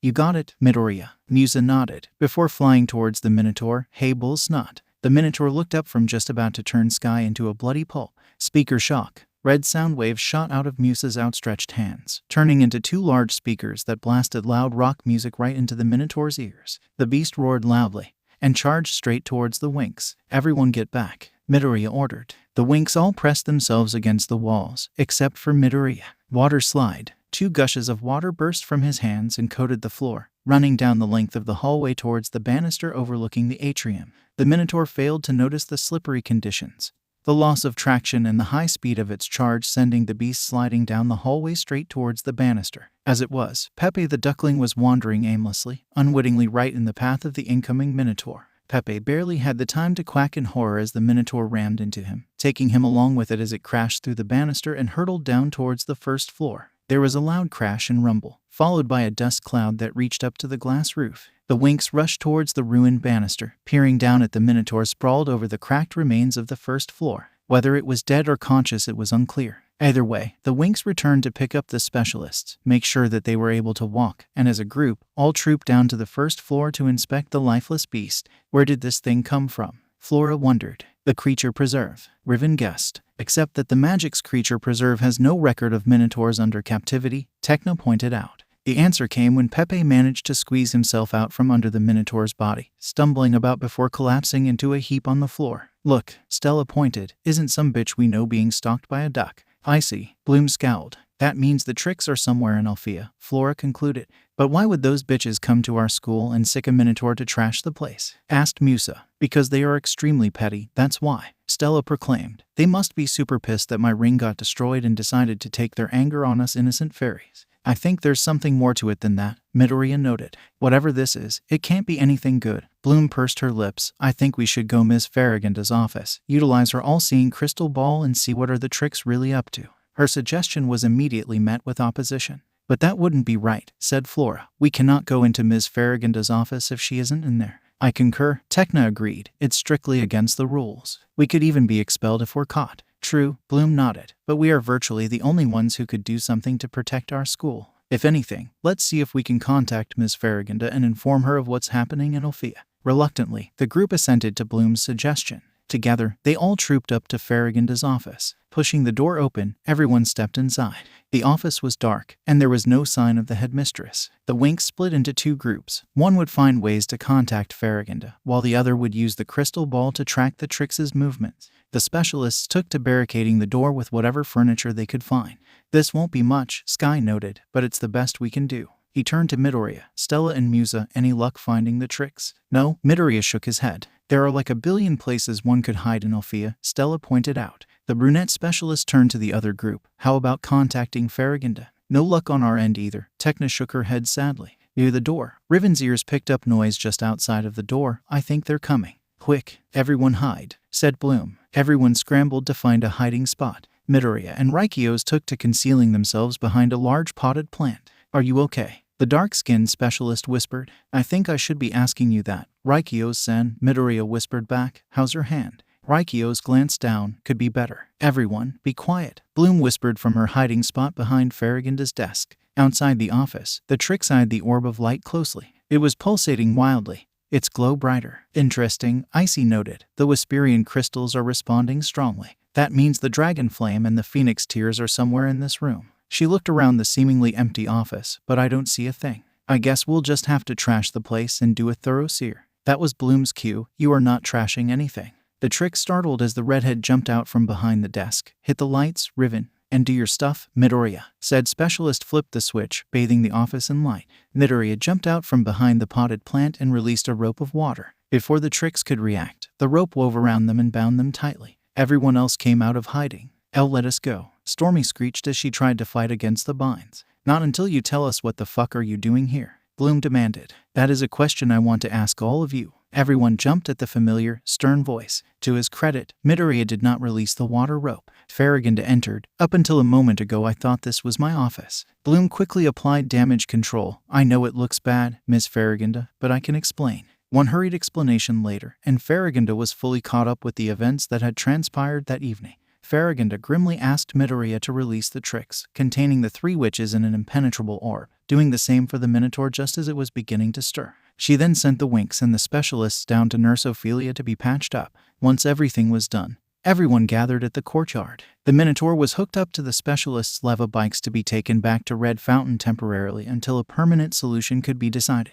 Thanks for everything, Brandon. Bloom smiled apologetically. Sorry that the party was interrupted and we had to fight a Minotaur. Actually, I had a really great time, he replied sincerely. And there's never a dull moment with you and the Winks, is there? Bloom could help the bashful blush from spreading through her cheeks. To the side, Stella approached Sky with the intention of bidding him farewell. Acting on impulse, he reached out and gently grabbed her chin. Come here, beautiful, he whispered coyly, pulling her closer to kiss her cheek. Stella was so stunned by the intimate act that she almost forgot to breathe, at a loss for words only to smile as a response. Over with Techna and Timmy, things were a little more awkward. So, I hope tonight is one for the memory. Timmy rubbed the back of his head. Oh yes, Techna nodded, pushing down the blush threatening to color her cheeks. I'm quite sure of that. With Midoriya and Raikios, the air was sweeter. You fought bravely against the Minotaur, Raikios-san. You and the Winks were no pushovers either. You guys pretty much saved our asses. Midoriya scratched his cheek shyly. That's true. He glanced down at Rikyo's bandaged hand and wrist. I know Nurse Ophelia did an exemplary job fixing up your hand, but will you be okay regardless? He did not expect Rikyo's to wrap him tightly in a strong hug.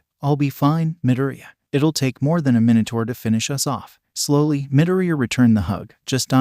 take care of yourself? Okay, I will. Rikyo's threaded his uninjured hand through Midoriya's locks. You as well. Finally, even after everything that has happened, Riven was still his usual caustic self. Next time you decide to throw a party, he said to Flora and Musa as he put on his helmet, try to make sure there's some fun involved. Both girls flinched, quickly scowling with Musa flipping the bird at the maroon redhead. After checking the Minotaur was securely attached to their leva bikes, the specialists hopped on and took off into the night sky, carrying their cargo with them. The Winx waved them off, Farragonda waiting for the boys to disappear from sight before turning to Griselda.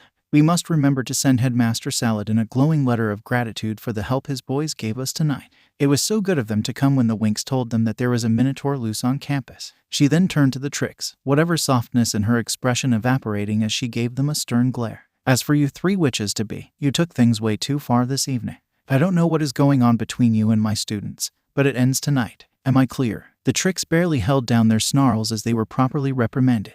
Pepe kind of ruined the image by kissing his mommy lovingly, completely unaware of the situation. I will be transporting you to Headmistress Griffin's office with an official letter of complaint. I trust that she will discipline you accordingly. And let me make this very clear, I will follow up. Have a nice trip. Farragonda snapped her fingers, and the Trix disappeared in a burst of blue light. She then turned to the Winx. I must commend you all for keeping a level head and dealing with the situation bravely and resourcefully. Taking on a fully grown Minotaur is no laughing matter. The Winx cheered and high-fived one another. At the same time, Farragonda continued, in the future, you might want to party first, then do the cleaning. At least, that's how we did it in my day. And I don't think times have changed that much. The teens chuckled at the joke. That aside, I'm sure you all are exhausted. Farragonda smiled warmly. I think it's time you all head back to your dormitory for a good night's rest. But what about the damage done to the campus? Asked Midoriya. You need not worry, Mr. Midoriya, said the headmistress. Everything should be back to normal by next Monday. Now off you go. I'm sure you want to be well rested for whatever fun you want to indulge in over the weekend. The Winx were agreeable to that, so after thanking Farragonda, they retreated back to their dorm for the night. Once they were gone, Griselda turned to her colleague. Do you know why those three witches were in Alfea in the first place? I have an inkling. Farragonda nodded gravely. But it's not good. I'll explain it to you in my office. The debacle with the Trix and the Minotaur was quickly pushed into the back burner in favor of planning for the whole of Saturday. While the Winx discussed their itinerary for a day out in Magix, Midoriya departed first for his part-time job at Miriam's bakery, promising to meet up with the girls for dinner later that evening. As he passed a classroom, he noticed someone familiar. Pausing in his steps, he peered through the window. It was Griselda, but what the head of discipline was doing made Midoriya smirk in satisfaction. The stern woman was overseeing Dahlia, Amaryl and Tamara, the three girls who skived off the day before, as they cleaned the classroom using nothing but cleaning tools and elbow grease. Judging from how tired the trio were, Midoriya guessed that Griselda had put them through the ringer for some time now. You three only have yourselves to blame for your punishment, said Griselda. If you had only done what was expected of you and not decided to play hooky, you wouldn't have had to spend the entire weekend cleaning the entire campus without your magic. Midoriya's smirk grew even wider. Discreetly, he fished out his phone and snapped a picture. He then sent it off to Bloom and went on his way. Back in the dorm, Bloom's phone pinged with the incoming message. The moment she opened it, she snorted. What's so funny? Asked Tekna. A certain someone and her friends just got busted by Ms. G, the redhead replied, showing the girls the picture Midoriya sent. Everyone laughed, especially at the caption, just desserts, am I right? Beyond that little laugh, the next 2 weeks or so became another new routine for the Winx. However, such normalcy became somewhat rockier with the impending arrival of first semester exams. Lessons became tougher, as did all practical exercises. It quickly became normal for the Winx to be so tired at the end of the day that once nightfall came, they would all retreat to their rooms and crash out for the night. However, for Bloom and Midoriya, rest and rejuvenation did not come easy. Now, both teens were no strangers to strange dreams and nightmares, but it seemed that these dreams that afflicted them were ... even stranger. It started with Midoriya. Sometime during the night, he would open his eyes to find himself not in his shared room, but in some inky darkness of an underwater abyss. He could barely see what was ahead of him, but it ultimately served no answer to his confusion. What is this place? Ignolan. Midoriya flinched. Who's there? Ignolan. Who are you? Midoriya would attempt to look around, but with poor visibility, and the water hampering his movements, he didn't know where to start looking. Further complicating things was that the voice didn't seem to be coming from a singular point, rather surrounding him like an echo chamber. Ignolan ... You have returned. Show yourself. Don't you recognize me? Ignolan, don't you recognize my voice? I don't know who you are. And who is this Ignolan? Why are you calling me that? However, he would not get an answer. Hey, please show yourself. Who are you? Then, out of nowhere, there was a bright flash of light that lit up the entire abyss. The water started rumbling as if an earthquake was rolling in. Midoriya shrieked as the light grew brighter and brighter. Midoriya, Midoriya. He shot up from his bed with a loud gasp. Midoriya, are you okay? He slowly turned around. Stella was by his side, concerned. Stella-san, you were talking in your sleep, and you were thrashing about quite vividly. Stella remarked, were you having another nightmare? No ... It wasn't a nightmare, Stella-san, Midoriya replied, but it was strange. Someone was calling out to me, and they were calling me this weird name Ignolan. Ignolan. Stella pursed her lips in consideration. Doesn't ring a bell for me. I don't know either. Midoriya sighed. I tried calling out to whoever it was to show themselves, but all that happened was a flash of bright light, and then just waking up. Either way, I think I'm too shaken to go back to sleep. You can't either way, Stella said. Our alarm just went off a few minutes ago. If we don't get ready, we won't have time for breakfast. Midoriya nodded distractedly as his blonde roommate went to get ready for the new day. What was that voice? Who are they? Eventually, he brushed it off as his mind conjuring up strange dreams, hoping that it was just a one-time affair. It wasn't. Over the course of 2 weeks, his sleep would be interrupted by the same voice calling out to him. Yet despite his desperate pleas to show themselves, nothing ever appeared in the underwater abyss save for a bright light that was always the precursor to him waking up. Over time it proved detrimental to his well-being as he would never get a full night's rest and would thus leave him drowsy during the day. Multiple times he had to catch himself from falling asleep during lessons, and he found it difficult to absorb what was being taught. And with the exams coming, things were not looking good, to the point that Midoriya started seeing Nurse Ophelia on possible potions that could at least guarantee a dreamless sleep. As it turned out, he wasn't the only one. Not long after Midoriya started experiencing these weird dreams, Bloom started finding herself in the same dark underwater abyss as soon as she fell asleep. Weirdly, though no one realized it at the time, the same voice called out to Bloom too, and it disturbed her sleep for the same 2-week period, leaving the redhead drowsy during the day. Like Midoriya, she went to Nurse Ophelia hoping for some potions to allow her a dreamless sleep. The problem was, like sleeping pills on Earth, these potions would lose their effects over time if ingested constantly. So on days where she couldn't take the potion, the dreams continued. This night was one of them. Bloom, come to me. Who are you? How do you know my name? What scared Bloom was that the voice sounded eerily familiar. During her life back in Gardenia, occasionally her dreams would be punctuated by the same voice. However, it was soft, and she would always forget it whenever she woke up. In Alfea though, it was much louder. Bloom ... Come back to me. Who are you? Bloom tried looking around as she had done for the past 14 nights, but found nothing. Find me ...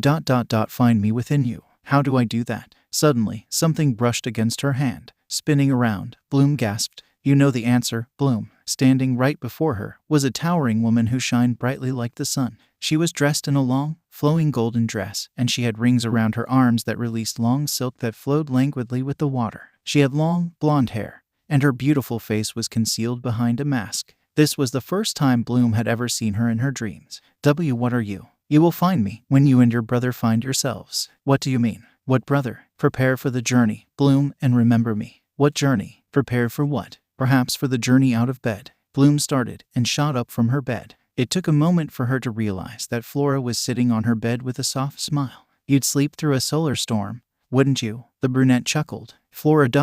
Was I talking in my sleep? You have no idea. Flora got up, allowing Kiko to bundle up to his owner, and you were quite loud too. I could hear you from my bed. Goodness. Bloom slumped back down onto her pillow. I've been having these weird dreams lately. I can tell, Flora assented distractedly. And that's that done. Bloom got out of bed, noticing her roommate closing a luggage. Where are you going? Home. Flora pulled the luggage off her bed. Today is the day of the rose. Having not heard of such a day, Bloom followed her roommate out into the common room, home. What about classes? There are no classes. Tekna appeared with her own luggage. This is one of the few holidays that every realm in the magical dimension celebrates together. It's to honor our parents, and it's one of my most favorite holidays. Oh, so it's like Mother's Day and Father's Day combined then, Bloom remarked. Are you planning on going home? Asked Flora. Bloom scratched her cheek. Well ... It's really sudden, and I haven't made any plans. Perfect. Stella suddenly appeared with Midoriya and Musa by her side. You can keep us company, Bloom.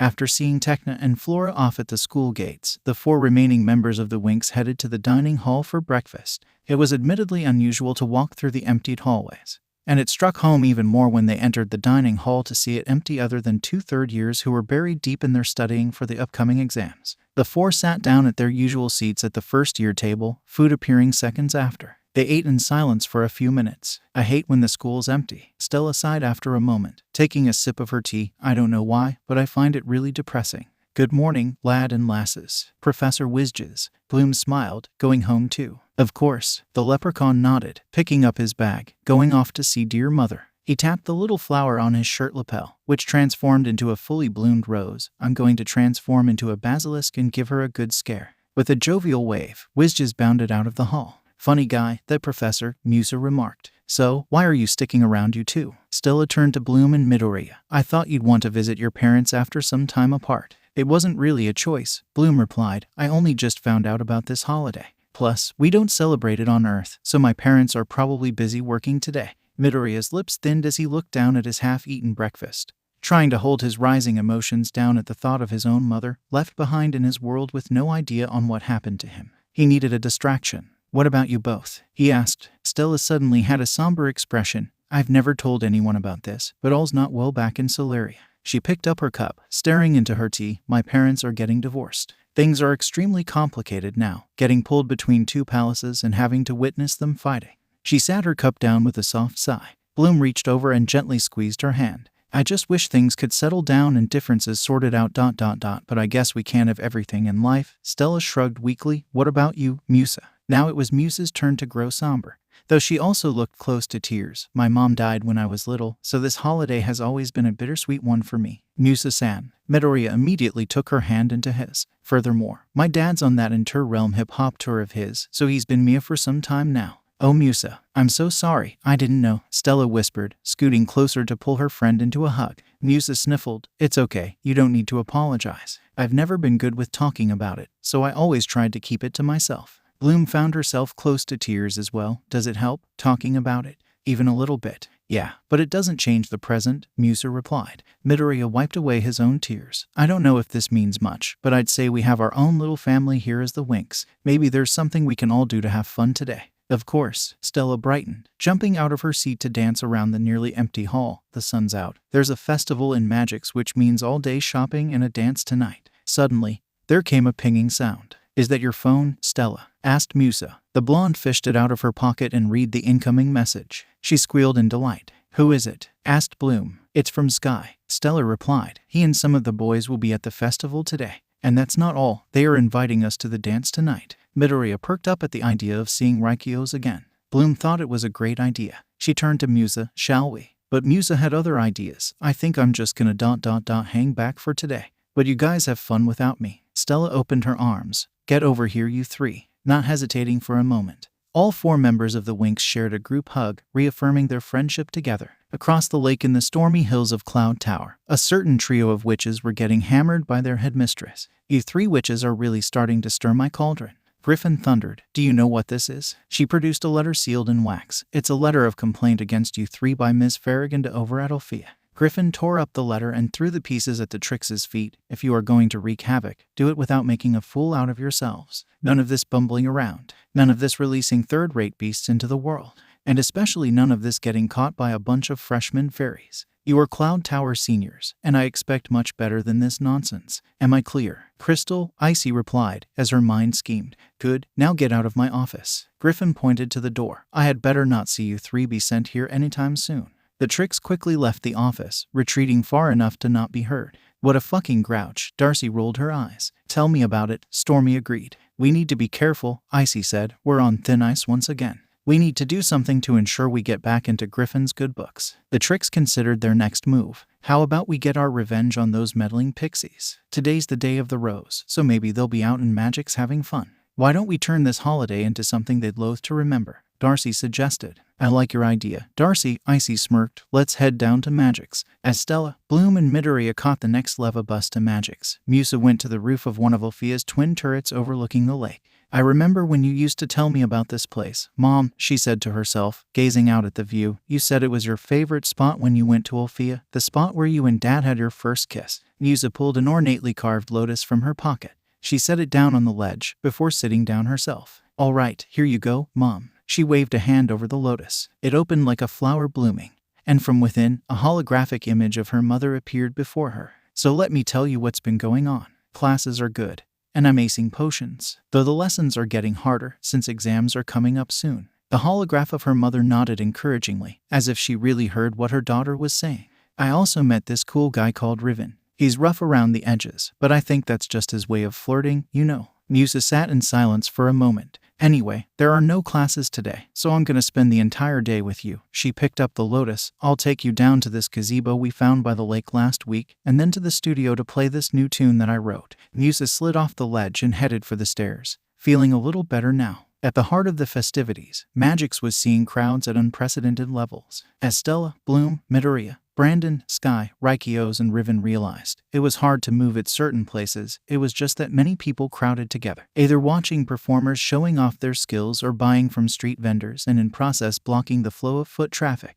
Raikios kept a close hand on Midoriya's shoulder, something the smaller teen appreciated since the specialist's firm grip kept him from being lost to the sea of people multiple times. Wow, the festival keeps getting bigger year after year. Sky wondered in amazement. No, it just keeps getting lamer and lamer with every year, Riven groused. Riven, don't rain on our parade today, will you? Brandon pleaded. Midoriya had to give it to the blonde specialist for both joking and being serious at the same time. If he finds it so lame, why the fuck is he even here then? Stella quietly confided to Bloom, who returned it with a clueless shrug. I'm surprised Timmy-san is the only one to go home to see his parents, Midoriya remarked. Don't you guys want to take advantage of the holiday for some time off with your family? Well, my parents are busy, Sky replied haltingly. Same here, Brandon added. Stella sympathetically rubbed Sky's arm. Bloom and Midoriya, on the other hand, shared a raised eyebrow. Out of nowhere, and somewhat uncharacteristically, Riven gave a response too. I was the product of an unplanned pregnancy. I don't even know who my parents are. They just dumped me at an orphanage, and I was passed around between families for years until I enrolled in Red Fountain. The three members of the Winx were especially surprised. Riven-san, whatever Midoriya wanted to say was interrupted by a rise of noise from the crowd. Looking up, a large airship hovered over the street. The underside doors opened, and out poured a rain of roses. As the crowd went crazy, Sky grabbed a rose from the deluge and offered it to Stella. For you, princess. Stella swooned. Why thank you. Raikios picked a rose, checked that it didn't have thorns, and set it behind Midoriya's ear. The smaller teen blushed at the intimacy. Bloom and Brandon took to watching the shower of roses. It's really beautiful, isn't it? So are you, the blonde specialist inwardly thought. On the other hand, Riven wasn't taking all this sappiness well. Hey Romeos, some of the racers are already warming up. Without waiting for the others, the morose redhead headed for the barrier, keeping the crowds away from the road designated as the track for one of the holiday's highlights, the annual Race of the Rose. Dozens of riders zoomed past on their leva bikes, kicking up the adrenaline that sent the spectators into a delighted frenzy. Wow, look at them go. Stella watched in awe. This year's gonna be the most intense race yet.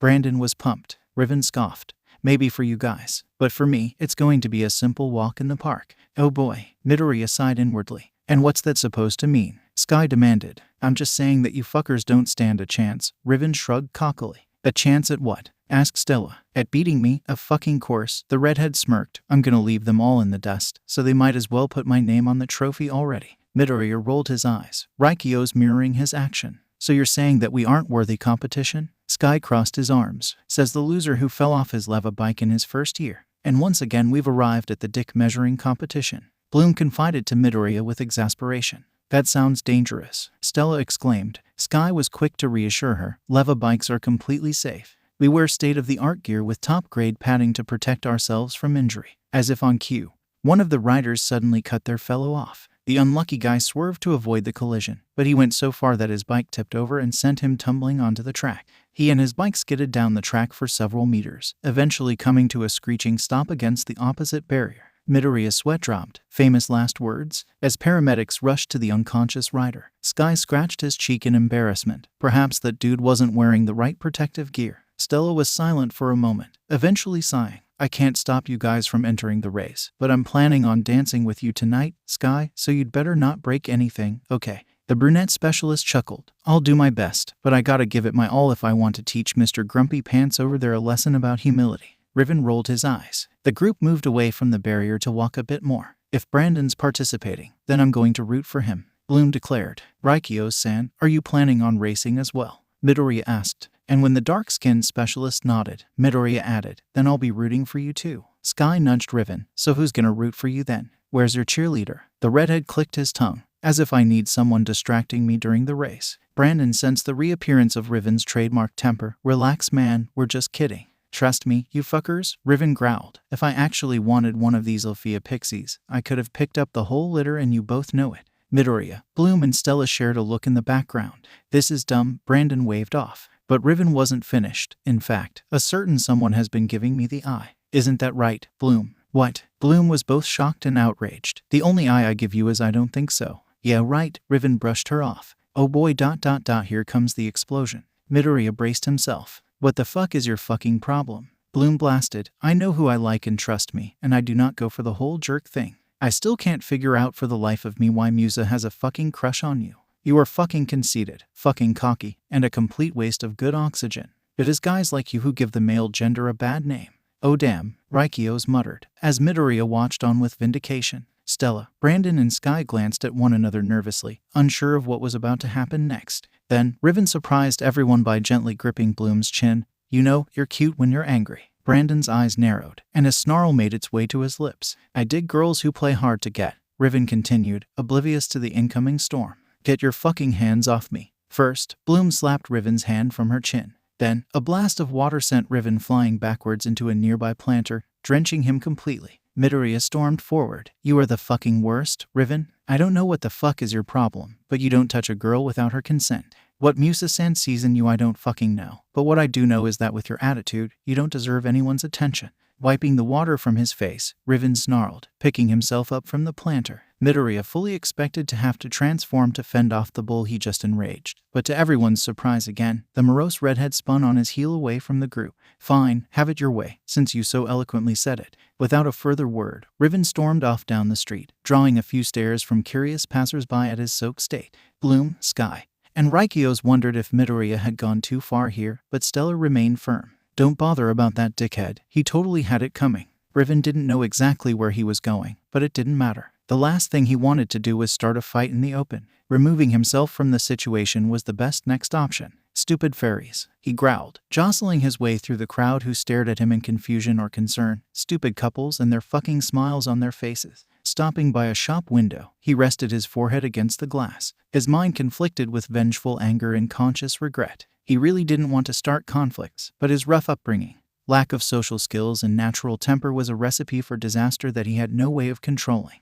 So lost in his thoughts, Riven failed to notice a certain trio of witches watching him from a nearby alley. Do you see what I see? Asked Icy rhetorically. This guy's got a major attitude problem. Darcy licked her lips. I like him. Stormy, however, was disgusted. Are you in love? That's a 4-letter word. Darcy rounded on her fellow witch. Save the catfight for later. Icy snapped. We've got some trouble to cause. And I think the King of Sulk over there is just the thing we need. The Witch of Ice turned to her fellows. Here's the plan. We'll play the hulking bad boy against those uppity earth pixies and see how much havoc we can wreak with them. Yeah, Darcy assented. And if we play things right, we could get him to join our side. Icy turned to an empty spot in the alleyway and summoned Nut. What did I do? I hope I didn't do anything wrong, your evilness. Icy smiled deviously. Nut, I need to borrow you for a second. The ogre balked. Oh no, not that. Please, anything but that. Ignoring his pleas, Icy released a burst of magic that engulfed Nut, transfiguring him into a certain red-headed specialist. Icy clapped her hands, and spectacles appeared on Tima's head, allowing him to see. All right, so here's what we're going to do. Icy beckoned her fellow witches and Timmy close to lay out the details of their plan.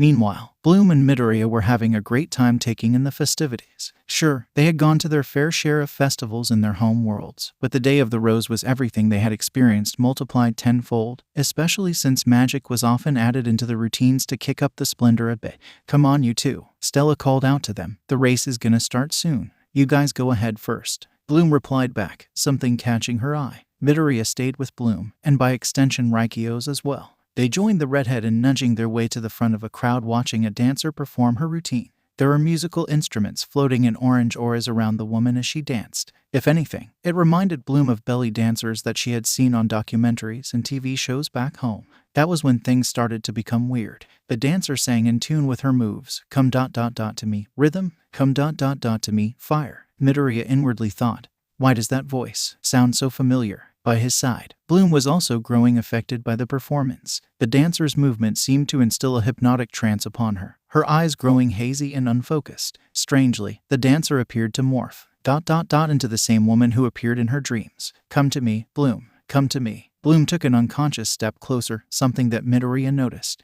Bloom-san, your destiny awaits. Hey, there you guys are. Bloom snapped out of her reverie. The woman in her dreams had disappeared, and the dancer in front of her continued her performance as if nothing out of the ordinary had happened. She, Midoriya, and Raikyos turned around. Timmy had come up to them. Timmy. Bloom was surprised. What are you doing here? I just bumped into the others a moment ago. Timmy glanced around minutely before returning to the trio. They were looking for you since the race was about to start. Midoriya's sharp eyes caught that little detail, and immediately suspicion settled in his mind. He sent a discreet look towards Raikyos, who reciprocated this suspicion with a slight nod. Oh yeah, the race. I completely forgot about it. Bloom slapped her forehead. No worries. Timmy smiled. I know where the guys are. I'll bring you 3 to them. Thanks a lot, Tim. Hold it. Bloom and Timmy turned to Midoriya. What's wrong? Asked Bloom. Midoriya took a menacing step towards the redhead specialist, who seemed to grow even more nervous under the scrutinizing glare. Timmy-san went back to his home realm to visit his parents for the holiday. Midoriya growled. Who the fuck are you, impersonating him? Timmy looked around furtively, trying to come up with an explanation. Bloom gasped, suddenly realizing that they might be dealing with an impostor. Raikyos had unsheathed his dual blades in preparation. I'm only going to ask you one last time, you motherfucking impostor. Midoriya's hands began to glow. Who the fuck are you? Realizing that he had been found out, Timmy suddenly unleashed a ball of purple energy at Midoriya. Barely having the time to conjure a shield to block the ball, Midoriya was thrown back a few inches, forcing Raikyos to grab his favorite to stop him from falling. In the chaos that followed, Timmy dashed off, pushing through the crowds as he made his escape. He's getting away. Bloom, Midoriya, and Raikyos took off after the impostor, but quickly realized that through the thick crowds, it was all but impossible to locate him. Shit, where did he go? But it was too late. The impostor was gone. This isn't good, Midoriya remarked. We need to warn the others that there's an impostor on the loose. Somewhere else, Timmy stumbled into an alleyway, barely keeping his breathing steady. He flinched when a flash of purple revealed his 3 very irate mistresses. You useless, good-for-nothing ogre. Stormy screeched. You couldn't even do a simple job without being discovered.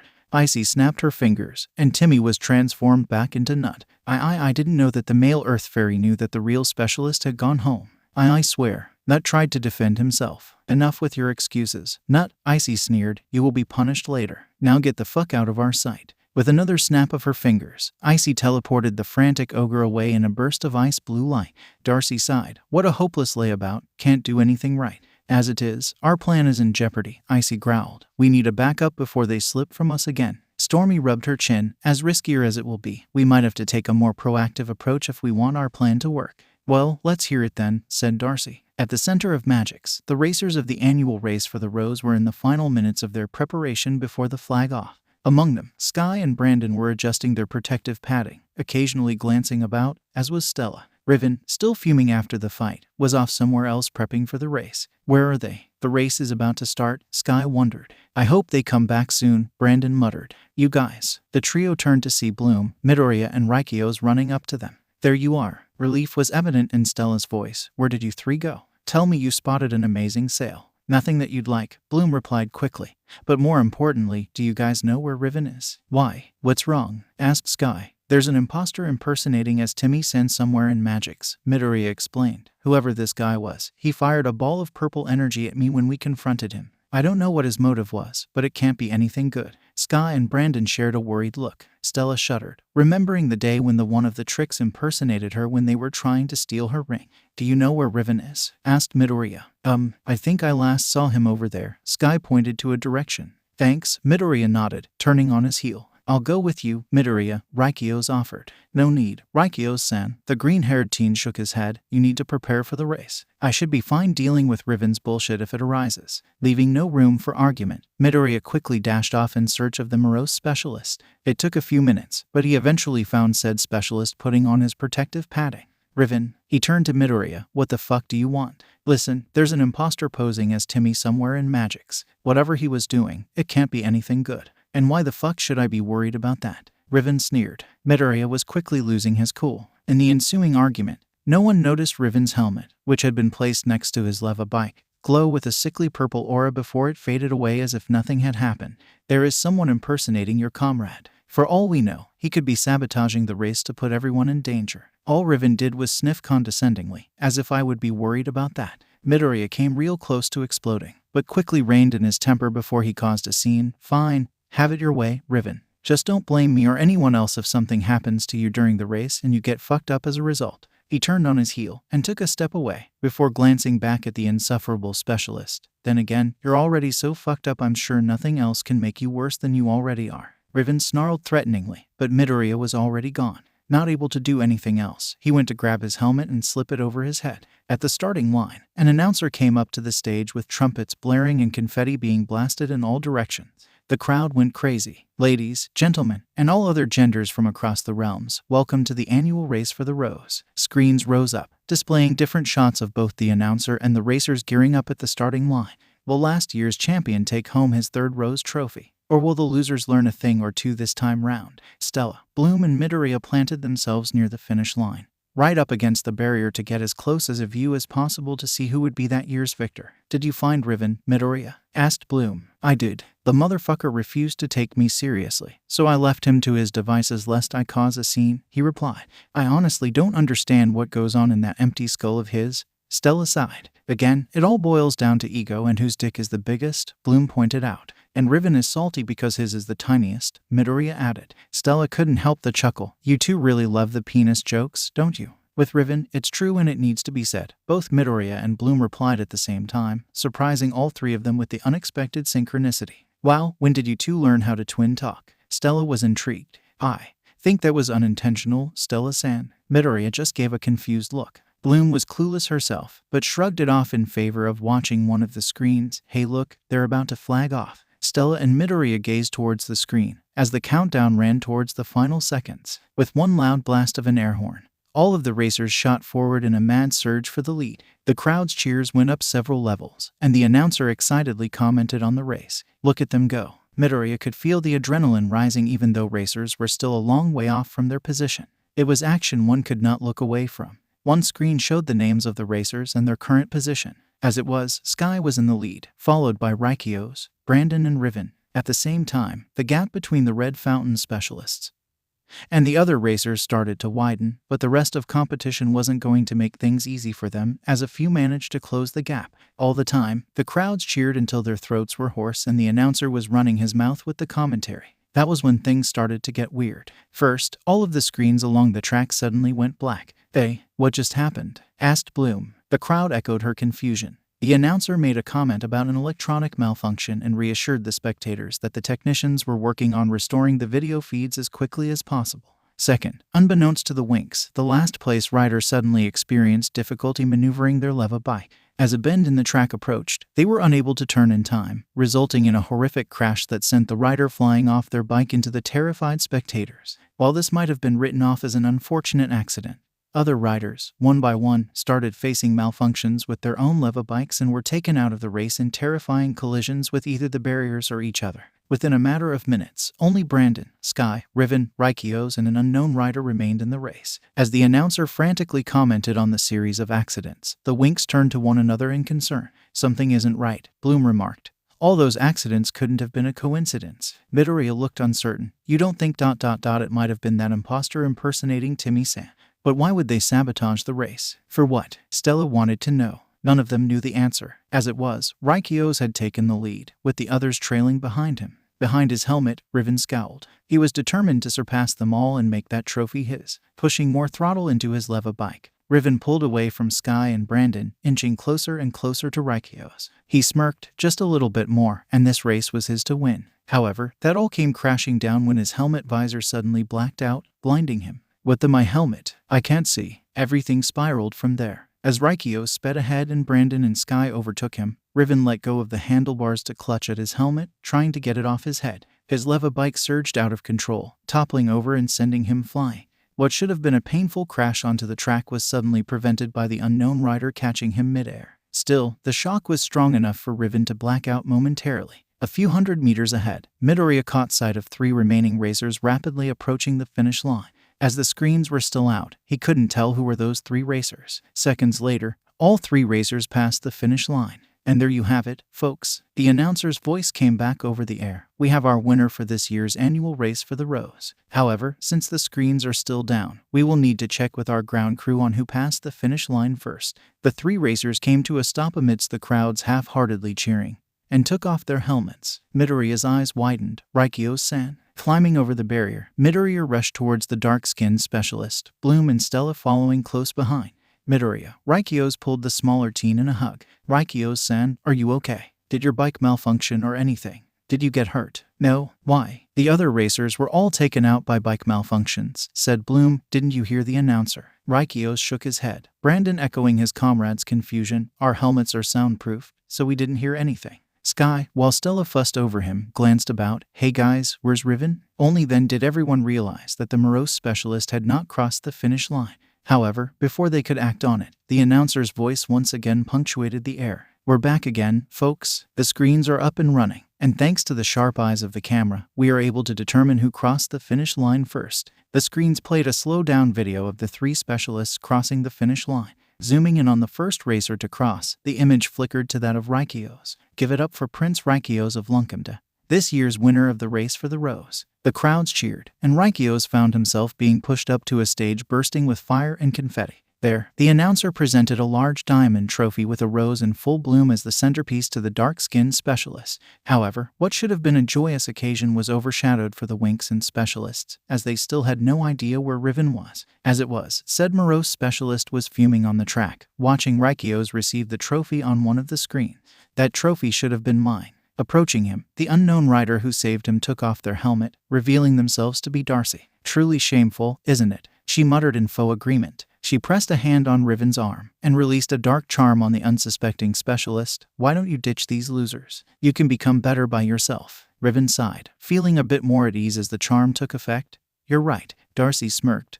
Why don't we chat over a coffee? You probably need someone to rant to right now. The redhead specialist turned to face the Witch of Darkness, eyes slightly glazed over. Sure. Keeping her hand on his arm, Darcy led Riven away, no one any the wiser. The dance that evening was generally fun for the Winks and the 3 remaining specialists, but like the awards ceremony, it was overshadowed by Riven's unknown status. The group decided to put that thought on hold, believing that the brooding specialist had gone back to Red Fountain first. However, when everyone had parted ways and returned to their respective schools, Riven suddenly came back into the main picture. Midoriya was just chilling on his bed when his phone rang with an incoming video call from Raikyo's. Hello, Midoriya, something happened. The green-haired teen sat up. What's the matter? Riven quite angrily declared that he was transferring to a different squad starting next week. Really? Midoriya was intrigued. Did he say why? All he said was that he didn't want to be associated with us any longer. He has refused to talk to any one of us since. At that moment, Midoriya fell into a conflict of emotions. On one hand, he wasn't entirely surprised with Riven making such a move,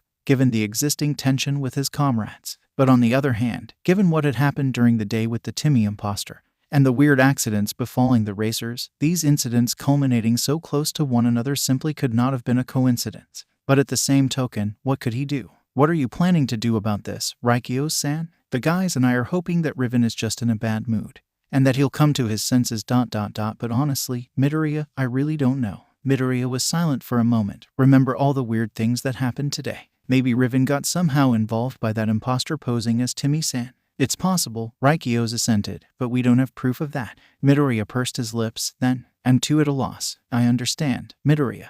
And you don't need to fret about it, Raikyo's reassured. Ultimately, it's my problem as well as the guys. Hopefully we can sort things out. Otherwise we'll just go on without Riven. Hope so too, Midoriya replied, thinking back to when Bakugo stopped being friends with him before pushing the depressing thought away. But at the same time, don't run yourself ragged, Raikyo-san. If Riven really doesn't want to be with you guys anymore, then that's his decision. Yeah, Raikyo's nodded. Anyway, it's late. You should sleep soon. I intend to. And you should sleep as well. You must be exhausted from the race and dancing. I will. Good night, Midoriya. Good night, Raikyo-san. Take care. The dark-skinned specialist smiled and waved to the camera. The call ended, and Midoriya sighed. flopping back down onto his bed. He hoped that Raikios was able to sort things out with Riven, though if the latter was any indication, it wasn't going to be easy. Still, as Raikios told him to, he wasn't going to fret too much about it. Plus, he was getting sleepy, so perhaps Morpheus' call was the right move at that moment, provided he didn't get any weird dreams that night. That is, unfortunately for Midoriya, his sleep would continue to be disrupted by the strange dreams over the course of the next week. Each night passed exactly as the one before it. He would fall asleep, then wake in the dark, underwater abyss. The strange voice would call out, repeating the same name Ignalan over and over as if trying to reach him. But despite Midoriya's continued pleas, whoever was calling out to him never manifested themselves. And within minutes, he would wake for real, back in his shared dorm with Stella. Usually, this happened just as the alarm rang. But in the few occasions where it was still dark out, Midoriya was far too shaken to go back to sleep. As it was, Bloom was going through a similar predicament. For her, the woman was always present, calling out to her. But no matter what she did, Bloom was never able to reach her, nor understand the woman's cryptic words. And on this particularly stormy night with lightning and thunder going off every few minutes, it was no exception. Bloom. Once again, the mysterious woman appeared to the redhead, who briefly realized she was in her fairy form. The time has come, the woman said. You and your brother must begin your journey. What journey? Bloom was confused. Where am I supposed to go? And what brother? Don't worry, I will guide you, the woman reassured gently. Guide me where? Who even are you? Bloom's confusion only worsened. You know who I am, the woman said cryptically. You simply must come and find me. What do you mean? You're right here. Bloom tried to reach out to the woman, but her hand seemed to just phase through. You will know what I mean when your journey is done. More importantly, are you ready to begin your journey? Of course I am, Bloom replied seriously, but how do I begin? Instead of replying directly, the woman spoke cryptically again. Be brave, Bloom. Be very brave. Flora was growing increasingly concerned. While she was no stranger to her roommate talking in her sleep, the intensity seemed to only grow worse with each passing night. Bloom had gotten so loud that Flora would often be shaken awake. Perhaps worryingly, each time she tried to wake the redhead up, Bloom would not respond, as if trapped within what dream or nightmare she was going through.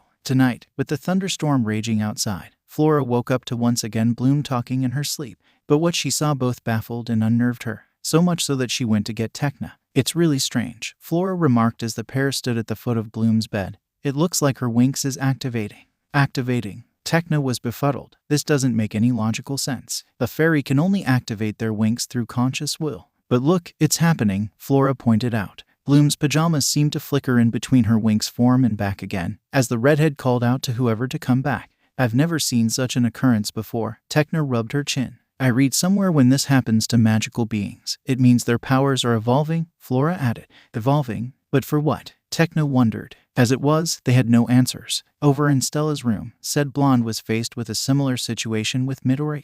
Musa was brought in for any possible insights. Did you see that? His outfit keeps changing to his Winx form and back. If only I could change outfits in my sleep. Musa pursed her lips. Has this been happening for some time? Not until tonight, Stella replied. But this wasn't the first time I've heard Midoriya talk in his sleep. In fact, I think it's been happening for almost 3 weeks counting tonight. Most strange, Musa remarked, at a loss on how to tackle the situation before them. The next morning, the Winx came to the consensus that some investigation needed to be done. What do you two remember about your dreams? Asked Tekna. I only remember a woman's voice calling out to me, Midoriya replied. She kept calling me Ignalan, but I could never see what she truly looked like. No discernible features. The green-haired teen shook his head. I remember a really tall woman appearing to me. She was really beautiful ... but I can't quite remember anything else. It's all really fuzzy, Bloom replied. The Winx stopped by the courtyard well. Tekna produced a circular gadget. Just keep talking, you two. What I have is an electronic psychic beetle. It will pick up details from your memories that you can't remember through your consciousness. Tekna opened the device, and a mechanical beetle flew out and began circling around Bloom and Midoriya.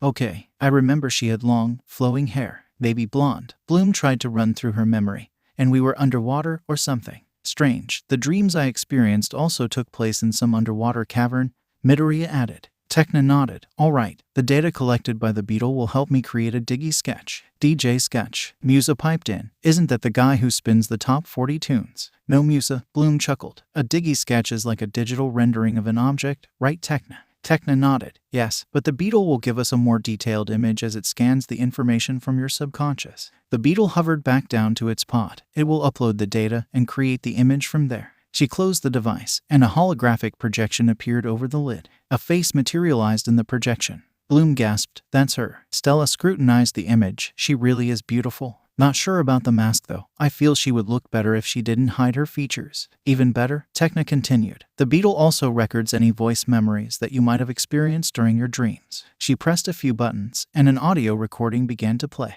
The time has come. You and your brother must begin your journey. Followed closely by a second recording from Midoriya's dreams. Don't you recognize me, Ignolan? Don't you recognize my voice? Midoriya started. They're the same. Most peculiar, Flora remarked. So Bloom and Midoriya are being visited by this unknown woman who speaks cryptically in their dreams. Musa thought for a few moments before sighing. I'm drawing a blank here. But ... the woman never physically appeared in my dreams, Midoriya revealed. I've only heard her voice. She had never shown herself to me. Interesting, Techna mused. But one thing that caught my attention was that this woman mentioned a brother in Bloom's dream.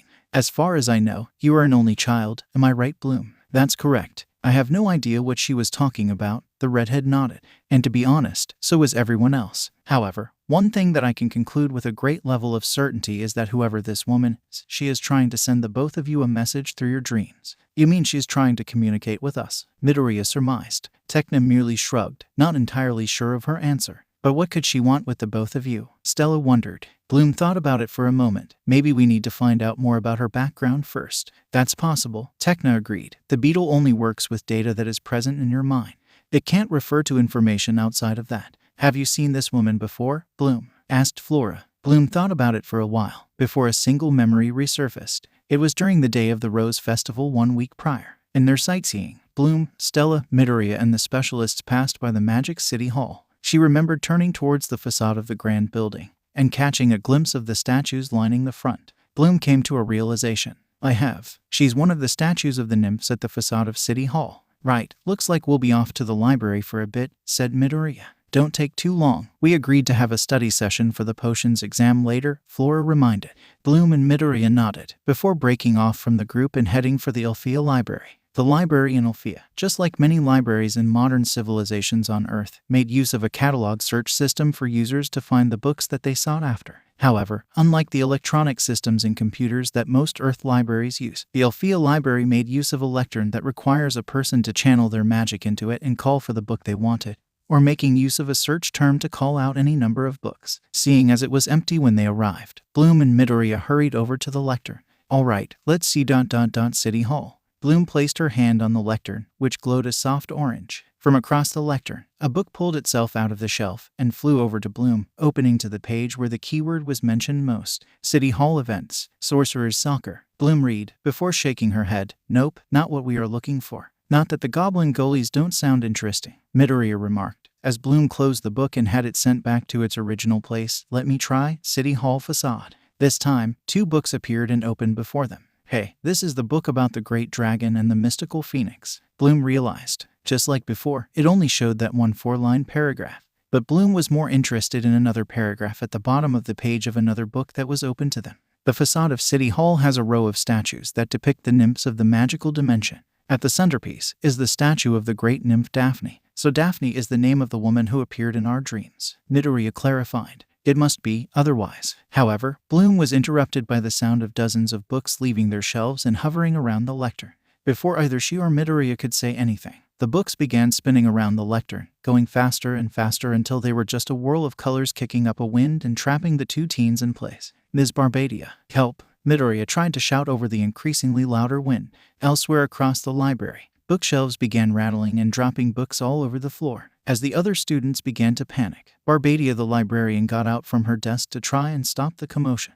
Then, to her shock and confusion, she saw the normally locked gates of the restricted vault shaking wildly as more and more books pounded against them in an attempt to escape. Girls, try and stop the books. Someone go get Ms. Farragonda, the librarian ordered the students, before rushing towards the gates of the restricted vault. She quickly added a fortification spell on the straining lock to strengthen it against the avalanche of dangerous books piling against the gates. Hoping that it would suffice, Barbadia rushed towards the research lectern as the cyclone of books appeared to close in on Bloom and Midoriya. She tried a handful of spells, but none stopped the books. Luckily, Farragonda appeared seconds later. Restituo Ordo. On command, the books came to a screeching halt. They hovered in the air for a moment, before falling to the floor in a heap. Bloom and Midoriya were crouching as the rain of books ended. Slowly, they picked themselves up. Something very powerful seems to be disturbing the order here, Farragonda remarked. The two teens were beside themselves with relief. Miss Farragonda, come down from the lectern. My dears, we don't know what happened, Miss Farragonda. The books just started acting weirdly and Midoriya tried to explain.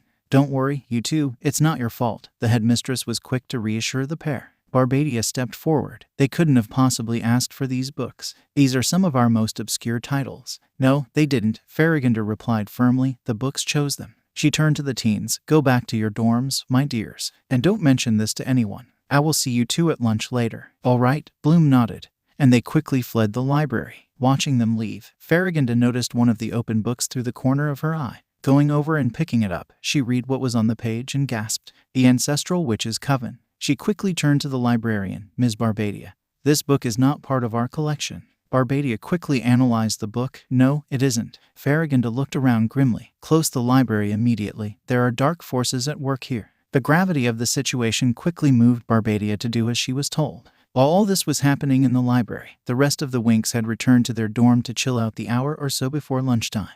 As it was, the conversation had shifted from the mysterious nymph appearing in their friends' dreams to the specialist. It's so weird. I still don't understand what is up with Riven, said Stella. You mentioned this before, Tekna remarked. Like, was he salty that he lost the race? Or was it the work of that impostor Bloom and Midoriya encountered? I know that his relationship with the other specialists was rocky, but to suddenly withdraw from the squad over losing the race, isn't that, like, the definition of a sore and petty loser? One could see it that way, Tekna replied, although I think there's more to it than meets the eye. Flora merely nodded along, while Musa was conspicuously silent. A conflicted expression flashed across the latter's face before she got up from the sofa. I'm going out. Where are you going? Lunch is in another 15 minutes, said Flora. I'll eat out. Don't wait for me, Musa replied shortly. Heading towards the door. Don't forget about our study session, Tekna reminded. Musa glanced back to nod, before stepping out of the dorm and closing the door behind her. Stella found her friend's behavior strange. Was it something I said? Not directly, at least, Tekna replied bluntly. Don't forget that Musa has a crush on Riven. She probably got offended that you were dissing him. But why though? Stella sat up. Like, Musa isn't blind to Riven's overall prickly and aggressive behavior. Why would she be offended when I'm literally only stating facts? Well, Tekna flipped a page of her book. Human emotions are very illogical concepts. They prevent us from thinking rationally, even when the facts are clearly laid out and easy to discern. Emotions pertaining to relationships are another can of worms, which is why I usually stay away from them. Stella and Flora couldn't fault Tekna's logical explanation, but they still remained worried for Musa. Bloom and Midoriya crossed the courtyard in contemplative silence, the events back at the library still weighing on their minds. Bloom-san, what did Farragonda mean when she said the books chose us? I have no clue, Midoriya. The redhead pursed her lips. This whole incident is so strange, even more so for a school like Alfea. A few moments passed in silence. Midoriya sighed. And we still don't know why this Daphne woman is attempting to communicate with us through our dreams. I know, right? Bloom agreed. As much as I believe that there is something deeper going on here, I don't like it when my sleep is constantly interrupted. Midoriya, grabbing her arm, cut her off. Bloom-san, look, is that Musa-san? The pair were not too far from the main gates, which were lowered down. A leva bus was parked outside the school. And true enough, Musa was boarding, her head down slightly. You're right, but where is she going? Bloom wondered. She does know we have a potion study session later, right? Her green-haired teen fell into thought as the doors of the leva bus closed and drove off in the direction towards Magix. Something isn't right here, Midoriya said after a moment. I can't explain it, but it's a gut instinct. I'd say that we follow Musa-san to keep an eye on her. But our study session, trust me, Bloom-san, Midoriya insisted. I have a bad feeling that something will happen to Musa-san if we don't follow her. She is clearly upset, from what I don't know. The point is, she isn't thinking rationally. She might accidentally do something that could get her into trouble. We can text the others and explain the situation. Bloom remained unsure, but nodded after a second. All right, let's go. The pair hurried for the gates. As Midoriya looked up the arrival time of the next leva bus, Bloom whipped out her phone and sent a quick text to the Winx group chat. Once that was done, she turned on her call app and dialed in Brandon's number. She wasn't sure if they needed the help of the specialists, but one couldn't be too careful. Back at their dormitory, Flora's phone buzzed with an incoming message. From Bloom, we saw Musa leaving campus. Something isn't right. We're following her to Magix to make sure she doesn't do anything she might regret. What's the matter? Asked Tekna. I just got a message from Bloom, Flora replied. They saw Musa leaving the campus. They're following her to Magix. But our study session. Stella looked contemplative. I think we should follow them. I feel kinda bad for indirectly offending her, even though I do stand by my opinion. Maybe, if we can catch up with Musa and the others, we can all have our study session at a cafe or something. Techno looked mollified. All right, let's go then. The trio departed from their dorm and met up with Bloom and Midoriya at the gates. Just on time, the next Leva bus arrived, and the 5 members of the Winx boarded. Alighting in Magix, a brooding, moody Musa wandered the streets aimlessly, lost in her thoughts. Even though she wasn't around when Techna talked about the complexities and contradictions of human emotions, that was exactly what was spinning through her mind and exacerbating her foul mood. She could not forgive Riven for being such a prickly, misogynistic bastard, but at the same time her heart yearned for the bad boy vibes that the maroon redhead gave off. It confused her, and Stella's offhanded comment just strung wrongly with her. Not wanting to cause a scene, she removed herself from the situation, and as she roamed the streets, she hoped that clarity would come in time.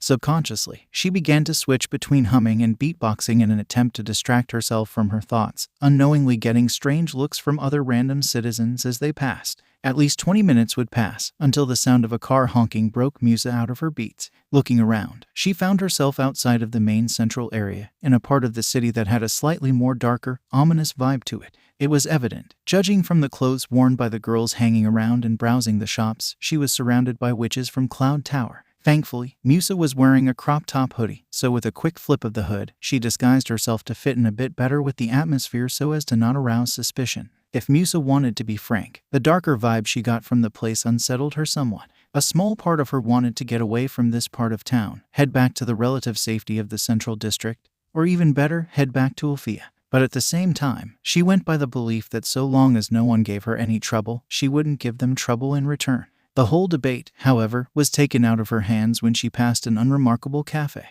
Coming by an open window, she spotted 2 familiar figures sitting not too far inside, their conversation clearly audible from her position. Musa's eyebrows furrowed. It was Riven and Darcy. Riven ...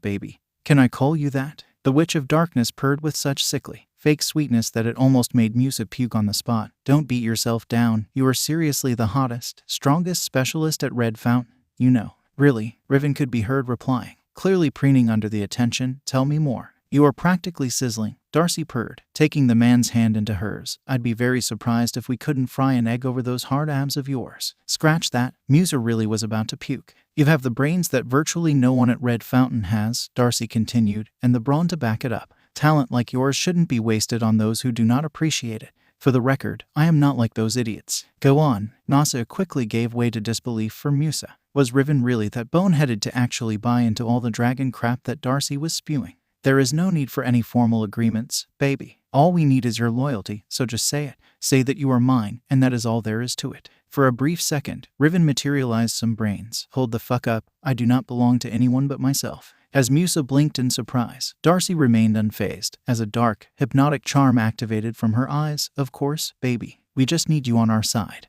Not those losers that were your squad mates and those pixies. The defensive look on Riven's face melted as the charm took effect. Yeah, I'll join your side. Not liking the whole situation one bit, Musa turned away to leave, only to find that she was boxed in by 2 other familiar individuals. I was wondering why this place reeks of garbage, Icy drawled. It's one of those pixies. What I am curious about is why this pathetic fairy is hanging around in Witch's territory. Stormy wondered with mock curiosity. You do know that your kind are not welcome here, right? I am very much aware of that. Stormy, Musa bit out, and I do not intend to hang around for a second longer. Musa tried to leave, only to be held back by Icy. Not so fast. Just where do you think you are going? Back to proper civilization. Bitch. Musa yanked her arm out of the Witch's grip. I have no reason to be around uncivilized beasts who have no capacity for basic decency in their soulless cavity. Awa, look at that, Stormy crooned. This pixie thinks she can smart talk her way out of this. I don't think you have the right to talk about basic decency when you have been clearly spying on Darcy this whole time. Icy sneered. Musa sniffed. Spying. As if. What's wrong with people watching? Only when it shifts into actual spying. Stormy shot back. Listen here, Pixie. You are not in Alfea anymore. You are in our territory. And we do not take kindly to individuals with less than noble intentions. Musa, externally, remained composed. But inside, however, she was beginning to panic. There was no clear way out.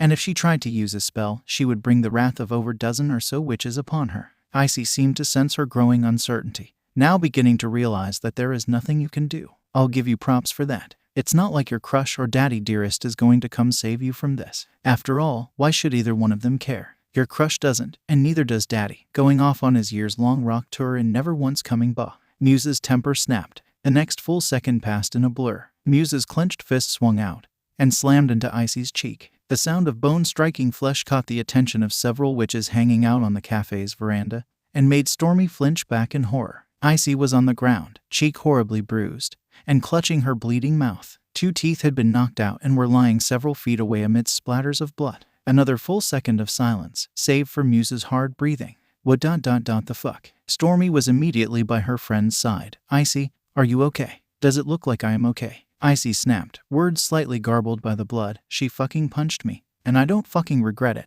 Musa grinned savagely, adrenaline overshadowing any fear that she previously had. And to be absolutely fair, it really was satisfying to see a witch knock down a peg or two for trash-talking her family. Stormy helped Icy up, the latter snarling at her attacker, why you will pay for this. Musa noticed several of the spectating witches coming over. I would like to see you try. Magic WINX. Several kilometers away, the rest of the Winks had alighted from their leva bus and were combing the city for their friend. Bloom had, in the meantime, received a message from Brandon, saying that the squad were also on the lookout. I hope Musa is okay, Flora said worriedly. The faster we find her, the quicker we can ensure her safety, said Bloom. I agree, Tekna replied. When someone isn't in the right frame of mind, it is easier for trouble to seek them out. Midoriya, inwardly, wondered if Tekna knew she wasn't making the situation any better by saying that. Come to think of it, was Tekna even aware that some of her remarks could be seen as inappropriate given the situation at the time? Midoriya didn't think that Tekna was insensitive on purpose, but he believed that his magenta-haired friend might be lacking in the situational awareness department. His musings, however, were interrupted by several loud noises in the distance. As the people around them looked about in confusion and burgeoning panic, he turned to the group. That doesn't sound good. I have a bad feeling about this. Bloom assented. Come on everyone, let's transform. If we take to the sky, we might be able to see what's going on. The group nodded. Magic WINX. Meanwhile, Brandon was leading his squad through the city, incidentally coming close to the spot where Musa was. They too heard the loud noises. Come on guys, up ahead. The specialists rushed to the site of the noises and arrived at a street in a disarray. Spells of all colors volleyed between over a dozen girls whom the specialists immediately guessed were witches based on their clothing and appearances, and a long figure up in the sky, which upon closer inspection was Musa. Hey, Brandon shouted over the din, pulling all attention towards him and his squad. Don't you lot think this is going too far? Icy blinked, before huffing. Great, now the specialists are involved. Can this day get any worse? Whatever, let's just get rid of them, said Stormy, then we can get back at this pixie. Off to the side, Darcy and Riven watched the ensuing battle, having heard the commotion from Musa punching Icy. Seeing the specialists arrive at the scene, Darcy placed her hand on Riven's back and released a dark compulsion charm. Deal with those losers. Riven's eyes further glazed over. Yes, Darcy. The volley of attacks resumed again, this time against both Musa and the specialists. The latter group charged into the battle, dodging and fending off spells with their shields and fighting back with their own weapons. As Brandon blocked a series of green-colored spells, movement out of the corner of his eye made him dodge, barely missing a punch from a certain former comrade. Riven, what are you doing? This has got nothing to do with you. Riven growled, unsheathing his own sword. Don't stick your fucking noses where they don't belong. Growing increasingly frustrated with their prodigal ex-comrade, Brandon threw all restraint to the wind and knocked back with the blade of his sword, though the distraction caused him to get hit by a spell from one of the witches. As the battle intensified, the Winks were rushing over to the site as fast as they could. Up ahead, Midoriya pointed. Be careful, everyone, Bloom reminded the group. Midoriya, Stella and Tekna dove straight into the fray, while Flora and Bloom grabbed Musa and pulled her out of the way of several spells. Musa, are you all right? Asked the redhead. Just peaky, Musa replied. Thanks for the backup. Incoming, Flora shrieked. The trio separated, barely missing a storm of icicles. Stay still, you fucking bitches. Icy snarled. Pot meat kettle, syphilitic whore, Musa shouted back, sending a deafening wave of sound that knocked Icy off kilter. Elsewhere, Tekna faced off against another trio of witches, dodging a quick barrage of dark spells.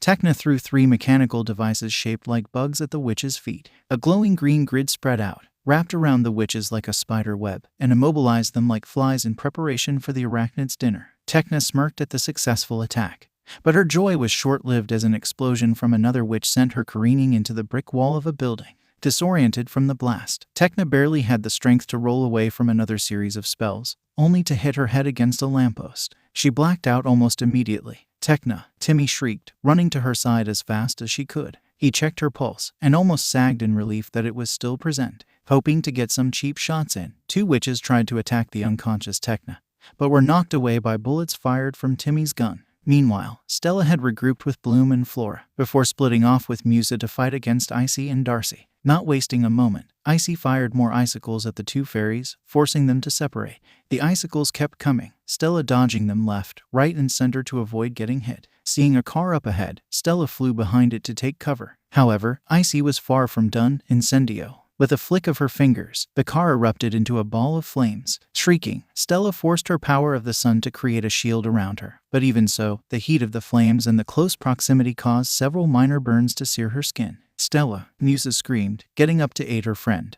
only to find her path blocked by Darcy. The Witch of Darkness threw several balls of energy at Musa, forcing her back onto the tarmac again. Darcy then made several clones of herself, surrounding the reeling fairy. The clones were about to fire more balls of dark energy, but the sudden intervention of a boomerang destroyed the clones and knocked the real Darcy down. "Thanks, Sky," Musa called out. "No probs." The brunette specialist gave her a thumbs up, before returning back to the witches accosting him, "Go get Stella." Back with Bloom, Midoriya had rejoined her and Flora against Stormy, with Icy now backing her up. The trio of fairies and pair of witches traded in volite attacks and spells for a good 5 minutes, when Stormy released a lightning bolt that struck Flora in the chest. The brunette lost consciousness and fell to the ground with a loud crash. Flora, both fairies screamed. They tried to reach their downed friend, only to find themselves blocked by Stormy and Icy. The Witch of Icy waggled her finger. "Just where do you think you two are going? Get the fuck out of our way, Icy," Bloom growled. "Or else what?" Stormy taunted. "Do you honestly think we will listen like good law-abiding citizens?" There was only so much mocking and aggression a person could endure before they snap and retaliate.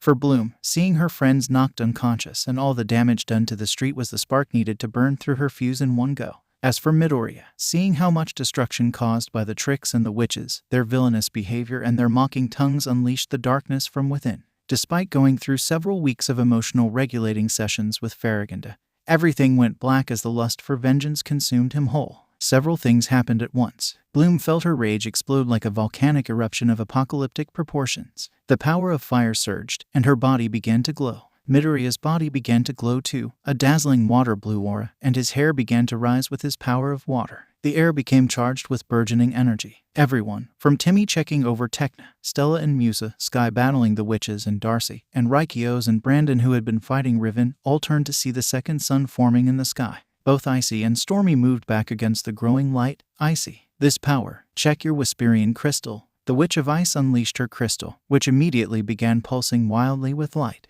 The dragon flame and phoenix tears, it's them. Icy was not able to bask in her triumph for much longer. The erupting energy within Midoriya and Bloom exploded in a supernova, mixed with their cries of sheer anger and the haunting roars of both a dragon and a phoenix. The entire city was blinded for a moment, those on the ground shielding their eyes from light. Bloom released her power all at once, knocking Icy and Stormy to the ground. But the real carnage was about to follow. Consumed by trauma, anger, and cold-blooded vengeance, Midoriya's appearance seemed to shift, his hair color switching between forest green and brown, his wings flickering into something akin to a pair of avian wings, and his fairy outfit flashing into a suit of armor and back again. Midoriya pulled, ... and the screams followed. One by one, the Trix, Riven, and all of the witches crumpled to the ground, writhing and spasming wildly. Stepping back, Sky, Brandon, and Raikios watched in morbid horror as streaks of red spread all over the faces and bodies of the stricken individuals and ruptured in splotches. Blood seeped from every possible orifice and was pulled up towards Midoriya in a gruesome act of brutality only committed by the most depraved despots.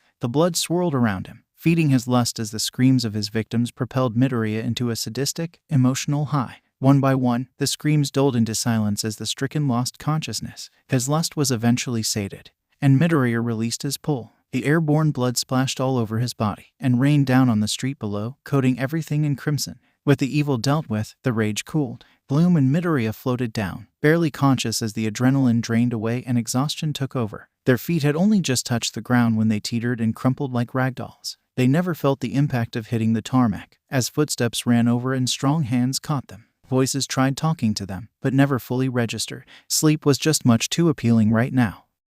Okay, sadly the chapter is over. And if you enjoyed the video, just leave a like and subscribe with post notification, so when the next chapter is ready, you will be notified. Okay, see you in the next video. Bye.